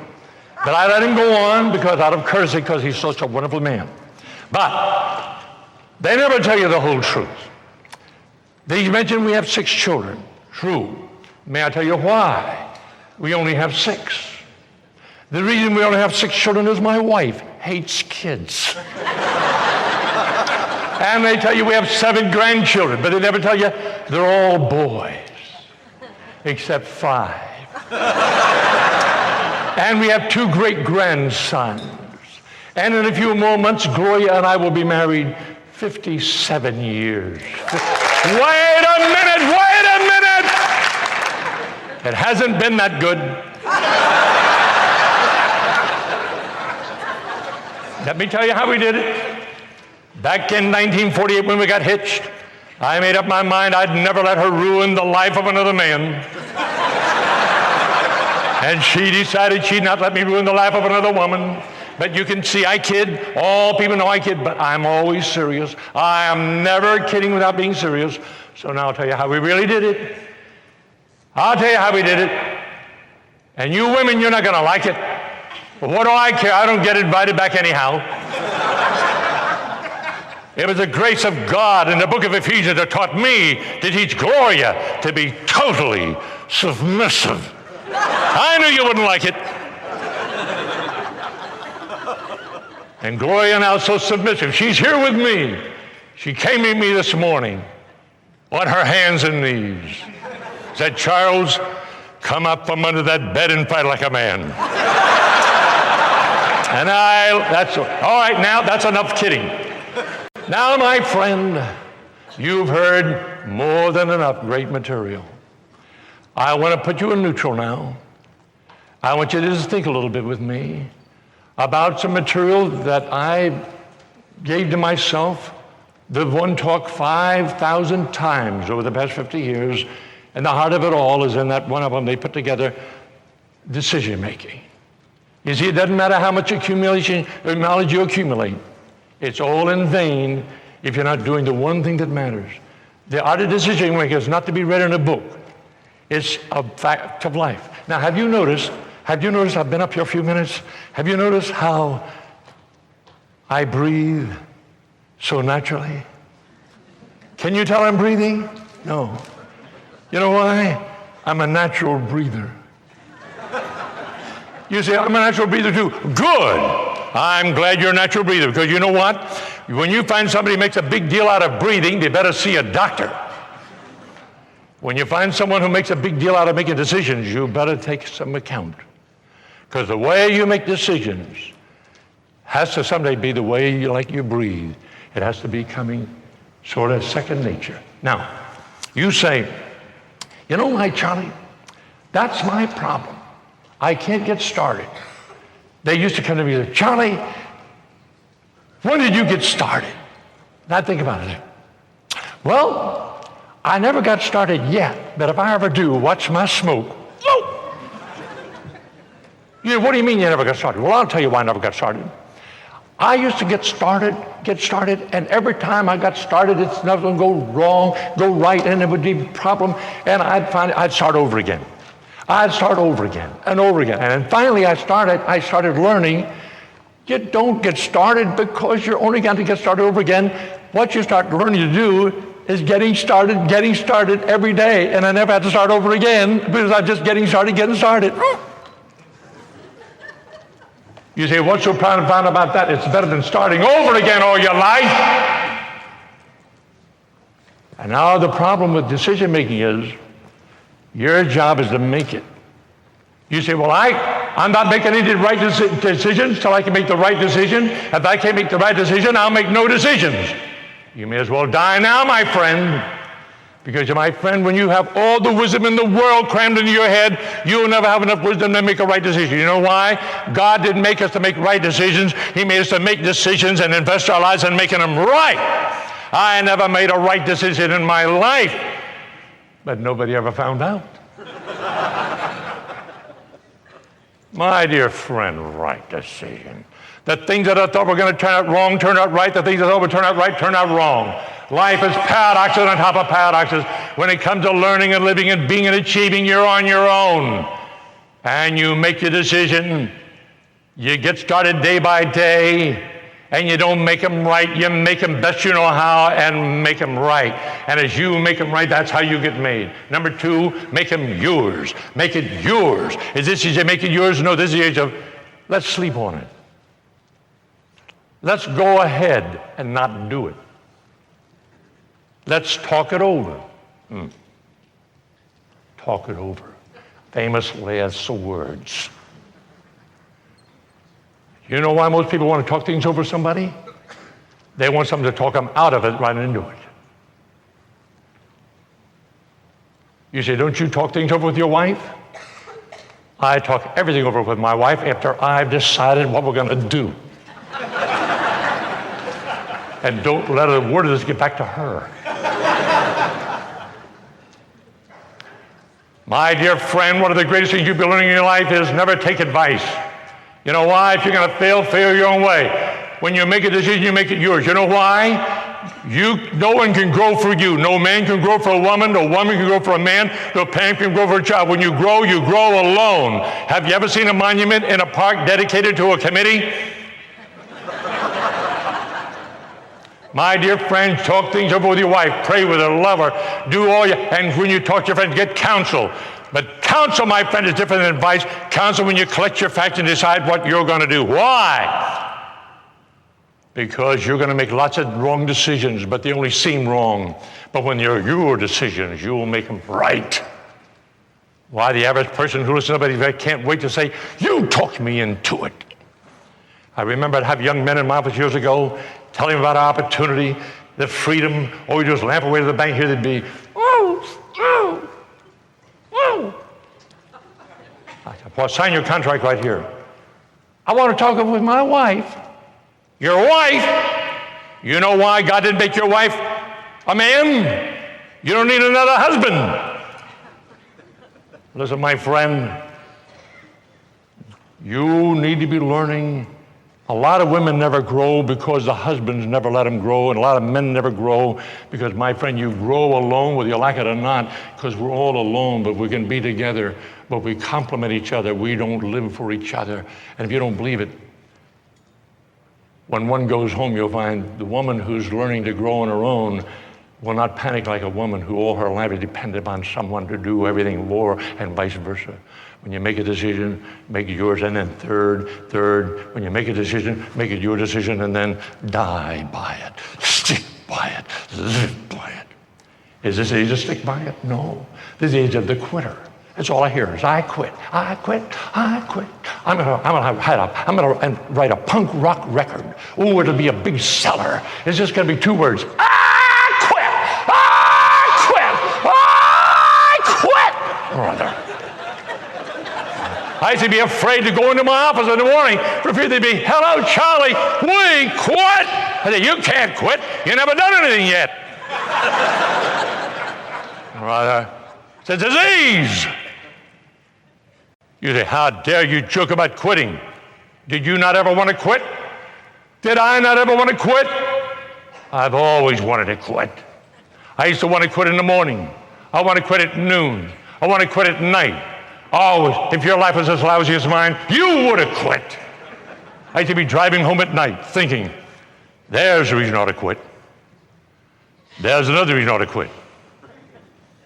There's the reason I never even thought of before. And the more I would want to quit, the more I'd want to quit. The more I'd want to quit, the more I was afraid I was going to quit. I didn't want to quit. I just wanted to want to quit. Nobody ever explained that to me. I thought wanting to quit was a labor pains and disease, having to quit. Nonsense! If you're on the grow spiritually, materially, or any way, if you're on the grow, there's got to be growing pains, and the most natural thing in the world is to want to quit. But you better be learning, just because you want to quit, you don't have to quit. And one day I saw they're separate. Well, I saw just because you want to quit, you don't have to quit. And that day I decided I'll never quit. And since that day I decided I'll never quit, I've been able to enjoy wanting to quit because I know I'm not gonna quit. Woo! Oh, am I ever glad that's over? And that goes true in anything. My friend, don't ever worry about looking for a better job. Don't ever look for anything better. You do better what you're doing and it'll find you. There's a little book written and they call that Something. One of the greatest little books ever written, 80 years ago. And the point is, you never can be successful trying to be one. Do little things every day that nobody seems to want to do and be patient. Success finds you. That's a law of life. And that's why, my friends, I come to my favorite subject, always the books. The miracle of books. And you know how to get people to read a book? Oh, I'll tell you how to get people to read a book. Kiss it. They think it's a sex book. Hey, what page is that? You have to read the whole book. My friend, you see, Charlie Jones, you're a little high on reading. I am not high on reading. My dear friend, I can prove you down. I can take you anywhere. Every speaker you hear that you love is because they've read. And if you don't read like they read, you can forget your success, because the success you get, you won't get it. It'll get you, and you wish you wouldn't have got it. Oh, the miracle power of books are helping you think more clearly, see more clearly. A living, it makes you overflow. And you never read. You know why you shouldn't read any more books? You? Because you're weird enough already. That's why you shouldn't read anymore. You say, well, then what should I read? You read more books than ever, because when you read a book, you don't read it for yourself. You read it for someone else, because when you read something for someone else, it'll do you much better than improving yourself. Self-improvement is the most miserable thing that ever happened, because if I improve myself, you'll see how wonderful I am. Woo! And you'll know I'm just another actor. But if I'll forget improving me, and I'll work on improving people around me, you'll grow, they'll grow better, and God makes you look better, because you concentrate on growing through other people, because all success has to come with that. That's not a phrase. That's a law of life. You already know it, but you need to share it, because what you hear today won't do you any good. If it's true, the words come on the truth you already know that it's true, then you rush out here and find somebody, a waitress, anybody to share it with. Now here, I'll prove it to you. You say, well, how about my children? They're too young. Don't give me that nonsense. You're never too young. Here's a letter, one paragraph from a 14-year-old. A book called The Ultimate Gift. It'll be a movie in December. How a wealthy millionaire ruined his children, giving him millions and millions and millions. And when he was about to die, he realized how the harm he did. And so he decided, I'll leave my nephew nothing. The book is how the young man became a great man, because he was lucky enough to get nothing.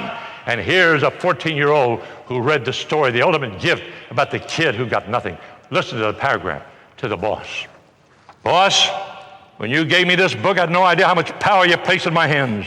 As I read it, I took a journey like Jason. As I read the first chapter, I felt the power so much, I moved to the second chapter. The feeling only got stronger. It was one of the best things I ever felt. I read this book not knowing what kind of lessons I was to learn. I hate reading, but would not have minded if this book had lasted forever. The Ultimate Gift is the only book I've ever loved or even liked, for that matter. Now I'll tell you what I learned. And here's the lessons of dreaming, loving, sharing, giving, and money. All because an owner of a pizza store believed in books and sharing books to give a 14-year-old that got more at 14 at a pizza store than he would have gotten if he got an earned doctorate. Oh, the miracle power of books. Now, here. This is in a set that some of you got. This is all the great thoughts on reading I collected for the past 200 years, and J.C. Penney writes the foreword. Oh my. And when you read these little quotes in here, and then what you do when you read them, think, who can I share this with? And whatever you do. And then you buy these 70 cents and give them away as business cards. Do you have a business card? You know what people do with your business cards? You think they frame them, don't you? They don't frame them, they throw them away. Yes, they do. You don't believe it? I know they throw them away. You know how I know they throw business cards away? They threw mine away while I was still there. And I tell you, I'm very sensitive. And so over 50 years ago, I decided I will never give away a business card. And right here today in this audience is a young man. His name is Paul Wells. And I came here today, yesterday, and he gave me his card. And what was it? A little book called Bradford, You're Fired. 80 years ago. And listen to this, what it is. You give this to somebody, they can't get over it. The boss calls Bradford, says, Bradford, you're fired. You're lazy, you're incompetent. Your manager's like, you're fired. He goes, I sit down and say, Bradford, you've been fired. And you deserve to be fired. You are lazy, you are incompetent. And Bradford, I'm firing you too. From now on, Bradford, you're not working for the company, you're working for me, Bradford, and you're never going to be fired again. So he sends in a resume. They get the resume. Say, look at this. You've been fired. You're lazy. You're incompetent. Why would we hire you? He says, yes, I was fired. And I deserve to be fired. But I fired me too. That was the old Bradford. You're getting the new Bradford. So he rises to be ahead of the company. Why? Because when you work for a company, that's slavery. That's why you want 5 o'clock or Friday to come. When you work for money, that's work. And so you get 10 million when a lot of you quit work. Oh, no, friend. If you don't work till you die, you don't live till you die. Because work is not for money or slavery. It's a way of life. Oh, brother. I call it worship. I love to worship 18 hours a day. Why? I'm not making money just to accord it. I'm making money to enjoy living and learning it. Isn't that good? You say, do you believe all these things you say? Sort of. Wait a minute. I didn't say I believe it. I said, I know it's true. And that's why the beauty of reading, you come to know truths, and you spend your life learning to know, and you go to seminars. And the value of a seminar is not just to hear speakers, it's to be with other people who dream and hope and live, and they're here to spend time and money to think. And basically, hopefully, to discover things you already knew. Whatever you discovered you didn't know, the things you discovered you knew. And you don't have to go home and try to be better. Why? You're better when you signed to come here, when you bought your ticket to come. You're better when you came and walked around here and looked. You're better. You can't become here. And then you hear speakers say, the people that ought to be here today are the people that aren't here. Wrong. I say that people that ought to be here today, people that are here. People that aren't here, thank God they didn't come. And maybe a couple of you should have stayed home. Wait a minute.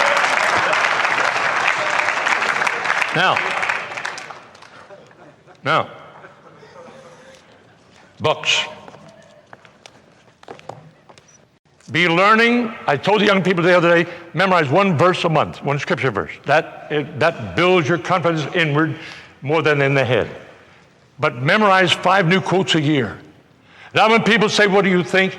Don't tell them what you think, you'll get in an argument. Tell them what General Patton thinks. And if they don't like it, he said it, I don't like it either. But always. But when you quote General Patton, for example, I love a quote. Now, what do we face in fear? And living, selling. Fear. And yet, you'll hear the manager say, you should overcome your fear. You know who says that? Somebody on salary. If you're on commissions, pal, fear is a normal way of life.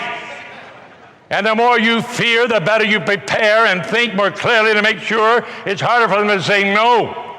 And General Patton says, fear, there's 2 kinds, the kind that immobilizes you and the kind that drives you. He says, fear is like taking a cold shower. When the water's ice cold, don't tiptoe in. Leap in and spread the pain around. And that's where we're decision making. You got to get started. The sooner you get started, it's hard, but it's harder not to if you keep trying to do it. Oh, my. And then how about praying? I can't tell you how to pray. You say, Jones, who are you to tell me how to pray? Oh, I'm not telling you. I like to quote you Abraham Lincoln. It's hanging in my office now for 50 years. Abraham Lincoln says, I must confess that I'm driven to my knees every day by the overwhelming conviction I have nowhere else to go. My wisdom and that all about me is insufficient to meet the demands of the day. Abraham Lincoln. Now, if you don't need to pray, then don't pray. But I thank God all my heroes prayed. And I'm not telling you to pray. I'll just quote you, let you see what Lincoln, maybe he was wrong. He could be, I guess. And then how about wisdom? Oh, we learn and learn and learn and know nothing. And yet one time, a great lawyer closed his talk before the American Bar Association, the president of the American Bar Association, and all lawyers, my granddaughter's going to be a lawyer, but I tell her, there's a law in Pennsylvania, all lawyers have to be buried 20 feet under the ground, because deep down they're very nice people. Yes, but wait a minute, we may have one in the White House there soon, so be kind to lawyers. But anyway, this, Edward Hannafy closed his talk and he said, a man can be born with ability. He can acquire knowledge. He can develop skill. But wisdom comes only from God. Oh, I'm so glad I read.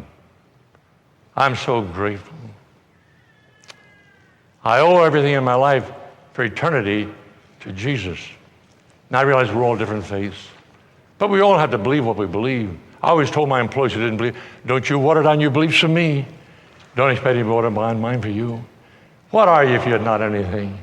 We got to let each other. You know the nice part about learners? You always know you're wrong. So I always give everybody a lot of room.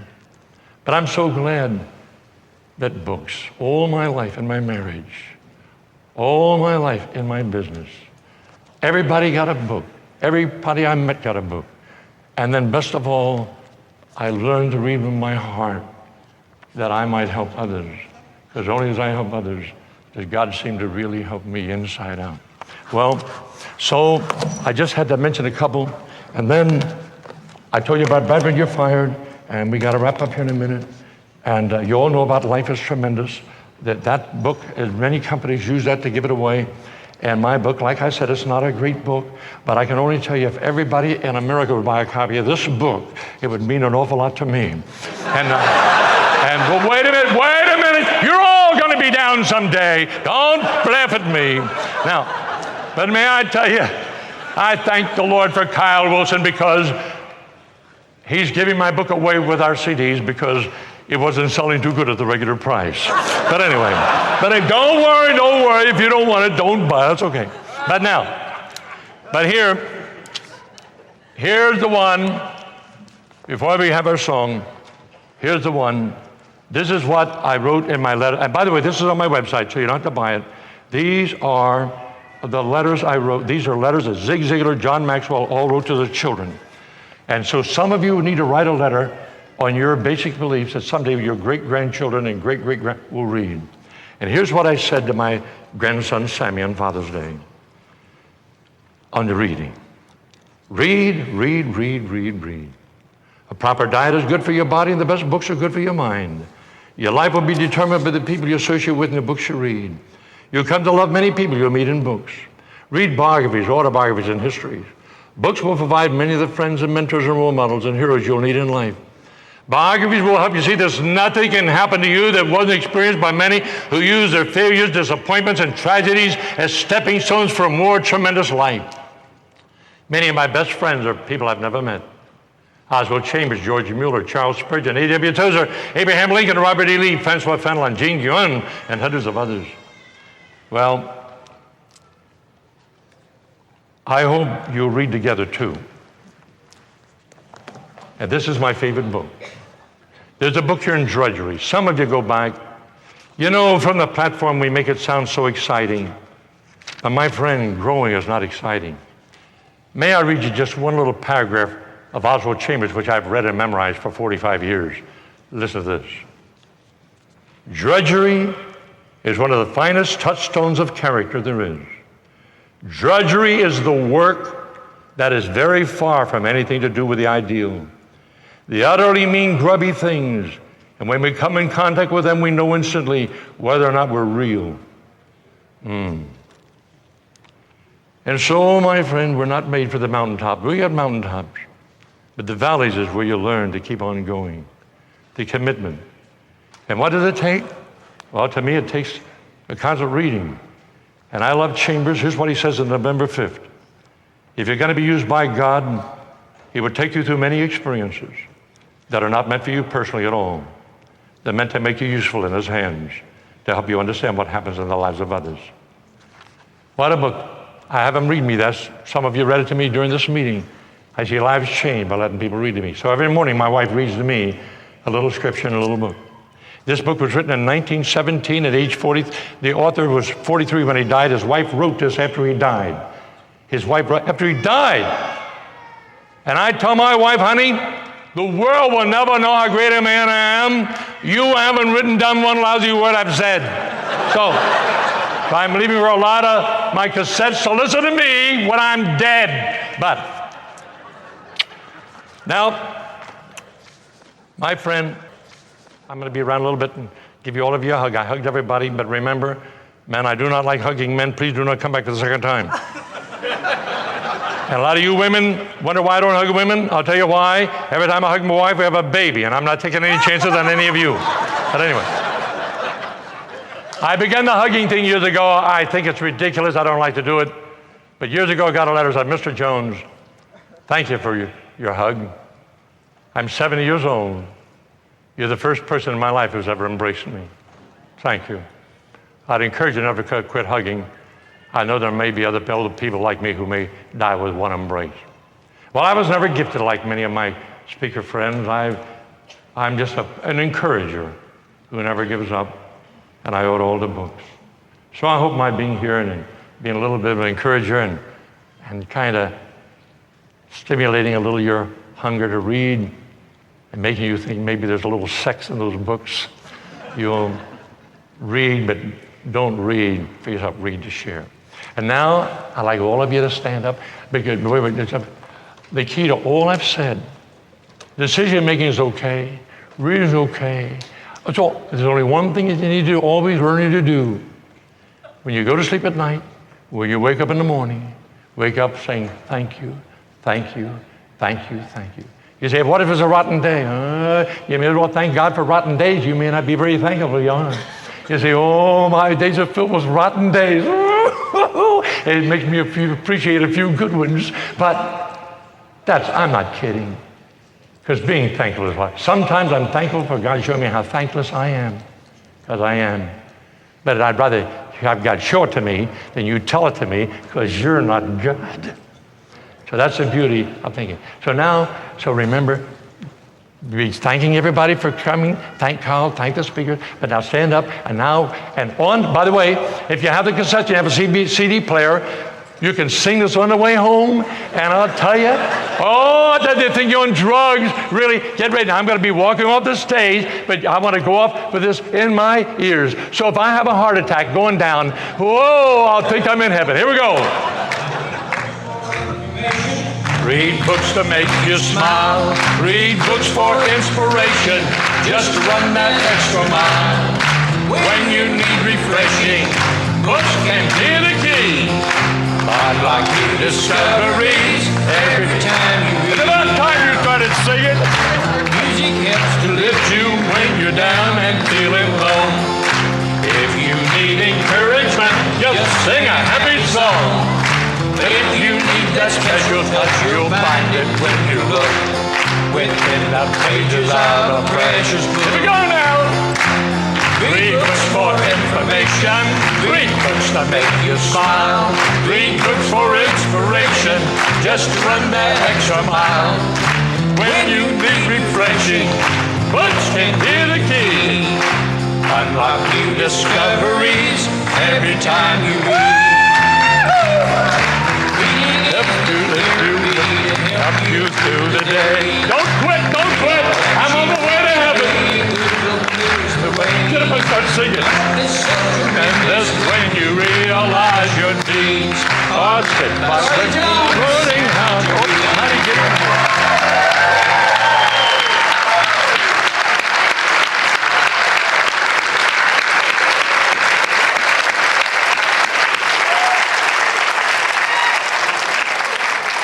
Now you know why they call him tremendous.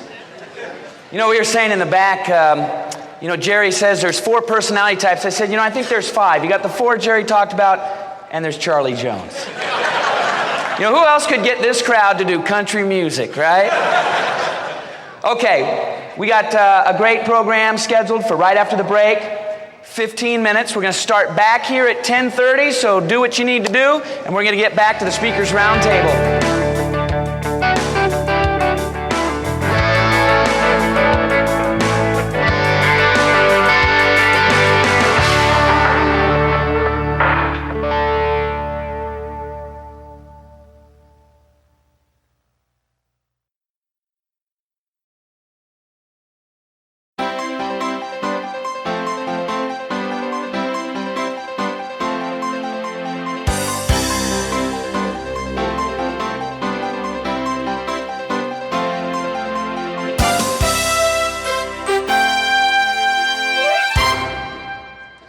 This is a different format. Last time I saw a setup like this was on C-SPAN. It was a Senate subcommittee. But we're going to have a great opportunity, really a great opportunity in the next few hours to hear from the speakers. And I'm going to tell you how we're going to do it. I don't think I need to introduce these folks. Everybody knows who they are. And let's give them a round of applause for what they've done and what they're about to do.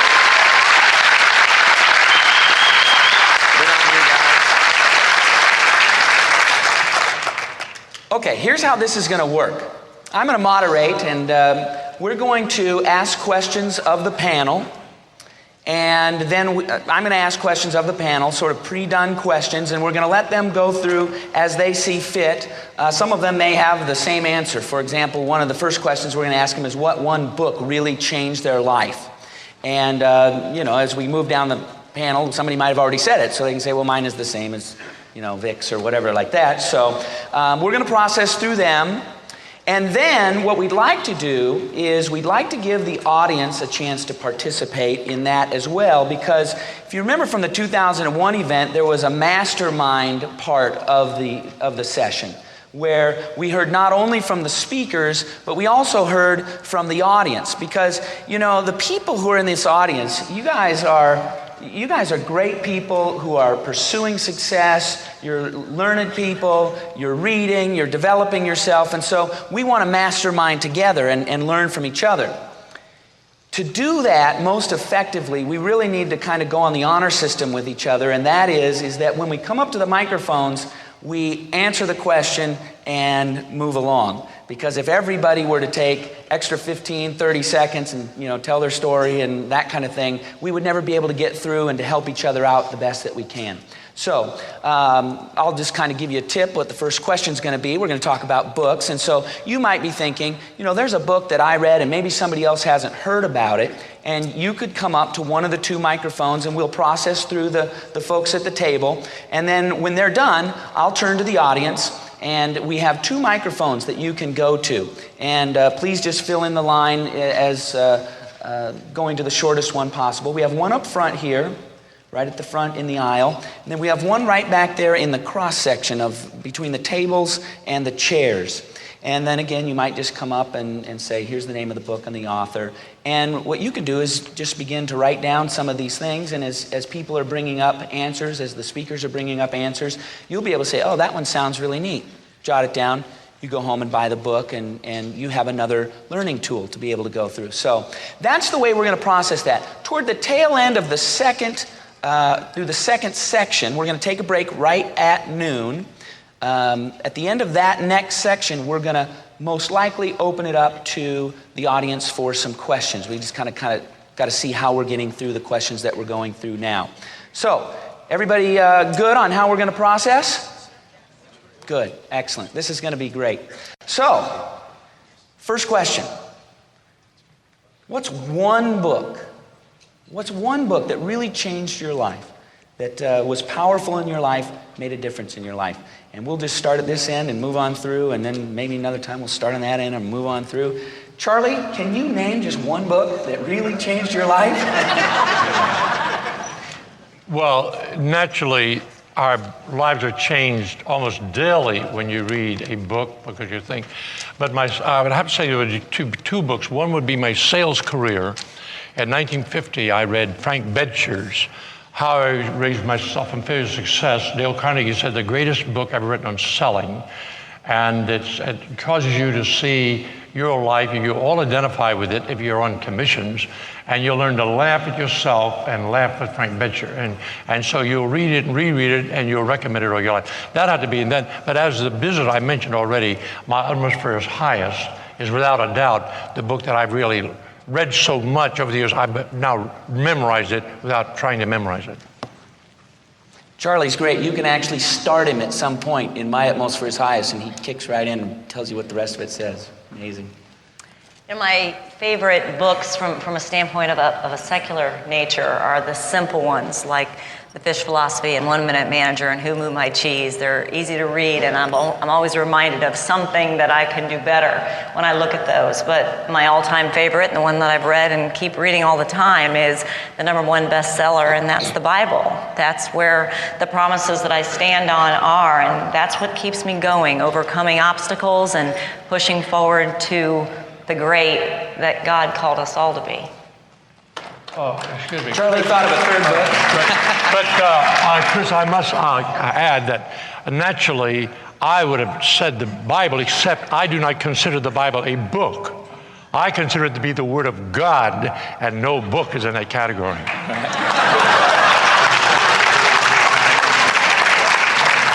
You know, the Bible is the most widely read. It's the best-selling book of all time. It's also the most stolen book of all time. Out of hotel rooms. And you know what, though? I think if you're going to steal anything, steal the Bible, because you're going to need it if you're stealing stuff. So, people who steal Bibles, they need the Bible. All right, Vic. I'd agree with Charlie. I think every book I've ever read has changed me. Even the ones where I only read a chapter and I didn't like the rest of the book, I was still changed in some way. But obviously, I wouldn't be here this morning if it weren't for the book As a Man Thinketh. And what you heard this morning from Charlie Jones, I heard in 1994 because he sold me my first copy of As a Man Thinketh. God bless that man. Oh, you speak wrong. So, you know, I believe it's the most powerful 28 pages in literary history. It's a phenomenal book, and certainly there are many, many other books that rank up there, but certainly one that had a great influence in my life. I have to echo Vic. I read As a Man Thinketh in 1945 when I was 12 years old in the 8th grade, and it changed my life, and that's the one book that I remember. And if he got it in 92 or 94 and I got it in 1945, it endures. Well, I'd have to pick 3 books. Life is Tremendous by Charlie Jones, which he paid me to say. But I read yours and Jim Rohn's.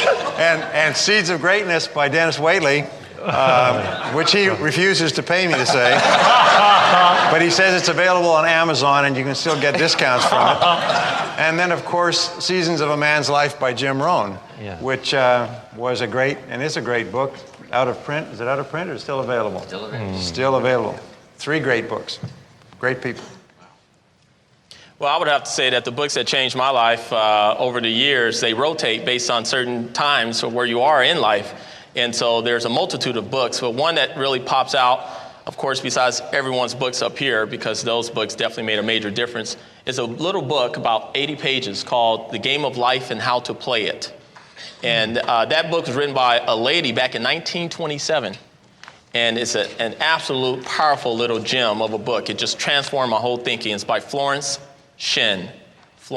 Scovel Shinn, and that's her name. The Game of Life and How to Play It. It's really powerful. And if anyone want to pay me to say something else, no, I'm just kidding. I'll have to echo, the Bible probably had the greatest influence on me. My parents made sure I was a pretty good scholar by the time I was 19. What's interesting about the Bible is it's a collection of 66 books. So if you don't have much of a library, get a Bible, you jumpstart your library. 66 good books. Then there's another book by Mortimer Adler called How to Read a Book. It's kind of tough to get through, but it's really worth paying the price of time and effort. And in that book, he's got what he calls the collection of the best books ever written. And I've used that list of his as a sort of a centerpiece for my library, the best books ever written, Mortimer Adler. Then he goes through how to read a book, take notes while you read, a lot of stuff that you'll find out when you read the book. But it's a classic. It's good. It'll teach you how to be scholarly. It'll teach you how not to be lazy in reading. And it'll teach you how to get the most out of a book, the books you read. There's no use reading 1,000 books and not get very much from any one. But he teaches you how to laboriously really find the best ideas that are in the book. Then he also says on any scholar's list of the best books ever written, whether it's Eastern, Western, Southern, whatever, is both the Old and New Testament. So pretty good information. Good.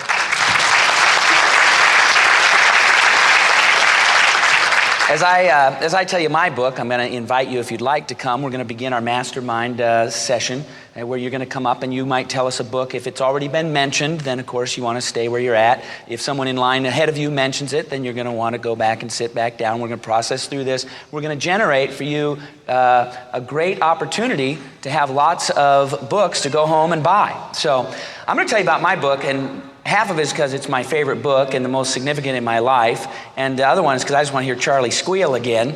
My favorite book of all time is The Pursuit of God by A.W. Tozer. Wow, boy. It's a fantastic book, Pursuit of God by A.W. Tozer. Rich little book, and it's very good for those of you who are pursuing a spiritual path. All right. We do have some people back there, so if you could just step up and let us know about your book. My name is Michelle Sullivan, and the two books that made the biggest impact on my life and took me from making zero money to much money was Think and Grow Rich by Napoleon Hill and The Dynamic Laws of Prosperity by Catherine Ponder. Next. Spiritually, my favorite chapter in the Bible is the first chapter of Genesis, which talks about original glory, and the book of Revelation. And business-wise, Leading an Inspired Life by Jim Rohn has had an amazing impact on my life. And my wish, please, is that I can hear you read it on CD. Thank you. All right. Let's come up here. We'll give a chance up here to the front here. Your favorite book. And remember, we're going to try and keep these little clips. Kwaku Jabbar. Favorite book is changed my life is Rich Dad, Poor Dad, Robert Kiyosaki. Easy to read. I wasn't a reader, and as a result, it got me to all the other books out there. Very good. Rich Dad, Poor Dad. Okay, let's take another one there. Mark Jones, San Diego, California. The Power of Focus by Mark Victor Hansen, and The Power of Positive Thinking, Norman Vincent Peale. Power of Focus and Power of Positive Thinking. One more up here. I think most of us have read Dale Carnegie, but there's another book by him that I've only seen one time in a used bookstore, and I bought it, and it's called Public Speaking and Influencing Men in Business. Public Speaking and Influencing Men in Business, right? Okay. All right, how about back here again? Glory Bayer. The very first book I remember picking up as a young girl was called Angel Unaware by Dale Evans Rogers, and it taught me that no matter how small or limited, you have great value. Angel Unaware, okay? How about up here? James Blakemore from Midland, Texas, and my book is The Magic of Thinking Big, and the author escapes me now. Charlie, Magic of Thinking Big? David Schwartz. Magic of Thinking Big? David Schwartz. David Schwartz. David Schwartz, yes. Yep. And then also there's Maximum Achievement. Maximum Achievement, okay. How about back here? I've got two. One of them I just read, Eat That Frog by Brian Tracy, about how to stop procrastinating. And the second one is very much related to the magic of colors, that Tony Alessandra's The Platinum Rule, all about personality types. Very good, okay. When I first heard Jim in '79, he said all leaders are readers, so I've been building a library. The two books that I would recommend to everybody in the room are a book called Thick Face, Black Heart. It's about Chinese philosophy that for 4,000 years you would get terminated if you were even heard reading or speaking about it. It's called The Think and Grow Rich of the 21st Century, for those of you that have read that book. And it's by a lady called Chin-Ning Chu. Chin-Ning Chu, who's an Asian lady. It is a priceless book. If you've read Think and Grow Rich, this book completely transforms the way you think and the way you speak. The second book I'd recommend is called How to Know God by my close friend Dr. Deepak Chopra, for those of you who don't know him. And How to Know God is on audio and video and live, in his seminars that he does, but is also available, obviously, in text format for those of you that like that. All right, very good. Let's go back up here. The title is Action Strategies of Personal Achievement, and I got to tell you, that's Brian Tracy. And this book gave me more than multiple college degrees in terms of how to live life in a life plan. It's a must for every library. All right. Back here. Power of Positive Thinking, Dr. Peel. I had the good fortune of worshiping at his church as well. Okay. Oh, we got right down. Oh, Power of Positive Thinking by Dr. Peel. Yeah, sorry about that. I'll try to remember to repeat them. Up here, young man. Hi, my favorite book is More Heart Than Talent by Jeffrey Combs. More Heart Than Talent. Yes. Very good. Excellent. All right, how about back here? I think a common theme here has been we need to believe that we deserve success. And I love Brian's I Like Myself.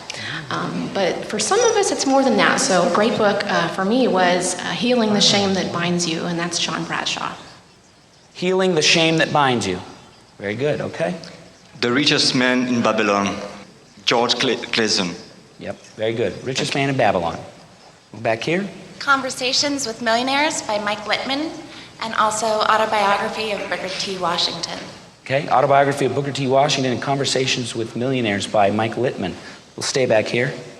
David Ransby's book, Financial Abundance, which is You Cannot Have What You Don't Feel You Have. And I think probably the second most important book I ever read was The Laws of Success by Napoleon Hill.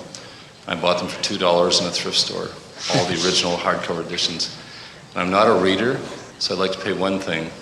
Dennis Wheatley's audio tapes, Winning in the 21st Century, Brian Tracy's Art of Achievement. Those were what sustained me when I wasn't reading. But the books gave me the detail later. Thank you. All right, very good. Up here. The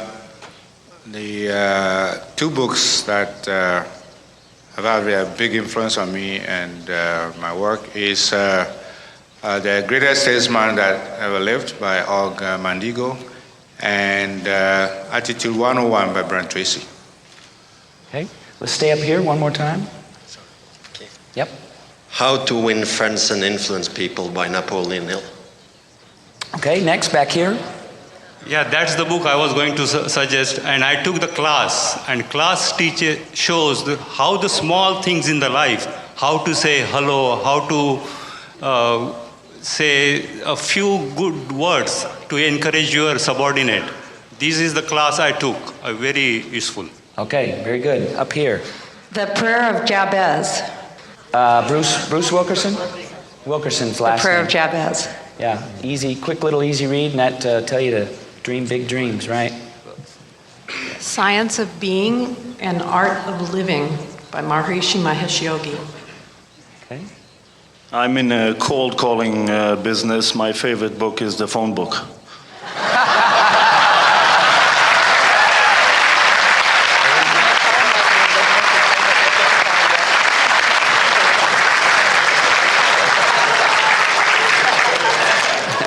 That's great. All right, who wants to try to top that? Front or back? I don't think I can top it, but my favorite book is The Greatest Networker in the World by John Milton Fogg. Greatest Networker. Yeah, over 2 million copies sold, I think. John Milton Fogg. F-O-G-G, I think last name is spelled. You Were Born Rich, Bob Proctor. You Were Born Rich by Bob Proctor. Yeah. Okay. The two that got me started on personal development are Dennis Waitley's The Seeds of Greatness and Wayne Dyer's You'll See It When You Believe It. Seeds of Greatness, and you shall see it when you believe it. I'm going to interject real quick and tell you a brief little story about Seeds of Greatness. A couple of years ago, a friend of mine was putting on a seminar down in Atlanta, and I was about to put on my first seminar, and so I called him up and I said, hey, just put me to work. I want to come in and see the ins and outs of, seminar stuff. And he said, well, one thing you could really do for me is you could come down and chauffeur Dennis Waitley for the weekend. So I thought, okay, great. I'd love to come down and chauffeur Dennis Waitley for the weekend.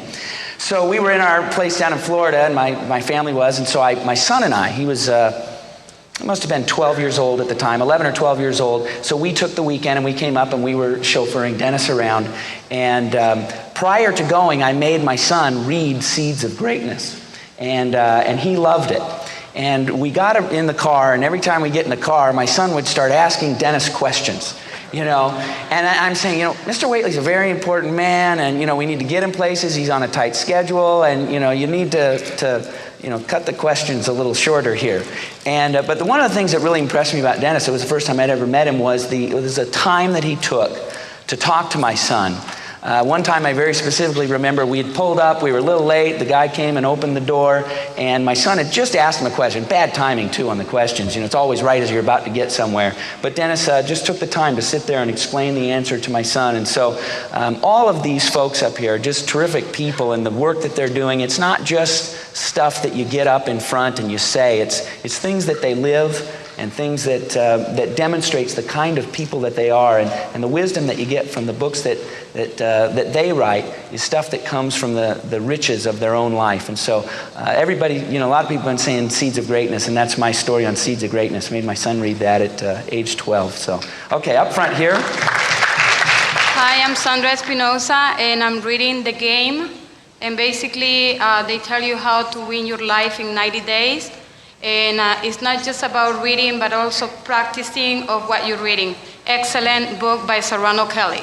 Okay, The Game, and I think you said the last name was Kelly. Serrano. Okay, very good. All right, back here. Winning Without Intimidation by Bob Berg. Winning Without Intimidation by Bob Berg. He has another book called Endless Referrals, which is also a very good book, especially for those of you in the sales business.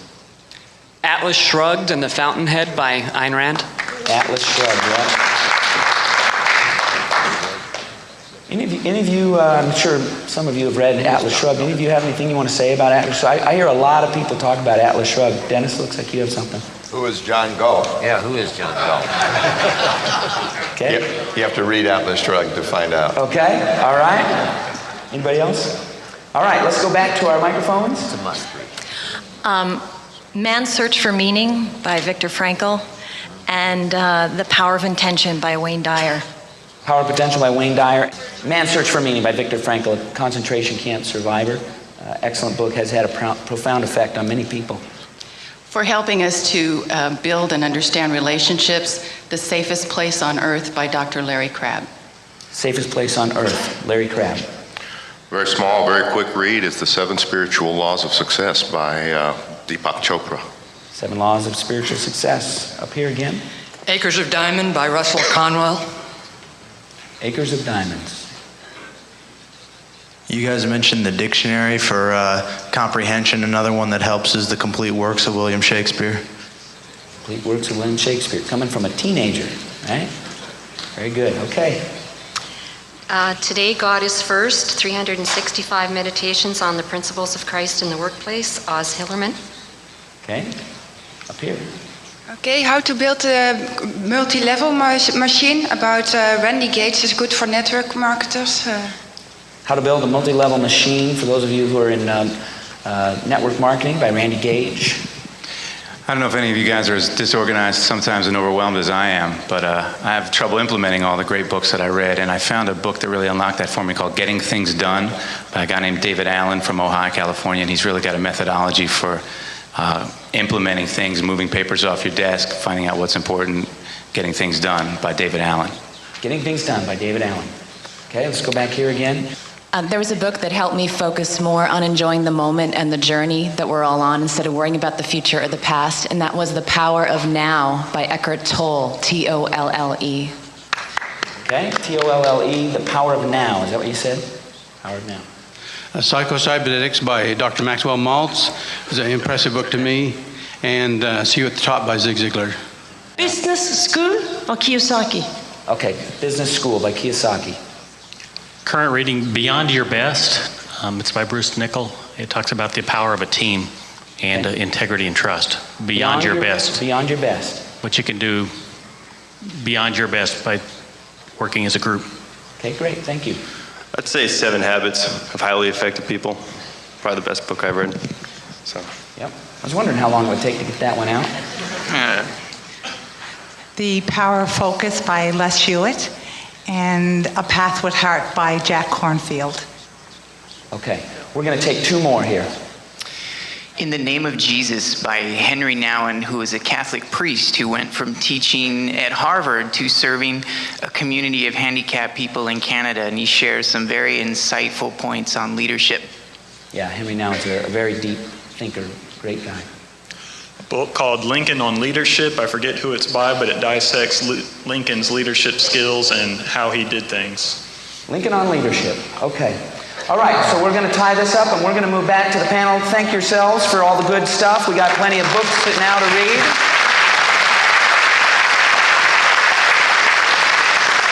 All right, second question for the panel. One of the realities of life is difficult times. And so we want to ask you, what do you do or what have you done in your life to get through difficult times? If you want to describe the difficult time, that's fine. If not, just tell us what you go to when you're in that difficult time to pull you out. What are the principles? What are the things that you do? Charlie. Well, that's very easy for me because I'm always in difficult times. but I say that as somewhat with a little fun to it, but in life, if you are involved, responsible, committed, and as you enjoy more blessings and then your responsibilities and obligations broaden, and when you're involved with people, there's always something that's difficult. And of course, in it all, so to be very brief though, maybe just one thought that the others will speak with, because there's a similarity that we all have. There's certain basic laws that never change for any of us.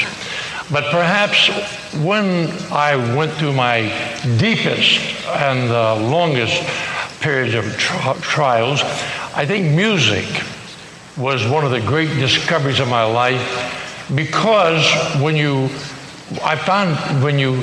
really grow, we all come to a place where we can't go on. But you don't grow when you can't go on. You grow when you can't go on, but you won't give up. And when you won't give up, then the times get tough, as you all know. And I find that when you really get in that situation, your ears close up. Because the last thing you want is more good advice from some thumbsucker who never did anything in the first place. And you also discover sermons don't help much.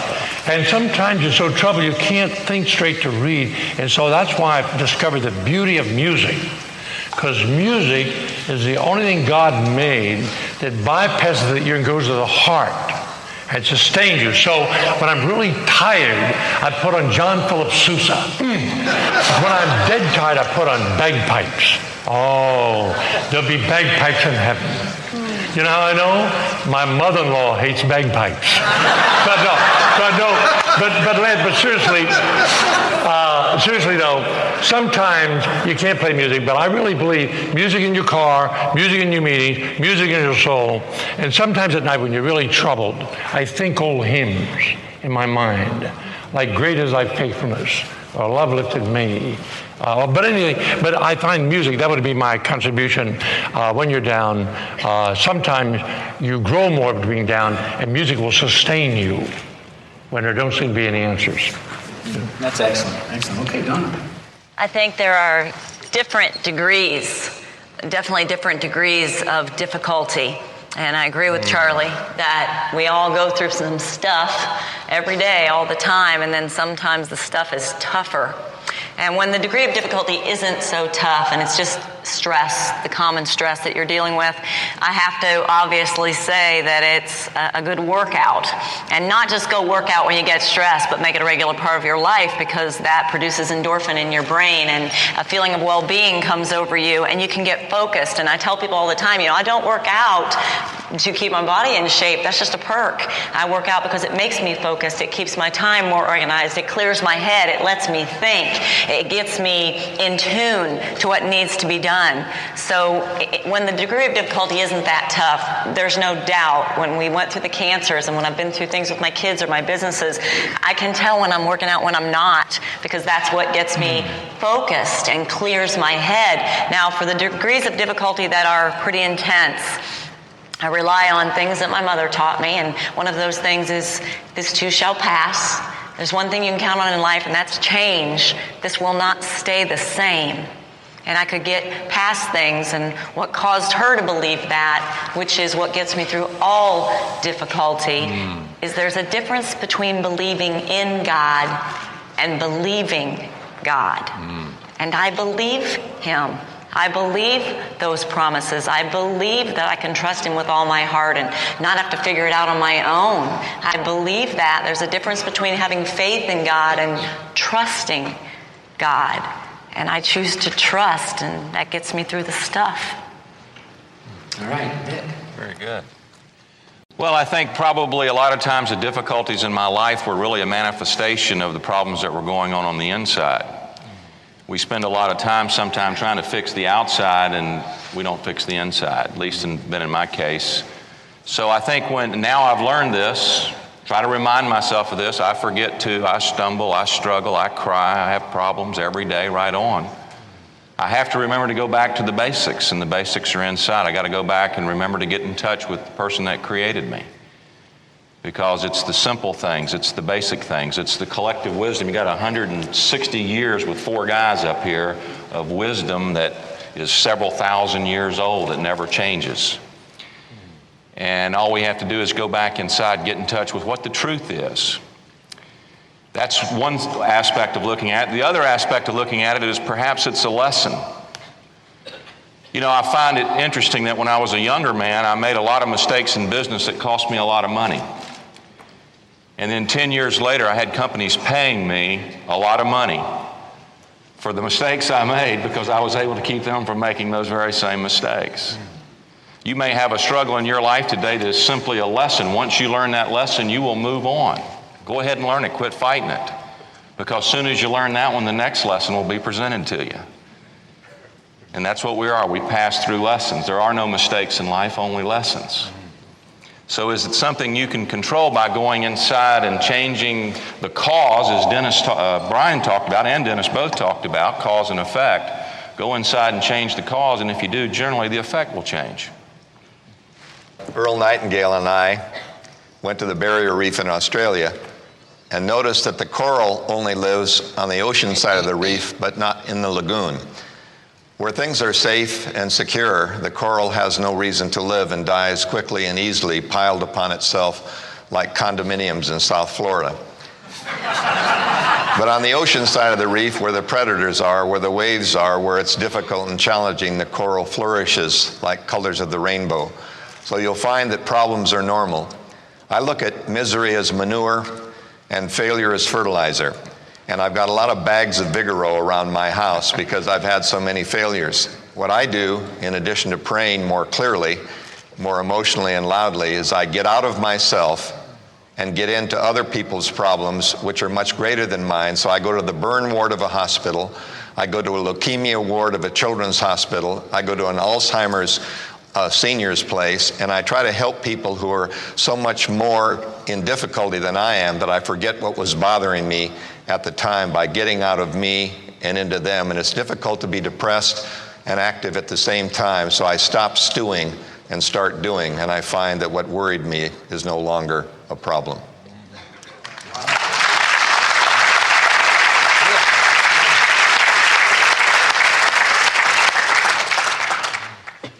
In my experience, if you're going to live a busy life, you're going to have constant failures, setbacks, disappointments, temporary defeats. They go with the territory. If you're not falling on your face a couple of times a day, it just means you're not trying hard enough. You're playing it too safe. So one of the things I learned as a young man, which had a profound effect on my life, was that the way to deal with a problem is to deal with it well before the problem happens by deciding how you're going to respond to it. And I say sometimes you can't take a first aid course at the scene of an accident. It's too late. You take the first aid course before the accident. And one of the things I've learned from Charlie and Jim and other people is the importance of making the decision in your own mind that you're never going to quit. I'm never going to quit. I have been asked what is the most important quality a person can develop, and I'm sure there's many answers to it. But one of the best answers is the quality of being unstoppable.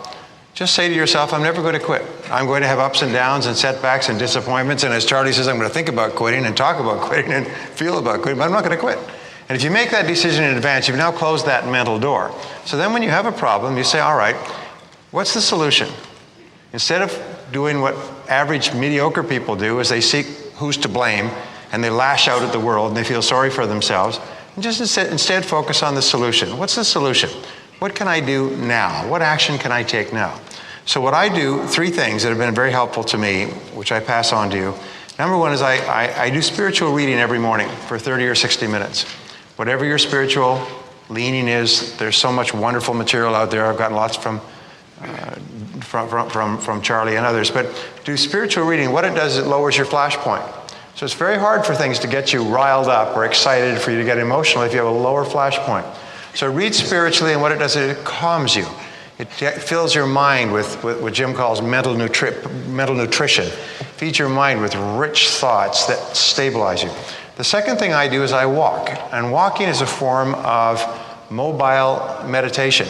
Just like Donna talks about exercising, walking and just allowing your mind to run is a wonderful way to get clarity on things. And the third thing I do is I practice solitude, which is just sitting quietly by yourself and allowing your mind to calm. And they say that prayer is talking to God, but inspiration is when God talks to you. And if you sit quietly in the silence by yourself, your mind will clear, and God will always give you the answer to your most pressing problem of the moment. And it seems to work every single time. So those are the things that I do to deal with challenges, and I just keep my flash point low as a result. That's great.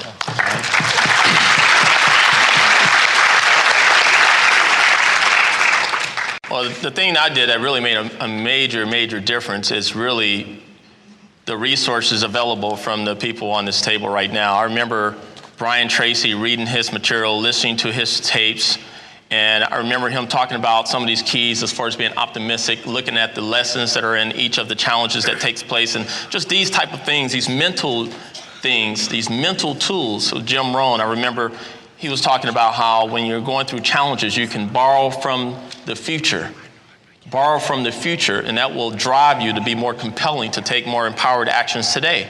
And that was one of the most powerful things. So what I started to do with that type of information, and Dennis Waitley talks about previewing. It's like you preview common attractions of how your life is going to be. And, you know, and Charlie Tremendous Jones with the reading and just this type of information. So I took these tools and I started to go into it. I'm not sure which one of them said it, but it had to be one of them because I just read their materials over and over and listened to their materials. They say, go into the workshop of your imagination and create something very powerful as far as a compelling future. And so anytime something challenging or something, you know, that's not so exciting and so forth occur, I wouldn't stay focused on the challenge. I wouldn't stay focused on what was happening. I would look at this future, how things were going to be, and I would get so intensely involved in that future. And that would get me pumped up again. It would get me empowered again. And I would borrow from that future. And it drove me to keep going because quitting was not an option. So I never even thought about quitting. I mean, the quitting thing was just not going to happen. So once I made a decision, as Brian just said, that wasn't going to happen. The quitting thing, well, what's the option? You're going to work for 40 years for somebody else? You're going to be in traffic for 40 years? I mean, that just wasn't, that wasn't even an issue. So once that is not an issue, once you know that you're going to accomplish your dream, your objective, you don't know how you're going to do it, but you're going to do it. And once you know that in your mind, you make that decision, then anything else just won't even matter for you when you're going through the challenges. I remember being in a 500 square foot bachelor apartment and I didn't have the $87 to get my lights turned back on. So I used to have candles lit all the time. People used to come over and say, well, why you don't have lights? I say, it's a new religion I'm in, don't worry about it. So this whole reframing and dealing with your mind and understanding how to use these tools really assisted me. So these individuals made a major difference. But if I wouldn't have read their materials, if I wouldn't have listened to their tapes, I was telling Brian Tracy yesterday, I remember when I was 18, 19 years old at one of his seminars, sitting up there looking, just go, wow, I don't know if this stuff is true, but I want it to be true. So I would go back there buying all kinds of stuff. I didn't have a credit card. I was using my mom's stuff. But anyway. But it made a major difference. So that's what I would say is don't get stuck in a problem. Really look at the empowered future.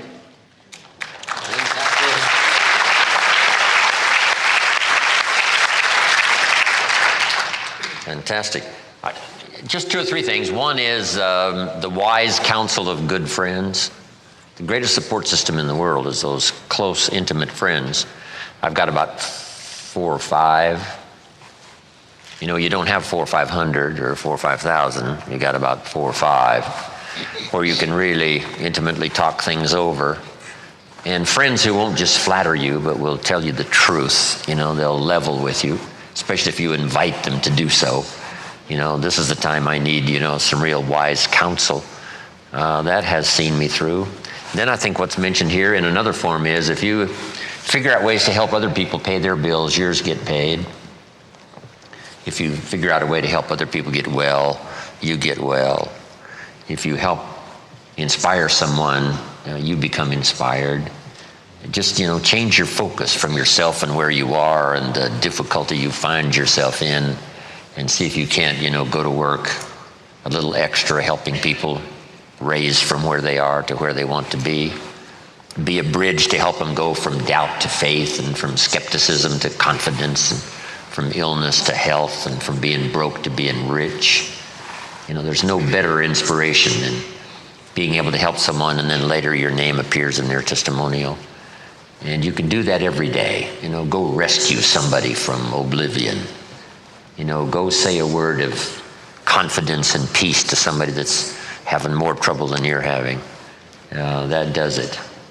Then I think the rest is just to patiently wait until the time passes. If you're in a wreck and you're sitting by the side of the road, it's good to have somebody come and hold your hand until your mind clears, right? Because, here it is, you're just like half unconscious sometimes. And sometimes you just have to have somebody come be with you for a while and wait until your mind clears. Then the last one is, prayer. I do believe God is in control. Once I settled that about 40 years ago, I have lived the most incredible, peaceful life. Difficult for me to imagine God pacing the floor, pulling out his hair. So I said, no, I really don't think that's true. I think God is in control, and I'm just going to trust that. So if there was one word I could give you to go home with, the major word would be trust. If you're a believer in spirituality and God and creation, and humans are a special creation, I think the word trust is it. Trust is better than worship. Just daily trust, starting in the morning, through the day. In the evening, when you're a bit troubled about what happened, just say, hey, I'm going to trust that come morning, answers will come. I'll have a new zest. I'll have a new vigor, a new vitality. Just that kind of trust has really seen me through.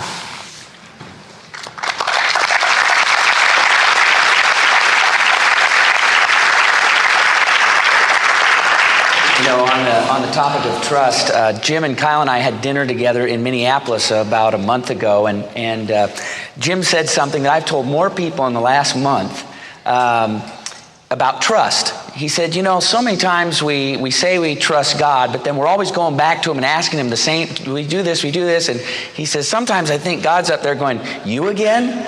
And a lot of times we just have to trust. We ask that things will take place. I've told more people that, because it really pops something in my mind, that if you're really going to trust. I'm going to give you another book too, because a lot of the folks here mentioned preparing yourself before you get into the tough situation by doing daily disciplines of solitude and silence and meditation and prayer and those things. And there's a great book that I've found very helpful called The Celebration of Discipline by Richard Foster, who at the time of his writing the book was a college professor, a Quaker. He's a Quaker, and I think he taught at Friends College down here in Southern California. So that's a great book that'll kind of give you the nuts and bolts, the how-tos of doing those kinds of things, so that when the storms come, your roots are already really deep and you're going to be much stronger to get through those times. So, Chris, let me mention them. Okay, Vic is got a book here too on that regard. A tremendous book that was very, very helpful to me, written in 1969, Tough Times Never Last, But Tough People Do, by Robert Schuller. Awesome book, tremendous book. Excellent. Okay. I'm going to come back on kind of a follow-up question, because it's a dichotomy of life, and it seems like all of you teach both sides of it. So what I'm hoping for is some clarification, some understanding of it. On one hand, we talk about set your goals, create your plan, do your, decide your destiny. But then on the other hand, we also say trust, relax, release, that type of thing. I don't think that they're opposites, but how do you find the balance between taking control of your life and taking charge of your life and letting go? And when do you do both? And this is just going to be a free question for anybody that would like to step up and answer that question. How do you find the balance between this is where I'm going, this is what I'm doing, this is when I'm going to get it, and I also just know that I live in a much bigger world than what I can control. Brian? Let me answer that. In talking about books, I think the best spiritual book I've read is called The Sermon on the Mount by Dr. Emmett Fox, who died in 1941. And Fox's observations are so beautiful and so profound spiritually and so practical. One of his little essays is called Place Your Order. And so what we do when we write down our goals and we make our plans and we set schedules and timelines and so on, is we place our order, is we tell God exactly what we want.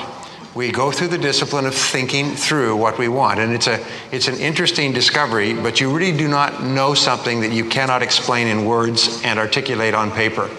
Until you have done that, it's merely a fuzzy mass in your mind. Once you've done that and it's clear on paper, it's sort of like giving the waiter the order, a very complex order for a dinner, and they take it away to the kitchen, and then you trust. And you have complete confidence that at the right time and the right place, that what you have asked for will come to you, neither too soon nor too late. And so you just trust. And if it's not here yet, then you just trust. And I love the little line that says, pray to God, then move your feet. So therefore, you place the order, you trust, and then you do what comes to your hand to do. You get inspired to make this call, to take this action, to do this thing. In other words, you follow the inspiration that you get once you've placed your order. And exactly at the right time, when you are ready for it, and it's ready for you, it will come. And if it's not there yet, it means that God has decided that there's a better time. Charlie Jones has written a book on prayer. What's it called, Charlie? All those quotes on prayer? A Tremendous Power of Prayer. The Tremendous Power of Prayer. It's a series of quotes on the various aspects of prayer. It's one of the most beautiful and profound pieces I've ever read. You cannot read it without it having an extraordinary effect on your mind, and you can read it forever. It's some of the greatest spiritual minds in history with just one-liners on the various aspects of prayer. They all come down to the same thing. They said that God will answer your prayer when it's right for you, and you just need to trust that it will be right. When it's right, it will come. Excellent. Anybody else want to take a shot at that, Vic? Well, I think, everything has a gestation period in life. If you were in the Midwest and you plant corn, you go put the seed in the ground, you wouldn't expect it to come up in 30 days. You also wouldn't expect it to come up in 6 months. I think it's 92 days. Human being has a gestation period of 9 months. You hope it doesn't come in 3 months. You hope it doesn't come in 12 months if you're carrying it around. Everything has a gestation period. Ideas have gestation periods. Goals, dreams have gestation periods. We don't know what those are, as Brian said. There is someone in charge, as Jim said. So I think my biggest problem sometimes is hoping the corn comes up next week. Farmers have a tremendous discipline because they stake so much, especially wheat farmers. I think there's even a longer period of time. They stake so much on what they put in the ground, they have no idea what the weather's going to be. They have no idea what might affect that seed once it goes in the ground. All they can do is till it and weed it and water it and pray. But they expect to see wheat. And they wouldn't expect to see corn if they planted wheat. They expect to see wheat. So I think sometimes we have to be patient with our crop. If we know that we've planted the seed, first we prepared the ground, as Brian talks about getting prepared. If you've prepared the ground, you've planted the proper seed, you water it and you till it by reading, as Charlie says, then you got to wait for the crop to come. When the crop comes, you'll have your harvest. Chris, Jerry? To kind of go on with that, with what Vic is talking about there, that question is very paradoxical. I mean, it's a very deep question because it automatically presupposes that people have certain underlying beliefs. You almost have to have certain underlying beliefs in order to get into this equation of being able to feel like you have some kind of control, but then release and so forth. You have to have some kind of underlying beliefs and principles that there is a higher power, there is something else happening out there. And one of the things that I recognize is that something that Abraham Lincoln said. He said, I will prepare and someday my chance will come. And that's exactly what I was doing in that 500 square foot apartment. Is even though I was there, I didn't have lights, I had my little candles going and everything, but I was reading Brian Tracy's books. I was reading Dennis Waitley's books. I was reading Charlie Tremendous Jones and Jim Rohn. I was reading those books, and I was studying those things, and I was devouring those things, and I was living with those things, and I was believing some of those principles are going to take place. And even though I wasn't making all the money and everything, somewhere I had a belief that this is all going to work out. It's going to happen. This is like a surrendering process. It's like you got to surrender to the whole process, but you got to keep involved in the process. And so it's that whole gestation and the watering, the nurturing, the cultivating. It's like it's better to be prepared and not have an opportunity than to have an opportunity and not be prepared, right? That whole equation there. So someone came up to me earlier today. What should I do? I want to do this. I want to do these things. I said, just get prepared. Just keep doing, keep working at it. And that's the key. And eventually, it will come about. It's like finally you'll see the growth. It's like, oh wow, I planted this corn, I've been fertilizing everything. Finally the corn starts to come up. Wow, it's there. Well, of course, it's based on universal principles, and you have faith and trust in basic universal principles. It's bound to happen. It has to happen. It has no other choice. But you got to work within those principles. But you got to believe that those principles are working even when you don't see them working. And so that's a whole dynamics right there. Good. Dennis, and then Donna, I know you want to say something too, so. I just have about 10 or 15 seconds. If life was a game with no timeouts, no substitutions, the clock is always running, no instant replay, not a scrimmage or a drill. And if God designed the game of life, which he did, and if he's also the field judge and referee, which he is, it takes just as much effort to lead a good or a bad life depending on how you choose to be coached, to learn to play the game of life. And the unfailing boomerang is always there. Your rewards or consequences will always be in direct proportion to the amount of quality of service that you render. And so choose your coaches and role models carefully, or you'll end up losing the game because you didn't follow the rules. But I look at God as saying, go ahead and choose. You can choose to win or choose to lose. It all depends on whose rules you want to play by. Excellent. Very good.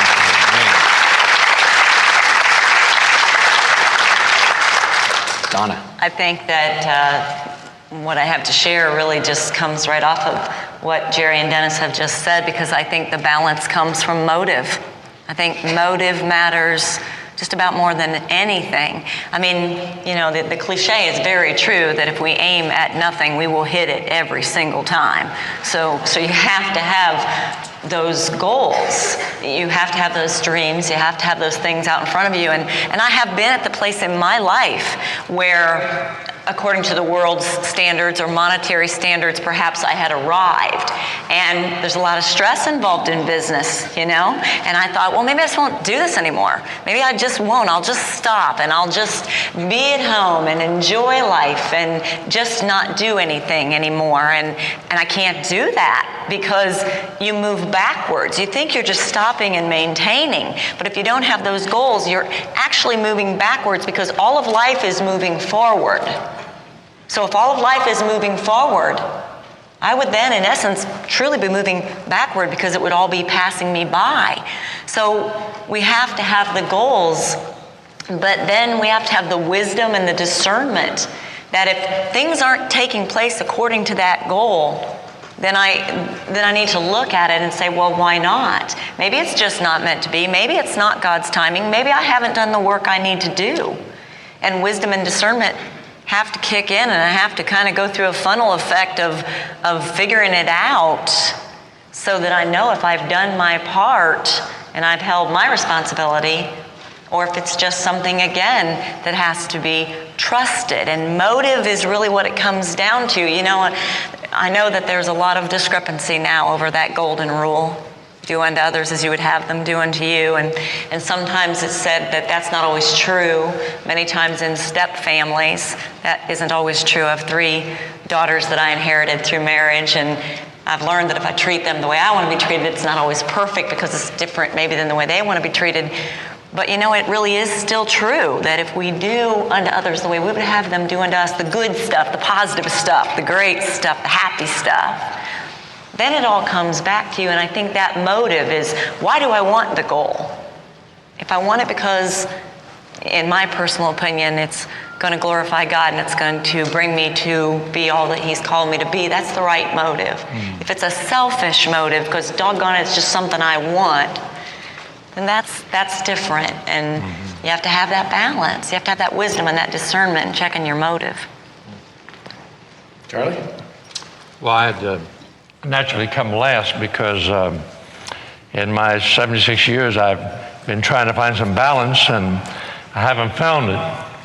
Because life is a learning process, and in priorities, we all know we should have priorities, and we set priorities, but all my employees and friends always wreck my priorities. And so I found that in the practical side, for example, you hear people say, I always put my family first. And of course, I have a wonderful family, and I mean to put them first. But I've learned in my case, I never put my family ahead of my work. And some people say, well, that's terrible. No, because practically speaking, I never put my family ahead of my work because my work is a part of my family. And so you say, well, my wife loves me for what I am. I said, well, try going home without any money for 6 months.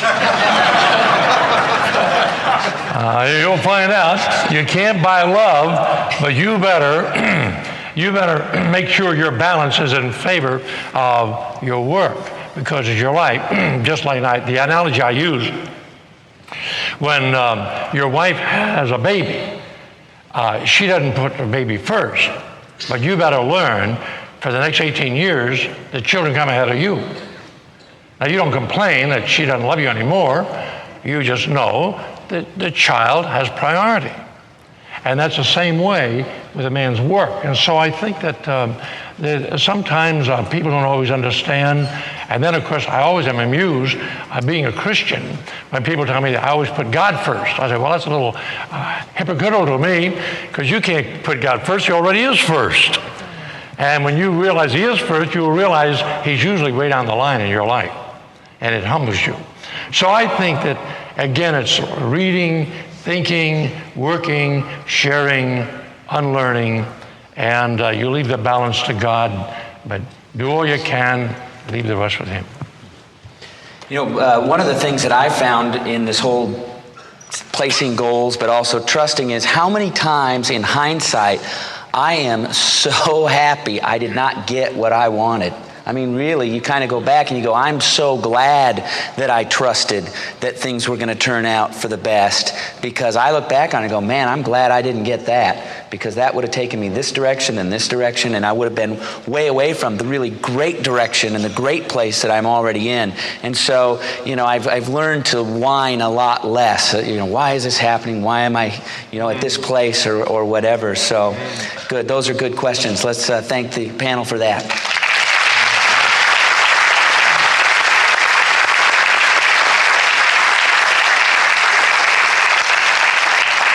We have 20 minutes till our break, so we're going to change it up a little bit. We're going to go back to, we're going to ask the panel a question, and we're going to give you an opportunity again to step up to the mics. And again, when we do, we want to keep it short, crisp, to the point, so that we can get through as many people as possible. And then also, no second turns until everybody else gets the first turn. So.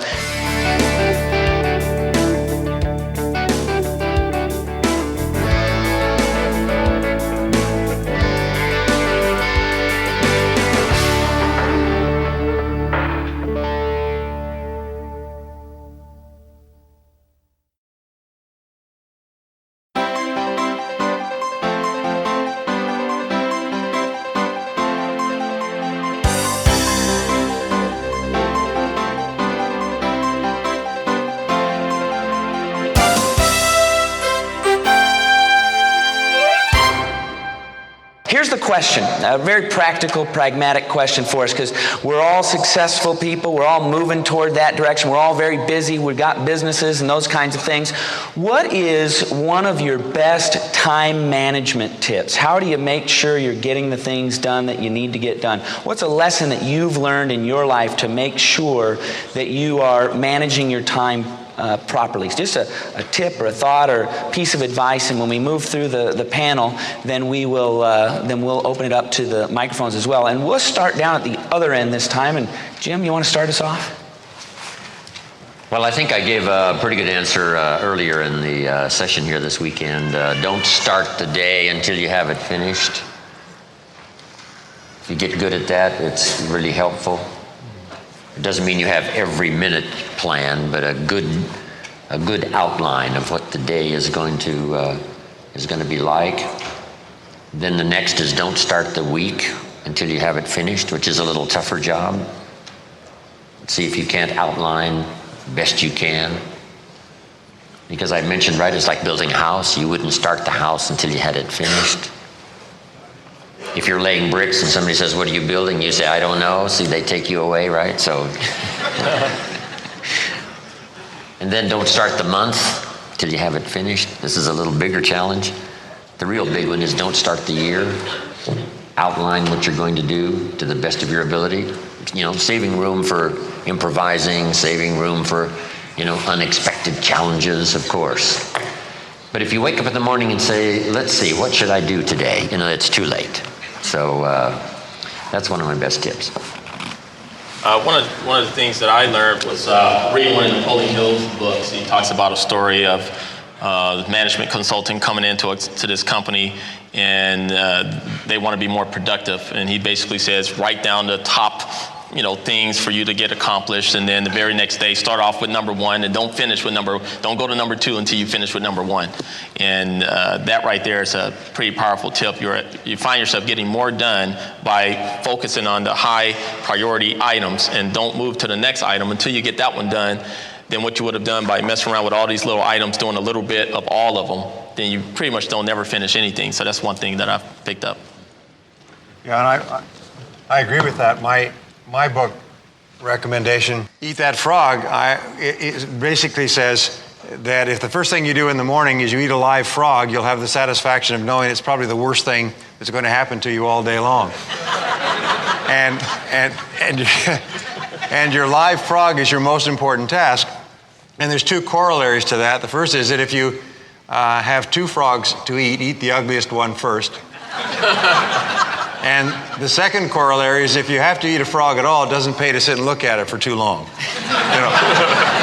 And so the key to high performance, exactly as Jim said and what Jerry said, is I say plan every day the night before in advance and set priorities on it, and then say, if I could only complete one task on this list before I was called out of town for a month, which one task would it be? And whatever that is, that becomes your frog, and the next morning, discipline yourself to start in on that task, the most important thing on your list, and do only that until it's complete. If you can develop the habit of doing that, you'll double and triple your productivity, you'll take full control of your life, you will eventually become wealthy, and the personal feeling of pride, accomplishment, discipline, achievement that you get will be absolutely extraordinary. One of the most important of all lessons to learn, and one of the hardest things to implement if anybody's tried to do it.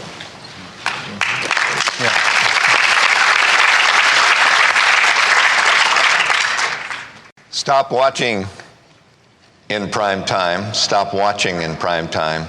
Start living in prime time. Prime time is 7 to 11 p.m. Eastern Standard Time, when all of America is watching other people making money, having fun in their professions. So if you want to watch other people making money, having fun in their professions, which gets their ratings up so they make more money, go ahead and do things that are tension relieving instead of goal achieving. But if you want to live that kind of life in prime time, right in prime time, intimacy in prime time, talking with your children in prime time, going to ethnic restaurants in prime time, living and doing in prime time instead of unhooking and tension relieving. Every book I've written has been written, all 17 books have been written in 7 to 11 p.m. weekly and on Saturday. Why? Because I'm earning money the rest of the time, and I don't have time to write a book except in prime time. So stop watching, use the television set as an appliance. It has doors on it. Close the doors and use it like an iron. When you need to iron your clothes, bring out the TV set.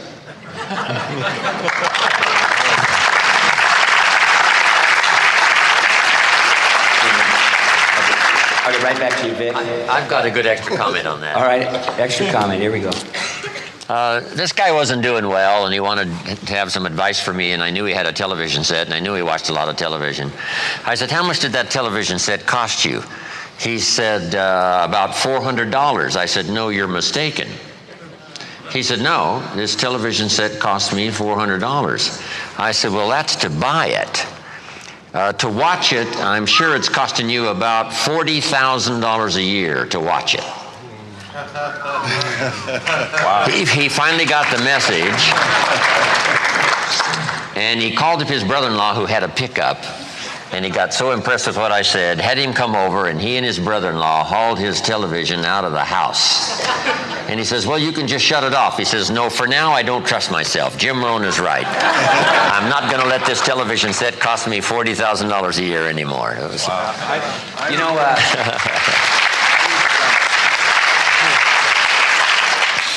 as Dennis would say, television set is a wonderful servant, but a terrible master. And one of the things that we've learned in studying wealthy people in America is the amount of time they watch television. Once you pass $1 million a year, you find the average person watches television 5 hours a week, and most of it is pre-recorded.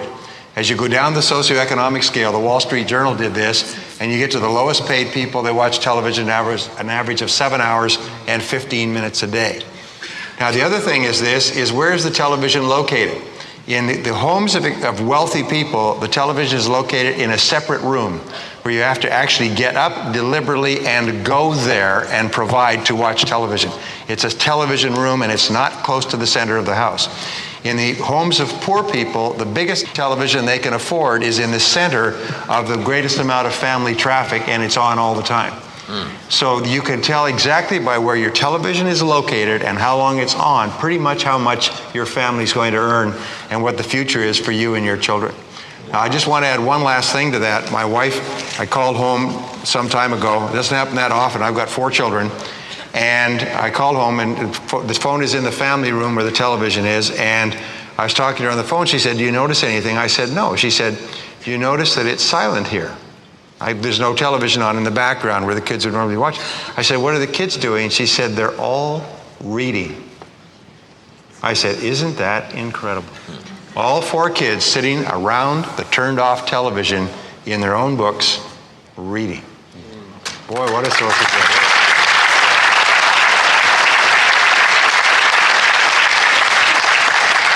I got married on December 31st, 1988. And you hear all the statistics of how much people watch television, and I basically made those statistics growing up. And my wife said, how about if we pitch our television for the first year of our marriage? And I said, why on earth would we do that? And she said, well, I've heard that it helps you communicate, and you have to talk together and that kind of thing. So I said, okay, fine, we'll ditch the television for a year. And at the end of that next year, December 31st, 1989, I was the biggest fanatic of not having a television. And when I was doing time management seminars, I used to ask people, how much television do you watch? Because a very conservative estimate would be 20 hours a week. And people say, oh, no, nobody would admit they watch television 20 hours a week, but we make them go through and just add it up. And okay, so the morning show, and of course the news for an hour, and then a football game on the weekend, and you add it all up, and most people got into that 17 to 23 hour range. But what really is powerful and what they've been saying is have you ever added up what that equals in a year? 20 hours a week times 50 weeks, we'll give you 2 weeks off for vacation. Of course, I watch all my television on vacation now. When I go away, I get to catch up on it. But if you have 50 weeks times 20 hours, it's 1,000 hours. Divide that by 40, and how many work weeks are you talking about that you've given away? 25, 26 work weeks, which is a half of a year. How would you like to be able to have 18 months, what everybody else only gets 12 months to do? Television has got to be one of the biggest time wasters there is. You know, my mom says, well, you're missing so many good things. And I say, you know, they have books that'll cover that kind of stuff as well. And that's kind of my soapbox. I like to tell people to pitch their television. It's so important and so true. And you'll actually talk to your wife a lot more as well. So, and your kids, and they learn to read, and it's good stuff. Vic? My biggest tip would probably be an area that I struggle in a lot. 15 years ago, I heard someone say that never handle the items in your inbox more than one time. And so I adopted that for email. And I get over 300 emails every day, even though I've got all kinds of filters, some of them going to other people, etc. My biggest challenge is to touch that email only one time. Return the email and delete it. Drag it to a folder for action by someone else or whatever, or delete it. If you continue to have to go back and revisit that email over and over trying to make a decision, that's time. That's wasted time. Plus, it's on your mind until you get rid of it. So if you can only touch those items, if you're in a profession that you handle a lot of email, or if you're still getting a lot of items in your inbox, only touch them one time. Make the decision. Discipline yourself to make the decision. Go on to the next item. Good. Donna? I think I would share 4 extremely practical things that I do. Number 1 relates to our computers, as Vic is referring to, and that's that wonderful gift of Outlook or whatever software program you use. When you put an appointment in there, and it's an appointment that's going to repeat, use that tool that's provided to you called reoccurring appointments, and it will show up every month or every week or whenever it's supposed to show up, and it'll be there before you get there. So when you go into that week to plan that week, it's already there. That time's already allotted. I use that tool a lot. The second thing is make appointments with yourself. I make appointments with myself. When I've got to do certain things, I go into my planner and I put those times in so that I will take those times the same way if I were going to meet with Charlie or with Vic, I'm going to meet with Donna to get something done. So I make appointments with myself. The third thing is I do regular time studies. I know that all of us in this room are people who make lists. Well, after I make my list, I sit down and decide how long each one of those tasks is really going to take. Because inevitably, in an 8, 10, 12-hour day, I'll have 18 hours worth of stuff on my list. So something's got to get moved or be abridged or something so that it can really work out. And the last thing is, and I sometimes get a raised eyebrow on this one, really, truly fit some kind of workout into each day. It can be lifting, it can be walking, it can be running, it can be a class, and people usually say, well, Donna, that takes more time. No, no, no. When you have a specific time each day that you work out, what happens is you become a disciplined person. And when you are a disciplined person, you guard time a little bit more, you keep your appointments a little bit more regularly, and you actually find you have more time, not less time, because you've learned how to allot time. The other thing about working out that I've found is you can combine things. You bring your CD player and buy the CDs back here, and you can combine things. I read the paper every morning when I'm sitting on the stationary bike or walking on the treadmill, and I rarely fall off doing that. So you can actually be done. Books, you can read books while you're sitting on a stationary bike. You can combine some different things. Just don't take your cell phone to the health club. That really bugs me. So people that are on the treadmill doing that. So. Okay, I'm going to give Charlie the last point here, but in the meantime, we're going to end up with about 5 minutes. What we really like is some rapid-fire tips from you on saving time. So very quickly at the microphones, just a quick little tip, say it and move on. Don't explain it, but just say it so people can jot some things down and it'll plug into some people. Charlie. Well, of course, I have to say the Lord perhaps knew what he was doing by sitting me next to Donna, because I am against all forms of exercise. Oh, my. Oh, what if the Lord would come and I'd be exercising? I don't know. But anyway, many of us are in 2 places now. Now, when I was starting the agency over 50 years ago, then one time I sat down the first of the year, every year we did it, I had a 5-year plan, a 1-year plan, then broke it into monthly goals. We had daily tracking, and then we did whatever we could, all the things each day to keep on trying and just do the best we could. But then some of us really, after the years go by, you should always plan, because the key is the discipline to make yourself follow what you did write down.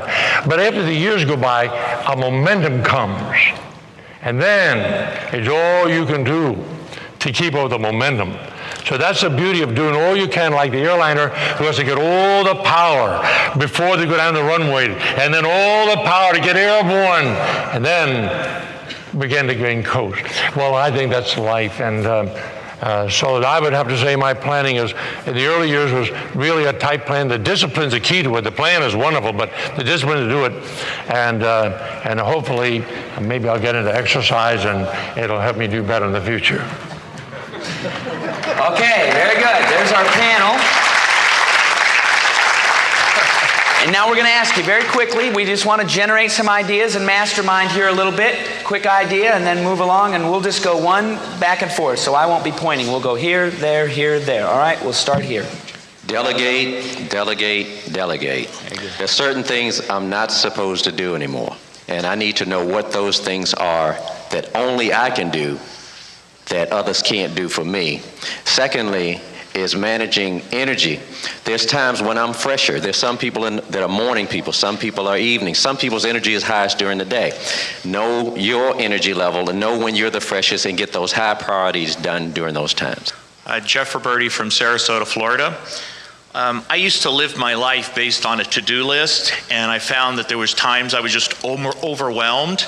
And what I realized, instead of living off of a to-do list and having this overwhelm every day and operating out of a day timer, I put together a life plan and realized things that were really important in life. And as I'm capturing things throughout the day, what I do is I chunk them and I say, okay, well, if this is a project or something that I want to focus on, I decide what result, what specific measurable result I want, why I want it, and then put together the massive action plan instead of focusing on a to-do list and feeling overwhelmed. Okay, here we go. Yeah, my name is Charles Kelly from London. We've used a thing in our company, we've got about 10 people, and there were lots of bits of paper flying around, post-it notes and instructions. So we use electronic calendars on the database to pass information around. So if you want somebody to do something, you can diarize it for them on the calendar, they can reply to you. It stopped a lot of paper flying around, and as I said, these yellow post-it notes that were on everybody's desk. Thank you. So use your electronic calendar. Okay, here we go. Hi. The things that you are afraid, when you make your list, the things that you are afraid to do or that you fear it's going to be a struggle, do those things first. It builds self-confidence and it helps you get through other things so you do much faster. That's that frog, right? Okay, Victor. Discipline your body to be used to 4 hours of sleep per day. And there's 3 secrets for that. Music, meditation and massage, and make love every day. All righty there. Back here. The paradox of time management, as setting goals attracts the activity into life when God says is the right time. The paradox for me is, how do I manage my time knowing that the Creator has a perfect plan for my life and every moment of it, and while setting goals to accomplish those things that I feel are important, leave room for that infinitely intelligent plan to unfold and take care of itself. So leave room within your goals. Leave room within your goals. Okay, here we go. I would have to say the Franklin system has revolutionized my life. And they didn't pay me to say it. And I don't work for them. The Franklin system. All right, here we go. I have another paper elimination tip. Just know that filing is a system of retrieval. If you're not going to retrieve it, you don't need to file it. It's okay to read something and either throw it away or recycle it. Circular file. Use it. All right, here we go. Evo from HDI TV. Plan who you're going to play with and what you're going to play out. Prepare, organize, prioritize, dress, rehearse, test systems, test people. Then take all out massive action, review, refine, and repeat. Review, refine, and repeat. Okay, here we go. There's been a lot of talk this week how important reinforcement is. To go back over television, it's not just a mere waste of time, but the 10 out of every 30 minutes of commercials are constantly reinforcing you of things you need, things you aren't, things you need to be. So it's not just neutral, it's heading you down the wrong path. Okay, eliminate that TV. Here we go. So another comment on TVs is for if you actually want to look at, do you really need to watch something, is try recording it. And then when you've recorded it, you've got it on tape, actually try to find time to look at it. You'll probably find that you record it and never actually watch it. Write it down, prioritize it, and multitask. Okay, here we go. You can learn an entire language while sitting at stoplights. Just 1 or 2 words or phrases a day will make a phenomenal difference. Okay. The tight principle there is you learn languages in the car, but the basic, bigger principle is you can learn an awful lot in the car. Zig calls it Automobile University, all right? When you get caught off guard, somebody asks to be on a committee or association, come back with the answer, no, but I'll think about it. Very good. Learn to say the word no. One of the most useful things I've ever been taught was to work with a theory of a statement I make when I experience failure. It would be, thank you, pain, I'm not my pain. Pain passed through me. Thank you, greatness, I'm not my greatness. Greatness flow through me. God's love flow through me. White light flow through me. Very good. Okay, back here. Paul J. Meyer says, and I like his, the best way to manage your time is you make your list of everything you're going to do, in one list, and this is called an important list. And then you take 3 things off and put them on another list called imperative. You work only on imperatives, and when those are done, you take 3 more off the important list and put them on imperative. And you never work on your important list, you only work on imperative. Okay, very good. Here we go. Don't procrastinate, because in 2 days, tomorrow will be yesterday. Very good. Don't procrastinate. Roberta Nadler, R.L. Nadler and Associates. Control your technology, automate your mundane tasks, and turn off the cell phone. Good. All right. If you generate frequent reports or non-personalized letters that are similar, use a boilerplate or a template so you can generate a 7-page report by dictating or typing 4 words, signed sincerely. Here we go. Mike Dubai, every item on your desk will attract your attention at least 5 times an hour. Clear your desk. Clear your desk. All right.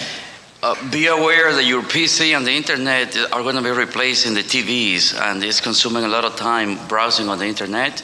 And keep a list of everything you need to do. Get it off your head. This way you will be more relaxed and more productive. Very good. Okay, last 2 right here. Consistent with the idea of sharpening the saw and being proactive, just taking the time to develop systems for yourself, again, to automate mundane tasks, but also make the more difficult tasks more simple as you continue through each additional day. Last one right here.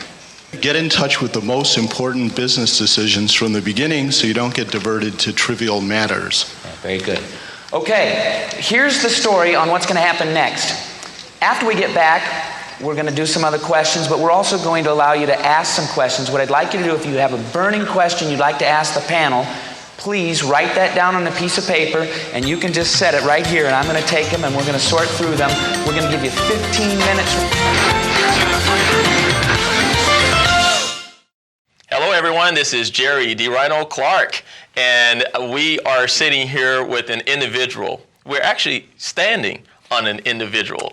We're standing on her shoulder, and that's because we're standing on the shoulder of giants in this particular series, and we have an individual who's definitely a giant with what she's done in life and what she's going to be able to share with each and every last one of you. She's going to share insights and information that has allowed her to go from a struggling individual. She was actually a broke seafood clerk working at a grocery store for, I believe it was $6 an hour.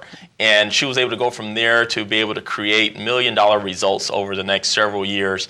And we want to find out how she did it, why she did it, what compelled her to do it, and what you can do in regards to utilizing some of these same principles. She's the CEO and co-founder of Victory Management, Inc., and her name is Donna Kretsch. Donna, we want to welcome you to the program. Thank you, thank you. So Donna, we got to hear about your story. We got to know, where it all started from you. You were working as a seafood clerk at a grocery store. Tell us a little bit about that. I would have to say that just slightly before that, Jerry, I was in Midland, Texas in 1982, and pushing a baby stroller. My daughter was about 10 months old in that stroller, down a gravel road that in Midland, Texas, they called a road, but it was gravel. And I was terrified it was going to fall apart because I'd purchased it at a garage sale, and it wasn't doing so well. And I had change in my pocket. It was the last change I had to my name, and I was going to buy milk. I had no clue how I was going to buy milk after that.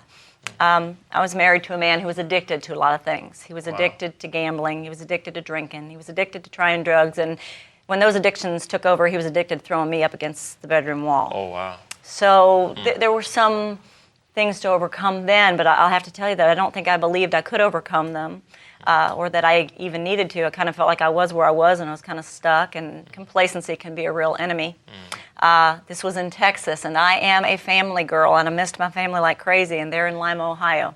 So I came back to Lima, Ohio, moved in with my mom, no place to live, had no car, borrowed a car that was a 3-speed and 2 speeds worked. Wow. And went to work as a seafood clerk in a grocery store. At $6 an hour? At $6 an hour in 1985, I believe that was. And I loved going to work each day because it gave me the opportunity to help customers, which made me feel good. You know, when you make others feel good, that makes you feel good. So that part of it was good, but I figured out pretty quickly it wasn't going to necessarily become anything, and I really thought I wanted to lead, and I was pretty sure I didn't want to lead as a seafood clerk in a grocery store. Right. So I went looking for what can I do, and I found an ad in the paper for a weight loss counselor. And I applied at a place called Nutribolic Weight Reduction Systems. Wow. And not that you remember the name or anything. Not that I remember the name or anything, or it made a mark on me or anything. Right. Had an interview. That interview went well, and that manager said, I would like you to meet the owner, and had another interview. And he said, you know, I think maybe you could lead. He said, do you think you might be interested in managing a place? Wow. I couldn't believe this. But see, I'm one of those people that graduated after a year from college without a degree. Some people call it quitting. Yeah, that was me. So I was elated. Right. And he said, there's a place a half an hour south of here called Sydney, Ohio, and I'm going to open a center there. Would you like to manage it? Absolutely. Wow. So we went down and we got all the stuff, and we were building the office, and we were doing interviews. And my last interview said to me, now, you know, there have been 2 other weight loss places open here in Sydney in the last 30 days. Now, I'm one of those people with a huge loyalty streak. When I worked at Wendy's in high school, I would not eat at McDonald's, because that's just the way I'm made. So I was obligated to tell the owner what I just learned. Could have maybe kept it a secret, but I knew that I had to tell him this. And he said, no, that's it. He pulled the plug. We're not opening here. We'll go back to Lima. You can be a counselor. Everything will be fine. About 30 days or so, I went to him and said, look at my numbers. I found a niche. I'm good at this. You told me I could manage. He moved that manager out, and he moved me in. And in the next year, our names became known. We broke all the records. We built a great team. Wow. And about a year to the date that I started working for him, I bought my first franchise. It was in Sydney, Ohio. I ended up owning the one that he had originally interviewed me to be employed in. Wow. And that year, I turned into the IRS an income of $90,000. From $6 an hour. Went off $6 an hour. To $90,000. Now, that wasn't bad money then. It's pretty much not bad money now. Yeah. But the rest of the story is I ended up owning 8 of those, and you can do the math on that. And I met a man from the corporate office who we started dating and decided to get married. He went to the president of the company and said, I've decided to marry Donna. I feel like I should let you know that. And the president of the company said, that's great, but you're a corporate executive. She's a franchisee. I see that as a conflict of interest. You'll need to decide, do you want to work for me or do you want to marry her? He picked, marry me. Wow, there you go. And we kind of looked at each other then and said, what are we going to do now? Oh, we looked at candy stores and painting cars and selling water, and looked at each other one day, and he had 32 women's fitness salons 20 years prior, and I had all these marketing things that I had developed in my centers. We married those 2 ideas and created a company called Bodygenics, which then resulted in Thin and Healthy and Victory Management. And I guess the whole nutshell story is that at 33 years of age, I am humbled to tell you that they labeled me an American millionaire, which means I came from nothing. And by the grace of God and the blessings that I have, I'm able to do that now. And it's not just about the money. I know you know that. My husband has beaten cancer 4 times in 5 years. Wow. So there have been some obstacles there that have been overcome. And my daughter was succumbed to everything that you can succumb to in her teenage years and went through a very difficult, dark time. And I was just ready to give up then. And we overcame that enemy, and we're living in victory there too. So it can be done. It really just begins with realizing, you know what? life's a battle. That's the first step. That's the first step. That's the first step. Now, do you feel that you had, inside of you, the ability to do everything that you've done when you were in an abusive situation with your ex-husband, and when you were, going out of that situation and working at a grocery store for $6 an hour? Do you feel that you had it then? The reason why is because there's a lot of people who may be going through some serious struggles in life in general, and there may be something deeper inside of them that they don't even know about. I'll tell you, what do you say about that? The answer is, I know it was in there. I didn't know it was in there then. The enemies, the most powerful enemies, I call it the funnel of 5. And there are 5 things that hold us back, and it starts with believing you can. It always starts there. You either believe you can or you don't. If you don't, we need to work on that. If you do, we move to the next one, which is having a powerful why. The 4th one is the internal habits that hold us back, and that's the one that gets most of us. And my internal habits were complacency. They were apathy. They were not thinking I deserved more or I could have more. It was a thought process. What dominates your thinking dominates you. And I was just living the day-to-day, just getting by. So in those years that we're talking about right now, I didn't even think about doing more or having more, becoming more. I had been raised in a family with a mom who was a branch manager for Stanley Home Products, so I'd certainly seen people be successful, but I was just getting by. I don't know that I knew any differently. But again, I realized years later those were the enemies that were holding me back, that idea of just getting by. You get tired. Sometimes you get tired and you just get by. And when you get weary, that's when those enemies start to creep into your mind. When I became that seafood clerk and was able to start motivating others, and then I went to work in that weight loss center, and I found something I was good at that I loved, and I knew that it made a difference, and it was starting to make me money.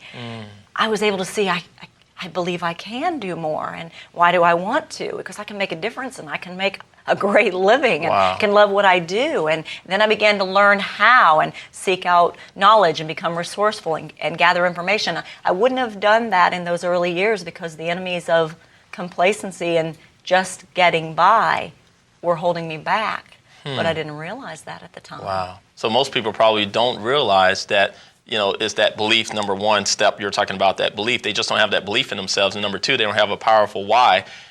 Did you have a why back then to at least get out of that situation and one day be free of it, or you weren't even there? That wasn't even your my mindset. why back then was to get to the next day. My why back then was to get to the next day. And my whole goal was a very short-term goal, and that was to get back to Ohio. You need people around you who care about you, who support you, who build you up. I was lonely, depressed. I would put my baby to bed at 7:30 at night, and I'd go to bed then too. I didn't have that system of people around me. And I think first you have to believe it can be done before you can even believe you can do it. So I wasn't seeking out those stories. When I got involved in that weight loss business, and this is the phenomenal thing about network marketing, is you're surrounded by stories. All you got to do is reach out and grab one. Right. You're surrounded by stories who have people who've accomplished and who've achieved and who've had their victories. And when you pour that stuff into your mind, eventually it just works its way right down to your heart, and your belief starts building that if it has been done, it can be done. And if someone who was a seafood clerk in a grocery store can do it, I can do it. Wow. And that's where it comes from. So you're saying just by people, for example, listening to information like this, that's why I do these interviews on Standing on the Shoulder of Giants, and this is in collaboration with JimRohn.com. And the interesting thing is that you have, people like yourself who most people may have not even heard of. Who's Donna? I've never heard of Donna before. I'm sure of that. And Donna is out, you're doing what you do, you're successful at what you do, and you have a serious story that you have to tell.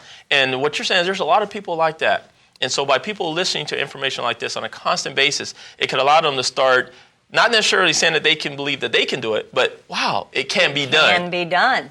And that's a very believing you can do it will come from that. Because as you hear these stories and you begin to do your own dream building, or I like to call it victory building, and you begin to think about your plans, your goals, your victories, whether they're monetary, health, marriage, family, career, mental growth, whatever the case might be, you start building those victories in your mind, those goals, because you have seen that it can be done.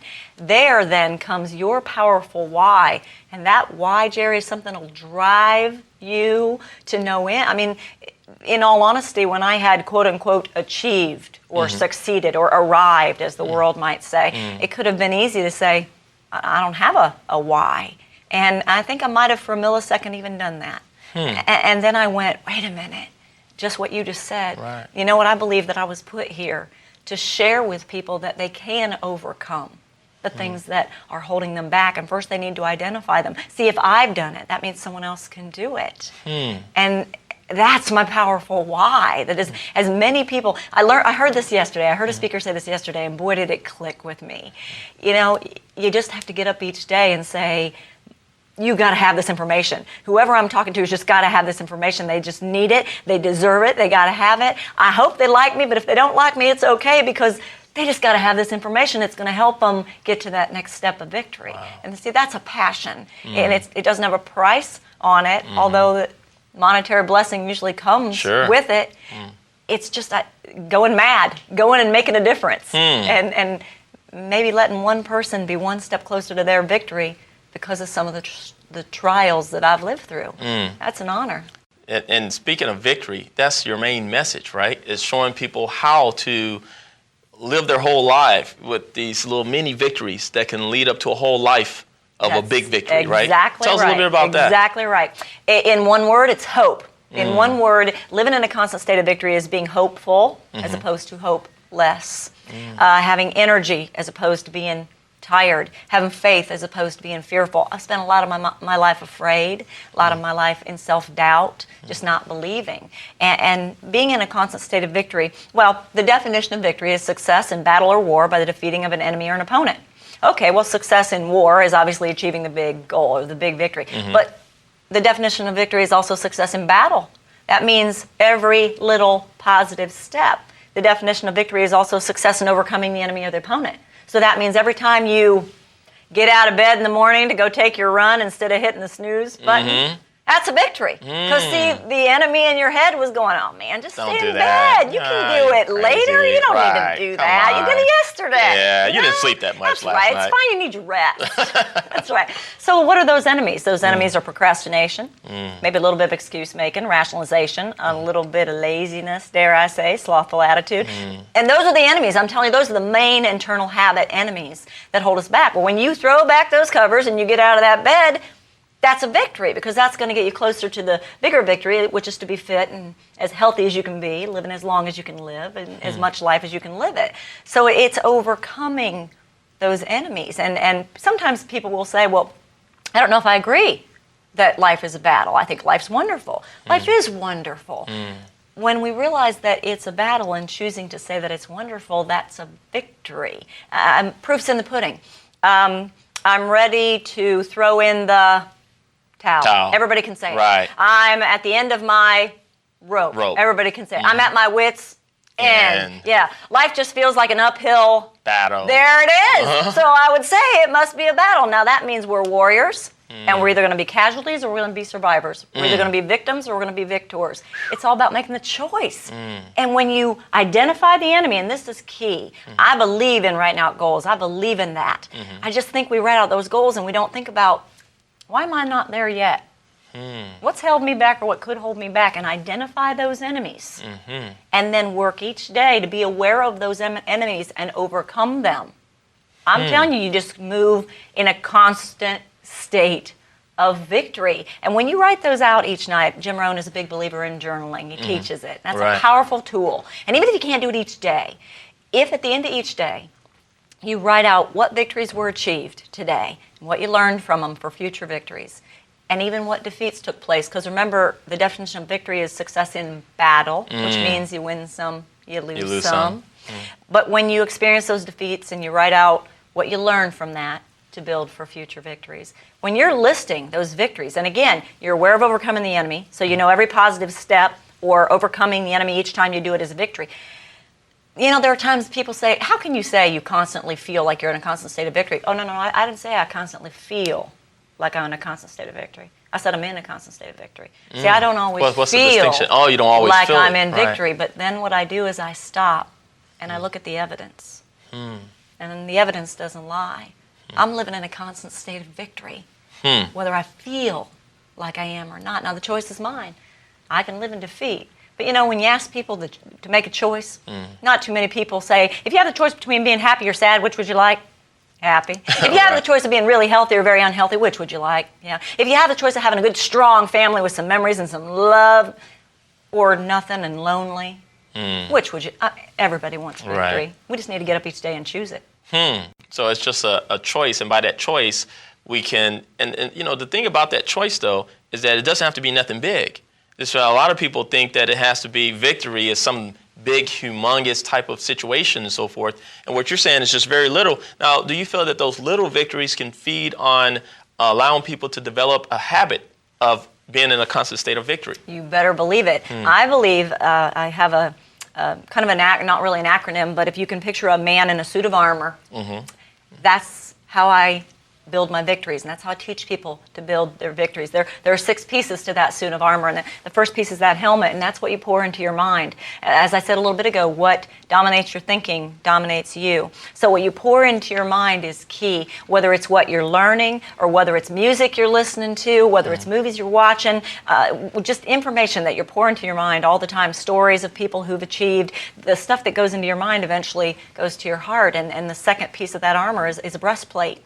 And the second piece of that armor is what you bury in your heart. That's going to build your victory. And what you bury in your heart overcomes those internal habits that I was talking about. If you bury in your heart integrity, I want to do the right thing, I want to be a good person. If you bury in your heart that I want to build other people's victories, I want to remind you of what you've accomplished, which will, again, help me feel pretty darn good, and it's going to remind you and let you know you are in a constant state of victory. And that why is what I bury in my heart, knowing why I'm doing what I'm doing. The third piece of that armor is a sword. And that's acquiring the skills that you need, to fight that battle and win. And when you acquire those skills, it may be how to do what it is you're trying to do. Some people need to acquire the skill of setting goals. So it's figuring out what skills you need to acquire. The fourth piece is a shield. You need to know what and even whom sometimes to protect yourself from the dream stillers and the dream killers that are out there. And you have to be cautious of those negative influences. And there's an apron in the armor, and that apron is who and what do you surround yourself with. I had a pastor friend say once, he said, you want what I've got?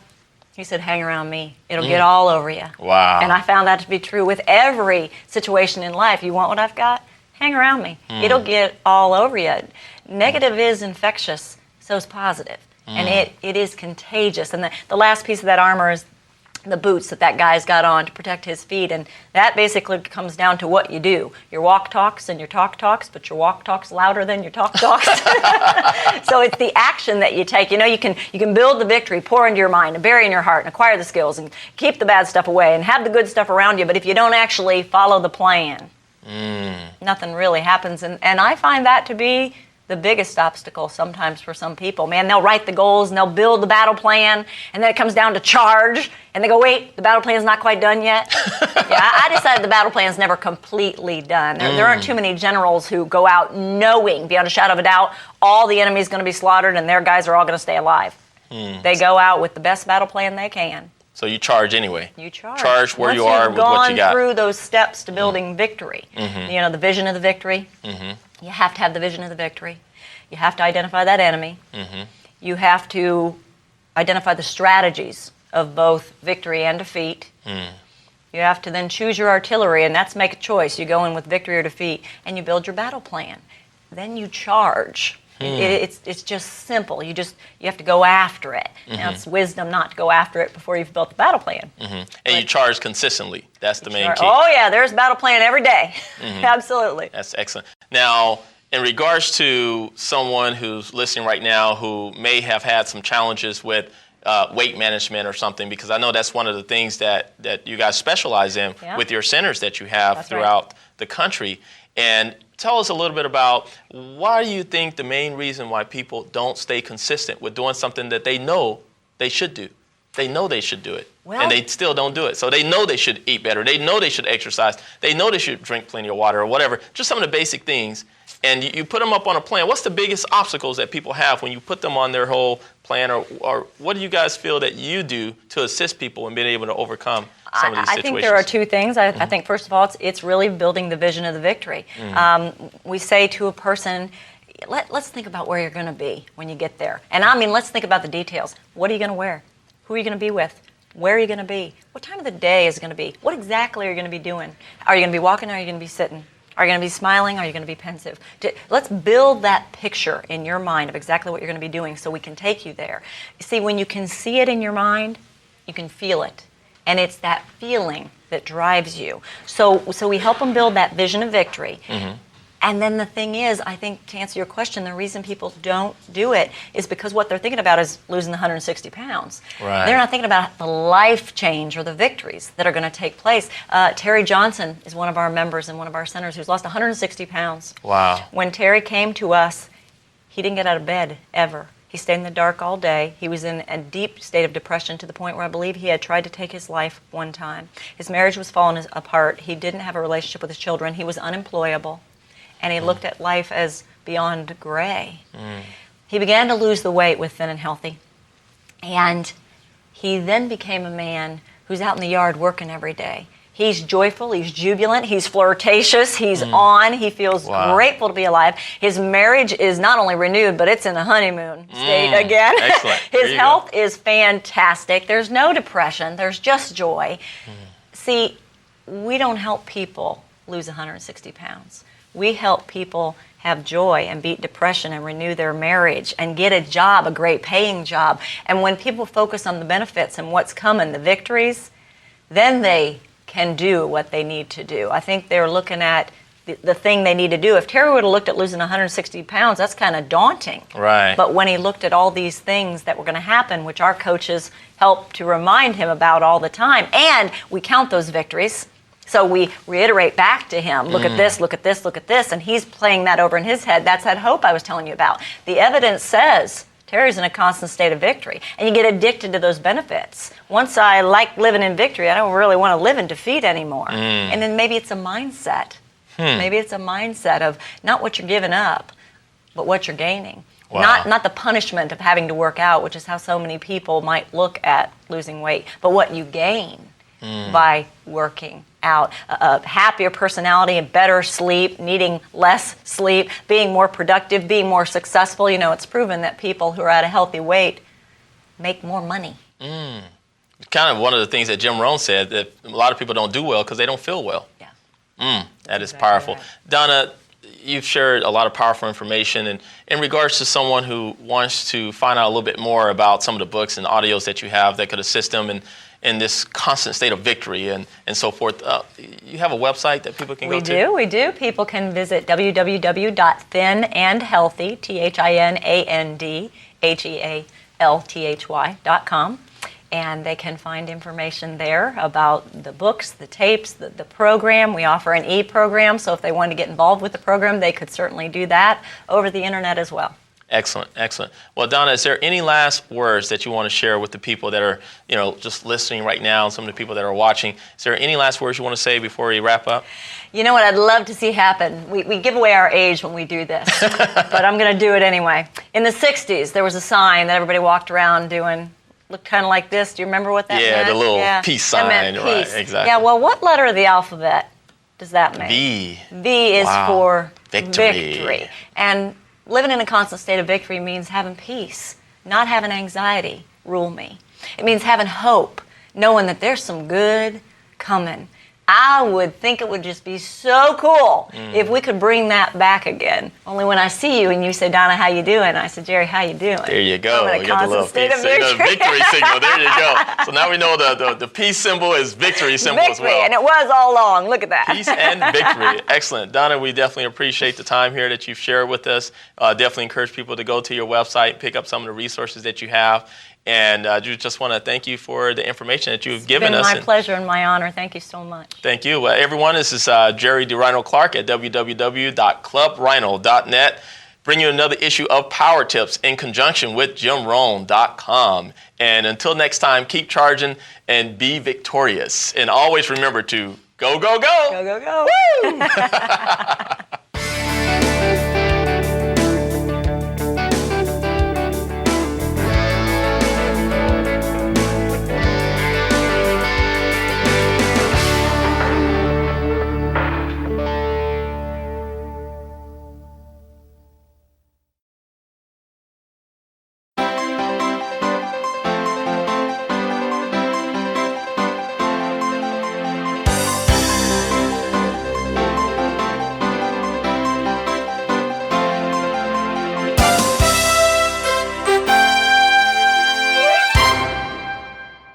get started with this one. This is a fascinating question to me, and since I have the microphone, I get to ask the questions. We get to answer this question.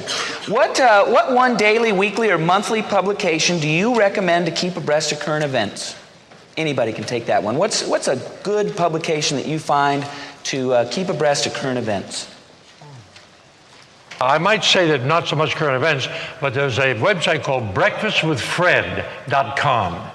It's Breakfast with Fred? Breakfastwithfred.com, 87 years old, perhaps the number one mentor to business people in the business world. He wrote the book You and Your Network, but he's been in dialysis 4 years, still speaking, still working every day, and that would be a great thing to keep you not up to date on what's happening in the news, but up to date on eternity.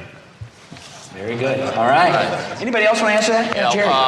For my industry, which is the network marketing industry, primarily is what I focus on. There's a magazine called Networking Times. As a matter of fact, I think they have a booth out there, and they're giving away something for free, Jerry. like nice plug. 1 year for free. And that's one of the things that I get some good articles and so forth. And then there's something else called Bits and Pieces that has a lot of great quotes and different little stories that you can use to empower yourself. And I think that's another good thing.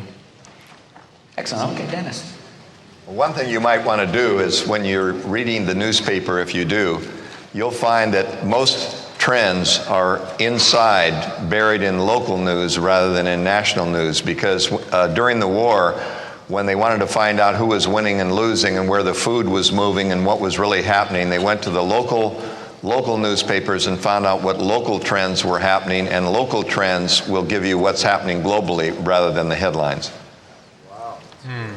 Very good. Okay, anybody else want to try that one, or we'll move to the next question? This is a fun one. What is the most amazing country or place that you've ever been to, and why? What's just the... I actually had another kind of question written down myself, like where's one place on earth everybody should go to before they die? Jerry? Australia. Australia. Okay, tell us, but you got to tell us why. Australia is just awesome. It's like it's probably like the place where Adam and Eve were hanging out in. It's just beautiful. I just love it. The people are really nice. The weather is really nice, and you go to different parts of Australia. It's just beautiful. Perth, right on the Indian Ocean, right there. It's just beautiful. So it's a beautiful place, and it's an easy place to get around, and unless you're driving it, because they drive on the wrong side of the road. So that's the only thing. But it's beautiful. Everyone should go and experience that. Do you want my answer? Sure. Yeah. I have lived and worked in more than 90 countries. I've traveled on all continents. I've lived and worked under all systems. I've learned different languages over the years. And the only country in the world that I love as much as I could possibly love is America. And every time I come back to America, the customs officer, unionized, sitting there processing hundreds of people, looks at the passport, puts it through, and looks up and says, "Welcome home." Isn't that great? Dennis, I bet you got a favorite place, don't you? I'm one of America's most frequent flyers, like Jim Rohn. In fact, I don't have to show my photo ID anymore. And I have so many favorite places, but I suggest you all go to China to see your competition. Yeah, China is amazing. Jim, how about you? You've been around to the country. For me, it's Italy. Both the country, the countryside, the food, the people, the wine. You know, they entertain me till 1, 2 o'clock in the morning, singing songs, and somebody brings a guitar or somebody brings an accordion. That's all they need. And the Italians know every word of every folk song. They know every word of every opera. They can entertain you, until the wee hours of the morning. So I love the people, love the country. I could live there easy. It's extraordinary. And then, the history.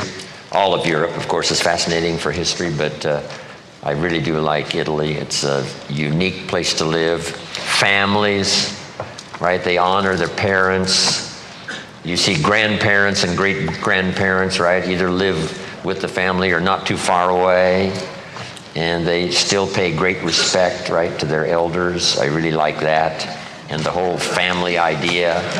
And the older I get, the more I like that. But it's a fascinating place, Italy. I'll be there at the end of this next month. Vic. I would agree with Jim about Italy, but for the big dreamers out there, I just want to promote a book. I know absolutely nothing about the author, but it's an outstanding book called 1,000 Places to Visit Before You Die. Just came out. I love it. It's an interesting book, and just start checking off the things in the book. Probably some things you've already been to. Stubbs Barbecue down in Austin, Texas, one of the places you got to go to before you die. But all over the world, interesting book. You know, Vic, you talked to the VIP group yesterday morning, I think it was, and Vic does some, you know, he has all these goals that he wants to do, things he wants to do, and you got one coming up which involves a place, beautiful place. You want to tell us about that one? Jackson Hole, Wyoming, in a couple of weeks. Going to jump off the side of a mountain with a parachute if they can find one big enough for me, like a XXL parachute.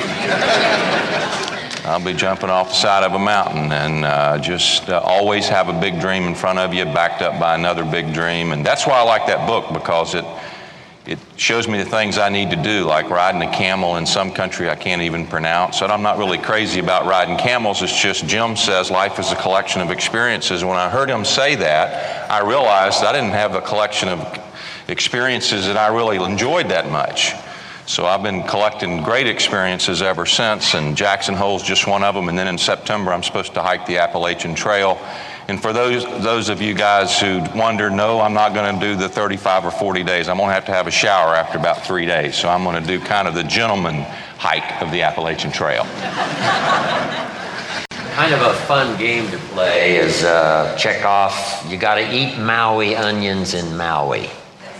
You've got to have Boston baked beans in Boston. You've got to have an Idaho baked potato in Idaho. Just see how many of those things you can think of and say, I've got to go there to do that. In Sorrento, in Italy, there are some regions there, the wine never leaves the region. There's only so much, and it is so exclusive and so unique that if you want to drink the wine, you must go to the region. So make you a list. It's a fun list.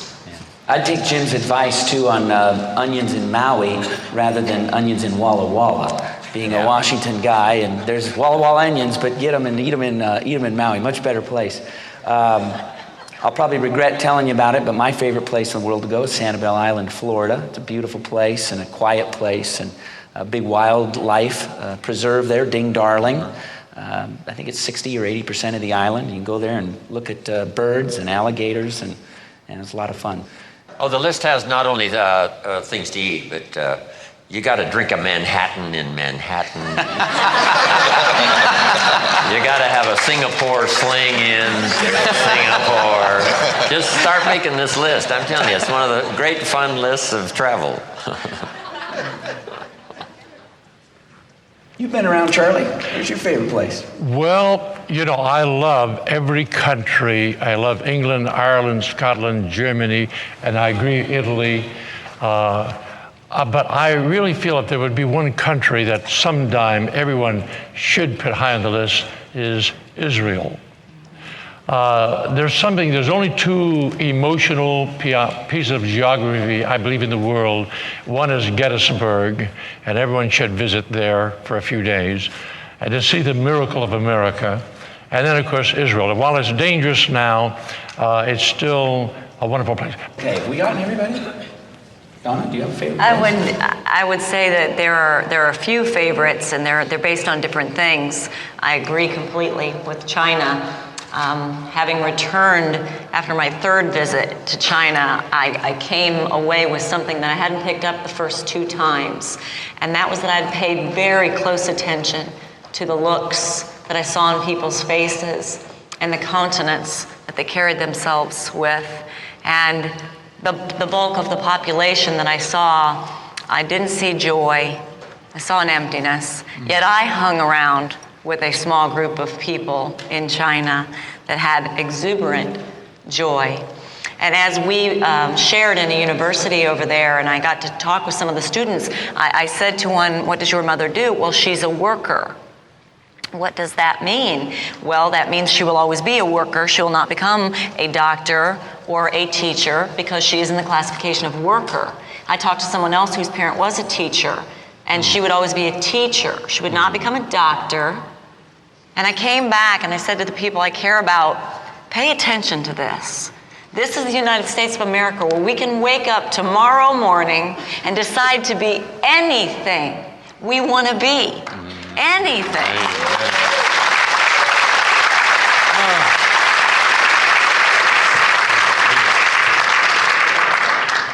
You know, the thing about the Chinese people that I found when I was there is that they love Americans.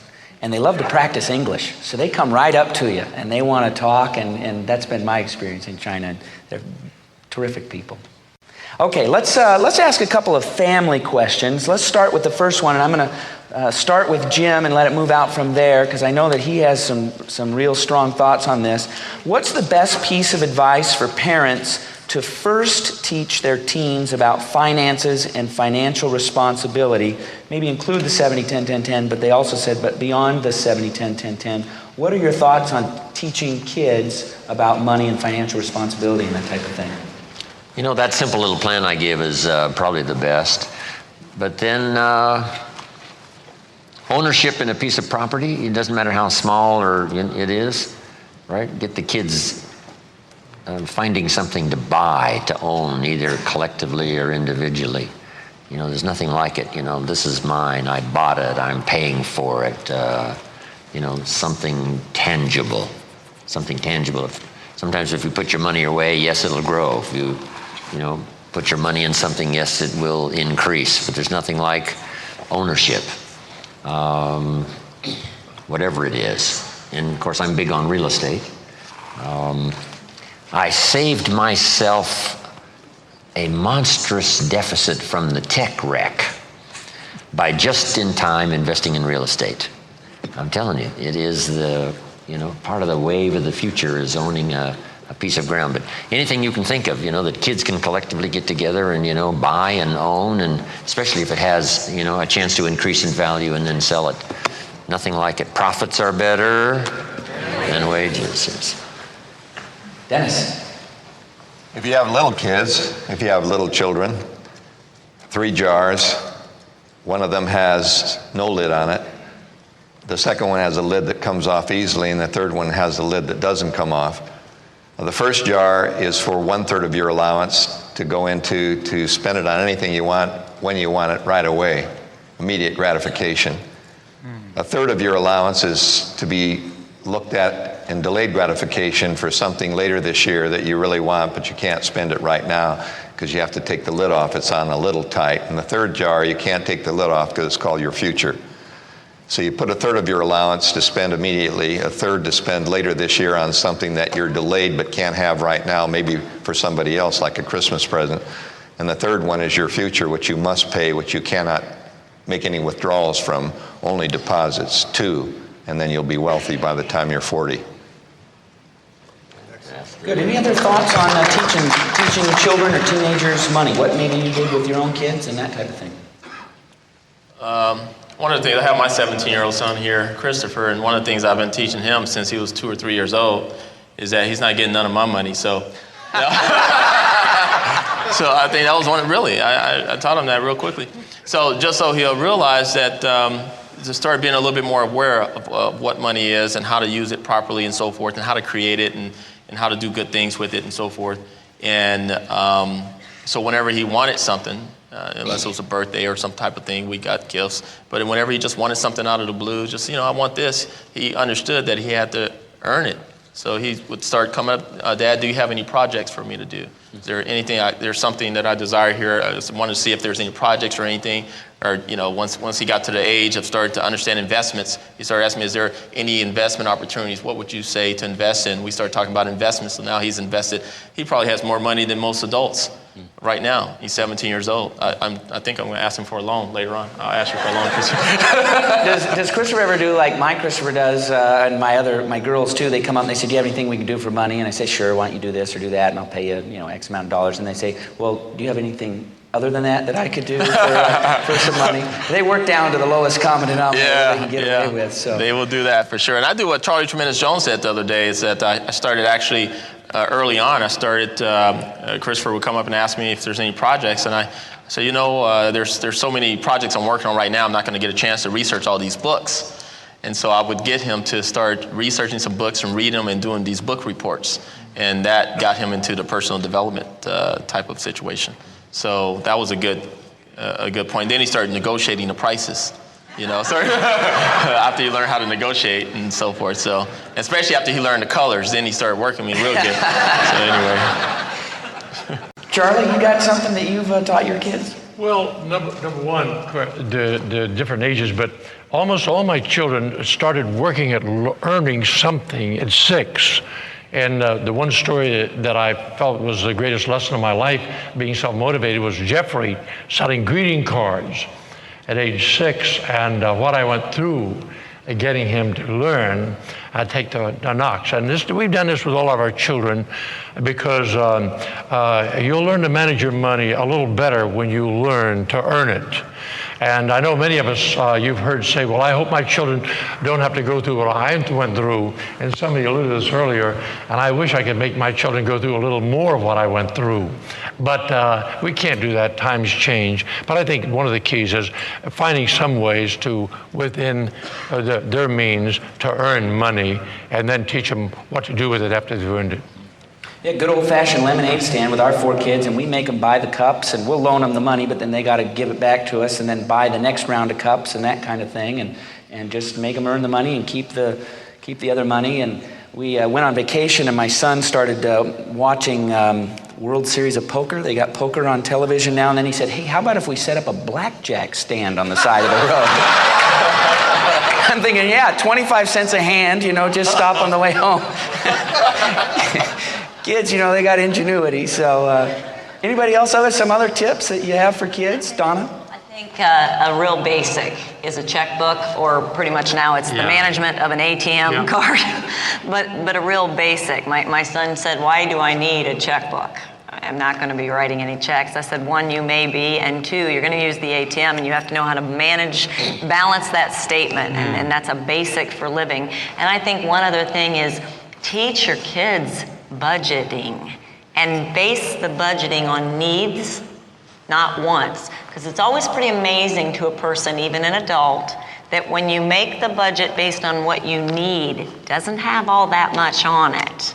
And then a second column has some wants in it, and the third column has the way we all just absolutely love to live, with the luxuries and the gifts. But teach the child a budget based on needs. That's a real budget. What do I have to live?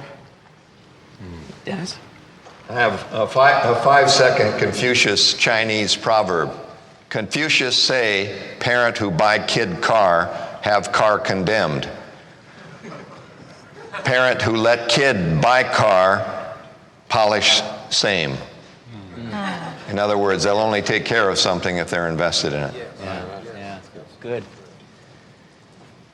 Hey, Jim, do you want to clarify of course, kids should pay taxes? Some people, they don't like taxes. You want to clarify some of that? That's good. Well, no, that was my illustration that I gave earlier. When a 10-year-old in California buys something that costs $1 in 7-Eleven, the proprietor asks him for 8 more pennies. And the question is, if you're that young, should you pay taxes? And the answer is, of course. Meaning everybody should pay. It's just really that simple, whatever it is. They call it hidden taxes and all kinds of taxes. But that's how things are done. Yes, it's misused, and yes, it's abused like every other industry, every other business, the government, And we all have to watch, right? That we don't misuse, that we don't abuse, that we're not careless. We must be careful. So the government is in the same position. But this is how, our society functions. We put up our money, Somebody, hopefully to the best of their ability, provides, streets and services and all the things we need that we cannot provide for ourselves. That is it. And yes, taxes are probably too high. Someone said to me, well, Mr. Rohn, when you die and you leave a couple of $1 million to your children, the government's going to take 50%, and so they're only going to get $1 million. What do you think about that? And I thought for a moment and said, well, here's then what I have to do. If I want them to get $2 million, I have to leave $4 million. So I'd rather go to work on that project than to try to get government taxes reduced.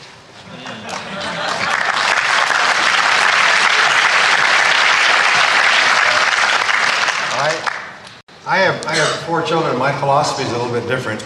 I grew up poor, as many other people did, and I learned something from watching the Chinese. The Chinese, as you know, are one of the most successful communities in our country, if not in any other country, because the parents work extremely hard, but with regard to their children, they say your work is your school.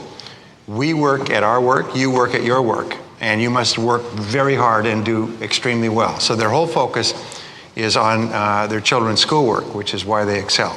So I say to my children, your work is your schoolwork. We are fortunate enough to be able to grease the skids a bit. You don't have to work the way we did when we were younger, but you must get good grades. Everything that you get is going to be tied to getting good grades. We don't demand straight A's, but if they don't get good grades, we counsel with them. Threaten with bodily harm. And our children have turned out wonderfully well. Teenagers, I found that teenagers go through a very turbulent period between about 13 and 17. And if you just remain constant and loving and patient and don't get upset, they will go through this like a small skiff going through a storm, and they'll come out on the other side about 18 into calm seas. It's one of the most difficult times of raising children. So my wife and I have always been constant. We say we will grease the skids. We give them allowances, which we try to keep them to as much as possible. We're flexible, and we can afford to be flexible. Once my daughter came home from staying over the weekend with her babysitter, and she looked at our house, which is not small. She said, I don't want to be rich. She said, I want to be poor. I want to live like my babysitter. I don't want to have all these things in life. We said, honey, well, don't worry. You're not rich. You're already poor. And your parents aren't rich. They're just well off. But you're poor. And if you ever leave here, you're going to find out just how poor you are. My son, when he was going through this turbulent teenage period, the rule is you get a car if you get the grades. So they got the grades, they got the car, and they take good care of their cars, I'm happy to say, because they've had to work for it for years. Sometimes they've had to wait a year because they blew it. Anyway, so he comes to me and he says, I don't want to live here anymore. I'm tired of being told what to do and so on, which is not really the case. He said, I'd like to get an apartment. I said, with what? He said, well, won't you pay for an apartment? I said, absolutely not. He said, I don't have to take this. He goes through this, I don't have to take this, I'll leave. He said, I'll make my own way. I said, well, if you leave broke and walking. He said, well, what do you mean? I'll go in my car. I said, have you noticed whose name your car is in?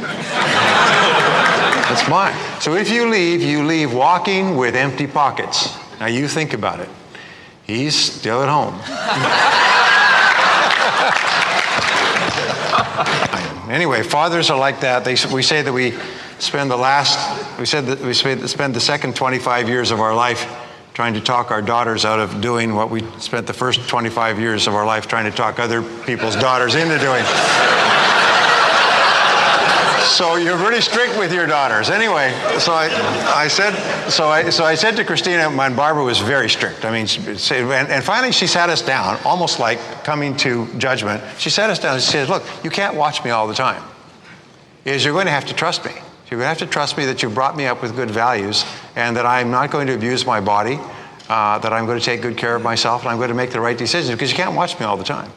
And we looked at her, and we looked at each other, and we realized she was true. And we said, okay, we won't watch you all the time. We'll just trust you. And it turned out to be the best decision we'd ever made.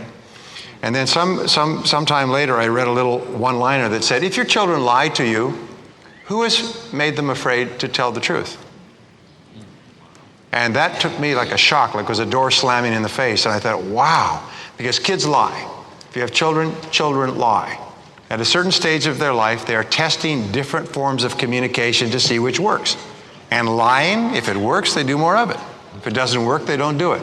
So we sat down with our kids, and we now brought them up like this, and we said, always tell us the truth. If you tell us the truth, we promise you, you'll never get in trouble for telling the truth. You'll get in trouble for lying, but I promise you, no matter what it is, you'll never get in trouble for telling the truth. So our kids looked at us like this, a little jaundiced, like, you expect me to smoke the same stuff you're smoking? And they would try us out with a few little truths to see how we reacted. And when we didn't go hysterical and things like that, they would try us out with more, and then the dam broke. And they've become the most truthful children you could imagine. They always tell the truth. They have a reputation amongst their friends for always telling the truth. They never lie to their parents. And it has had an extraordinary effect on them as young people. They're confident, they're strong, they have solid handshakes, they have high self-esteem, because they never have to lie. And they never lie to anybody else. And so I've taught my children two things in life. Number one is always tell the truth. And number two is always accept responsibility. Tell the truth, accept responsibility. And I can't teach them everything. I'm not going to give them a laundry list of values, and I'm not going to sit there and berate them and read the commandments to them or follow them around or watch them or grill them or anything else. I just say, I want you to promise me two things. You'll always tell the truth and you'll always take responsibility. And they said, okay, Dad. And they always have. And the more they do it, the higher is their self-esteem, the greater their self-confidence, the more self-disciplined they are, the more self-organized they are. My son Michael's getting bad grades, and I said, Michael, these grades are below you. You can do better than this. And he looked at the grades. He said, you're right. He said, I will. I said, okay, if you say it, then that's the end of it. It was never brought up again. He never came in with less than an A or a B. He said he would, and he did. And every one of my kids tells the truth and accepts responsibility. So when they grow up with regard to finances, we talk to them about money intelligently. We talk to them about earning a living, being self-responsible, paying for themselves. Not one of them expects anything. We tell them, there's going to be nothing here. Live rich, die broke. What's the expression? Mm-hmm. And so we just encourage them to tell the truth and be responsible. And we feel that if they've got that, they're going to have great lives.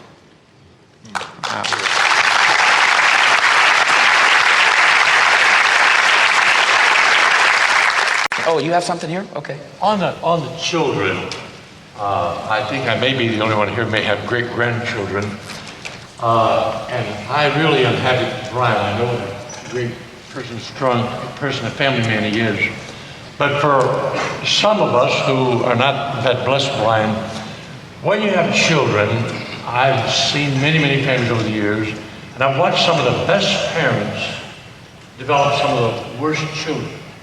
I've seen some of the worst parents bring along some of the best children. Then I've seen some of the best and the worst of the worst. I find when you have children, my children range almost 20 years apart, and the ones when they were young used to break my heart, now bless my heart. The ones who used to break my heart, now bless my heart. And I think one of the things that's helped me over the years with the children, they're private property. You're sort of a steward. And many times when I would have a heartache with one of them, God would always remind me he's having more trouble with me than I am with them. And so I just had to throw that in, because had Brian had two more than the four, he'd probably have some problems. But so he cut off, he took his cut and ran. I think sometimes we just need to do creative things to get our kids' attention. My boy is just turned 14, and he has been nearly perfect. All my kids are nearly perfect. But when he turned 13 and a half, 14, he started into the, testing me with the lying and the disobeying, and, that we all did and all kids do. So I came up with a very creative way, and you can steal it from me if you like. I figure that one of my biggest jobs as a dad is to make sure that when they walk out that door at 18, that they understand an awful lot of things about life, one of which is respect for authority and understanding that there are always going to be people who they answer to and that type of thing. So I found a very creative way was I called Valley Forge Military Academy. And I said, hey, could you send me an admissions packet? And they said, sure, they thought they were going to get 35 grand a year out of me. And so they sent it out, and the box came. And I grabbed Christopher and I said, hey, let's open this box. So he said, well, what is it? And I said, it's an admissions packet from Valley Forge Military Academy. And he goes, oh, okay. So we opened it up, and there was a video in it. And I took him downstairs and I said, let's watch this video. And he said, okay. And I popped it in there. It's a 15-minute video. Basically, it consists of two things. It consists of kids marching everywhere, like this, and an ominous voice that tells about life at Military Academy. And, you'll awake every day to 5:30 in the morning to the sounds of revelry, and you'll march all day, and you'll go to class, and mandatory study hall at 7:30 every night till 9:30 every night. We'll make sure that your academic standards are as good as they could possibly be. And I look over at my son like this, and his eyes are about this big, And so anyway, the video ends, and I said, wouldn't you love that? And he says, no, I'd kind of like to keep staying here, Dad. And I said, well, son, here's the deal. My job is to make sure you understand certain things just about life and respect and authority and those kinds of things. And that's my job. And I have to make sure you get it. And I know you're getting older and you're making more decisions and you're making your own choices, and I want you to be able to do that. But you also have to understand that there's this process of growing up where I'm having to let go, but I also get to maintain veto power till you walk out the door. And I need to let you know that you need to learn that, and I can teach it to you, or Valley Forge Military Academy can teach it to you. And it's actually become a fun thing, because now when he, pushes the edges, I'll say, hey, private. And he'll chuckle, he gets the point, and he'll snap one off at me every now and then. But now all my friends are saying, hey, can I borrow that video? So if you're looking for just a creative way of doing something, call Valley Forge Military Academy. They'll ship a video right out. So here's one about spouses, and it's two sides, and you can pick whichever one you like. One is about a spouse who might be a naysayer, or someone who doesn't want to pursue the dream with you, or that type of thing. How do you handle that when you're in that close relationship? The other, though, the flip side, and you can pick whichever one you'd like to answer, is what's the best thing that a supportive spouse can do for you? If they say, yeah, I want you to pursue your dream, let's go for it, what's the best thing they can do for you? So feel free, any of you, to take that. What's the best thing a supportive spouse can do? But also, how do you interact and handle the relationship where maybe the spouse isn't as excited about doing the things that you want to do? That's open for anybody. I'll answer Brian. that. I think that the most important element of all personal relationships is unconditional love and acceptance. All of our psychological problems, one psychologist once said, come from love withheld, especially in early childhood, and leads us to grow up with fears of rejection, fears of disapproval, fears of criticism, and so on. So the most important thing one spouse can give to another is unconditional love and acceptance, which is to never criticize. Never criticize. That doesn't mean you don't have arguments and difficulties and challenges and blow-ups and everything else, but those are about situations, but you never criticize the person. So a supportive spouse can unconditionally support their spouse and trust in them and believe in them and encourage them and give them whatever advice or insights or intuitions they have. When we decided to start a business many years ago, it was a turning point in our life.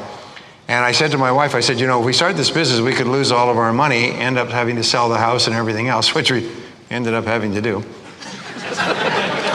I say when I started my own business, they say when you start your own business, you can work half-time. You can pick whichever 12 hours a day you like. And you learn to sell again. I learned to sell my house. I sold my car. I sold my furniture and everything else. I said, we could lose everything and end up living back in a rented apartment. And she said, it's only money. We'll make it eventually.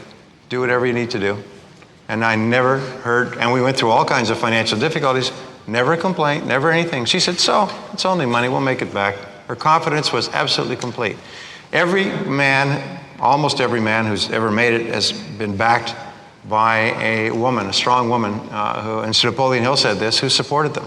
As they say, behind every man, there's a woman screwing him up every step of the way. I'm sorry. So with a spouse, now here's the flip side, and I don't mean to be hard on this, but about 80% of divorces in America are initiated by women. And they're initiated by women because they say they're mad as hell and they're not going to take it anymore. Is they're not going to be tied to a negative, go nowhere, unambitious, complaining, sit in front of the television, couch potato, overweight, unbathed male. And males are really funny. They don't see anything. They just sit there. And a woman is sensitive to everything. But a man just sits there and watches the television. What's wrong with you? You know? Well, she's been complaining for about 10 years. So I had a woman in my seminar once, and I'll just close with this, and I told her that, what we talked about at the break, at the luncheon yesterday, ask yourself this question: if I was not now in this situation, would I get into this situation? If I wasn't married to this person and I had to do it over again today, would I marry them? If the answer is no, then the next question you ask is, how do I get out and how fast? Because it's, in most cases, not going to get any better. I'm not advocating the breakdown of marriages. Anyway, she came up to me and she said, I don't really understand what you're saying. I can't agree with it. I've been married now for 3 years, and I went out with this man for 3 years, and there's no way. I said, well, what's the situation? Well, we were sweethearts for 3 years, and ever since we got married, he's been critical, and he runs me down, and he complains all the time. He drinks, he doesn't come home at night and everything else. But I've invested 6 years of my life in this situation. I'm 28 years old. So I said to her, I said, tell me, how long are you planning to live? She said, well, I don't know. I said, what do you mean? I said, well, you're a healthy young woman, so you'll probably live to be 80. All right, how many years is that? She said, well, it's 52. I said, that's 52 years. And she looked up at me like a startled deer. And she said, oh my God. I said, yes, you are running the very real risk of staying in this unhappy, miserable, critical, condemnatory situation for 52 more years. So you have to think, as Jim has said, you have to think about the future, not the past. You have to think about where you're going, not what's happened before. You cannot redeem the past. She said, oh my God. She walked away kind of stunned. Just to bottom line it, your life is not meant to be a sacrifice to something else. You are meant to be happy and to fulfill your potential as a human being in the world. And your past does not have to control your future.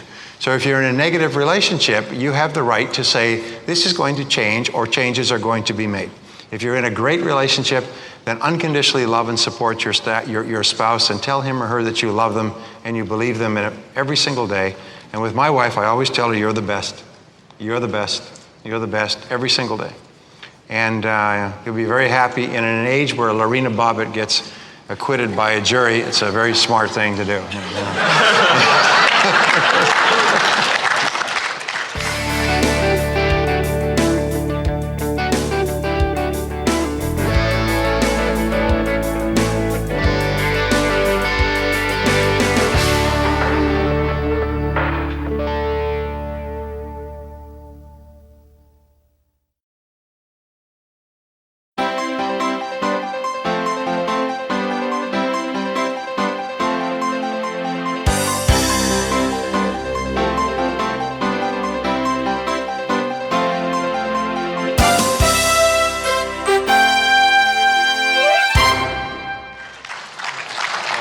Brian, I want to push back a little bit and have you clarify something, because how do you determine when you're going through, how do you determine the difference between you're going through a rough spot, which I believe all marriages, even the people who are most passionately in love with each other, you're going through a rough spot, and you know that the best thing for you to do is to stick it out, and because I think a lot of times people who would push it through and stick it out and maintain through, and they come out on the other side, probably felt at some point like, I should just dump this guy or get out or whatever.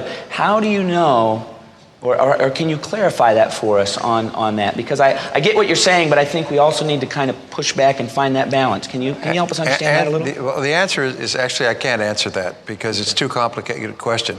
Charlie has a wonderful you want to talk about answer to that. Charlie's raising his hand. Why don't you talk about that, Charlie?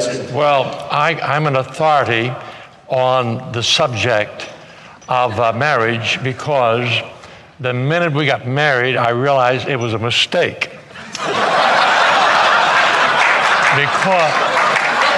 Because before we were married, she loved to have my way, and after we got married, she reminded me all the time she had a way and she liked it better than mine.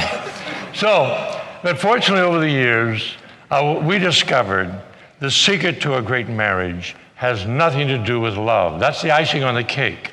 It's like Fiddler on the Roof. My favorite movie is Fiddler on the Roof. I've seen the play four times. And as you know, it's not about an Orthodox Jew in Russia. It's about anyone anywhere in the world who has to always say, but on the other hand. And so for me, I've discovered the key to marriage is commitment. Commitment. And I find that love has a way of going away, just like you fall in, you fall out. And I find if you're committed, if you're in love with a person and they turn out to be a bum for a while, you're a human being and you've reached a point you can't stand them. However, if you're committed to the marriage, then no matter how much you hate the bum, you can stay with them because you're committed to the marriage. Now what happens after a few 4 or 5 years, you forget why you fell out of love and you fall back in love and you wonder how you fell out. And after you've fallen out of love over 50 years, you start learning you were given a human being not to love you. You were giving someone to learn to love, even though they may never love you back. So now I know that sounds hard, but I do know that in my 56 years of marriage, 8 of those were impossible. I mean impossible. And those were the great years when I learned to say the greatest asset a man can have is a miserable wife. Because you see, a man can go to God, it takes a wife to drive him to God. And you always grow more when you, but I say that funny, but really now, after all these years, every night when I lie down next to her, I say, this is the best part of my day, to lie down next to you. And I love to tell my children, if Gloria committed adultery once a month or once a year, it would break my heart. But I would never leave her, because she can never be as unfaithful to me as I am to God every day. And if God will not give up on me, then there's no way I can ever give up on her. So that's my explanation.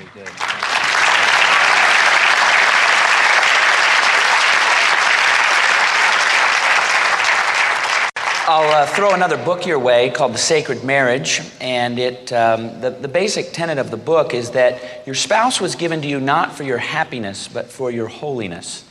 To help you become a better person, even when they are rough and sandy, and they help polish you up. And even if you don't agree with it entirely, it's certainly a good second thought to think about. It's called Sacred Marriage. I can't quite remember who the author was, but Dennis, were you trying to? Well, I think the word love, which really means look for good, that's the definition of love from its root.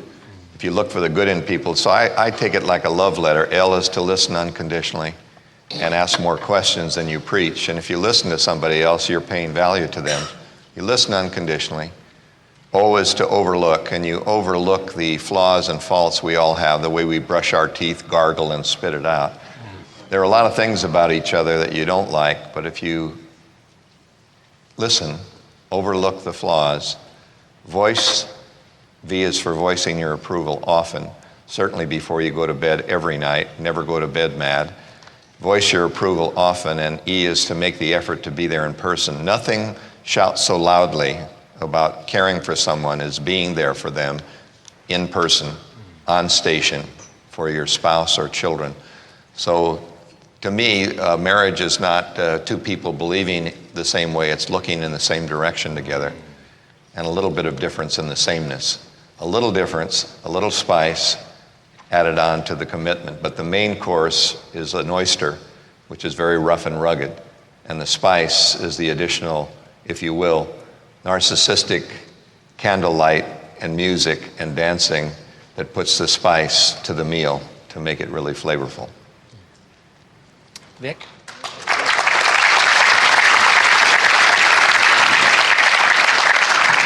Chris, I want to expand it maybe just even beyond an unsupportive spouse to unsupportive family and even unsupportive close friends. And many times they're unsupportive because you have a track record of bringing a project home or getting excited about something, In fact, you've probably got a garage full of projects that you started and you never finished. You were excited about it, you went and told everybody about what you were going to do, and then somewhere along the line you lost your enthusiasm.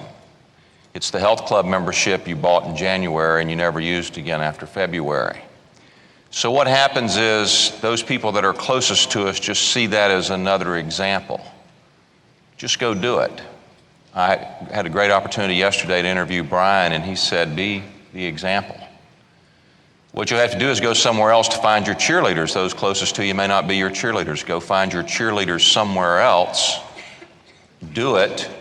Be the example. And then they'll get on your team. They'll get on board. They're just waiting to see if you're serious. I know another great book, even though I don't have a marriage today to speak to the book, but it's a great book, His Needs, Her Needs. One of the greatest needs of a woman is security. You come home with a project that threatens that security. She may not be that supportive. You have to understand her needs or his needs, whatever they may be. You come home, you're a lady, you come home with a project, it may threaten some of his needs. But generally, it's because we've never carried through before. So go get your cheerleaders somewhere else, carry through, they'll get on board. When they get on board, they will be your most loyal team members. His Needs, Her Needs, an excellent book. My wife and I went through it. One of the things my wife and I do regularly is we take 2 bookmarks and a book. And she's got her bookmark, I've got my bookmark, and we'll start reading through the book. And when we see that the bookmarks are pretty close to each other, then we'll say, okay, now it's time to kind of discuss what we've gone through. But His Needs, Her Needs goes through the top 5 needs of a woman, of a wife, and the top 5 needs of the husband. And what they do, what the author's done, and his first name or last name, I don't remember, is Harley, so you can search if you're looking for that, but it's His Needs, Her Needs, is he alternates. The first chapter, I think, is his greatest need. Then the second chapter is her greatest need. And if you go through it one chapter at a time, you get to alternate back and forth and talk to each other about how you can meet that need that your spouse has. It's a terrific book from experience, gone through it. And the subtitle of that book is an interesting one, is How to Affair-Proof Your Marriage. His Needs, Her Needs, How to Affair-Proof Your Marriage. And the guy who wrote it is a former counselor who spent most of his time talking to people who'd gone through adultery. So it's a fantastic book, and you really ought to read it. Let me just suggest this time management tool. You don't have to read the first chapter because you know what his number 1 need is. Right, yeah. Skip right to the second chapter. But you might want to read it because there's probably some discussion that could go on around it. And if you combine that with Jerry's advice of lighting the room with candles, and pretty soon you're in business. So, and Chris, Jerry, that's a really good point too, as far as lighting the room with candles, because my wife is really into candles and all that, because she's a yellow and I'm a red, and so you got to understand each other's needs. You got to work with her just like she's working with you. You got to be supportive with her just like she's being supportive with you. And so every now and then I'll light the candles and I'll do the nice bubble bath stuff and all that stuff that I really can care less for, and take walks and hold hands in front of people and stuff. But that stuff, I really don't care for all that. But she'll do things that she really doesn't care for too. And that's part of being supportive and really assisting each other. And then give yourself, we have date nights and stuff when we do that. And we also, I have an automatic order for flowers. So every month I send my wife flowers on a different day of the month, so she doesn't know. But it's on automatic order. Yeah, so but that she's way I don't here forget. now, so now she knows. So you're gonna have to come up with something new. But these are some things. But the guys, you got to give the ladies something to work with too. If you've just been sitting around watching TV all the time and so forth and haven't really done much and got all these projects, as Vic was talking about, you brought home, you never did nothing with, you got to give her something. You can't expect her to all of a sudden jump up for joy every time you come home with something, especially when you haven't done anything in the past. Ladies, you can't just give up on them either if they're excited and got a glimpse in their eye about doing something. So I think it worked both ways. Let's hear from the lady on the panel. It's your turn, ladies. When I shared with all of you, I shared that I was married to a man for many years who had a lot of very, very dangerous bad addictions. And one of them was picking me up, laying in the bed, and standing up on the bed, holding me and throwing me up against a bedroom wall. Now, I was raised by a mother that said you made a promise in front of God and you don't break that promise. So I stayed and I stayed and I stayed. And I went to a pastor for counseling one day that said, Donna, there is a law that God created called the law of reciprocity. And that means the more you give to another human being, the more they will then in turn give to you. It just works that way. And the man you're married to is one of the exceptions that doesn't go by that law.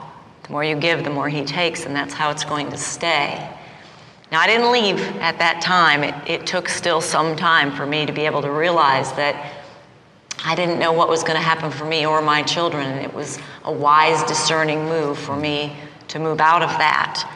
I would say to you that it does take up to 20 positives to overcome one negative. So if you have a negative in your support person or support system, you're going to just have to bombard your brain and your heart with information and people and speaking into you that's going to bring that positive. And he's either going to come along, she's either going to come along, or you're going to move forward and past that, and you're going to come to a place where you realize, and I don't advocate that, but I'm going to say that I'm pretty sure it saved the life of myself and my two children. My husband John now tells me quite regularly that he is my biggest fan. Tell your spouse that you are their biggest fan. He tells me often, he says to me often, thank you for marrying me. I tell him often, I adore you. There's power. There's just so much power in the words, and I guess I'll kind of close my time by sharing this. I told all of you that he's beaten cancer 4 times in 5 years. We sat down one day and looked at some facts, and I said, if he were to be taken from me, what would I find myself saying to people standing in a funeral home? Oh, I would tell you that he said he was my biggest fan, that he told me he was so thankful I'd married him, that he was such a gentleman, that he was a friend to men, and he was a friend to women, that he was so knowledgeable and so caring and so wise. And I stopped myself and realized this is who he is now. I need to celebrate who he is now because he's not gone. And I discovered that we discovered together the things that attracted you to your spouse, the things that you just fell in love with, those things become the very things that irritate you. I mean, I was just so attracted to him because he was so independent. And then eventually, after we were married for a while, I went, dang, you're just so darn independent. And he was attracted to me because I was a strong woman. And then eventually he said, you're just such a darn strong woman.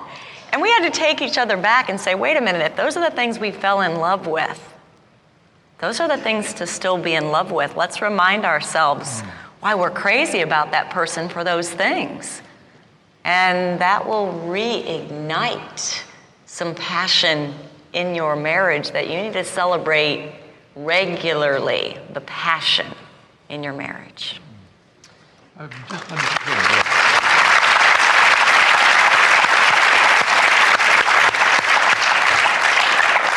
Just one quick thought about the marriage, that I think in all the things we've done, Gloria and I, in our marriage, my letting her read to me every morning has brought us closer, because the principle is when she reads to me these great truths, these wonderful thoughts, she thinks them with her mind.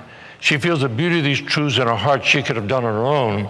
But when I allow her to share with her lips what she's enjoyed in her heart, she enjoys much more what she read, and then my heart is even more blessed seeing her reading me things I would like to explain to her, but she's reading to me better than I explain to her. So I think that I hope I encourage you to always find some way to read a little bit, maybe just a minute or two together. Excellent. You know, one of the things I'd like to say to you, the panelists, is I appreciate the candor with which you talked about relationships, is what we've been talking about this last segment. And relationships are the most difficult things to handle in our lives, because people are people. And And the relationships, the closest relationships we have, they produce the highest of all highs and the greatest, the pinnacle of everything. But they also have the capacity to have us experience the lowest of lows and the worst that we find in other people. And so I appreciate, and I think the audience appreciates as well, the candor with which you spoke about both sides of that and the need for integrity in the midst of all the relationships. So if we could thank them for that, I would appreciate that.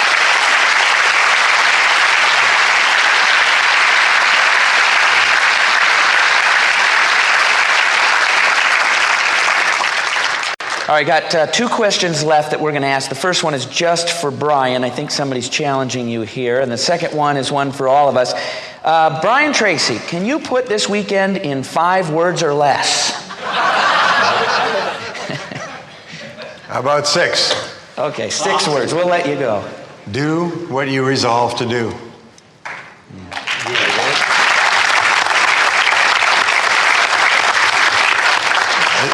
We talked about this yesterday, is you have heard some wonderful ideas from all of these wonderful minds, and you've made some resolutions. We all make resolutions. That's why we're here. We think, my gum, I'm going to do that. So just do it. That's the key. Very good. That segues into our last question. And that is, what's the first thing you would do when you got home if you just attended this conference? And so, of course, the first thing would be whatever you've resolved to do. But the general question for any of the panelists who would like to answer it is, what should they do? They've got 1,000 ideas. And what's the process? Jim, could you start us off on that? What do we do when we leave this place? Where do we start? Well, there's a pretty long list of life systems, right? Your health life system, your marriage, your relationships, your business, your career, your enterprise, entrepreneur. And I think what we wanted to do is to create an incredible menu of ideas to draw from and then just start the process. If you've been neglecting your health lately, why not start there? If you've neglected something else, why not start there? It's difficult to just go back and raise the level of all life systems. But just take the one that's in, the most need of repair or the most need of stimulation or acceleration and start with that one. Because here's the key. All disciplines affect each other. Every lack of discipline affects the rest. And then the positive key is every new discipline affects the rest. So if you pick up this menu, take it home and go back to something that really needs some attention and maybe a little extra refined discipline or a new discipline started on some project. I promise you, when you start that, the early return will get you excited about continuing, and it'll also inspire you to go through all the rest of your life systems and see if you can't fine-tune all of those as you go.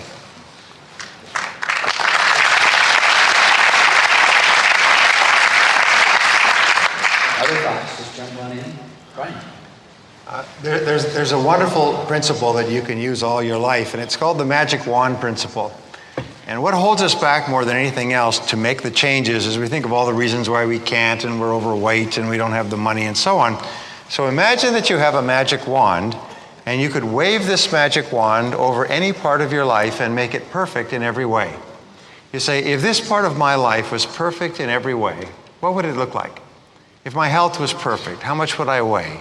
What exercises would I do? What sort of foods would I eat if I was living a really healthy life? If my finances were perfect? If my family life was perfect?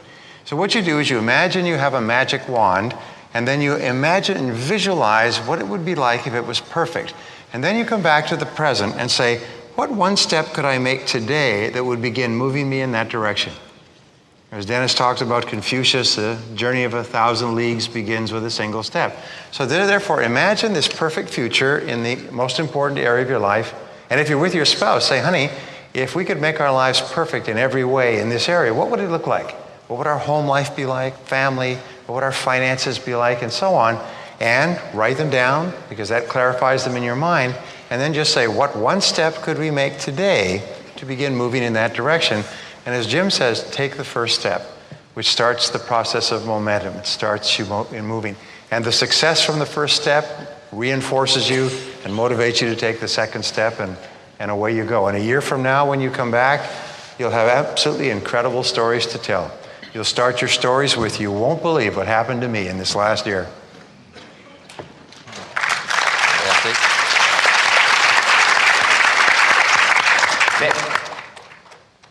Well, you know, my experience used to be I would come to seminars, and I can't tell you how many, I couldn't count them. I've been to so many. You've been living in a perfect world for 3 days. You probably haven't heard a negative word in 3 days. You've had a bunch of people coaching you, cheering you, being lifted up from on stage, the person sitting next to you, the person you ate with, the new friends you made. You've been living in a perfect world. You've got dreams. You feel, especially if this is the first time you've ever seen these phenomenal folks, you've got a new electricity about you, a new energy about you. And you're going to go home to an imperfect world. And the stuff is going to hit the fan. Life happens. And I used to lose it because I wanted to live in that perfect world. You have to remember what you had here. You'll never be the same again. I can't remember what great person Brian would, or Dennis, Jim would probably know, Charlie. But the mind once expanded by a great idea never goes back to its original shape. So I would say to you, remember what you have here, and following up on what Brian said, some days you can't take a step. Some days it's only a baby step. But as long as you're pointed true north, you're going in the right direction, you'll get there. Remember what you had, but remember you lived in a perfect world. And what you've taken away from this weekend not only will change your life, it will change the life of everyone in your world. And the ripples will go out. As they send ripples out to China and whatever, you'll send ripples out to your world. And there'll be people sitting in here, and they'll influence people in China, and they'll influence people in the Philippines. And I know there's a lady here from Nigeria. The dream just to come from Nigeria to the United States, I thought it was awesome that she would do that. She's going to go back to Nigeria. Her mind is not ever going to be the same again. So just remember, life happens, but you've got weapons and you've got artillery now that you never had before.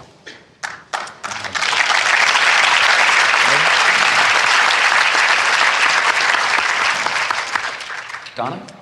You know, William James said that the way to change a habit or to start a habit is to start now. Start right now. Not Monday, not next month, not January, but now. And I can tell you what to do by telling you what not to do. Don't go back and just put the notebook away. I'm just like Vic. I've been to lots of these, and I am going to admit to you that in the early years, I went back and put the notebook away. Now, it doesn't mean you haven't been changed and blessed, and some good hasn't come from it, because I know that it has. But I also know that when you'll start right now, take the rest of this day or take tomorrow and go back through this notebook and highlight those things, because you can't do everything. So highlight those things that you're going to act on immediately. And then I beg of you, within just a few weeks, do what I did when I heard Brian speak in Columbus, Ohio. I went back a few weeks later to the goals that I had written down. I can promise you, I can guarantee you, you can email me if this doesn't happen. I promise you, you are going to be more than well on your way, if not already to several of those goals you wrote down yesterday. Because you wrote them down. He made me a believer. I did it, it happened, and I haven't stopped doing it since. So please don't put the workbook away. Review it, and then review it again in just a few weeks, and start now. Don't say you're going to start the first of the week. Do something now so that you'll begin that habit.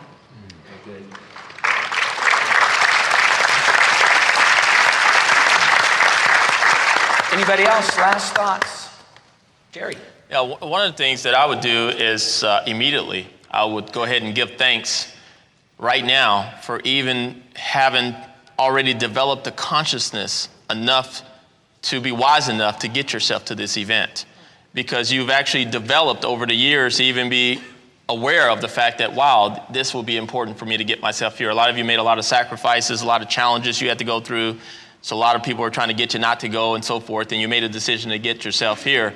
And, you know, as I think it was Vic was just talking about, you go back into this imperfect world. Well, one of the things that I think is very important is to go ahead and create that vision of the future. Create that future that you can borrow from whenever some of this stuff starts to hit the fan and all this other stuff starts to happen, life happens and all that.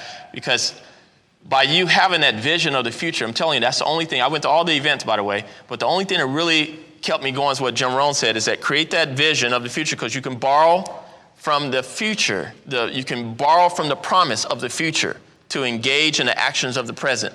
And that will assist you more ways than what you can possibly imagine. It will pull you through some of the challenges, some of the tough times and so forth. And, you know, by making the commitment and just constantly and never-endingly improving and listening to all the materials you guys have just picked up instead of putting them on a shelf, and they're not decorative items. Listen to this stuff. Go over it over, you know, just over and over and over again, and keep doing what you're doing. And understand that the dream that you have right now that's burning up inside you, it wouldn't be there if you couldn't get there. In other words, if it wasn't really there for you, it wouldn't be there in you. So just keep that in mind, and I believe that that's what I am. I'm grateful. I'm just grateful for even having an opportunity to even be here. And so that's the first thing I would do.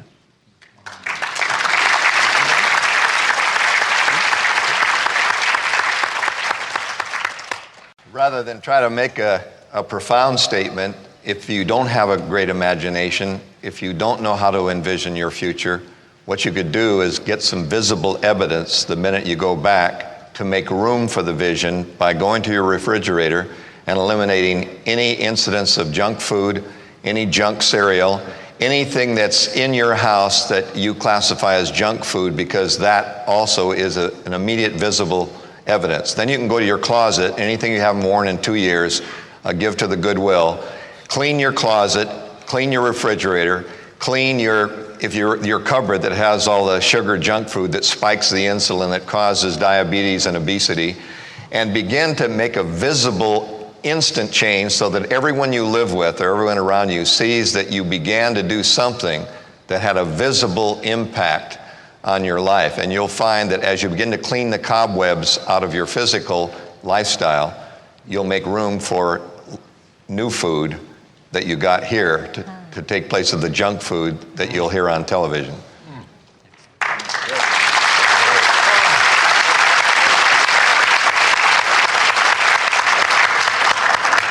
Anybody left? I know some of you are going to sell your television set when you get home. Do it on eBay so you get the most money for it, and put money to work. And I would stop to say that since I just lost 40 pounds, I'm going to give my old clothes to Goodwill. All right, Charlie. Thank you.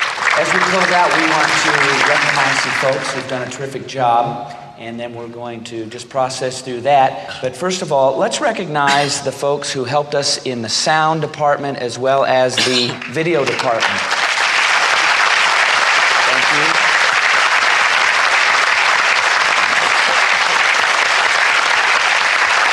We would also like to thank our sponsors who were participating in this, so thank you to all of our sponsors.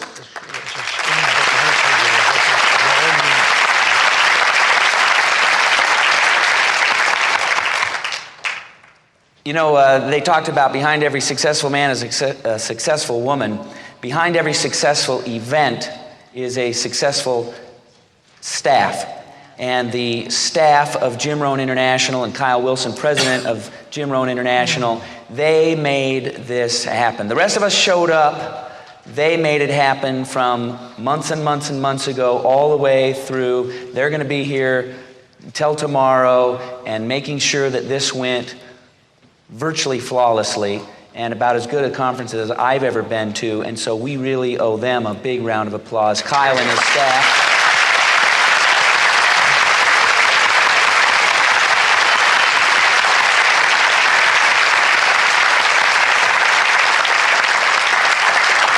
Then, of course, we want to thank our speakers. T.C. Cummings isn't here but on the podium, but we want to say thanks to T.C. And then let's start with Vic Johnson. Vic?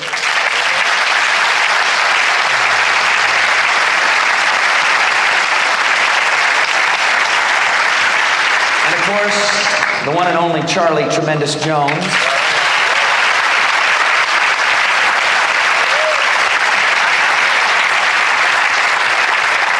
Jerry Clark.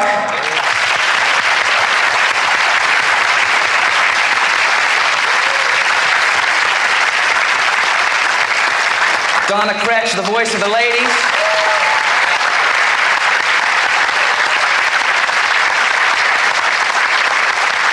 Mr. Brian Tracy.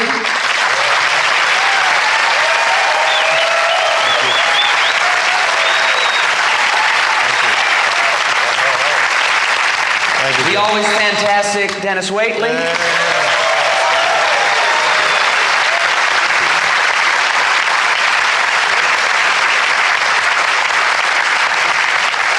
And before I introduce the big guy, I'd like to just remind you I'm Chris Widener. I have a pleasure being here. Hey, Chris, yeah.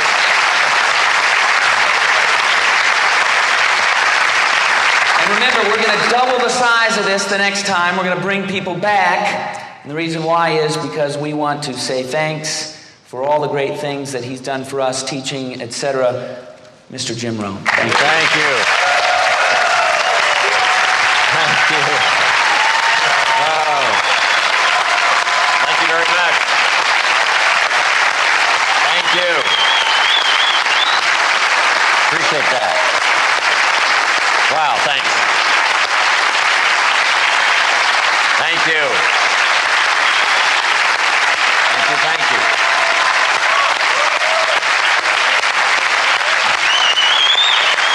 Thank you.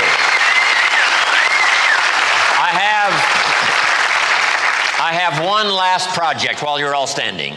One last project that all of you can participate in. Everybody in the world needs to be reassured. Our children, the President of the United States, everybody up here on this stage, and all of you. So before we now leave, I'd like to have you turn to about 3, 4, 5 people, shake their hand, and say this: "It's gonna be okay, my friend, just keep going." Would you do that, please? It's gonna be okay. It's gonna be okay, my friend. Amen. Good to see you. Hey. It's gonna be okay, my friend. Just keep going. Thanks, Brian. It's gonna be okay, Jeffrey. Just keep going. Thank you, Jim. I appreciate it. Okay, my friend, just keep going. Okay, my friend, just keep going. Hey, my lady friend, it's gonna be okay. Be okay. Just keep going. Keep going. It's gonna be okay, my friend. Just keep going. And when you are done with that, you are excused from the 3-day event that I hope changed your life, and we will see you next time.